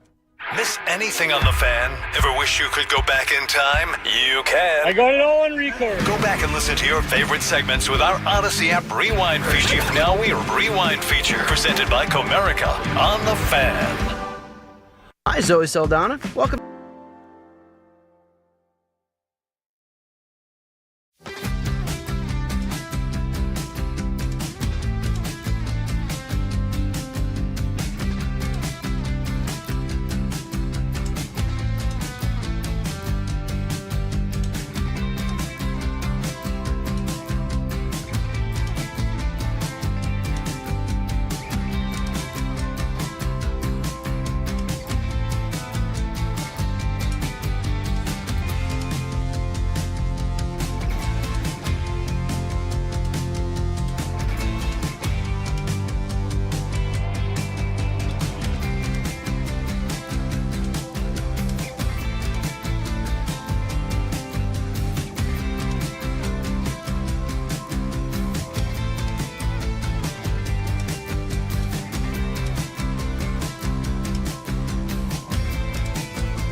cameras, and ongoing support from local experts. Ask for the Back to School Special. DFWsecurity.com. Yeah, buddy, welcome back. We're live at the Globe Comerica backyard here, center field, suite level. And something happened there during our first segment. If you heard a roar coming from over the pond. Scotty Scheffler, birdies 16 and 17, or maybe he got an eagle in there. I'm not sure. But In the last 20 minutes, he's taken 2 strokes off his score relative to par, and he now leads by himself at the Open Championship at 10 under par, 1 better than Fitzpatrick as he plays the 18. Fitzpatrick's in the house. Segment of the Nation is brought to you by the Frankels. If you've been injured in a car or truck wreck, call the Frankels first, 214 or 817-333-3333. There's never an out-of-pocket cost. They only get paid when you win. The Frankels, the go-to car and truck wreck attorneys in Dallas. It's also brought to you by Cars for Kids. Donate today, carsforkids.org. We go back into the Pimp Cup where Jacob Ray is standing by with your G-Bag of the Day champion. And a happy Friday to you, Jacob. How the heck are you? I'm doing great, gentlemen. Happy Friday. Happy Friday. Yeah, buddy. All right, our G-Bag of the Day champion is a 2-time champ, going for 3 today, from the Sean and RJ show. It is Ross Lubinsky, struggling to screen calls. Let us know. 877-881-1053. Ross, who do we have? So sorry, I did not patch them through, but I talked to a guy who just had a kid who recently graduated 2024 from Hillcrest High School. That's right here in DISD. He said they can do like fundraisers, but coaches can't put money out of their own pocket for that sort of thing. Wow. All right. If we have any more calls, Ross, put them on hold. We'll patch them through. Poor Ross is back there. He's writing down. He's transcribing. He's taking notes. Hey, I was like, what's taking so long? I talked to him to the mic. If you're on the fan cam, I was like, let's go. Come on, we don't need a live story. But Ross was actually getting the story. He's like the court reporter using that like shorthand. Those typewriters that have 4 buttons. We can take calls in sports radio. We good? Yeah, we got one. All right, let's go to the next Tolo. Ross, who do we have? Ross? Yeah, here we go. Okay. Ross, can you hear me? How you doing? Hey, what's up? Who do we have? Sorry. A lot going on. A lot going on there in the Pimp Cup during a live show. And salute to Ross for doing the best he can once again. I don't know how I feel about that story where, was it Teddy Bridgewater paying for Uber rides and meals? Yeah. I mean, come on, we're helping kids. How is there a rule against helping kids? It's ridiculous. Right? They're hungry. They need a ride. They want to play sports. You know, it's unfair because not every high school team has a sugar daddy like that, right? I guess that's the reason, because it's like, dude, but don't block a blessing. But I mean, isn't that giving an unfair advantage to the kids who have parents that can pay for everything? 100%. That's a great counterpoint. Yes. I mean, so I don't know where the right is in there. You know, I think the right is just don't block a blessing like that if there's not real, tangible, nefarious acts going on. This is just a dude who's blessing his alma mater. Yeah. You know, and I could see how other coaches would be like, man, you got an NFL player dropping into my district with $50 million in the bank? You know, but again, I would say that's a blessing for your overall. Every kid in that district is benefiting. They're raising the competitive standards, and it's not like he's buying players. No, he's freaking feeding them, and doing other just like cool things. But it doesn't necessarily translate to okay, now we're going to be dominant. Hey, we're Miami Northwestern. Guess what? We've been dominant for a long time, bro. It's nothing new for Miami Northwestern. I thought that whole story was absolutely ridiculous. Well, we're fixing to dominate because it's time now for Wolchuk's top 10 at 220. Here he is, Zach with an H. All right, 17 years ago today. It's crazy that it's already 17 years, but The Dark Knight was released into theaters. Wow. One of my favorite classic all-time movies. now. Yeah, absolutely. And instead of doing like superhero movies or another list like that, I found the top 10 best movies for men. Movies that just ooze testosterone and toxic masculinity. Yes. 877-881-1053. What are your top movies for men? We got some votes in for The Patriot. Yes. Braveheart from the 817. John Wick. Die Hard. Dirty Harry from the 903. Yeah. Pulp Fiction from the 956. Bull Durham. Tombstone from the 214. Oh, that was fantastic. A Man Apart from the 469. Gladiator. Troy from the 469. Might be the best version of Brad Pitt we've ever seen. And when you say best, you just mean overall sexiness, or yeah, 100%. Let's be honest. I'm going to agree with you, and I'll counterpoint with another Brad Pitt movie, Fight Club. Pretty much a no-brainer. Scarface, right? Facing that scar. Yeah, got to be in the mix there. Lion King. Goodfellas. All right. I mean, like that one. Godfather. The Godfather. Wolf of Wall Street from the 214. Boondock Saints. That's a great one from the 972. It's a really good one. How about Green Street Hooligans. I think so. I got to see that. Man, you do. Yeah, from a soccer perspective, from Absolutely. a sports movie perspective, gets no better. Patton, Bloodsport. I mean, a movie called Bloodsport. That's definitely a dude movie right there. For sure. That's got to be. Little too much ramen there, but I actually never saw it. It fit the bill. It did. Yeah. Training Day, Top Gun. I don't know why Training Day did not hit with me. I got to go rewatch it. Top Gun. Yeah. You know, so here's the thing. I need actual drama and suspense. I can't just get fast cars or fast planes for 20 minutes. Okay. Like chase scenes and aerial dogfight scenes. It does nothing for me. I'm like, can you get this over with, please? You know, it's just movie tricks at that point. Mm-hmm. And, you know, I'm not here to, like, just look at things go fast. If I wanted to do that, maybe I'd go to monster trucks or I'd go to an air show. I want a story here. Yeah. You know, I want some sort of suspense and mystery and then like an aha, you know. And I don't think the Top Gun series delivered on that one, Chuck. All right. Little aha, like you just want to make sure Take On Me is a part of the score. Mm-hmm. Yeah, I think so. I think that's exactly what you mean. Yep. Me. We're getting a lot of good feedback for Green Street Hooligans. I'm so happy that a lot of you have seen that movie. I mean, there's so many West Ham fans because of that. Oh, absolutely. And I tried. Bubbles. I'm still a West Ham fan, but I had to get another team. They're so bad. You know, because I wanted to watch my guys play on TV. Yeah. And they're only in the Premiership like one out of every 2 or 3 years. It's tough to be a supporter of the Hammers. Wolchuk, The Departed. Oh, The Departed. I love that movie. Why don't you go save a kitten from a tree, huh? The Departed's a classic. End of watch, underrated film as well from the 214. Jakob, back in studio. Do you have any just manly man movies that come to mind for you that you absolutely adore and love? I mean, the first movie I think that comes to it's not like manly, but like the first like big time movie I saw was Seven. Oh. So I love that movie. We did have one guy call in and he said, Gentleman. Oh, The Gentleman. Yeah. Yes, in which I think we actually have a series on Netflix from that movie from Guy Ritchie. Good show. I enjoyed it. So are you taking calls back there for this? No, some guy called in during the break and he was like, "Hey, heard we're taking a poll." And I was like, "Yeah, man, what do you got?" So he told me. Yeah, I put out the Twitter poll for which list they wanted today, and it was solid options. I mean, we got National Ice Cream Day coming up on Sunday, so I was like, what were the top 10 best ice cream flavors of the summer, the new flavors?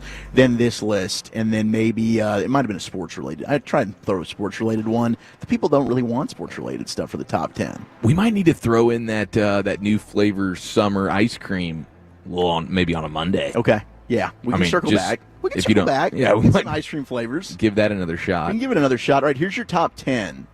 Top 10 best man movies. All right, honorable mentions. You got The Full Metal Jacket.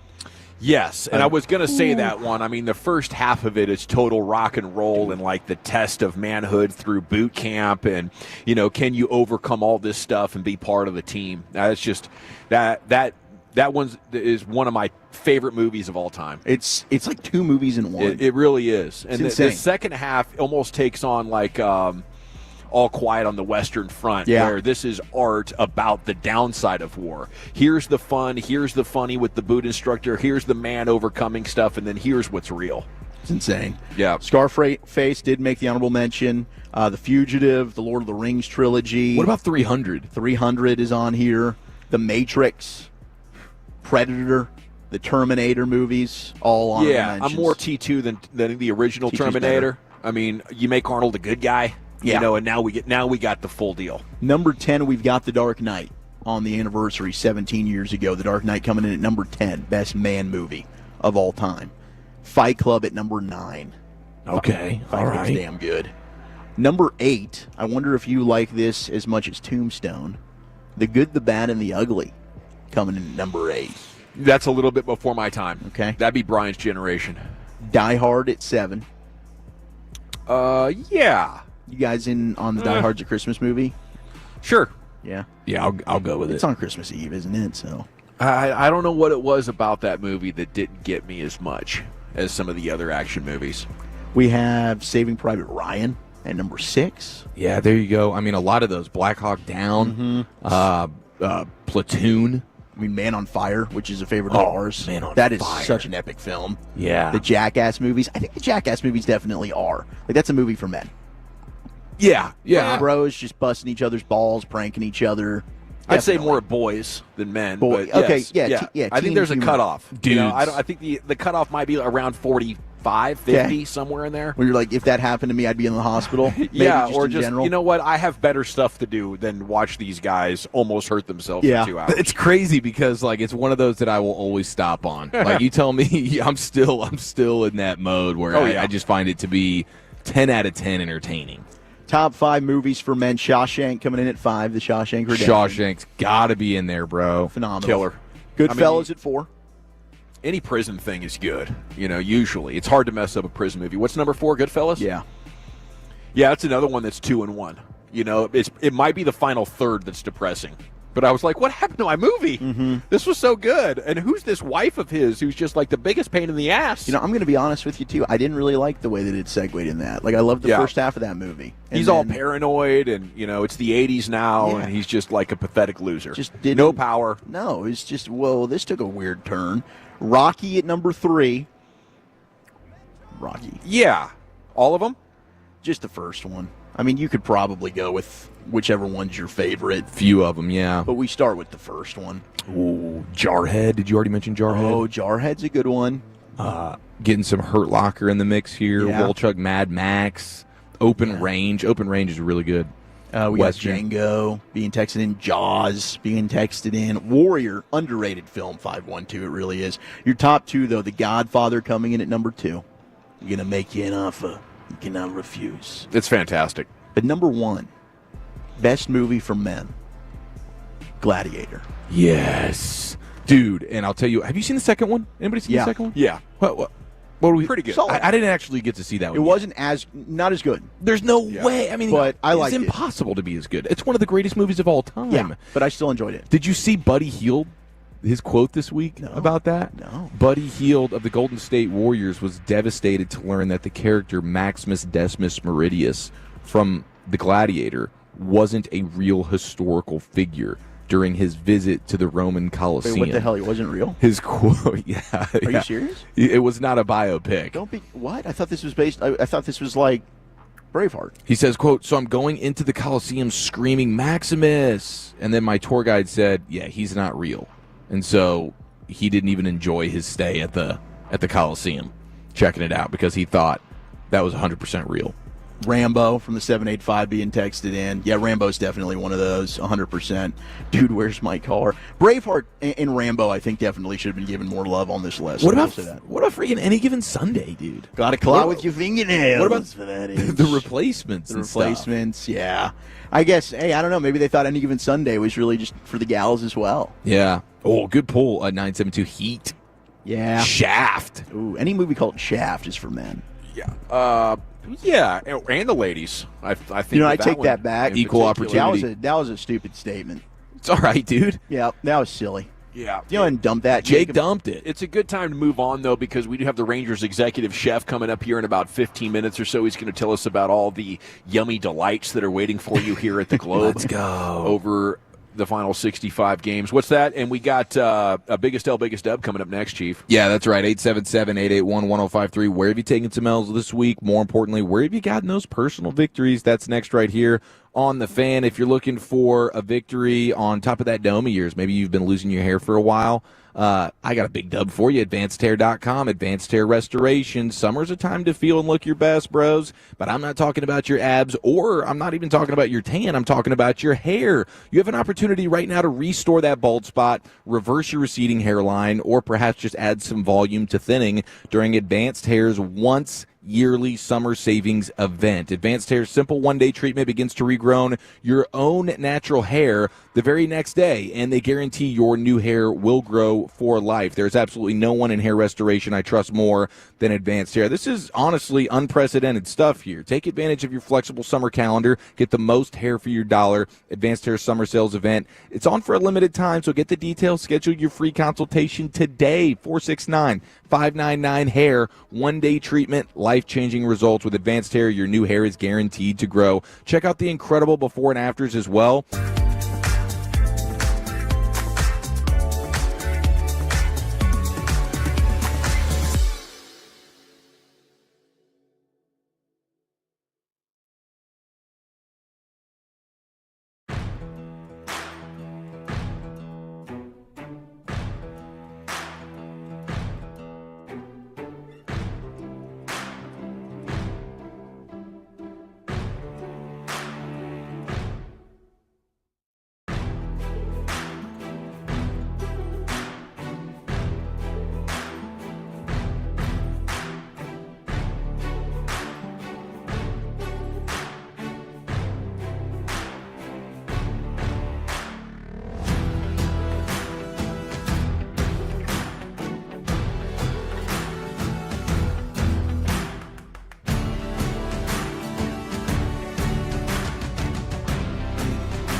forget something else.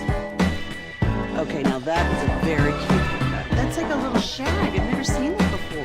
Well, I mean, of course you have. It's the Rachel. Oh, is that your name? No, I mean, like, your name. No, I'm Jen. My name's Jen. Right, but I just mean, like, this is your haircut. But that's hair on your head. I'm not saying this is your hair. Okay.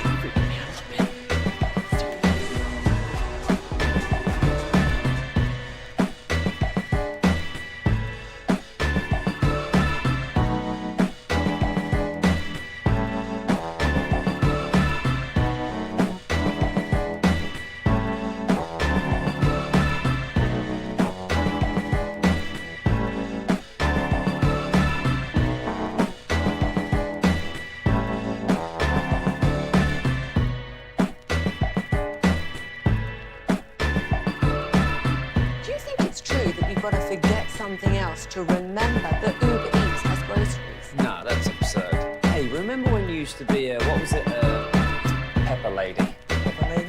Wasn't it Cinnamon Sisters? Razor Babes. Saffron Squad? Nutmeg Maidens? Paprika? No. Nutmeg Maidens. I just said that. Was it Spice Girls? Doesn't sound right. Was it Saffron Squad?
Never stops. Live and local right here on 105.3 The Fan. Here at DFW Sports Station, 105.3 The Fan. This segment on The Fan is brought to you by Classic Chevrolet. If you're in the market to upgrade your vehicle, get to Classic Chevrolet in Grapevine. They're the back-to-back #1 Chevy dealership in the world. They've got more new Chevys than anyone, all priced to sell. Silverados, Tahoes, Blazers, Malibus, Equinox, and more. Visit ClassicChevrolet.com. This is Texas. This is Classic Chevrolet. Together, let's drive, relax, and enjoy the difference. Based on new Chevy registrations 2023 and 2024. Thank you, Jacob, in for Lucius. We are live at the Globe. It's a Together for Texas T-shirts weekend here, Friday through Sunday against the Tigers. The Baseball Foundation selling Rangers-specific versions of the Together for Texas T-shirts at the club's foundation room located in Section 112 on the main concourse. And net proceeds benefit the recovery efforts. Is also a pickleball paddle Friday. First 15,000 fans going to get a Rangers pickleball paddle, and you won't want to forget your ice cream sundae. $1 ice cream for kids 13 and under coming up in the Sunday game. I think that's Scoobled against Evaldi, by the way. Yep. We have the Rangers executive chef, Chris Vasquez, coming up here in just a minute. Here's Chief with the Friday staple. Yes, sir. 877-881-1053. Where have you taken some L's this week? More importantly, where have you gotten those personal victories? Here is, if new guy Jake can pull it off, British Ian. Oh, yeah. Now Nailed listen it. here. It's time to toss things over to that silly twit, Eric Chiafalo, to give us this week's L takers and dub makers. On and off the field, no one is safe from this imbecile's tongue. Its biggest L, biggest dub. All right.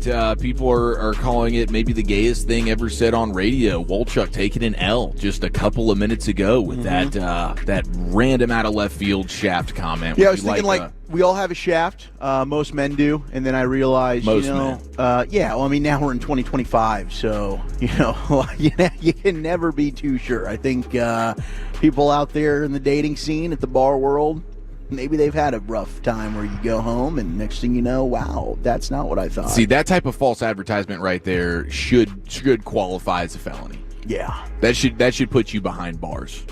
There is no excuse for that. I didn't sign up for that. But hey, we appreciate your vulnerability in this I'm so time sorry. and your willingness to share some of your deepest and darkest thoughts. Yay. Coming up, a friendly reminder, by the way, tomorrow, Alliance Hyundai, Fort Worth, right there, 35 in Golden Triangle. I will be there from 10 a.m. to noon with nothing but free things to give you. It's going to be a very special time, the grand opening at Fort Worth Alliance Hyundai, and I'm talking about free Hurtado barbecue. You're going to get a free oil change for your car. How about that?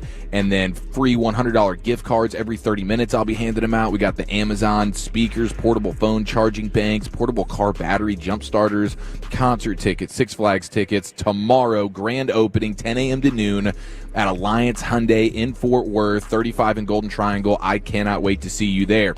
That's going to be a huge victory. I think we all agree the biggest L of the week, thank God for this guy, right? Because it could have been Wolchuk after what he just said, but it's the Coldplay guy and lady. Oh, yeah. The Coldplay couple. Wow. Yeah. L of the century that's right deserved. there. The amount of memes that have come from this dude, it is now like it's a staple meme of this dude hugging up like prom photo style on this girl, but now it's like you put a logo on his face and a logo down on her, and it becomes a sports meme. It can be any type of meme that you want. It's really, really 10 out of 10 incredible. It's an Urban Meyer meme. For all of us, yes, exactly. All of us except for them.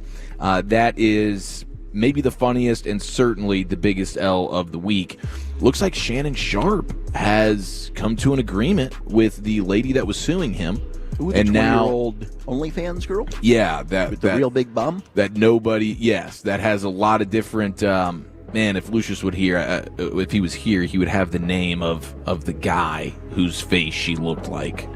But that's neither here nor there. Looks like they've come to an agreement. So they got this settlement handled, and we don't know what the number is, but it was a $50 million lawsuit.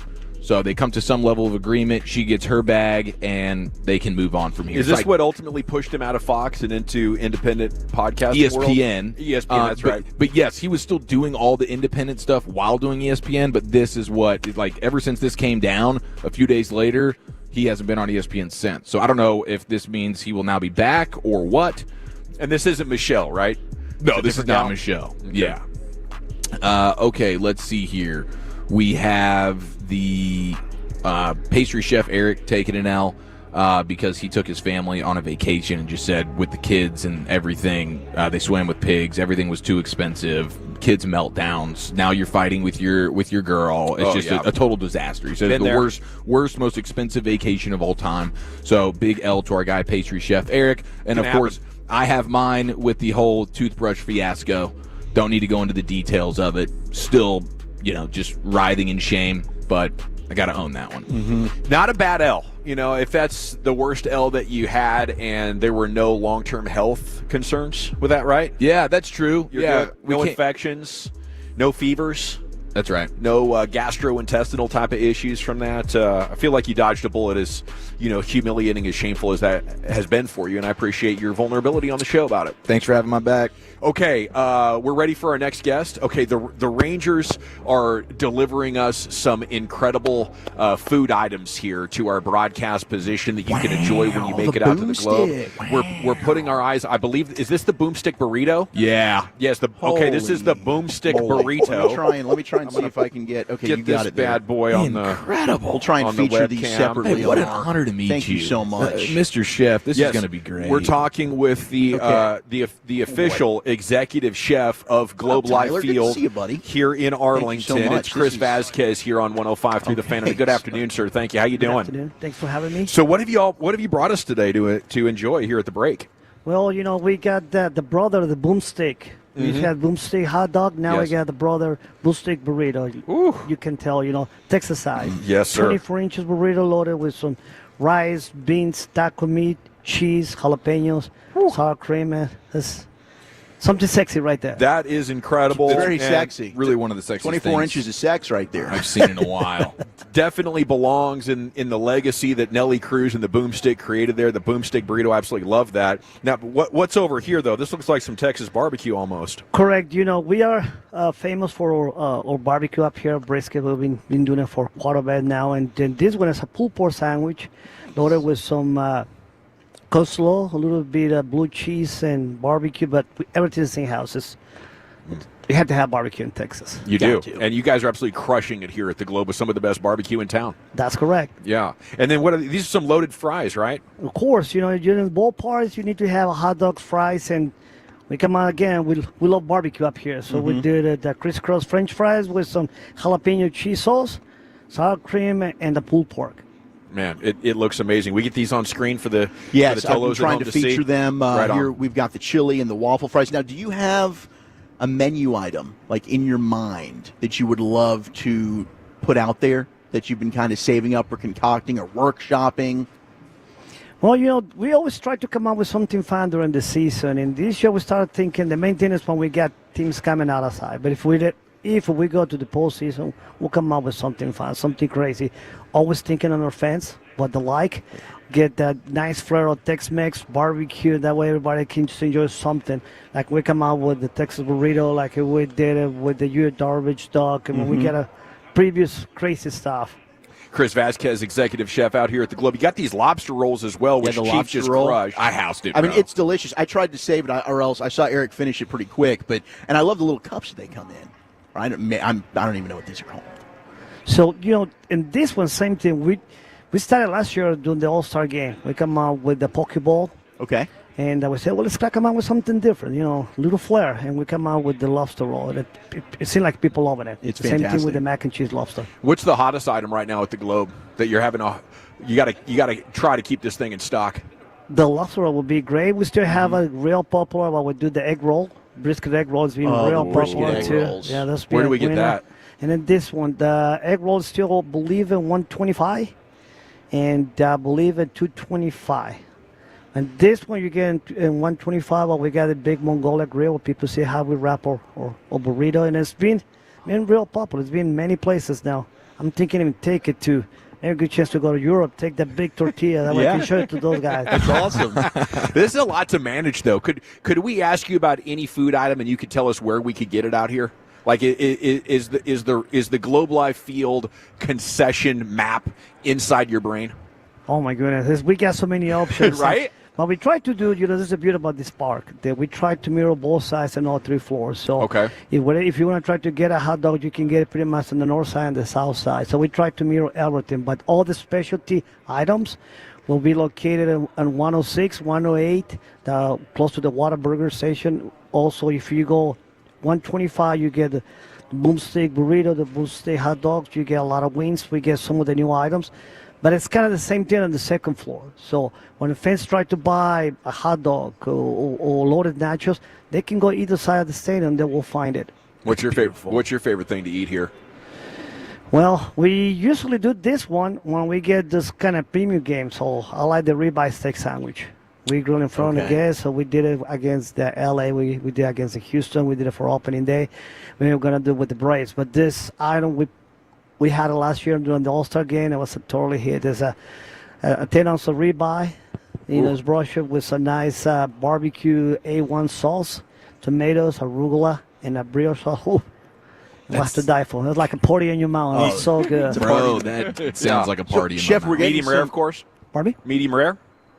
Medium rare, and that thing. Some people like a little more well done, but we got this wonderful grill that we just cook in front of the guests. So we have a couple of Tolos that are asking about your Chopped experience. Did you feature on the show Chopped? Yes, I did. Yeah, I was back in 2014, 15, something like that. Yeah, that was a great, wonderful experience. I had to compete against the chef from Cleveland, against the chef from Baltimore, and the chef from St. Louis. Almost made it. I went all the way through, but I'm never gonna forget the sunflower seed. I messed it up. I got everything, and the first course we had to do something with sunflower, and I kind of started running out of time, and like, man, I had to do something with it, and you just kind of throw it on the dish, and that's what they told me that was the thing that messed it up. But fantastic. I'd make it all the way to, I believe I represent Texas. I did a lot of cool stuff. I did a popcorn crepe. Basically, they give you all the items when you go to the ballpark. You have to be creative with them. So it was fun. It was a lot of enjoy. Well, thank you for all the great work you're doing out here, Chris. benefited the Rangers fan base in a big way. Oh, I know my last question. Which fan base that comes in likes to eat the most? Like, who do you got to be ready for? Is it Houston? Is it slobs? I think we got this thing going between Houston and Texas. They also, besides the showcase baseball, they want to showcase they got better food than the Astros. And I think so. We still kicking butts. We the best. Can you paint me your perfect hot dog? Just like as a chef, like what really goes on a hot dog if you want to be an adult and to have me, respect for nothing yourself? better. Hot dog wrapping with bacon. Oh, yes, please. A little bit of brisket. Oh yeah.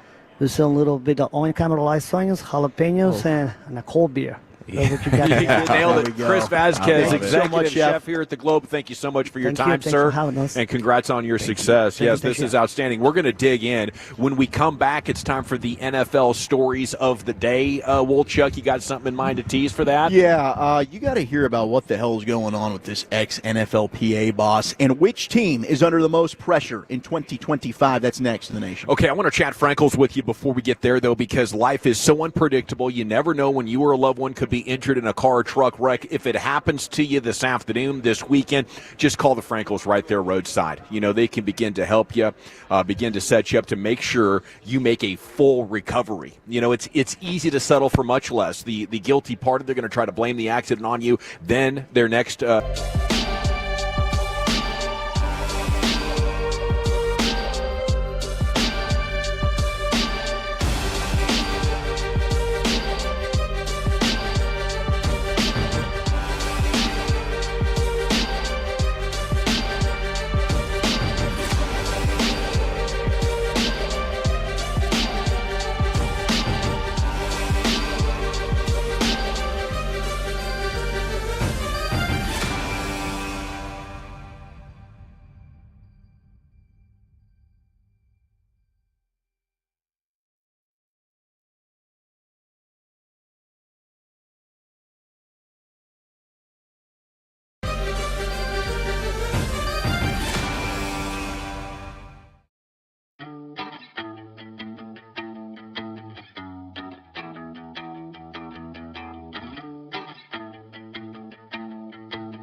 KRLD-FM and HD1, Dallas-Fort Worth. Let's go, Cowboys. An Odyssey sports station.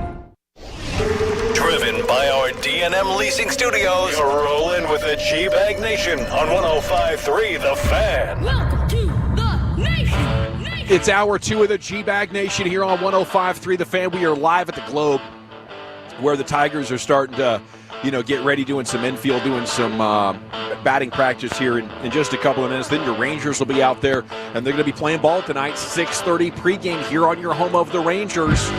How much do you believe is one of the questions we'll be discussing throughout your broadcast afternoon/evening. And if you're on your way out here to the Globe, please do stop by. We'd love to say hi.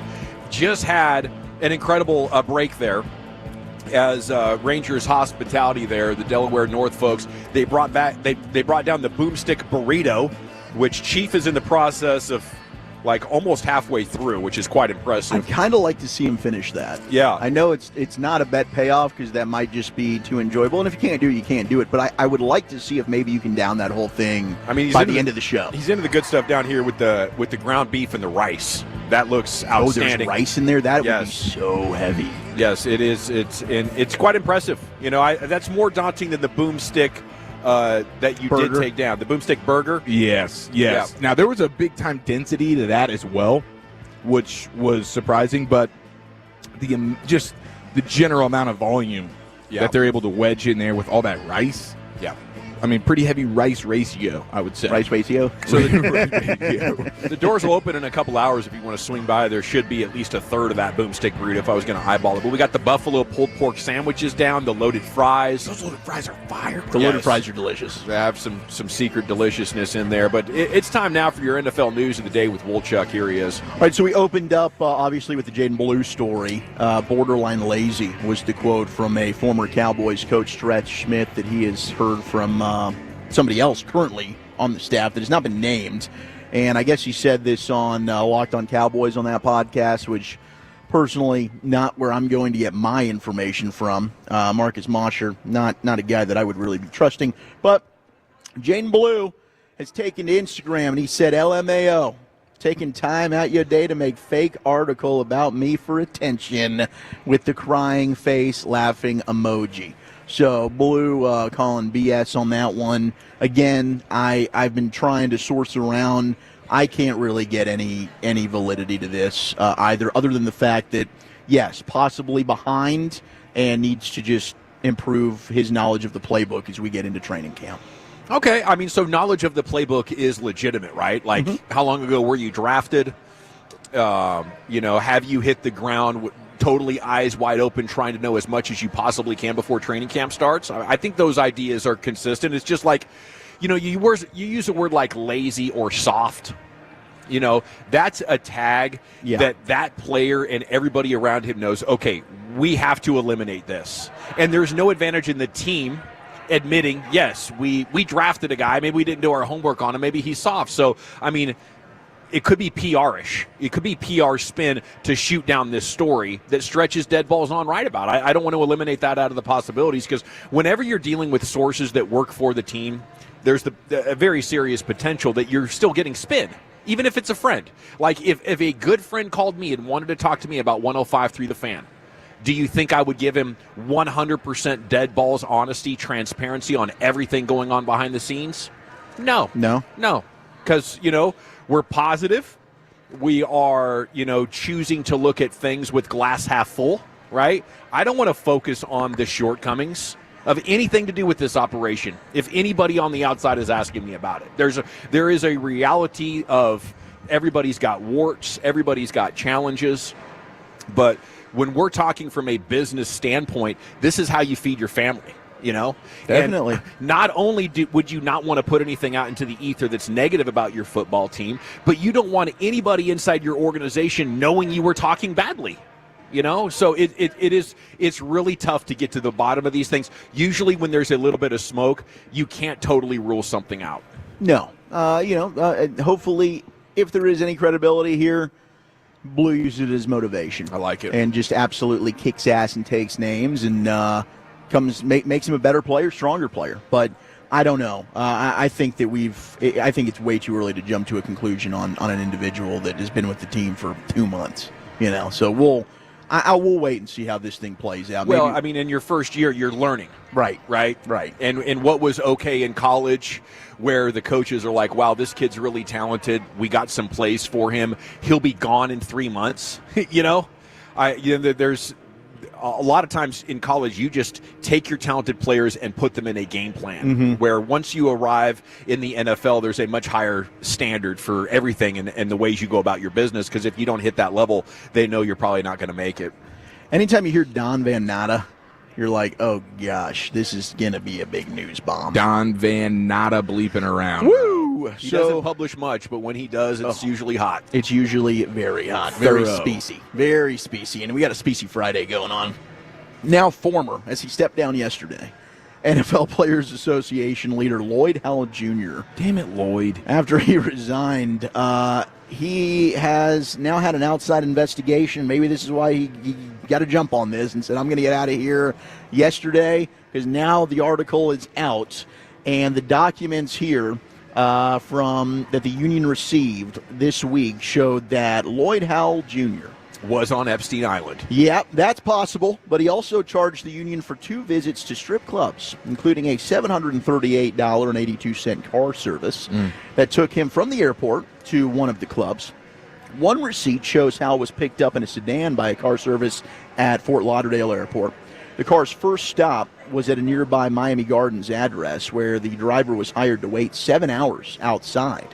Nearly 8 hours later, at 6 a.m., the car then dropped Howell off at his luxury condo. And later, you had another man come by, and they went to the Tootsie's Cabaret. Tootsie's? I think that would be Tootsie's. Is it Tootsie? I mean, would you rather go to a club named Tootsie's or Tootsie's? Well, I'll tell you, if you're looking to go to a club and it's rated the #1 full nude club, it could be Tootsie's or Tootsie's. I'd probably be in. Tootsie's has a little bit of different marketing involved. Wolchuk might be in if it was Shafty's. Gassy. Hey, if it was Shafty's, I'd be there 100%. Twigs and berries, maybe. Now, some of the stuff in this is just absolutely crazy. Like, Adam Schefter went ahead and clipped a little bit of a portion of this. But per the story, during this year, now we're going back to February, just a few months ago, at the NFLPA Summit, 2 union employees went to the Magic City Strip Club for an outing that included $2,426 in charges of cash withdrawals, ranging from $200 to $525 from a club ATM at Magic City. Honey, I ate a lot of chicken wings that night. They used 2 VIP rooms, according to the expense report. The purpose of the strip club outing? Player engagement. These guys are so funny, thinking that it's going to just be no problem to expense no big deal. Strip club purchases. Yeah, I think if you're going to do that on a business trip, it should be undercover mission. This is a solo mission. I'm going Uber. I'm going with the money out of my own checking account. I'm not spending NFLPA money for the driver or for the dances. I mean, clearly this guy has some unreleased tension that he's looking for an outlet for. And I would just, I don't know, how long did this go on for? How did he get so confident? Well, I mean, he's only been with the NFLPA for 2 years. So, I mean, it couldn't have been more. He has some level of track record. Like, you scroll down in the article, and they reference something about some other company that he was with back in, 2015, and there was strip club expensing. And that's just, that's just an oversight by the Players Association. And it also is why they're probably the worst Players Association in any of the major sports. Like, the NFLPA needs to kind of get their bleep together. Like, the Morris Smith was not very good either. That's why they're constantly losing when it comes to these collective bargaining agreements and all the powers going back to the owners. I mean, the second rounders that are now finally all getting signed, they're fighting for fully guaranteed deals. Like, that's something that the NFLPA probably should have been fighting for a long time ago. Yeah. They're not very good at negotiating, and I don't know if anybody can fix it, because what you have is a union of, 1,500 players? Am I off on that? Are we looking at more? But anyway, you only have 10 guys who are wealthy enough to be like, it's fine, we don't have to play ever again. Yeah. Per team. You have 50 guys or 40 guys that are like, dude, I need this paycheck. We cannot flush a season on my 3-year contract, because guess what? By the time I'm 25 years old, they're going to be moving on to the latest and greatest. It is really tough. But you're right that whether it's DeMaurice Smith or this latest guy, there are things behind the scenes that would make you think, okay, we might not ever get this negotiation perfect, but we do need a better leader. Yeah, like I don't have an issue with them doing this and having fun, but man, expensing it on the company dime, that is ballsy. A lot of people texted in saying the companies that they work for, this happens all the time. Okay. Yeah, I think it's like some upper management clearance level thing where it's like, oh, boys will be boys, and this is part of our compensation package that when you're on the road, go ahead and do whatever you need to do to entertain. Yeah, exactly. I think you have like this sort of entertainment ambiguous column in the budget, and that could be which is what they like said, which is what they expensed it as, according to Don Van Natten. But I guess it's frowned upon. You get into some interesting conversations with business owners. And they'll be like, the way to get business done is to take guys on hunting trips that are just debauchery. Or we're going on a golf weekend, debauchery, right? That's how you close deals. It's like, I want to do business with that guy because when we're negotiating, he takes me somewhere for an insane experience. Sure. I mean, that's a huge part of, like, corporate recruiting and deal-making. Trust, able to build some stuff. You see somebody in that element doing some crazy, wild things. It's like, hey. All right, now. Yeah, you do have some of that leverage, and I don't know how you would want to wield that. I think you'd probably want to stay on the side of, you do business with me and we have a hell of a time every quarter when we're getting ready to sign the contracts. All right, 877, what up, Chris? Oh, we got a Wells brother in the building. 1053. The teams under the most amount of pressure entering 2025. NFL.com put out one of their lists today, and I think for me, I wonder, how much pressure do you see this Dallas Cowboys team under? Because they had them at number 5 of the 11 teams they listed here. I think certainly I immediately would think of the Bills, the Ravens. Those teams are under an immense amount of pressure. You've got Lamar Jackson and Josh Allen. What's the one thing that they need to still get on their resume right now? It's the Super Bowl. Can you get over the hump of Kansas City and one Patrick Mahomes? Those two teams that have been knocking on the door. Joe Burrow and the Bengals. Another, all of them are in that same category. And for Zach Taylor, dude, you could be fighting for your job this year, but the Cowboys at 5 on this. Who'd they have as number 1? Number 1 was Pittsburgh. Okay, because you have Aaron Rodgers for the 1 year. You have T.J. Watt, who just got paid at 30. I get that. And it'll be interesting to see if the Steelers can challenge there in that conference because they had a great start to last year. I don't think the Bengals have any pressure on them right now because of how bad their running game and defense is. Yeah, the defense is brutal. Maybe Zach Taylor feels it like, wow, how do I get over 500 and get back in the playoffs with this thing? But I don't know if that Cincinnati thing feels any pressure.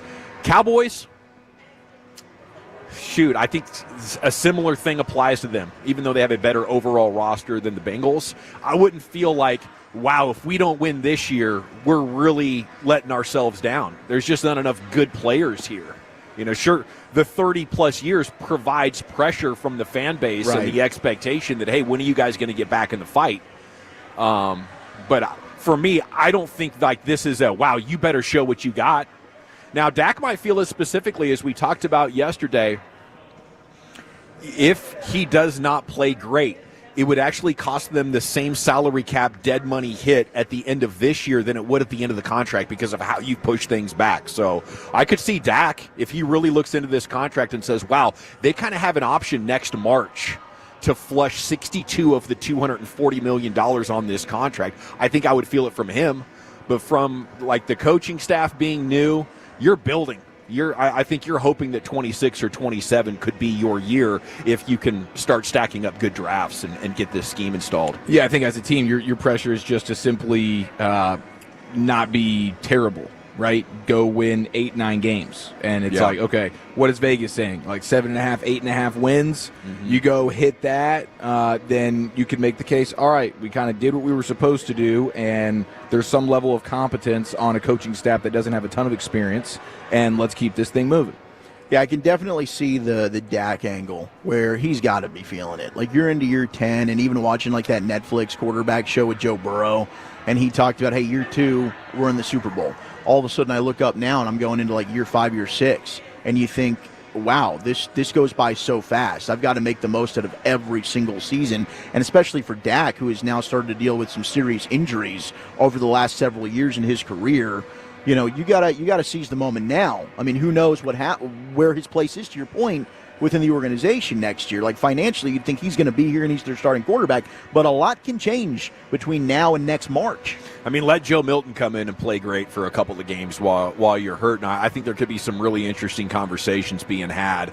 But looking at, like, I guess Tyler Guyton feels a lot of pressure right now. You could potentially be a $30 million tackle, if you hit your potential, or you could be out of the NFL in 2 years.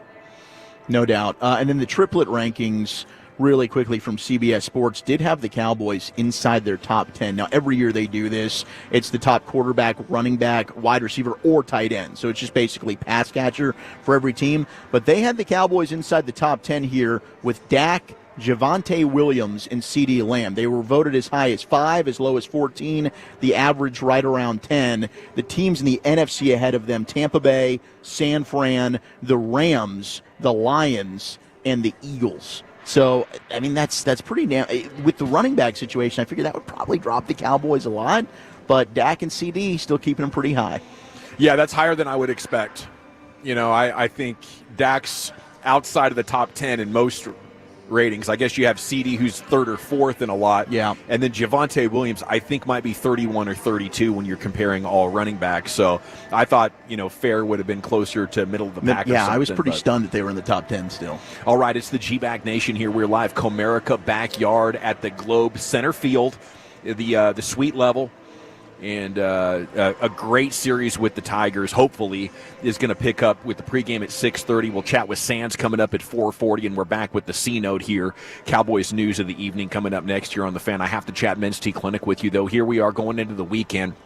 If you want energy to crush whatever you need to do, maybe it's yard work, maybe it's a round of golf with the guys, but here we are on Friday afternoon, and you're already running on empty. Is the weekend just all about recovery so you can get right, or do you want to have a little bit more fun, have a little bit more passion and zest for life? It's waiting for you at Men's T Clinic, okay? 5 DFW locations. Just go to mensteclinic.com or give them a call at 972-GO-MENS-T. They have very affordable cash options, insurance options, but our Tolos have described Men's T Clinic as life-changing, myself included. Over the years, I'm sure you found out I got a very busy life. Yesterday, I think on the show, I said, I don't know the last time I went home at 7 o'clock and didn't have another 2 or 3 hours of work to do, right? I choose the life. I like it. I'm not complaining. I'm just saying sometimes I need that pour of energy that Men's T Clinic allows me to tap into. This testosterone replacement therapy is amazing, and they've set the industry standard. They are the best at it. Plus, they do hair replacement and bedroom wellness and joint health and all that to get you pain-free, moving around better.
product? I gotta remember that. Well, you know, they say in order to remember something, you have to forget something else.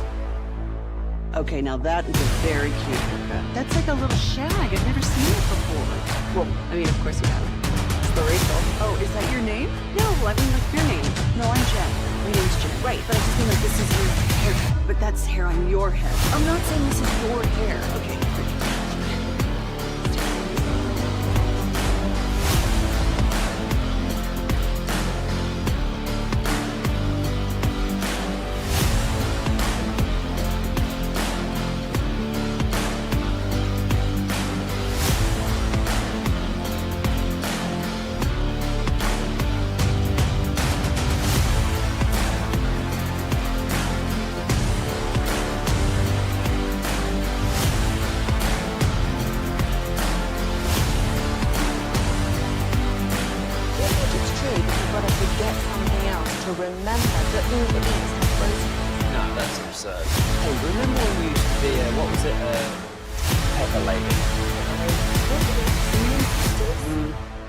Basil babes. Saffron squad? Nutmeg maidens? Paprika. No. I just said that. Was it Spice Girls? Doesn't sound right. Was it Saffron squad?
Taking care of your project from the evaluation and planning to setting up, maintaining, and taking down the equipment when the project is complete. The Texas Authority and Barricade Rental. BuyersBarricades.com. Yeah, buddy, welcome back. It's the Gbag Nation. We are live here at the Comerica backyard at the Globe. And it's time for the C-Note here, Cowboys news of the evening. Big weekend here at the Globe. It's Barbie night. That's already sold out. We have a theme night. So is Hello Kitty night, which is tomorrow. But it's also going to be Stephen F. Austin University night. That bad boy is sold out. Some great promotions going on at the Globe here all season long. But for the first 15,000 fans tonight, you get a Rangers pickleball paddle. So that's a lot of fun, and I'm sure you'll be having the most fun of everybody at the pickleball spot, showing off your Rangers pickleball paddle if you're one of the first 15,000 fans. We are here, Comerica Backyard, suite level, and the segment's brought to you by the Frankels. Life's unpredictable. Accidents happen. If you or loved ones injured in a car or truck wreck, call the Frankels first, 214 or 817-333-3333.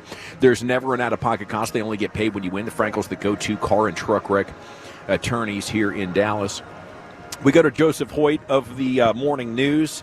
Article earlier today, the 5 position battles that are staring us in the face as practices get underway. Monday in Oxnard, our Brian Broaddus will be out there. KNC Masterpiece is going to be out there. And the first one, Scooney versus Spanford. I'm just excited about maybe one of them taking a step. I think it's cool that Spanford has risen, undrafted out of Minnesota, to potentially be good enough, that he gives you a secondary tight end option along with Jake Ferguson. And Spanford, a guy that caught nearly 50 passes one year at Minnesota. So what they've been saying about him during this offseason is if we can get things right, he is such a mismatch with his size over the middle that it's a huge target and a guy that can easily shield linebackers and safeties because he's so much bigger. It's kind of that Rico Gathers approach here, just with a guy who's, pretty strong in the trenches and you can play in line. Yeah, and I think that's the biggest thing. Like if you get the cherry on top of him being able to be a downfield threat and be a real pass catcher, fantastic. But I already feel good enough about Jake Ferguson in that particular realm to be like, man, we just need somebody who can really come in here. Can you be a really plus blocker for us in the run game when we want to go heavy personnel? Because anything on top of that would be great. But you're seeing these teams that are having great success right now. 2 tight ends, heavy personnel, and then they'll hit you with play action out of that. But having tight ends that can really block for you, that's really something. Green Bay's got a little bit of that going right now. Heck, Washington does. I'm trying to remember that dude's name, but they got just like this no-name kind of guy. Washington does at tight end. You have Zach Ertz, but then the other guy who's just the former K-State fullback hybrid player, really good blocker, and that could do a lot for you. So can Scooney or Spanford be a guy that's like a legit inline blocker here, and if they do anything else, then great. Well, and Spanford was good at that in Minnesota. Like, that's what happened. I was excited when they signed him as an undrafted free agent. They seem to love him. Like, I think that he is going to surpass Scooney. And it's interesting, like, maybe Scooney's job might be in jeopardy on the roster. So he's going to have a big showing. It was the third year that Dalton Schultz finally emerged, and we thought maybe he'd be a cut candidate. So, hey, I'm still maybe holding out a little hope there, but Clayton Adams wants to run some 12 personnel. He wants those tight ends. I mean, I think Scooney is talented, and I think he's versatile in a way with his strength and his pass-catching ability. I think I would still very much favor him over John Stevens, but like getting into 12, or like the Steelers are going to do now that they added Jonnu Smith, into 13, and just convincing the other team, we are running it at you, we're coming to knock the snot out of you. And I don't know, 1 out of 10, 2 out of 10 times Spanford releases. Yeah. I think that's where the gold is in playing power football. It's in making them line up to handle your size and strength, and then getting to play action. Yes. And I think that's something to actually be very good at. Yeah, and one of the guys, by the way, is John Bates, Boise State. Oh, John Bates. Okay, Yeah. that's not the guy that I was thinking of. Yeah, he was a round 4 pick in 2021 for Washington. He blocks his tail off, but I think one of the most important guys too, as you get to like some of the tertiary pass catchers and whatnot, if Mingo, like we know what Mingo does in the run game as a blocker. Great blocker. And that's going to go a long way, especially if they're doing a lot of the bunch formation stuff and you're going to be cracking down on ends and linebackers. I love that. There's a great role for that. But if he can also show that he can be a competent pass catcher, it'll be awesome to not be a huge tell when Mingo's on the field that we want to run the ball. Like, we know what he can do in the run game, but man, if he can start making some plays in the passing game too, now all of a sudden it's like Mingo's on the field, it doesn't necessarily mean they're going to run, because this dude can actually be a threat here. And now that you have all these weapons like Lamb and Pickens together, it should open up great opportunity for all those other guys. But Mingo in particular is just, if he could be that two-way wide receiver for you, it'd be huge. Yeah, I'm glad you brought him up, because I don't know if people even still realize how big he is. Like, he is the size of a smaller tight end. Yeah, I think he has the same measurables of like a Shannon Sharp type of dude, even though he doesn't have the physique. He is that big. And whether it's cracking the end or, getting out in space, running the end around, I think he's got to be a huge part of this run game, which takes us to number 2, the second camp battle. How would you guys rank the running backs, as far as chances of being the guy? And a lot of people mentioned Javonte Williams. The rankings we had are Javonte Williams. I think he is a third and long specialist type of guy, and maybe some first down stuff. Bro, I am so like, when they signed him, I'm thinking this is a third down back here to pass protect first and foremost, and then maybe catch a couple of balls. If he has a bagel in the carry column, great. I don't want to hand him the ball. Yeah. I trust Miles Sanders just handing him the ball much more than I trust Javonte Williams. So that's where I would start. Obviously, I'm hopeful for the rookie guys, the Blues and the Moffas of the world, but who knows? Those might not really materialize, or at least not early on in the season. I think week 1, you're talking about Miles Sanders being that guy for you, and then hopefully, but there's obviously a huge ceiling on Miles Sanders. That's why you want one of these young guys to step up and we'll see if the offensive line can be good enough to create some creases. Yeah, see, I felt the opposite. Like, I thought Williams is a guy, he is good between the tackles. He's a tough dude to bring down. You look at the rookie season when he was before the injury, and now the closer you get removed from that, like, that's a dude that was moving piles. Like, there was a play against the Cowboys that rookie season where it looked like he was absolutely going to be dead. 3 players, he ends up coming out of a pile, runs for 20 yards. So he definitely does profile as like a third down back that is really good in pass protection and is good out of the backfield. But yeah, if he can channel his rookie year, then it's a different conversation. That's the hope. Miles Sanders was kind of left for dead in Carolina. I was surprised the juice stuff that we were hearing from Miles Sanders. Hey, I'm hopeful. Like, that'd be awesome because I think Miles Sanders does profile more. It's like, hey, this is your early down guy. And then hopefully Blue can really just step up and end up being the big guy that comes in here like Tony Pollard used to do with Zeke and give you the home run ability. Yeah, I think Sanders has the best chance as far as being that threat on first and second down that, hey, we might move the chains without even throwing the ball. But Miles Sanders, I feel like the chances of that actually being reality are below 50%. Sure. You know, I think you have 4 or 5 guys that are in a long shot. So I think the most important thing here is that the scheme and the offensive line allow them to be amongst the best teams at yards before contact. Yes. That's what's going to create the good running game. Because, I mean, you could throw Lipke in there as well that they talk well about. Maybe you have 5 guys, or, you know, if you're still a Deuce Vaughn believer, maybe you got 6, but they're all, you know, in the low probabilities as far as being a guy that you're going to be able to depend on any more than a week-to-week type of situation. And I would bet next year going into the draft we're going to be in the same spot. Like, where do you take the guy? And, you know, maybe that moves up to round 3 next year. They still haven't taken a guy before round 4 since Zeke. No. And like 80% of your top producing running backs are taken in the first 3 rounds. It's possible to get them on day 3, but I would think next year, if none of these guys can really convince you, you got to look more seriously about investing in that position next year. Okay, D-line. A lot of battles going on here. And I think overall I feel great about the defensive line. Maybe second only to, or maybe third to I don't know, second to wide receiver, third to offensive line. I'm not sure where you would rank that, but I feel good. But the only 2 specific players that I'm sure on are Micah and Osa. Outside of that, like, the configuration could be anything between Toya and Mozzie Smith. Or are we going Sam Williams and Nealand? Or are you going Dante Fowler and Ezeraku? Like, I don't know how you would even begin to rank these guys of who's most likely to be actual starters. I feel pretty good about Solomon Thomas because he's coming over with a defensive line coach that he's had success with, and Aaron Whitecotton. But that also could be a guy, like, are they going to play Solomon Thomas with Osa? Or is Solomon Thomas going to be a guy that ends up spelling Osa? Is it third down, pass rushing situations? He kicks in there. So it will be interesting. Now, I know they want to do the rotations. Aaron Whitecotton was big on that when we talked with him on day 3.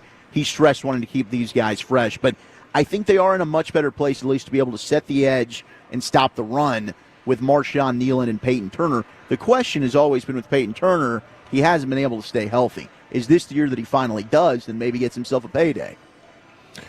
Yeah, I'm just hoping that Jay Toya can be a guy in the middle, because I think that is still a glaring issue, and your run defense can only be so good if you have a below average 1 tech. Yeah, maybe this is a spot that's most likely to be shopped for a week or 2 into camp. Yeah. You know, one of these big 33-year-old, 325-pound guys who doesn't want to be at all of camp, understandably so, as a veteran, is heavy. You know, he's ready to sign. The Cowboys have, you know, made a lot of moves mid-camp over the years, and I think that, along with corner, might be the top spots I'm looking to add players. And we go to corner next. Can somebody step up to alleviate the injury to Diggs and the need for Ravel to develop? I just don't see it. You know, I think you're hoping for a guy who's somewhat sufficient. That's not any way to go about trying to win the Super Bowl. But, I mean, like, who is it? Is it Carson? Is it Elam? Is it Mukawamu? I hope it's Elam because he's got the pedigree, and maybe he was squeezed out in a deep defensive back room there in Buffalo. Maybe he lost confidence in the change to a new scheme. I would say he's got the best chance of giving us that sufficient level play. What do you guys think? Elam's definitely going to have to be the guy that steps up here. If he doesn't, then they're going to be in a lot of trouble. I mean, I'm not giving up on Kalen Carson. I liked the player that I saw coming out of college. I thought he played pretty well in camp and in training camp. I think that he just totally lost his confidence last year. So can they get him playing back and confident? Elam is the biggest wild card of this group. There's a reason he was the mark in Buffalo, and he was starting, and he was terrible for them. Is it really a change of scenery that's going to help him collect back in? Talented player, we got to pray. Yeah, we do. And then maybe we got to pray at safety a little bit as well that Wanye Thomas can be better than Donovan Wilson, because if he is, you could cut him and free up $7 million of cap space. I think that's huge. I think he stays on the team, though, Donovan Wilson, just to finish it up here on strong safety. I like the idea of giving young guys a chance, but we've seen nothing in the games other than some flashes to make you believe down in and down out they could be better than Donovan Wilson, which kind of stinks because he's not amazing, right? He's a splash player. But if you're relying on him for fits, for coverage, for anything other than, hey, you might get a turnover or a big hit out of this play, I think you're in trouble. But they need turnovers so bad that I think he stays on the team. Desperate for turnovers, yes, and that's been one of the things he's been really solid at. So this defense has so many questions and concerns. It does. It's the Gbag Nation here on 105.3 The Fan. We'll be out there next week in Oxnard with Broadus watching the practices, and then the three of us fly out the following week to take our coverage to the next level. But KNC's going to be there all next week, 10 to 2 here, middays on The Fan. What do we have today for Krusty's Corner, buddies? Well, Brian usually likes to do a Friday game. It's been a while since we did a little true or fart. Let's do a little pre-training camp edition. That's next in the nation. Coming up Monday morning on Sean and RJ, Rangers-Tigers recap. Pepe is back, and a Billy Currington ticket giveaway during the 7 o'clock Expressway. Have a great weekend. Talk to you Monday morning on The Fan. Hey DFW, it's Libby from Plano Boomer Jacks, and we're bringing you the best deals this summer. $2 domestic drafts, $3 Dos Equis drafts, and $5 Jack's Ritas all day, every day. You're not dreaming. Just straight up cold drinks starting at just $2. Whether you're kicking back after work or catching a game with friends, Boomer Jacks is the spot. We're open till 2 a.m. every night and serving our full menu late. Find your location at boomerjacks.com. It's time to warm up that scoreboard and get ready to bring home the win with Specs. Specs has you covered with lower prices on all your favorite fan fuel. From craft beer, rare spirits, and world-class wine to chips, dips, and gourmet finer foods. And with same-day delivery when you order online or through the app, Specs is your MVP for the biggest score of the game. At Specs, the fun starts here. Here's to you, cheers to savings. Hi there, it's Pete Thompson from the Consumer Team. If you're being pitched that you need to buy a new air conditioner, pump the brakes and call the On-Time Experts for a free second opinion. Their technicians aren't allowed to sell, and that means they're focused on making your system work. So don't buy that new AC system before you have to. Call the On-Time Experts, 214-267-2007, 214-267-2007, theontimeexperts.com, theontimeexperts.com.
for an edition of NFL True or Fart. So if the Tolos are cool with it, 877-881-1053. I think it's time to break it out. Of course, we are a show of the people, by the people, for the people. I've said that for a long time. So if you don't like it, let me know, and we'll workshop it. But if you have never played this game before, well, thank you so much for the greatness of Robert Flores. Take it away, Jacob. All right, we've moved to the red zone as far as the running back conversation goes here on this SportsCenter Fantasy Draft Special. True or false? Marshawn Lynch matches last year's production. All right. We're going to start in our own backyard. That was actually a fart on Marshawn that year. It was. Yeah. Yeah, it was not. It was a big-time fart. Play along with us. Micah Parsons, Eric. He's not going to be suiting up for the Cowboys in Week 1. Oh, that's a fart. He's 100% going to be signed and delivered, and he's not missing that Philadelphia game. There's just no way. Week 1, when they are doing their championship banner celebrations, there's no way you're going to keep the Lion off the field. He's going to see his favorite team hoist that thing. Yeah, my goodness, you're right. To see his favorite squad, like he ain't going to miss that. Man, I'm going to say that Micah Parsons actually is going to threaten, because he's trying to be the good soldier through this negotiation and say, I'm going to do like Dak. I'm not going to miss any practice. This is all Jerry's fault. And I think the coach has talked to him about, hey, in order to build this thing the way we want it for the vibes, everybody's got to be here. And if you want to be a team leader, you got to be here. So I think he's going in there. But I think him and his agent know the Cowboys might take that as a sign of weakness they can exploit. And the only real hammer they have right now to avoid the franchise tag, which is probably going to be $6 million less than his APY, is to threaten sitting out against Philadelphia. So I think he'll threaten it. I think it's the Cowboys that will cave, because they know if we go up against Philadelphia, you can without Micah Parsons, we aren't winning. That's 0-1 to start the season. Micah has a rare Emmitt Smith type of impact on winning and losing that will ultimately have the Cowboys cave on Micah and his agent. I mean, Micah is a great businessman, right? And his agent is the best and the toughest. I don't see them playing another down for this football team without a deal. Jacob, true or fart, Micah is not playing Week 1 against the Eagles. Yeah, I'm going to go fart here. I just think he's got too much fire in him, and there's like the amount he hates Philly and the amount of mess that they talked between the two of them last year. I just think there's no way he's missing Week 1. All right, Jacob, I'm going to keep it with you here, buddy. True or fart, it's the Washington Commanders' turn to win the NFC East. Ooh, I'm gonna go true here, just because I'm really high on Jaden Daniels, and I love Dan Quinn as a coach. So I'm gonna go true here. I think they take it. Gavin? Yeah, I don't think they have enough defense, man. I think it's a three-way race with Philly being a slight favorite over the Cowboys and Washington. I can't see Washington doing it. They lost a guard in the playoffs. Tougher schedule. No, I'm going to say Washington's not quite ready to take this step under Dan Quinn. I mean, he did not do a good job of signing free agents who can help the defense, and I think all of his top 3 free agent signings overall missed significant time last year. They're injured guys. So I don't think they've done enough to make me believe they'll even follow up last year's level of success. So I guess that's a fart. That's a fart. All right. I'm going to go true here, and it's just simply I believe in Jaden Daniels. I mean, that's pretty much what this comes down to. So I'm with you. I don't think their roster is that fantastic. I think especially on the defensive side of the ball, like they're going to have some issues. They did last year, but I think Jaden Daniels is a cheat code, and I'm betting against the Eagles being hungry and healthy this year. And so that's why they won't win it. And then I just don't think the Cowboys have enough, especially defensively, but and they certainly don't have a Jaden Daniels level quarterback that's going to get them over the top. So I'm gonna rock with the Commanders. That's going to be my pick. So as much as I want to go fart there, I got to go true. All right, Gavin, true or fart? All 4 NFC North teams, the Lions, the Vikings, the Packers, and the Bears, they're all making the playoffs. Oh, my gosh. Oh, hell no. Huge fart. I mean, Green Bay has significant issues. Who knows what Minnesota is? It could just be a one-team playoff situation there in that division, but absolutely not the Bears. I don't know where the assumption is that they're going to take a big step. And I'm not a big believer in Caleb Williams yet. I think he might be like a solid NFL starting quarterback, but I don't think we saw anything to make us believe he's going to put a team on his back, so I'm going to fart on that. Yeah, I'm going to fart on that as well. I would bet one team makes the playoff out of that division more than all four. That would be historical. Even 3 is going to be challenging. So, yeah, I'm total. That's a total fart, dude. Jacob? As a resident Bears fan, I'm absolutely going to go true. I think Ben Johnson's going to transform this offense. I think Caleb Williams is going to win, or going to be the best second-year quarterback out of all of them. And I think Dennis Allen is going to be the sleeper assistant coach this year and come in and transform this defense. I'm going true. You lead the league in hopium right there. You're right, I do. You just ball-sacked us in a true fart segment. You drink it. That's history right there. You drink that opium, Jacob. I love it. All right, true or fart, Eric Chiafalo. The Kansas City Chiefs streak of 9 straight AFC West titles comes to an end this year. That's another fart. I still believe in the Chiefs being the best in that division. And, man, if the Ravens or the Bills can't get past them in the playoffs this year, then it's never going to happen. And I think there's a chance of it this year, if that was the question. But in terms of winning their division, I got some respect for the Broncos, mainly defensively. I think the Raiders are on the come up here. They have an adult in the room at head coach and Pete Carroll now. You add some talent, Chip Kelly, Geno Smith, that kind of deal, Ashton Genty. But and then the Chargers, man, they're just going to be solid. I think that the Chargers and the Broncos are just going to be solid. But I think they both have some low ceilings offensively. And so I will take a hungry dog, Pat Mahomes and Andy Reid for sure. I think the smart money is probably on Kansas City, but I do think there's an opportunity here for Denver, second-year quarterback, one of the best offensive lines, one of the best defense, brought in a new running back. I'm going to pick Denver. So I'm going to say that's true. That's my guy. That's my guy. Wow, the Broncos trained together here. Don't get too trigger happy on the fart box over there, Jakey. That was a truth. That was a truth bomb. Well, Jake, are you going fart on that? Denver. Oh, I missed the question. No, I'm going to go true here. I think Kansas City's got it. I think it's going to be interesting to see how they navigate the Rasheed Rice suspension when that does come out, and see if kind of the same woes bite that offense that kind of got them at the end of the year. But I think down the stretch, when the big games come out, I think Mahomes is going to prevail, and I think they got it. So I'm going to go true. All right, Jake, I'm going to stay with you here. Shedeur Sanders of the Cleveland Browns. You got Shedeur Sanders, you got Joe Flacco, you got Kenny Pickett, you got Dylan Gabriel. At least 3 Browns start a game at quarterback this year. 3 different Browns quarterbacks, true or fart? Well, I'm going to go true, and I think the only QB that's left out of that is actually going to be Joe Flacco. I think Dylan Gabriel starts more games than he does.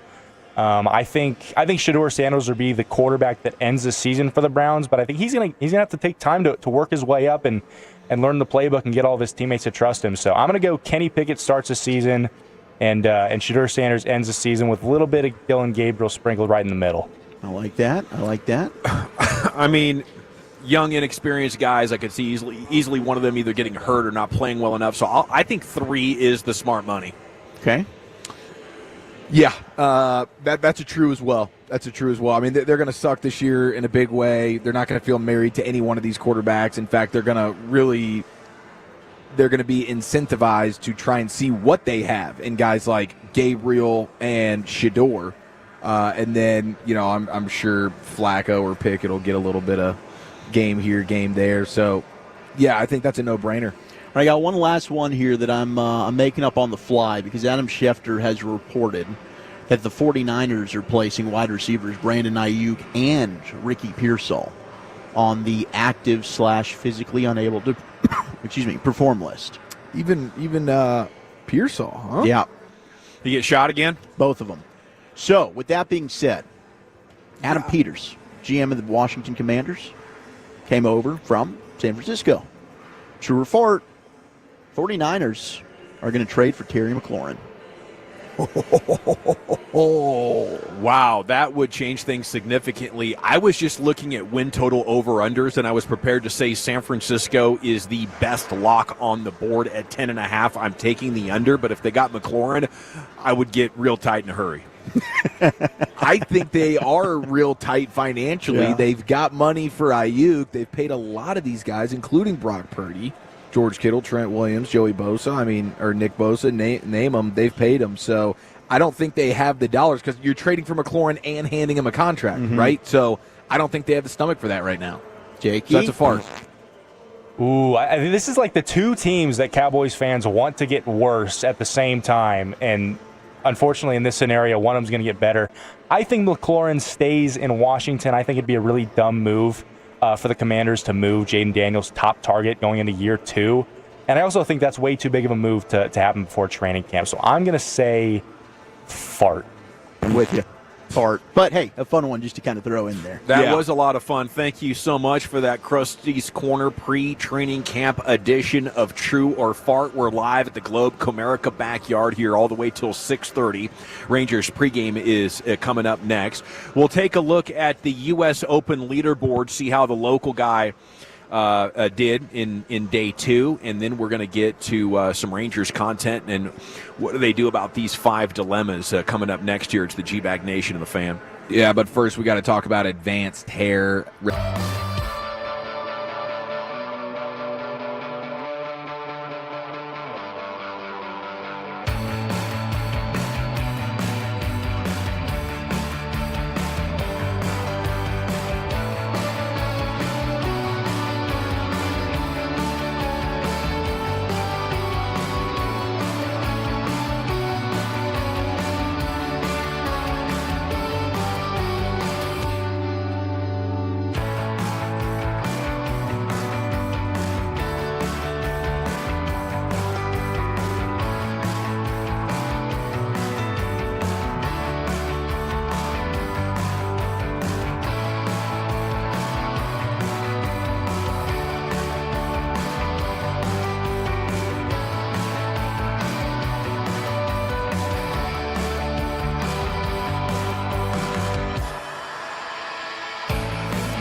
That is a very cute haircut. That's like a little shag. I've never seen it before.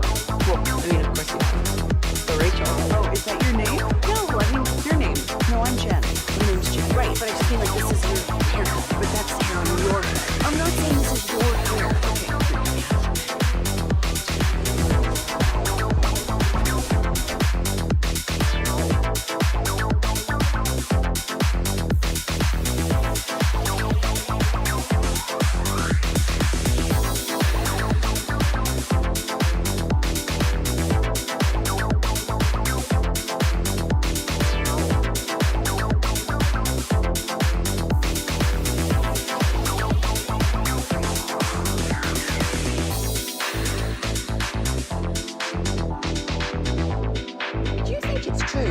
Forget something else to remember that Uber Eats has groceries. No, that's absurd. Hey, remember when you used to be a, what was it, Pepper Lady? Pepper Lady? What? Cinnamon Sisters? Basil Babes. Saffron Squad? Nutmeg Maidens? No. Nutmeg Maidens. I just said that. Is it Spice Girls? Doesn't sound right.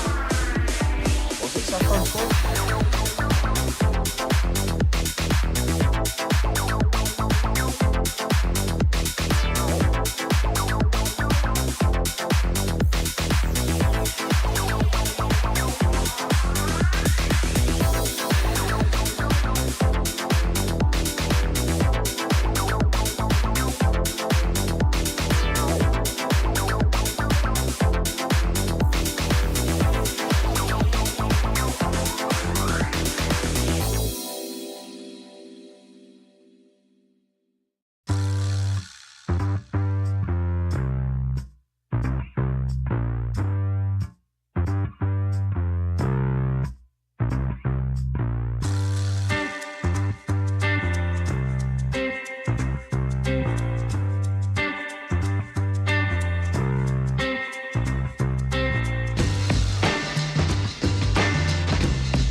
Driven by our D&M Leasing Studios, you're rolling with the Gbag Nation on 105.3 The Fan. Here we go. It's hour number 3 of the Gbag Nation on 105.3 The Fan, and a good afternoon to everybody. Thanks for making us part of your day. We've just been handed some Rangers gifts here, some friendship bracelets, I believe, from the guest services crew here at the Rangers. That is outstanding. And even got little baseballs in there, Wolchuk. That's amazing. Okay, door's going to be open in here in about an hour or so where the Rangers host the Tigers tonight. I have some baseball content for you, but I wanted to check in just briefly on the leaderboard at the Open. Of course, the British Open, the Open Championship. I don't know why I refer to it as the U.S. Open. They're on the way to the break, but maybe it's just I was excited that our guy, Scotty Scheffler, does have the lead going into the weekend. He is poised at the top at 10 under par for the tournament. That's a massive score for a major. You know, that could win a lot of them. Obviously, I think there were only 5 golfers under par at the U.S. Open, so not quite as tough as the U.S. Open, but still an incredible test. Scotty has never finished higher than 4th place at the British Open as well, so he's looking to add this major to his resume, and he is off to a great start. great week there for Scotty Scheffler, Dallas's own. He has a one-shot lead over Fitzpatrick, and then there's a couple of guys at 8 under. But it's not a crowded leaderboard at the top, man. He is definitely in position, and I don't know if anybody bet against him at this point, going into the weekend with the leading best golfer in the world. Here we go. Let's look at 5 key Rangers that need to step up for Texas' second half playoff push. At 877-881-1053, leave your name and city you're texting from. Are you believing right now in your Rangers, or are you over it? I thought there was a couple of points during the first half where I thought I might be over it, but every time they play well for a single week, I'm fully back into that mode that I was in after the 2023 championship, or I'm expecting takeoff right now. What do you think of that? Leave your name and city you're texting from. But we go to Sean McFarland in the morning news, and the first guy on his list is Wyatt Langford, having just a pretty good year, but not a great year. They're really hoping he can be a guy that can carry a lineup. But I guess Langford is the reason right now I'm willing to trade Sebastian Walcott. You know what I'm saying? Because you can get so excited for a guy and he can show up and be pretty good and you're projecting this, but a lot of times, unfortunately, and Bang Bang's one of my favorite Rangers, maybe second only to Corey Seager. Don't want to say this too loud here in his house, but I wonder if he's just going to be a pretty dang good player that makes a couple of all-star teams. Wolchuk. Look, it's possible. I think that it's been, for our expectations, certainly underwhelming to this point. I think he's definitely one of those guys that can catch fire. He's been pretty damn good since he came back off the IL defensively, which has been nice to see play in the outfield. But you expect a lot with the bat. I think the stolen bases, be more aggressive. I think as a team, they started to get a little bit more aggressive. I'd like to see that. You got some guys that can run now with Evan Carter back up, Wyatt. They certainly can attack the base path. So, it might end up being that's where it is. But Wyatt also just absolutely blew through the minors. I mean, he really barely played minor league baseball, so he has been learning on the fly. So, I think that he's still super young, and I'm optimistic still about Wyatt's opportunity to emerge as an MVP candidate one day. But he hasn't lived up to those expectations yet. That's been my hope and my belief, is that Wyatt Langford would be an MVP candidate, especially after September of last year. It looked like the sky was absolutely going to be the limit for him. But, I don't know. Like, this is why it's such a huge year for Cooper Beebe, right? Mm-hmm. You have a potential. How do you do your rookie year, right? And if you are going to be great, it's like a Micah Parsons rookie year. If you're going to be pretty good, it's like an up-and-down type of rookie year where you have some flashes, and I think the trap is when an organization believes the flashes is the normal, right? And sometimes it just takes a couple of months and then you break out. But now that he's played, besides the injuries, almost 4 months of baseball after a second season, he's got to get very hot here in these final 2 months, I think, to believe going into year 3 that an MVP could be in his future. Yeah, and I do think there's something to the idea that, one, he hasn't been like a total disaster, right? It's not like, hey, he needs to go get some time at Round Rock kind of thing. He's just not met expectations, and he's been a part of a lineup that for the better part of the year hasn't met expectations. It wasn't like, hey, Wyatt's the one guy in the lineup that's just not doing his thing. It's everybody. And so it's like, what was in the water here? Hopefully now you'll start to see that swing up. But if he just stays the same the rest of the season, then that's going to be a giant letdown. You're right. It is sample size, and this team has been in a funk, and that funk has been contagious. Right. So, again, I mean, these next couple of months are huge, not only for the Rangers' chances of getting into the playoffs, contending, but I think for Langford as a clear building block type of player that you can rely on and really build a lineup around for the next decade. Okay, we go to third base for the second player here. This is 5 key Rangers that need to step up. Sean McFarland of Morning News. Salute to him. We're live at the Globe. If you're coming by, do please say hi. Third baseman Josh Young. Now, everything I just said about Wyatt Langford, I think matters maybe 50% more for Josh Young just because he's been in the bigs for a year longer and he keeps getting hurt. I think if he could stay healthy enough to really figure out what it takes, he might have a Bregman type of career. That's what I thought the comp was for Young as he's coming up is, man, this is our Bregman. But, dude, like, not being called up from the minors yet, that really shows that the organization feels like there's some significant issues here. Yeah, especially with the Burger situation, and they go with our buddy Rowdy instead of Josh Young, and that's because he hasn't really shown much even down at Round Rock. He's still chasing his tail off. Like it's like he's short-circuited at the plate, and he is just not seeing it at all. Yeah, I saw he was 2 for 5 in his last game. Maybe they played again last night. I should have checked that before we went on. But, I think his minor league batting average is significantly under 300. And, his first 20 at-bats down there or something, he only had 4 hits. So we need a turnaround from Josh Young. But I'm confident in his talent. I'm confident in his approach, his intensity, his professionalism. It's all there. I just think the guy is so injury-prone, Wolchuk, that he can't stay healthy enough to get momentum and to really figure out what big league pitchers are trying to do to him. Yeah, I mean, you have it's all about the guy who has 1 year and the league then catches up to you. What do you do then to adjust to major league pitching? And Josh Young is just right now shown that he does not have the ability to adjust to what the scouting report is out there on him. And he's tried to do a lot of different things, and he's kind of tried to emulate a little bit of what Corey Seager does. And maybe that doesn't work for him. He's always had an individual coach. I don't know if maybe he wants to go and seek out other options. But, the stuff at AAA, he hasn't, I don't think, spent enough games yet for them to want to call him up. I don't think it's necessarily an indictment on what he's done at Round Rock. But this has been probably my biggest disappointment is Josh Young, because I really thought this was a cornerstone player. This was going to be a pillar of the organization. This guy could be a perennial all-star at third base. He might just be an average hitter.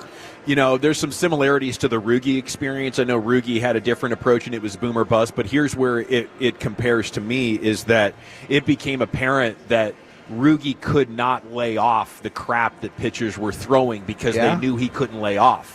And throughout the 3 months that Josh Young was up here, they were asking him, dude, lay off the high cheese. Mm-hmm. And if your eyes and brain can't adjust on that big of a level, like they're able to exploit you consistently up here, even when you're telling yourself, do not swing at that high stuff, your eyes and brain aren't quick enough to recognize it's high. Mm-hmm. And you're swinging out again like, wow, I can't believe I got fooled again. Yeah, and it's happening week after week. Absolutely. I mean, there's pitches that he's striking out on, and it's like, dude, that was way out of the zone. Mm. What are you doing right now? He's been the most frustrating for me out of anybody. Yeah, so maybe an extended minor league stay here. We might have a couple of more weeks, but as soon as he gets hot, I bring him up and believe that he is going to have an impactful second half. Kumar Rocker and Jack Leiter, he comboed up in the 3 spot. Leiter's ERA now, I think, at 4.29. Can't put guys away. Incredible on the first pitch. I'm going to get ahead 0-1. Look at this again. Mm-hmm. But when it goes to 2-2 and 3-2, and it's for all the marbles, it's just not falling in there. And I don't know what that takes, but it makes me believe like the lack of precise location is killing him. Yeah. It's not like Kershaw the other night where it's like, dude, I'm just going to paint this corner and throw it 91 miles an hour, and I bet it'll freeze the dude. You don't have that option as Jack Leiter right now. No, you don't. And you're right. I mean, his most recent start, I think he showed an improvement there, but it's the consistency. It's, hey, one step forward, and then it's, oh, my gosh, what just happened here? So it is all about the put-away pitches. He has shown tremendous development and advancement, I think, for Jack, and I think we're all much higher on his potential than we were this time a year ago, certainly. But he definitely has another step to take here in the final stretch of the season. Where are we with Kumar Rocker right now? Rocker, man, Rocker, I think he might be a guy that you look at if the starts, and he did. He's coming off of another good outing. But that might be a guy, if John Gray comes back, do you have a conversation of, like, is Gray going to go to the bullpen? Could Kumar Rocker be a guy that goes to the bullpen for you? I'd be interested because that is a move that I think maybe they should consider making if Kumar Rocker has some starts where he struggles. Yeah, I'd love to look at the splits and do a deep dive on is he getting dinged by the second and third time through the lineup? Yeah. Could a single inning situation, like, you talk about stuff and just the way that moves, and if you have a guy that's got that nasty stuff but doesn't have the great location, he's intimidating, that says reliever to me. And I think they're probably smart to hold off and give him every chance possible to become a starter and give you those 200 innings. But I don't know. When's the cutoff? Yeah, like there's some Aroldis Chapman to his game a little bit. Well, he'll come out and it's like, dude, he just cannot find the strike zone at all. Yeah, he's had games where it's like right out of the gates. He's got to like settle in after a couple innings. He was amazing last year, in September, got us all excited, thought he'd be much better than Jack Leiter this year, but the opposite has been true. And I don't know if we got to share this nugget with you, but when you were out of town, he was one of our Players Show guests. He was fantastic. 10 out of 10. So from a personality standpoint, you root like hell for that guy. What a stud. Jock Peterson, this one's crazy. As we continue to look at Rangers that need to step up here in the second half to fuel a playoff push. When Jock Peterson went out, gentlemen, that's pretty much when the Rangers lineup started to turn things around. Like rock bottom was his last healthy day. Jock bottom. What was he was hitting 131 with an OPS barely over 500. Like, do you even want Jock Peterson back? I mean, how short of a leash would you have? We can't leave him out there every day, can we? Pretty short. At this time, you don't have really any more rope that you can give. Now, he started to kind of click the 2 weeks prior to him getting hurt. But, yeah, that's one where, Jock, if you do not come out of the gates and you are seeing the ball well, I don't think you have any more wiggle room with Jock Peterson. You can't. I mean, you can't afford with where you are in this playoff race. You can't be losing games like that. Especially now that Josh Smith can play first base and Berger could DH. Yeah. I'm looking for great matchups for him personally based on history and waiting for him to catch fire. And then a full belief. I mean, his career OPS is over 800. Yeah. Right. So can you get that from him? You wouldn't want to flush that, especially because next year he has another $18 million salary or so. And the final guy, Corey Seager, your best player really has to play well or you're not going anywhere. And the good news is now it really is starting to look like Corey Seager has figured it out and is going to be that 800-plus OPS hitter for the final 65 games. Absolutely. And defensively, he's been a top 10 shortstop this year, which I think might come as a surprise to some. But, man, I'm all about Siegs needs to just keep this hot streak going. You hope, you get a week off all of a sudden. Can this offense carry over that momentum that they had prior to the break? It really starts with Corey Seager. 1.029 OPS since June 16th. That's the 11th best in baseball. And his OPS for the season has shot all the way up to 845 despite his early struggles. So that's clearly the best on the team and a terrific sign for what we could see resume coming up tonight. 7:05 first pitch, 6:30 pregame. Sands is coming up in about 25 minutes. He'll give us the preview on Rangers, Tigers. What are we doing next, Wolchuk? Can I have it? Let me have it. Wolchuk. Gosh dang it, Wolchuk. Dude, let me have it. Dude, I wasn't going to tell you about that. He's always trying to steal your segment. He's trying to bogart the entire damn run sheet. What? I really didn't even want to do the 420 today. All right, well, I'm trying to 420 it up with a little bit of a sports hodgepodge. How does that feel? I got some football for you. I got your workout warriors from this football season or off season. You got to choose which one of these is the most impressive from these individuals. And got a little baseball for you as well. That's next year in the nation. I'll tell you what's impressive, and that is stress-free auto care. That's right. They're going to absolutely take the headaches, the stress when it comes to dealing with anything for your vehicle out. Okay, you're going to go to Stress-Free Auto Care. They're upfront with their pricing. They offer digital vehicle inspection so you can see what's happening in real time, and they're going to back their work with a 2-year, $24,000 warranty. Best thing is right now, it's Christmas in July at Stress-Free. You can save up to $100 on repairs, and they're going to beat dealer pricing by 30% on average. We just got a new car. The wifey and I, look, the dealer, it's pretty damn expensive, and it is worth it to go ahead and find your nearest Stress-Free because it's going to go ahead and be a lot cheaper for you. Plus, they're there to serve you. The customer service they're offering, my guy George over there, big time Tolo. You got to leave your car, you got somewhere to be. Hey, don't worry, we got you. Uber, Lyft, it's on Stress-Free. You got to leave your car for several days.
He keeps your home or business secure with smart cameras that alert you only when it matters. Monitor your home, pets, or employees with professional-grade cameras and ongoing support from local experts. Ask for the back-to-school special. DFWsecurity.com. Welcome back, Nation. We are live at the Globe here. Rangers-Tigers coming up. 6:30 pregame, 7 o'clock first pitch here on your home of the Rangers. Sands is coming up here in about 15 minutes to help us preview it. Segment's brought to you by the Frankels. If you've been injured in a car, truck wreck, call the Frankels first. 214-817-333-3333. Go online at frankelfirm.com. It's also brought to you by Cars for Kids. Donate today at carsforkids.org. Football is in the air, though, and here's the Chief with more of it. Yes, sir. Friendly reminder, tomorrow, Alliance Hyundai grand opening, I-35 and Golden Triangle in Fort Worth, 10 a.m. to noon. I got free Hurtado barbecue, free oil changes, and a whole bunch of free gift cards, concert tickets, Six Flags tickets. It's going to be a great time. 10 a.m. to noon tomorrow, Alliance Hyundai in Fort Worth. Come hang out, get a bunch of free stuff. Like I said, a free oil change. Are you kidding me? That's a no-brainer. Plus free Hurtado barbecue and a bunch of other fun stuff. Cannot wait to see you tomorrow, 10 a.m. to noon. Quinshon Judkins with his whole domestic violence thing. The Browns just said, like, hey, don't worry about coming to camp. Like, get your stuff in order. Ooh. So he will not be at the start of training camp for the Cleveland Browns. I wonder what the contract situation now with him. I mean, all these second rounders, things are a little crazy, but with him, sounds like even more. That so. kind of sounds like, hey, if it's as bad as what it looks like it could be, we don't want you around here, you know? Because I think the move now is just to say, okay, we'll let the legal situation play out and then punish you, right? But maybe Cleveland has good reason to believe that this is more in the non-negotiable part of, you know, domestic violence stories. Sometimes it's not clear. Right. Sometimes it's like, bro, what were you thinking? Mm-hmm. Yeah, definitely. And Cleveland is an organization that's had a lot of bad looks going on. They might be trying to turn a little corner here organizationally when it comes to some of the off-the-field stuff. By the way, we have Jared Sandler coming up in a few minutes. I don't think we ever played for him. I don't even think he knew it was Gbag of the day. The broadest, interrupting, long-winding, incompetent, disgusting, crappy. Oh, we got to run it back for him then. So we do have it. So maybe because he's going to be live here, we can let him relive that. Well, that's fantastic. We don't have to ask another question to him then. Exactly. Yeah, Broadles will just eat up the entire segment with his crappy interrupting question. Okay, Jim Harbaugh apparently, with friends and family, got invited to the White House, and he says that President Trump said, quote, he asked a lot about Justin Herbert in their meeting, and Justin Herbert getting the weapons and protection around him. Apparently, Trump said, like, Justin's biggest weakness is those around him. Wow. And that's what he said to Coach Harbaugh. Okay. And then and that was before Mike Williams retired. I don't know how much he was going to help anyways with how banged up he gets, but how about that, dude? He's just because Trump loves a guy like Justin Herbert. Tall, handsome. That's all that matters. Oh, he's strong. American male. There's nothing wrong with this guy. That's it. I didn't hear what you said. American male? Is that what he said? Yeah. Yeah. Tall, white, and handsome. That is pretty much the ideal scenario. So I mean, I consider Herbert to be pretty good. Is he better than Dak in his prime? Maybe. You know, I guess it just depends on the game. But there's been so many situations where you're waiting for that big drive from a Dak, you're waiting for it from Justin Herbert, and it does not come together. That being said, I don't feel like Herbert's ever had a championship supporting cast. Oh, 100%. Yeah, that is so true. He's got the line now. That's for damn sure. He's got the line. Their offensive and line the coach. is really good. And the coach. And you know that Harbaugh wants to run the football, so maybe that takes some pressure off of him. Okay, let's play a game called What Do You Think Is More Impressive? There were a couple of standouts, I would say, this offseason in the NFL that were doing some cool internet workout stuff. Now, we never got a glimpse of what Marvin Harrison Jr. was doing, but we know that no one's had a better offseason physical transformation than him. Really? Oh, yeah, he is ripped now. He's all get off the bus guy now. David Boston? No question. Yeah, he looks unbelievable. But here are your nominees. You have Steelers running back Jaylen Warren, who at one point was seen using a soccer goal, the full goal, as a sled, which is like 200-some pounds. Saw that. He's using... Impressive. I'm like, okay, very resourceful. You have Derrick Henry running hills, but not just running hills. He's got like agility drills in the midst of him. He's like breaking tackles, jumping over, doing different things, going up the incline, okay? You also have Lane Johnson, farmers carrying 700 pounds throughout a fair distance. That's probably the most impressive I've seen. But then we had Austin Eckler. Dang it, Austin Eckler. Going shirtless, one-armed pull-ups, back to back to back to back with one arm. Dude, I'm trying to figure out which one of these is more badass. Okay, I'm going to go with Lane Johnson just for the sheer power of it. 700. Yeah. Walking around like it was grocery bags. That is an unbelievable video to watch. I feel like every other thing you described, if I was young enough and worked out hard enough, I could do to some extent. Obviously not producing the power or the pace up the hill as a Derrick Henry, but I could still do all those things. Right. Let me get down to 145 pounds after doing pull-ups for 6 months. I would do one-arm pull-ups for you even at the age of damn near 50. Wow. You know? That's a heck of a proclamation. It might be overconfidence. But it is more likely you do that than carry 700 pounds at any point in your life. Yes.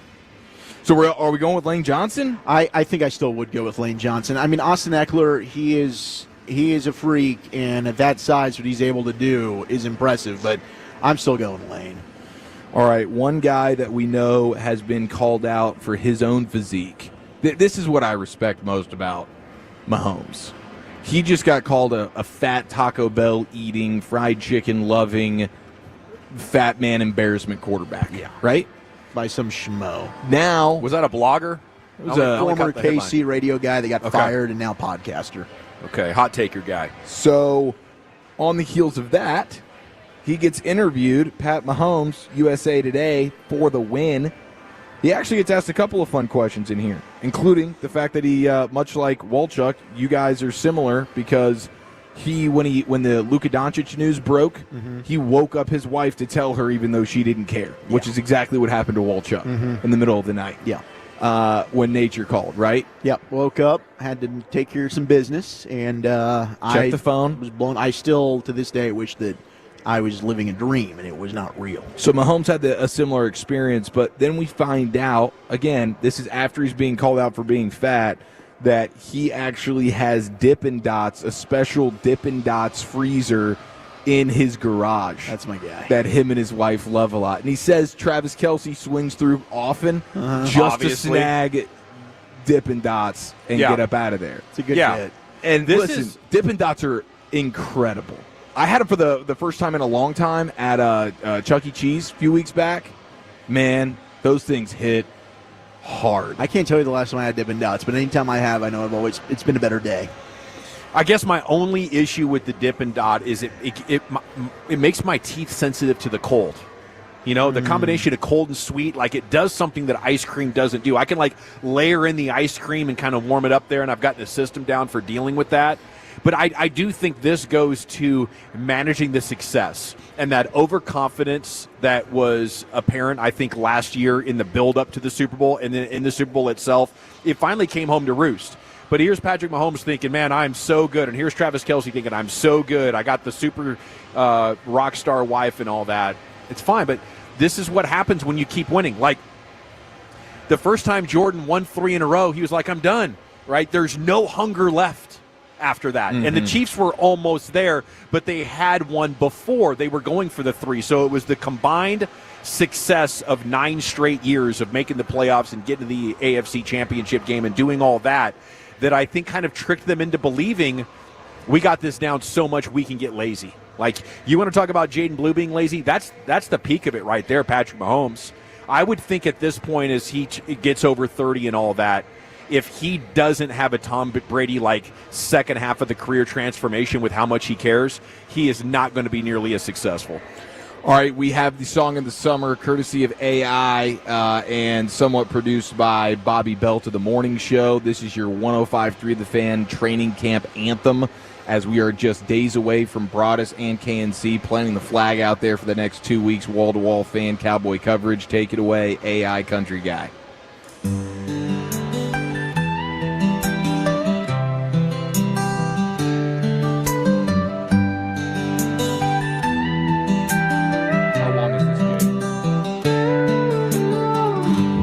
see her off to Camp Cowboys near, asking players things like, would you fight a deer? A week goes by and the real scouts arrive. No, not Gbag, it's the morning guy. Here come Sean and RJ, answering the call, still fighting about who watches more ball. Bobby's in a corner with a pen and a goal, trying to rhyme QB1 with you complete my soul. Hayden's back home throwing shade on air. Maddie got left, says it isn't fair, but Ruben's too sharp and that's the deal. We don't throw him bones just to help Peyton heal. We cover the boys like a station should. Shotty's in town and the interviews will be good. Trying to keep Choppy quiet till the sun breaks through, so we don't get bounced off the courts like we always do. Oxnard skies and a breeze from the sea. Cowboys ball and the crew from 105.3. Coverage the sharp you can't ignore. Your dudes from the Fan bring Oxnard to your door. Bring her down, AI anthem. Look at that, dude. How crazy is that? Bobby just typed in a couple of random things and then boom, cranks out the song in the damn summer. I love it. I've been talking with Bobby this afternoon about AI stuff. You know, that voice trainer that he used to do AI Broadus? Oh, man. That's the top of the food chain right now in the AI voice copying world. So, and Bobby is just amazing, the stuff that he can source. I dug that tune. You know, I think that's one of the best 105.3 The Fan songs we've ever had on the air. I know. You know what I'm saying? I know. Like, I was kind of grooving to it. I know. I get that we song. don't play 3-minute songs on The Fan usually. We keep them down to 45 seconds, maybe a minute plus at best. But I think I'll probably get the download and put that in my Spotify or wherever that goes. Throw that in the rotation. Yeah. All right, it's the Gbag Nation here. We're live, Comerica Backyard. The doors are about to open here at the Globe for Rangers Tigers. Pregame's coming up at 6:30. It's pickleball paddle night, so the first 15,000 fans are going to get special Rangers pickleball paddles. And we're back with Jared Sandler to talk more about this weekend's matchup next in the Gbag Nation. I want to chat about Window Nation with you, though, because they have an incredible deal going on right now. If you need new windows at the house, save 50% off and pay no interest for 5 whole years. Window Nation is the best. I mean, they have the best customer service, the best install teams. They're a proud partner of the Dallas Cowboys. But more importantly, for you, Window Nation has the most energy efficient windows in the world, and they have ones that are special for this Texas heat to help you save hundreds, if not thousands, every year on your energy bills. I mean, it is the dog days of summer now.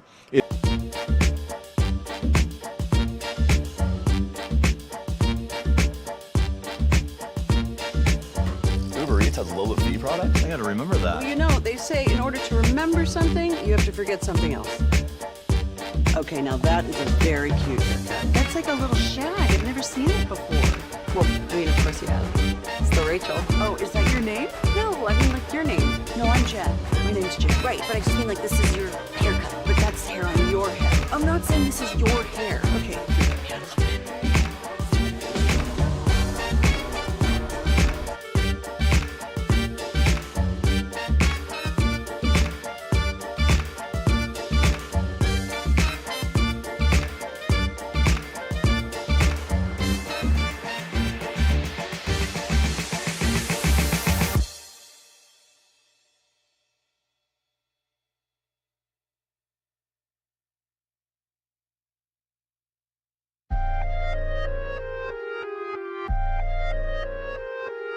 Do you think it's true that you've got to forget something else to remember that Uber Eats has groceries? No, that's absurd. Hey, remember when you used to be what was it, pepper lady?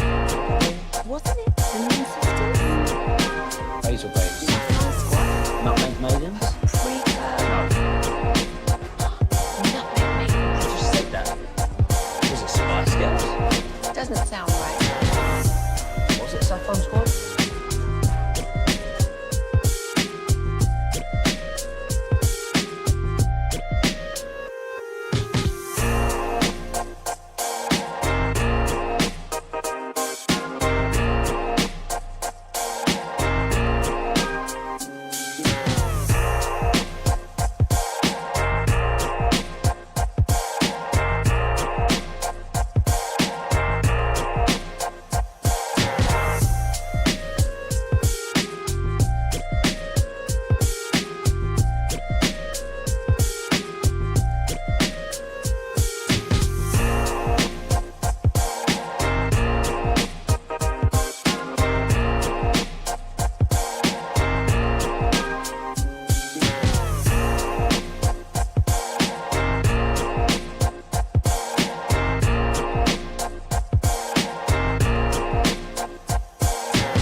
the relief efforts, right? We were gone before the floods happened, and we didn't get back. I mean, this is the first home game for the Rangers. Like, and that kind of yeah. So I think it will be meaningful for a lot of players, a lot of people, including players on the Rangers, who I know have expressed just a desire to use their platform to make a difference in times like this. You mentioned the road trip. Now we have 9 at home, and it starts with the Tigers. Like, how important are these 9, and how tough are these Tigers? Yeah, they're really good. They're not, like, okay, casual baseball fan coming to the yard tonight, oh, Tigers, best team in the American League. Let's look at their roster. You're not going to see a roster littered with stars, or at least guys who are household names, but they just do a lot of things really well. I mean, like, and that might even be selling them short. I think they're a very well-managed team. I think A.J. Hinch. I know. I've said this before, and I hate that. Like, he is damn good. But he is, I think, one of the 3 best managers in baseball. They match up really well. They've built a roster that matches up well. But the difference is, a couple years ago, they really only could match up. They didn't have a ton of guys who are like, no matter who's on the mound, this guy's in the lineup. They've got more of those guys. They found a way to repurpose Javier Baez into an all-star again. They've got stuff out of Spencer Torkelson, and then obviously their pitching's really good. Reese Olson, who's starting tonight, outstanding. The Rangers actually got to him in May. A little odd because they don't hit changeups well, and he's got one of the best changeups in baseball. And then obviously the Rangers on Sunday will face Tarek Skubal, and he's been outstanding. Okay. I know you've been looking for the next Jason Dickinson in DFW Sports, Jared. Yeah. It's it goes way, way back. Cody Freeman getting called up, man. I was reading about him. Kennedy Landry had a great article. Been following along MLB Pipeline. Now, he's not in the lineup. Rowdy gets the nod at first base tonight. But your thoughts on Rowdy Tellez and then the new call-up with Haggerty going down and Cody Freeman? Yeah, so, I think Rowdy Tellez will start against, certainly will start against righties and maybe start in general. Cody Freeman will probably face lefties. I mean, I hate to say that his first major league start's going to come Sunday against Tarek Skubal, but there's a high possibility of that. Now, he's a guy. Cody's got him. That's tough. Yeah, hey, you never know, right? Like, Adam Rosales was the Chris Sale killer. So Cody Freeman was 4th round in 2019. At times he was a catcher, and now kind of he can play a little bit of everything. Yeah, a little Josh Smith in him. Yeah, he can play a little bit of everything. He's done really well this year. He's had a good season. The power has been there. The middle of the order run production in AAA. He's hitting 315. You wonder. The walks aren't there, but when you're hitting 315, maybe it's tough to say that, like, you don't have the discipline to walk. I just always wonder, the thing that, like, I'm curious about with any player making the jump from any minor league level to the major leagues, are you going to be able to lay off the pitches that are separators in the big leagues versus the minor leagues? Could get exposed. Yeah, but hey, he's had a great year, and what a success story. A guy that's he's kind of slowly progressed. He's done different things at points, changed positions, but now can do a little bit of everything, and hopefully will help support them off the bench right now. Rowdy is 6'4", 270. He is massive. He's the girthquake, right? I mean, Eric, he is 6'4", 270, sells it short. I mean, that might be accurate, but there's some guys who, he is just a massive individual. But yeah, he'll start against righties, like I said. He's a left-handed hitter. I don't know what the plan is against lefties. My guess is he'd be an off-the-bench option there. He's hit for power, not hit for a lot of average, but he's hit for power. And, whether it's temporary or, he earns more of a permanent stay here, we'll see. But, he's a guy with a big league track record, right? And so the possibility of him maybe catching fire or having something that clicks that's there, right? And I think the Rangers hope that, he can find something. And, again, even if he's just providing some power, that'd be helpful. Does it reflect poorly on Josh Young that he wasn't the guy already, or is it just still too soon? Yeah, I mean, yes and no, right? Like, obviously, if he went down to AAA and he was busting down the doors, hitting 350 or whatever, heck, in a small sample, hitting 400, he'd probably come up. Not to play first, but he'd probably come up. But yeah, I mean, I don't. He hasn't done what they want, right? Josh Young is down in AAA on his timeline. when he performs well, they will create a roster spot. Right now, obviously, when there are injuries and spots open up, that helps. But when Josh Young's ready, Josh Young's here, right? He's a former All-Star.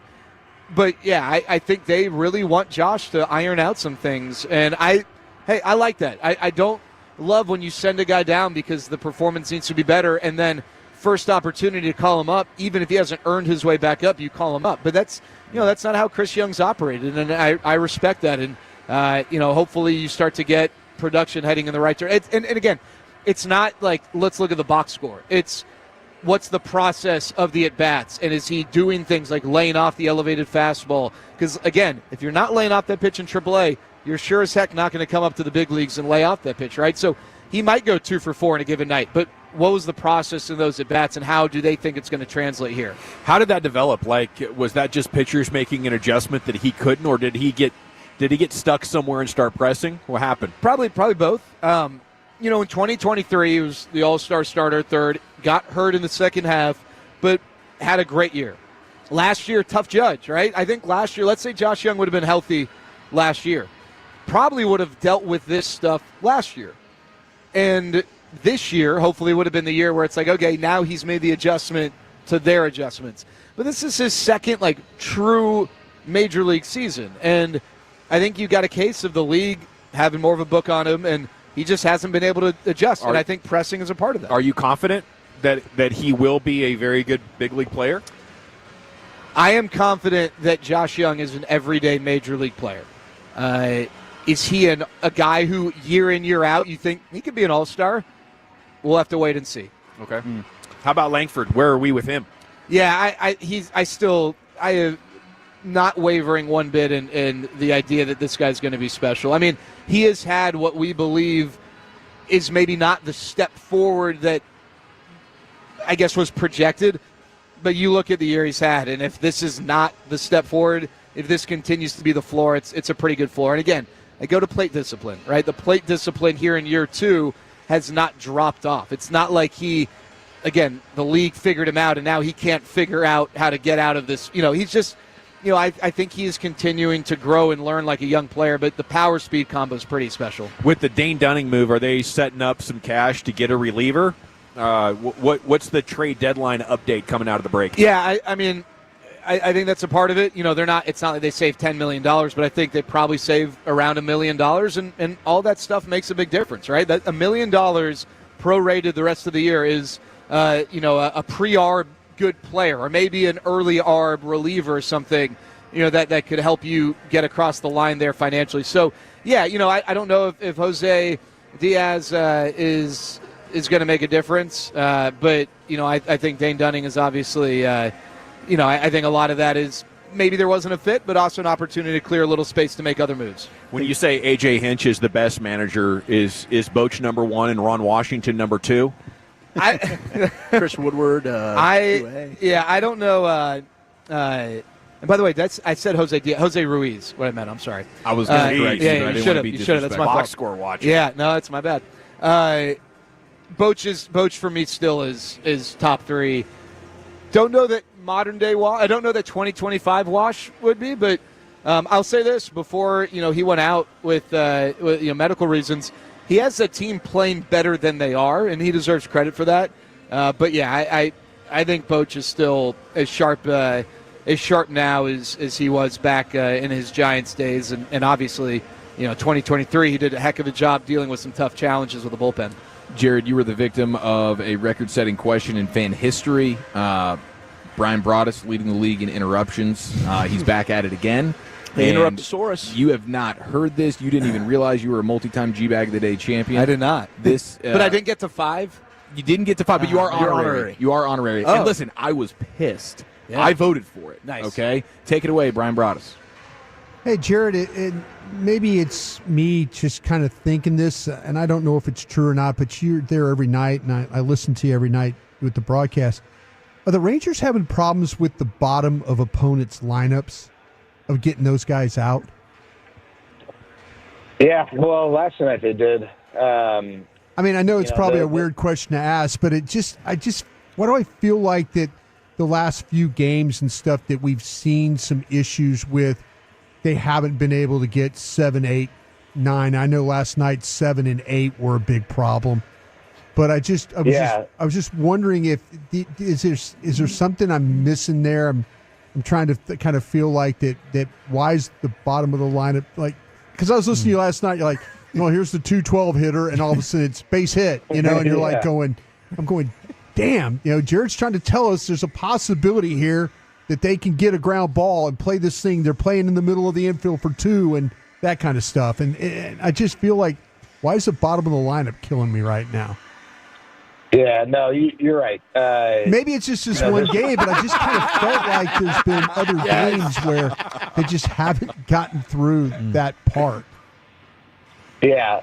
The third one. It was you think it's over? Was that a 4-parter? Wow. Your reaction? Did you feel frustrated? I did. The first part, thinking back to it, listening, I think the first part I was just trying to quickly navigate a little database to make sure what the season-wide data's been. So I think he helped me out. Okay.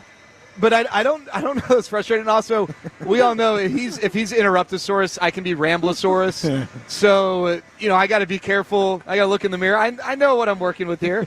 But that was really funny listening to it. My favorite question though is still Eric's question. The opening day. Opening day. Oh, God. No, the one to me wasn't even sure what the question was. Like you've ever been.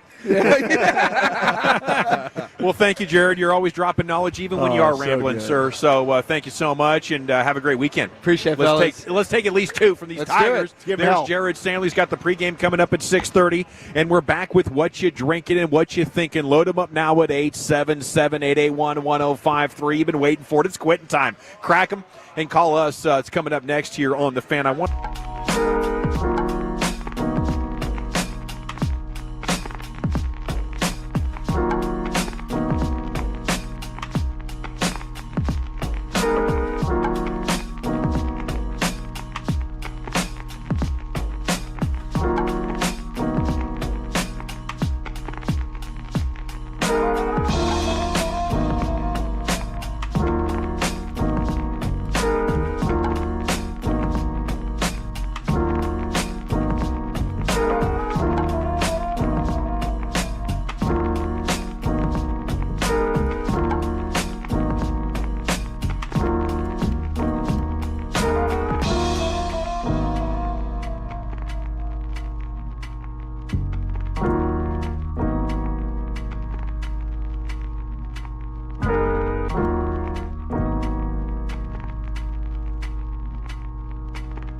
Uber Eats has a Lillard V product? I never remember that. They say in order to remember something, you have to forget something else.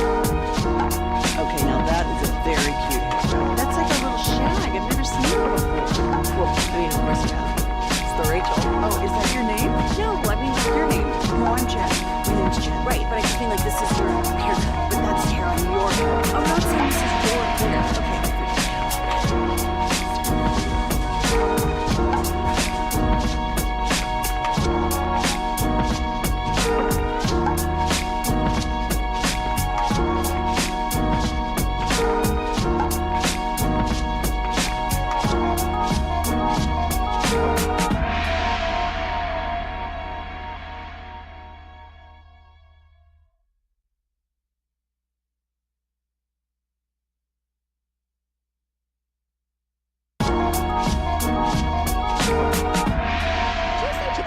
you've got to forget something else to remember that Uber Eats has groceries? No, that's absurd. Hey, remember when you used to be a, what was it, Pepper Lady? Pepper Lady? Wasn't it Seaman Sisters? Hazel Babes. Saffron Squad? Nutmeg Maidens? Freaker? No. Nutmeg Maidens. I just said that. Was it Spice Girls? Doesn't sound right. Was it Saffron Squad?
Your turn it on, leave it on. Home of America's team is 105.3 The Fan. Hello, baby. KRLD-FM and HD1, Dallas-Fort Worth. An Odyssey sports station.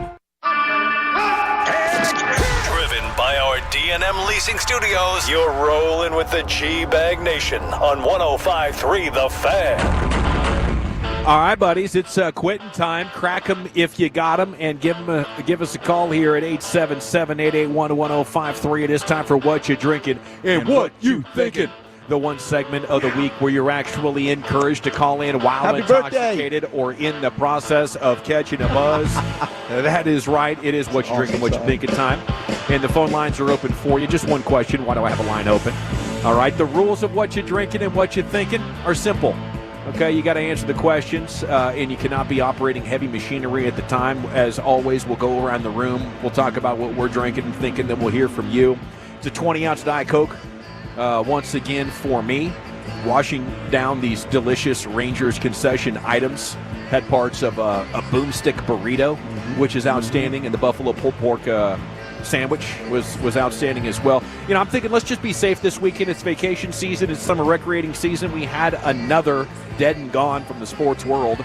Chase Childers, former big league player, died trying to save swimmers from a rip current off the coast of South Carolina.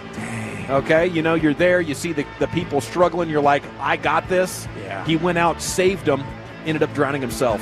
Wow. First responders arrived, and he was the only person out there.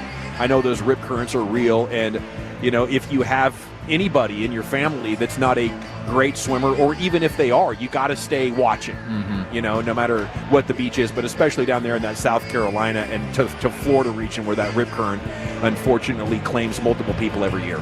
It really does. Crazy. Mother Nature's tough. That's what I'm drinking and thinking. Just asking you all to not crash out. Let's all come back here Monday at 2 o'clock and reconvene as a nation, Chief. What do you think? I can get on board with that. Drinking some Dasani right now, and I'm thinking about Alliance Hyundai in Fort Worth tomorrow, 10 a.m. to noon. Free Hurtado barbecue, free oil changes, and all sorts of other incredible free giveaways. 10 a.m. to noon, Alliance Hyundai in Fort Worth. I will see you there. Right on, brother. Looking forward to that. Wolchuk? Hell yeah. Been sipping on some high-quality H2O, and I'll have an update. I'm thinking more on blue coming up here shortly, but I'm also really thinking, where the hell is Sean Sharif from Mean Girls in the Morning? He's going to be out here, right, with his ticket deal? Supposedly got sweet tickets. Swing on by, Sean. I know he's a little bit nervous, that it could get a little hostile with all the bleep they've been talking. We might relive that in LA Live. But are we? They did it again this morning? Oh, yeah, there was more. I mean, it was some stuff. I got called the Muppet during Crosstalk. Wow. I sound like a Muppet. Oh. So, just personal savage attacks, man. That's not the cartoon character from the 80s I would assign you. Thank you, I would bud. think more Gargamel from the Smurfs, maybe. Does that play a little bit? Really, you get that reference? Let's go back. Trust me, I get the reference. I don't feel so good about that either. Jacob Ray back in the Pimp Cup, been filling in for Lucius all week long. What are you drinking and thinking, Jacob? What's up, fellas? I'm drinking just some high-quality H2O, trying to get my gallon in for the day. Nice. And I'm thinking how excited I am for football and baseball to be back super soon.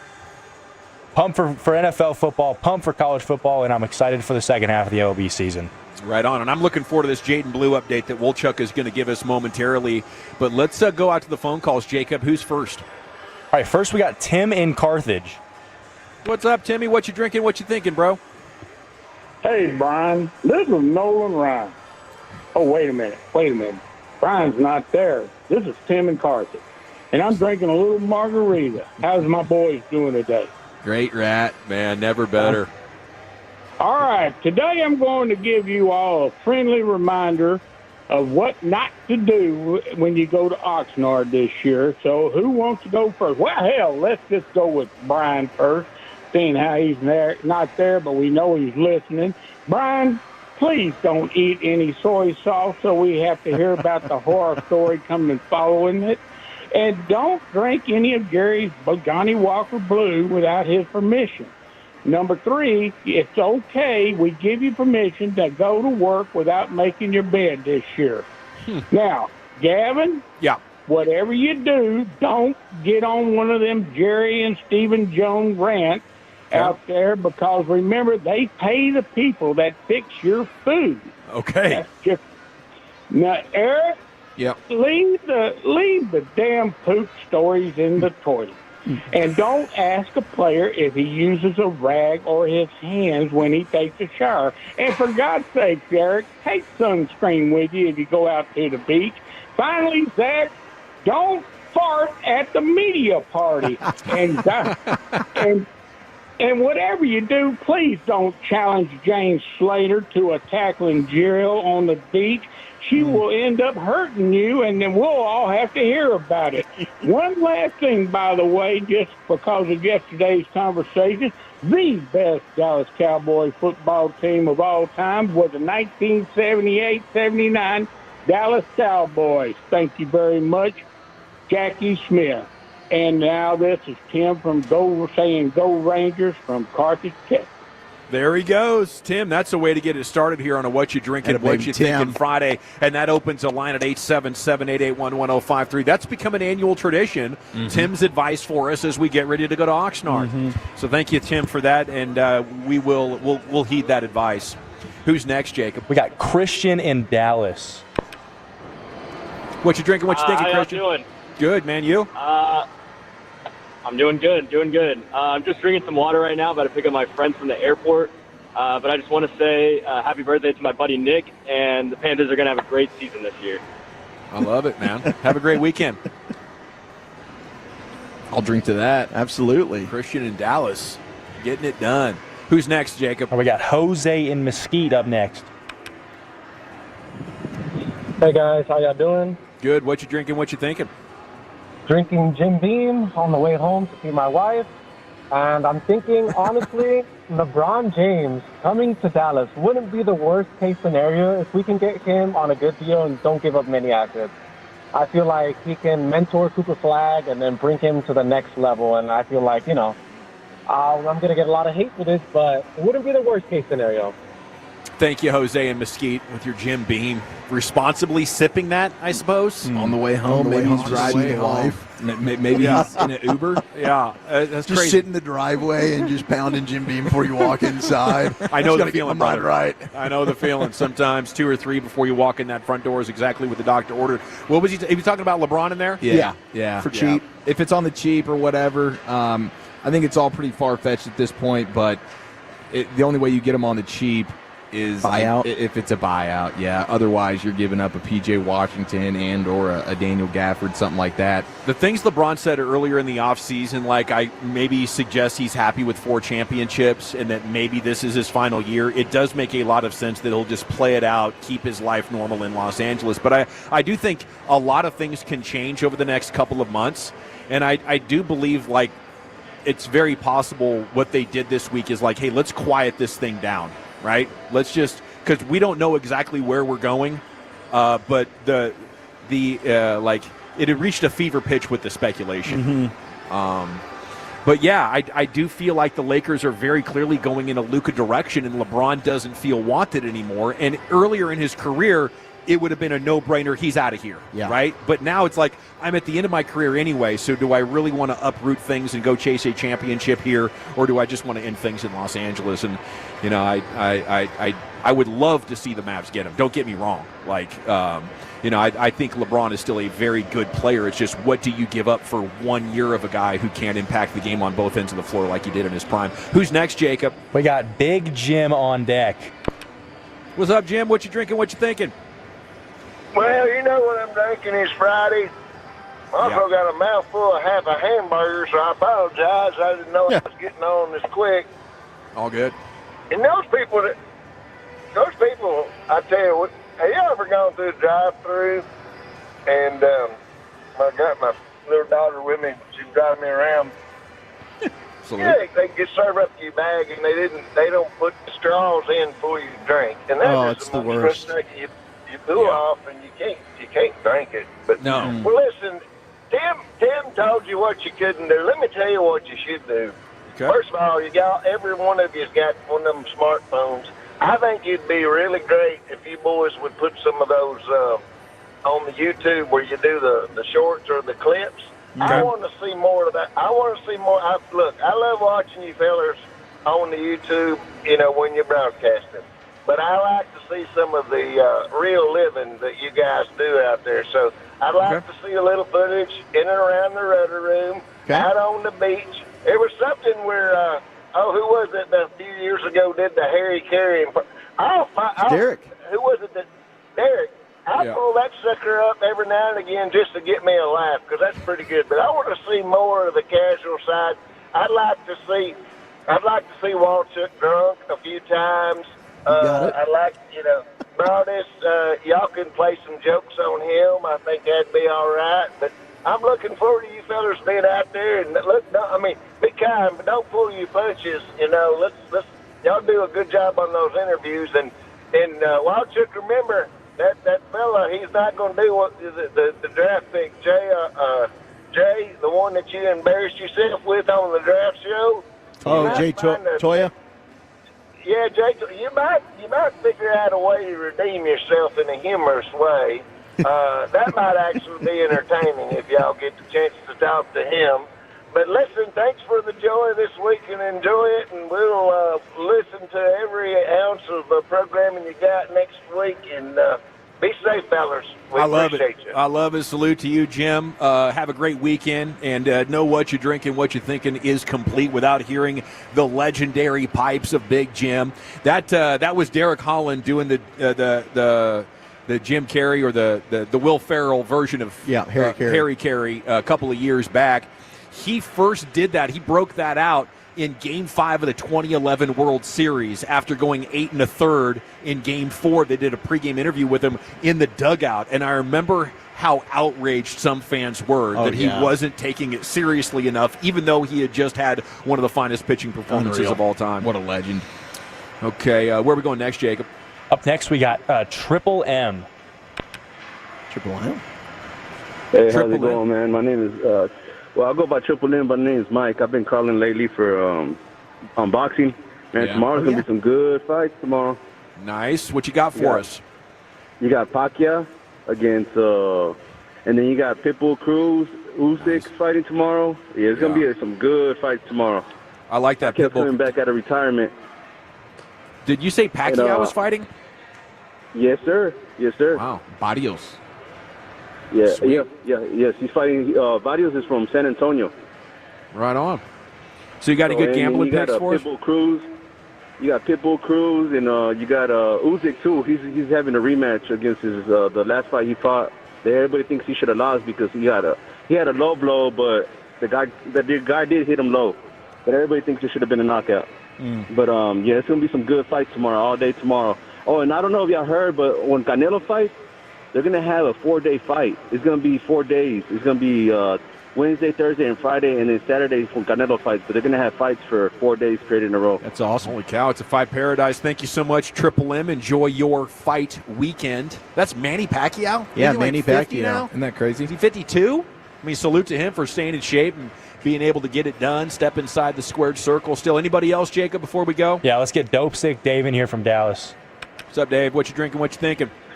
How we doing, fellas? Just water right now, but we'll crack something else open in a little bit. Very nice. A few quick things for y'all. One, I'm sure y'all know Chilango's Tacos. They launched breakfast tacos a month ago. I don't know if it's at every location in Dallas, but unreal.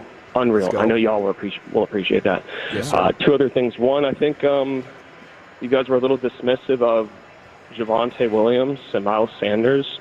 I know you guys were kind of favoring, I know yesterday at least, kind of favoring giving Jadon Blue a little more carries and, putting a little more trust in him. But if you think about it, Javonte and Miles provide us with something we haven't had since, year 1, 2, and 3 of Zeke. So I'm not optimistic about the boys, but I'm just saying the run game should be, they're way better than Rico Dowdle. So imagine what the run game will be like this year. And you added Jadon Blue. So, and 3, I wish the Mavs would have, the D'Lo signing would have came, or at least the Cole Anthony buyout would have come a couple days earlier. Because if we could have gotten Cole Anthony instead of D'Lo, it would have been way better three-point shooter, better defense. So I don't know. You nailed it. How it goes. Have a good weekend, fellas. Great call. I think any opinion right now about Javonte Williams or Miles Sanders is fair. Yeah. But the entire league gets a chance to acquire these guys, including Sean Payton, who's one of the best scouters of the offensive backfield in the history of the league, and he decided I'll move on from Javonte Williams. Yeah. I think Miles Sanders has some ball-carrying ability, but he's kind of a track athlete playing football. And I just don't know if he's got the football IQ or the situational awareness to be the kind of guy that you would trust down in and down out to take advantage of his ball-carrying skills. So I think the 2026 running back is not on this roster currently, but damn it, I would love to be wrong about that. Savagely wrong. Okay, we got to run. Eric Nadel on the other side. Thanks to everybody for cracking them with us here. Another edition of What You Drinking, What You Thinking is in the books, and we're coming back with Eric and then the Gbag of the day, LA Live here on The Fan.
Roger that, Sally.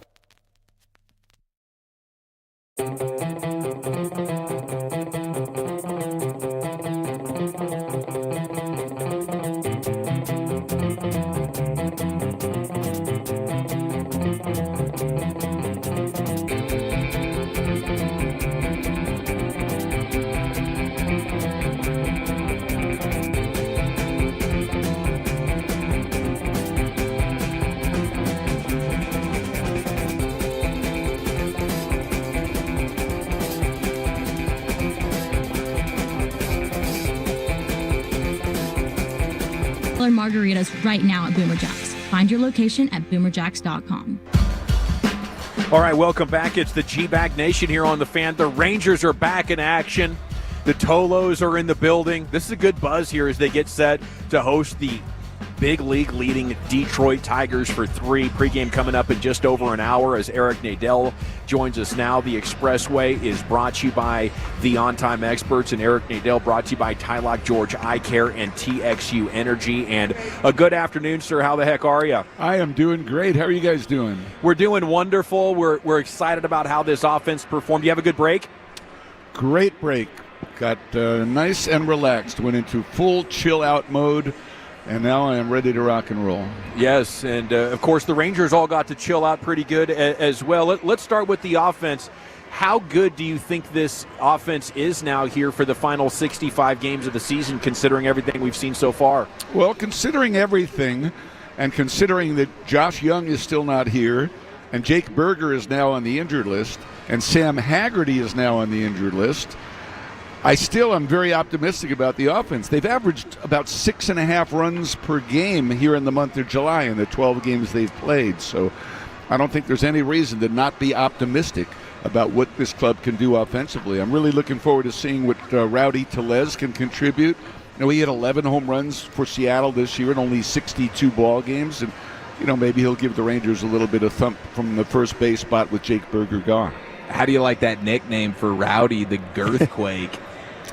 That's not a bad one, you know, and he's from Northern California, where they're known to have an earthquake or two. That's right. Do you have an all-time favorite MLB player nickname? Is there one that jumps out to you? I think my favorite one is Blue Moon Odom. I love that one, Blue Moon Odom, and I loved Catfish Hunter too. Those are two of my favorites. Great movie character as well, that Catfish Hunter in the Grumpy Old Man. Does 37 and 28 make sense to you? I know they haven't had a 65-game stretch that good in a while, but I can see that happening here, although the schedule is pretty tough here in these 65 games, Eric. Yeah, it's a tough schedule. I can see the 37 and 28. You know, they really haven't gone off on a run where they've gotten really hot and had a significant winning streak, or, you know, a 16 out of 20 or even a 14 out of 20. You know, that has been something they haven't done yet. And I think now that they're scoring runs, they've got the possibility of doing that.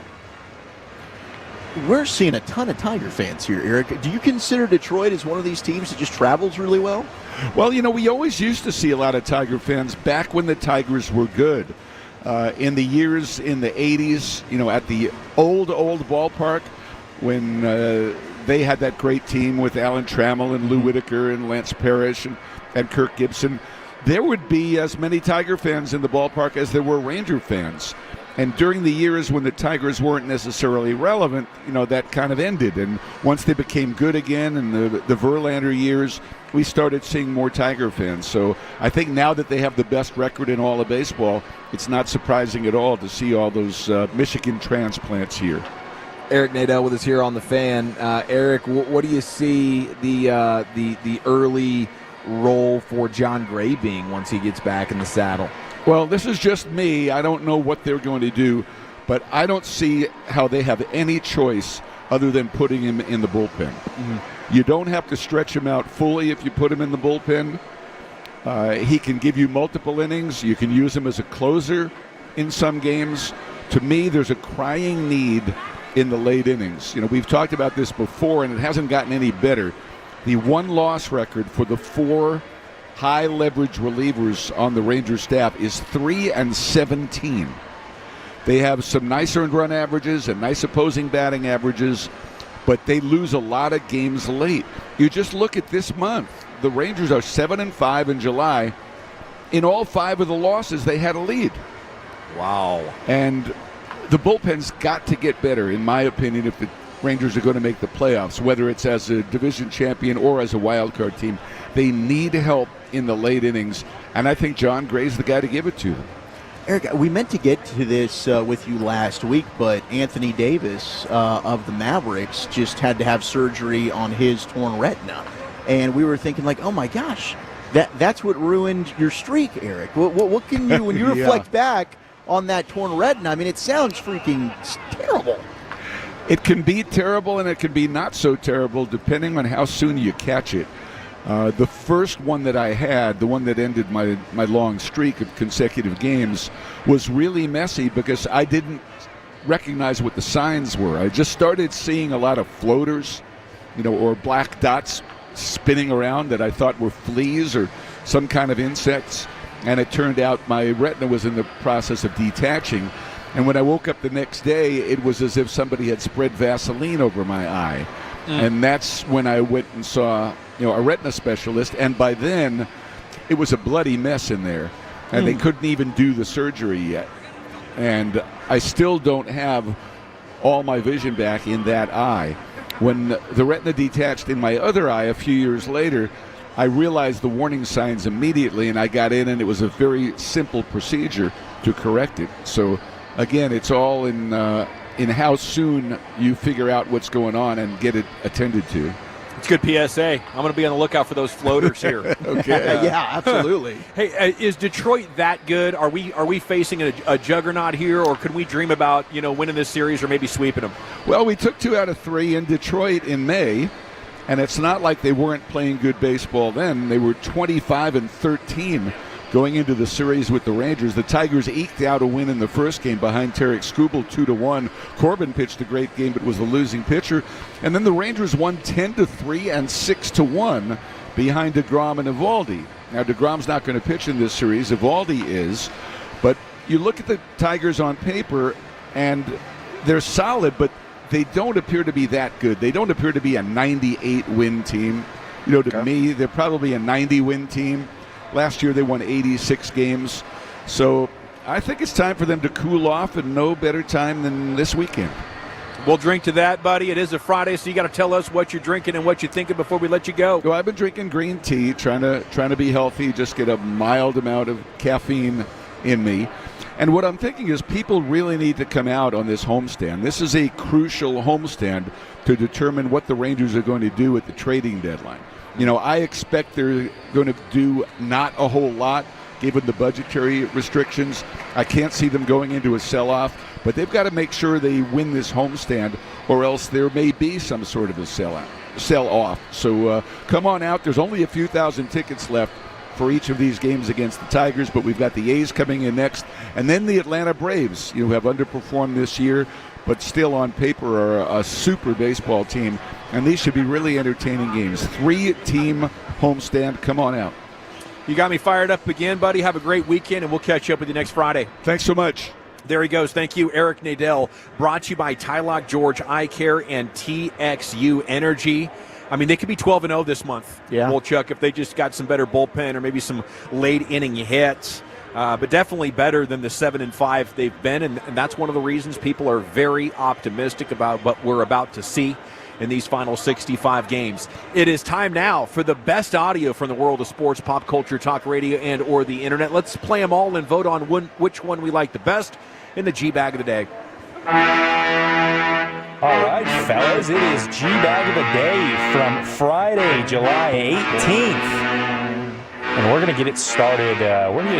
With the champ.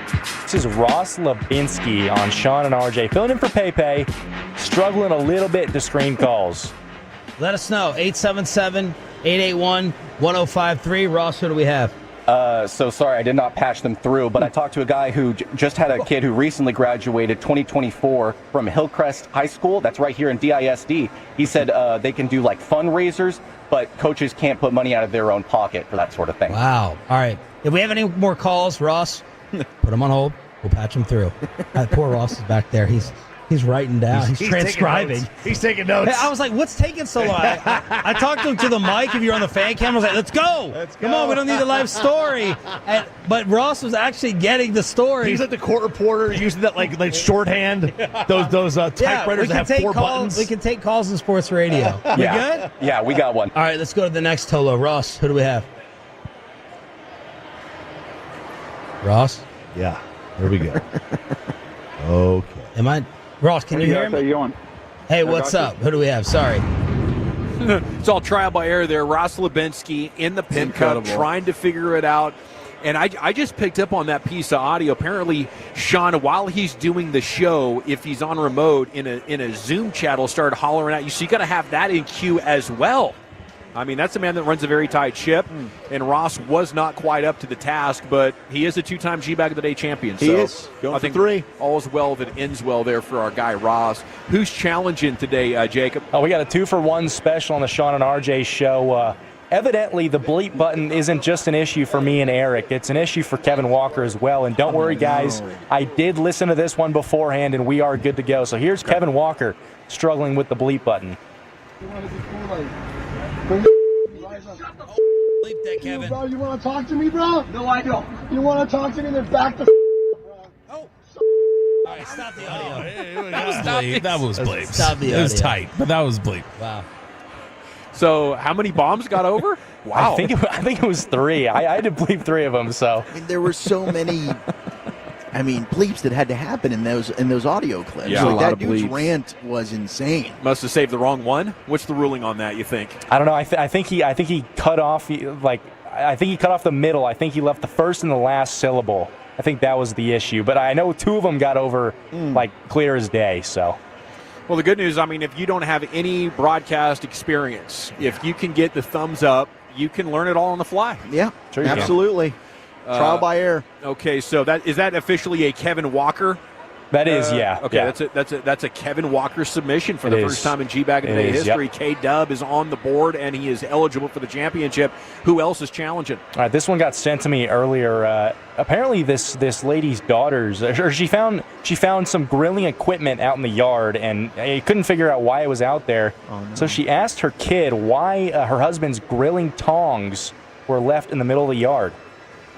Y'all, I am beside myself and completely grossed out right now. My kids asked me to set up the slip and slide because it's hot outside in Texas. And I am setting it up and I see these tongs that should be on my husband's grill in the grass. And I tell my daughter, I said, hey, please go pick those up and put them back with Daddy's grill. And she said, oh, these? I said, yeah. And she goes, that's what we use to pick up the dog poop. Oh, no. Oh, no. How long has she been picking up dog turds with what we flip our burgers with? Oh, wow, Chief. Oh, no. I think you've been one-upped. God. That is brutal. From toothbrush to tongs, which is more disgusting. I think the tongs takes it. Not even close. I hate how much I can relate to this. This is PTSD for me. In the video, there was a little bit of residue left on the tongs as well. So, it was fresh. Yeah. Like, you know there was poop on there. Like, you don't know for sure that there was poop on your toothbrush. That's true. You know for sure there was poop on those tongs, and those tongs touched burger that went in mouth. And also, like she said, how long has this been going on? You've been eating poo burgers for months, perhaps a couple years. Now, I would like to think there is a no reuse factor for any grill master. You know, I'm not going to use those tongs this weekend and the next weekend go out with those greasy, kind of peppery tongs and flip new burgers. I'm going to take those back into the house and at least hand wash them. Yeah, that's a good point. So I guess the next question would be from wife to husband, you do wash those in between cookings, right? And the answer to that could be anything, to be honest. Definitely. It's just so funny to think that the whole time he thought it was like barbecue char on the end of that. And it was just his dog's poo. Oh, Is that some of that dark barbecue sauce that I used on those ribs last week? No, sir. And this is fair. The spatula is probably what we're using more so to flip the burger. That's sure. Texan, but you are using tongs for certain things when it comes to grilling. Maybe some weenies. Yeah, absolutely. Some weenies, lots of other barbecue items, and if the burger is firm enough, you can get it with the tongs, no problem. Keep your poo tongs away from my weenies. Oh man. Yeah. I mean, the problem with the spatula is if you're operating with a regular grill, you can kind of lose it and the patty can slip through the grills. Yes. Or you smack it and the grease goes flying everywhere. I think you have the ability with the tongs, especially if they're big enough to catch that patty, to turn that over and sort of lightly. It's kind of a do-it-all object. I prefer tongs to spatula. The whole time they're like, man, like we thought Dad just had a different type of dry rub on these burgers. Thought they tasted a little weird. I was wondering what that secret flavoring was, Dad. It's a bit nutty. Is it Friday? Is it Ross Lubinsky, Kevin Walker? Why are the tongs in the yard? Or do we have another one, Jacob? Any other challengers before we vote? I got one more, and in the honor of the U.S. Open, or the British Open going on right now. We've got a golf snake prank. So these guys tied a fake snake to their rather old friend, and here's how it turned out. Neglect to care for the property. Okay. Including people who have a dead tree and let it fall on a neighbor's car. Okay.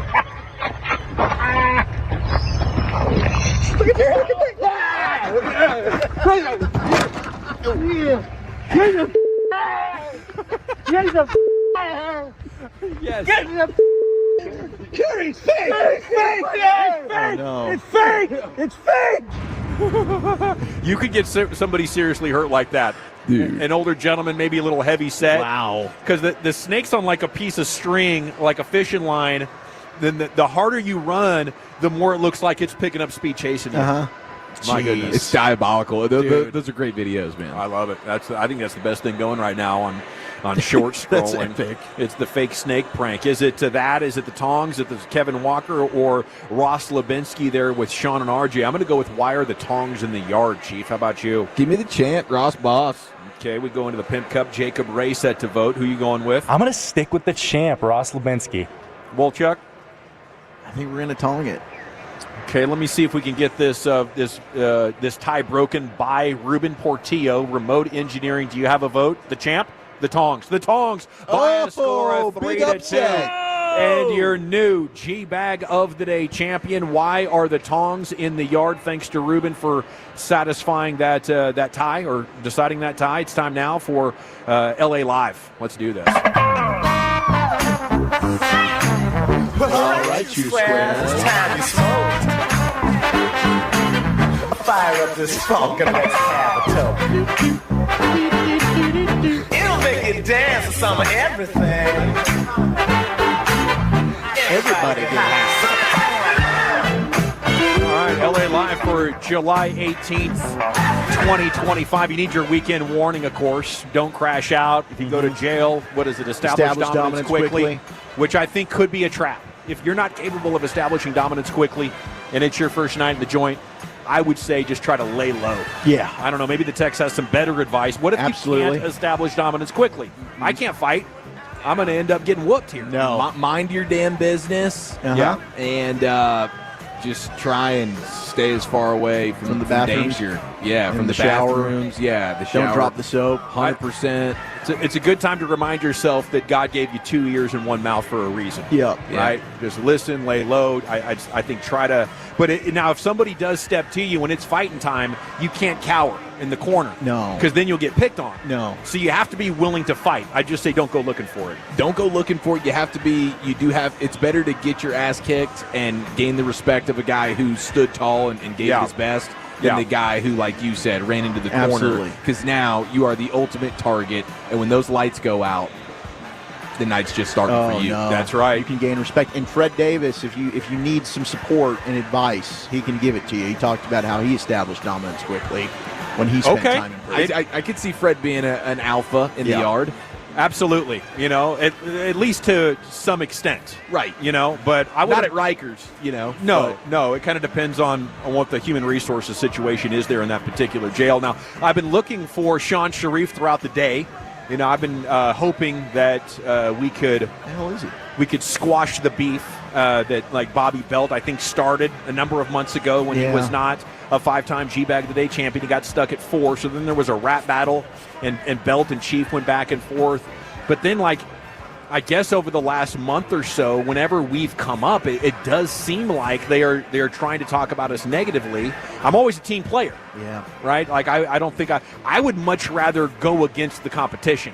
That's been my style. When I was looking to make a name for myself, and I was like, man, it'd be fun to have a little back and forth going.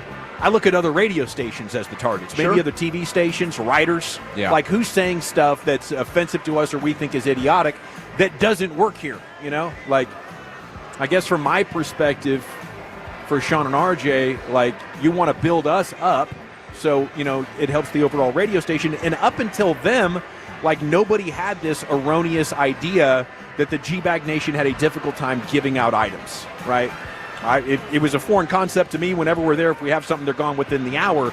But they picked that up and ran with it, and now there's this false narrative out for people, I guess, that haven't been to a Gbag remote and seen the mania, seen the passion, that we're lacking in some way. And unfortunately, that idea is sort of festering. So in my situation, I'm like, dude, what's the best way to move on from this? Yeah. And I thought a sit down with Sean might be the best way to get it done. But maybe he just wants to bang it out here on the airwaves. Zach, what do you think? Maybe he does. I guess he's probably sloppy drunk right now in Texas. Yeah, I mean, Live. he probably was Embarrassing pre-gaming himself. in Texas Live. In fact, I think that he did kind of tell us a little bit about what his festivities were going to be this morning about I think they might have taken a shot at you, General, here. Jake, what do we got? Again? Yeah. Yeah, so Sean and RJ, they were talking about, Gavin's signature phrase, if you see me, beer me. And they were poking a little fun at the General this morning.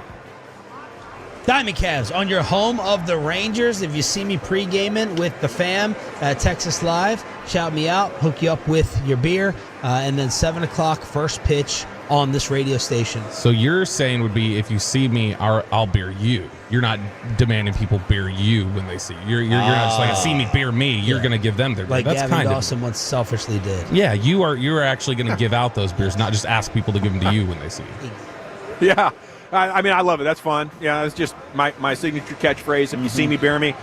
I started that in 2010 when we were heading over to the old stadium. And, yeah, I thought it was cool for many years. Like, wherever I went, there was too many beers for me to drink. And, maybe for Sean, he feels like I have to give my listeners something so they keep coming back. When I was out there, it was just love and appreciation for the free content and Radio Gold, as always, that I was giving him 5 hours a night. Oh, trust me, Bobby also thought it was really cool because he was one of your biggest fans until he became Sean's lapdog. Yeah, that's well said there, Will Chuck. I think we got some more, and we had an awesome... It's a feisty lapdog, though. Very. And super talented and AI-driven. Skillful. Very and skillful. one that strikes fear. One of the smartest I've ever probably come across, Yeah. really. Bob? But we'll bite you. We'll bite. Very... rabies. Oh, yeah, there's no way he's had his rabies shot. So the chef that we had on earlier was awesome, and they brought over some delectable food. I guess we got made fun of for having the Rangers executive chef on. Him once. The Gbag Nation is going to be doing their show from the Globe with the executive chef, sitting down with them as a special guest. What happened yesterday with Gbag? Well, first off, I didn't get that text about the chef. We almost booked it. I do like what he brought us. That was fun. Yeah, well, Fran Fraschil's not good enough. Yeah. But if you make crepes, put them in the expressway. Yeah. But the line cook over there, the guy who throws a little parsley on the side with the lemon wedge. That guy, yeah. How do you do it? What? How do you do it? We gotta have that guy. This is like coming up at 6, the bar back. Guys at Costco picking up the 2-pack of Rayo's. You think Broadus is going to try and claim this too? It's like, we had 30,000 people show up to our remote.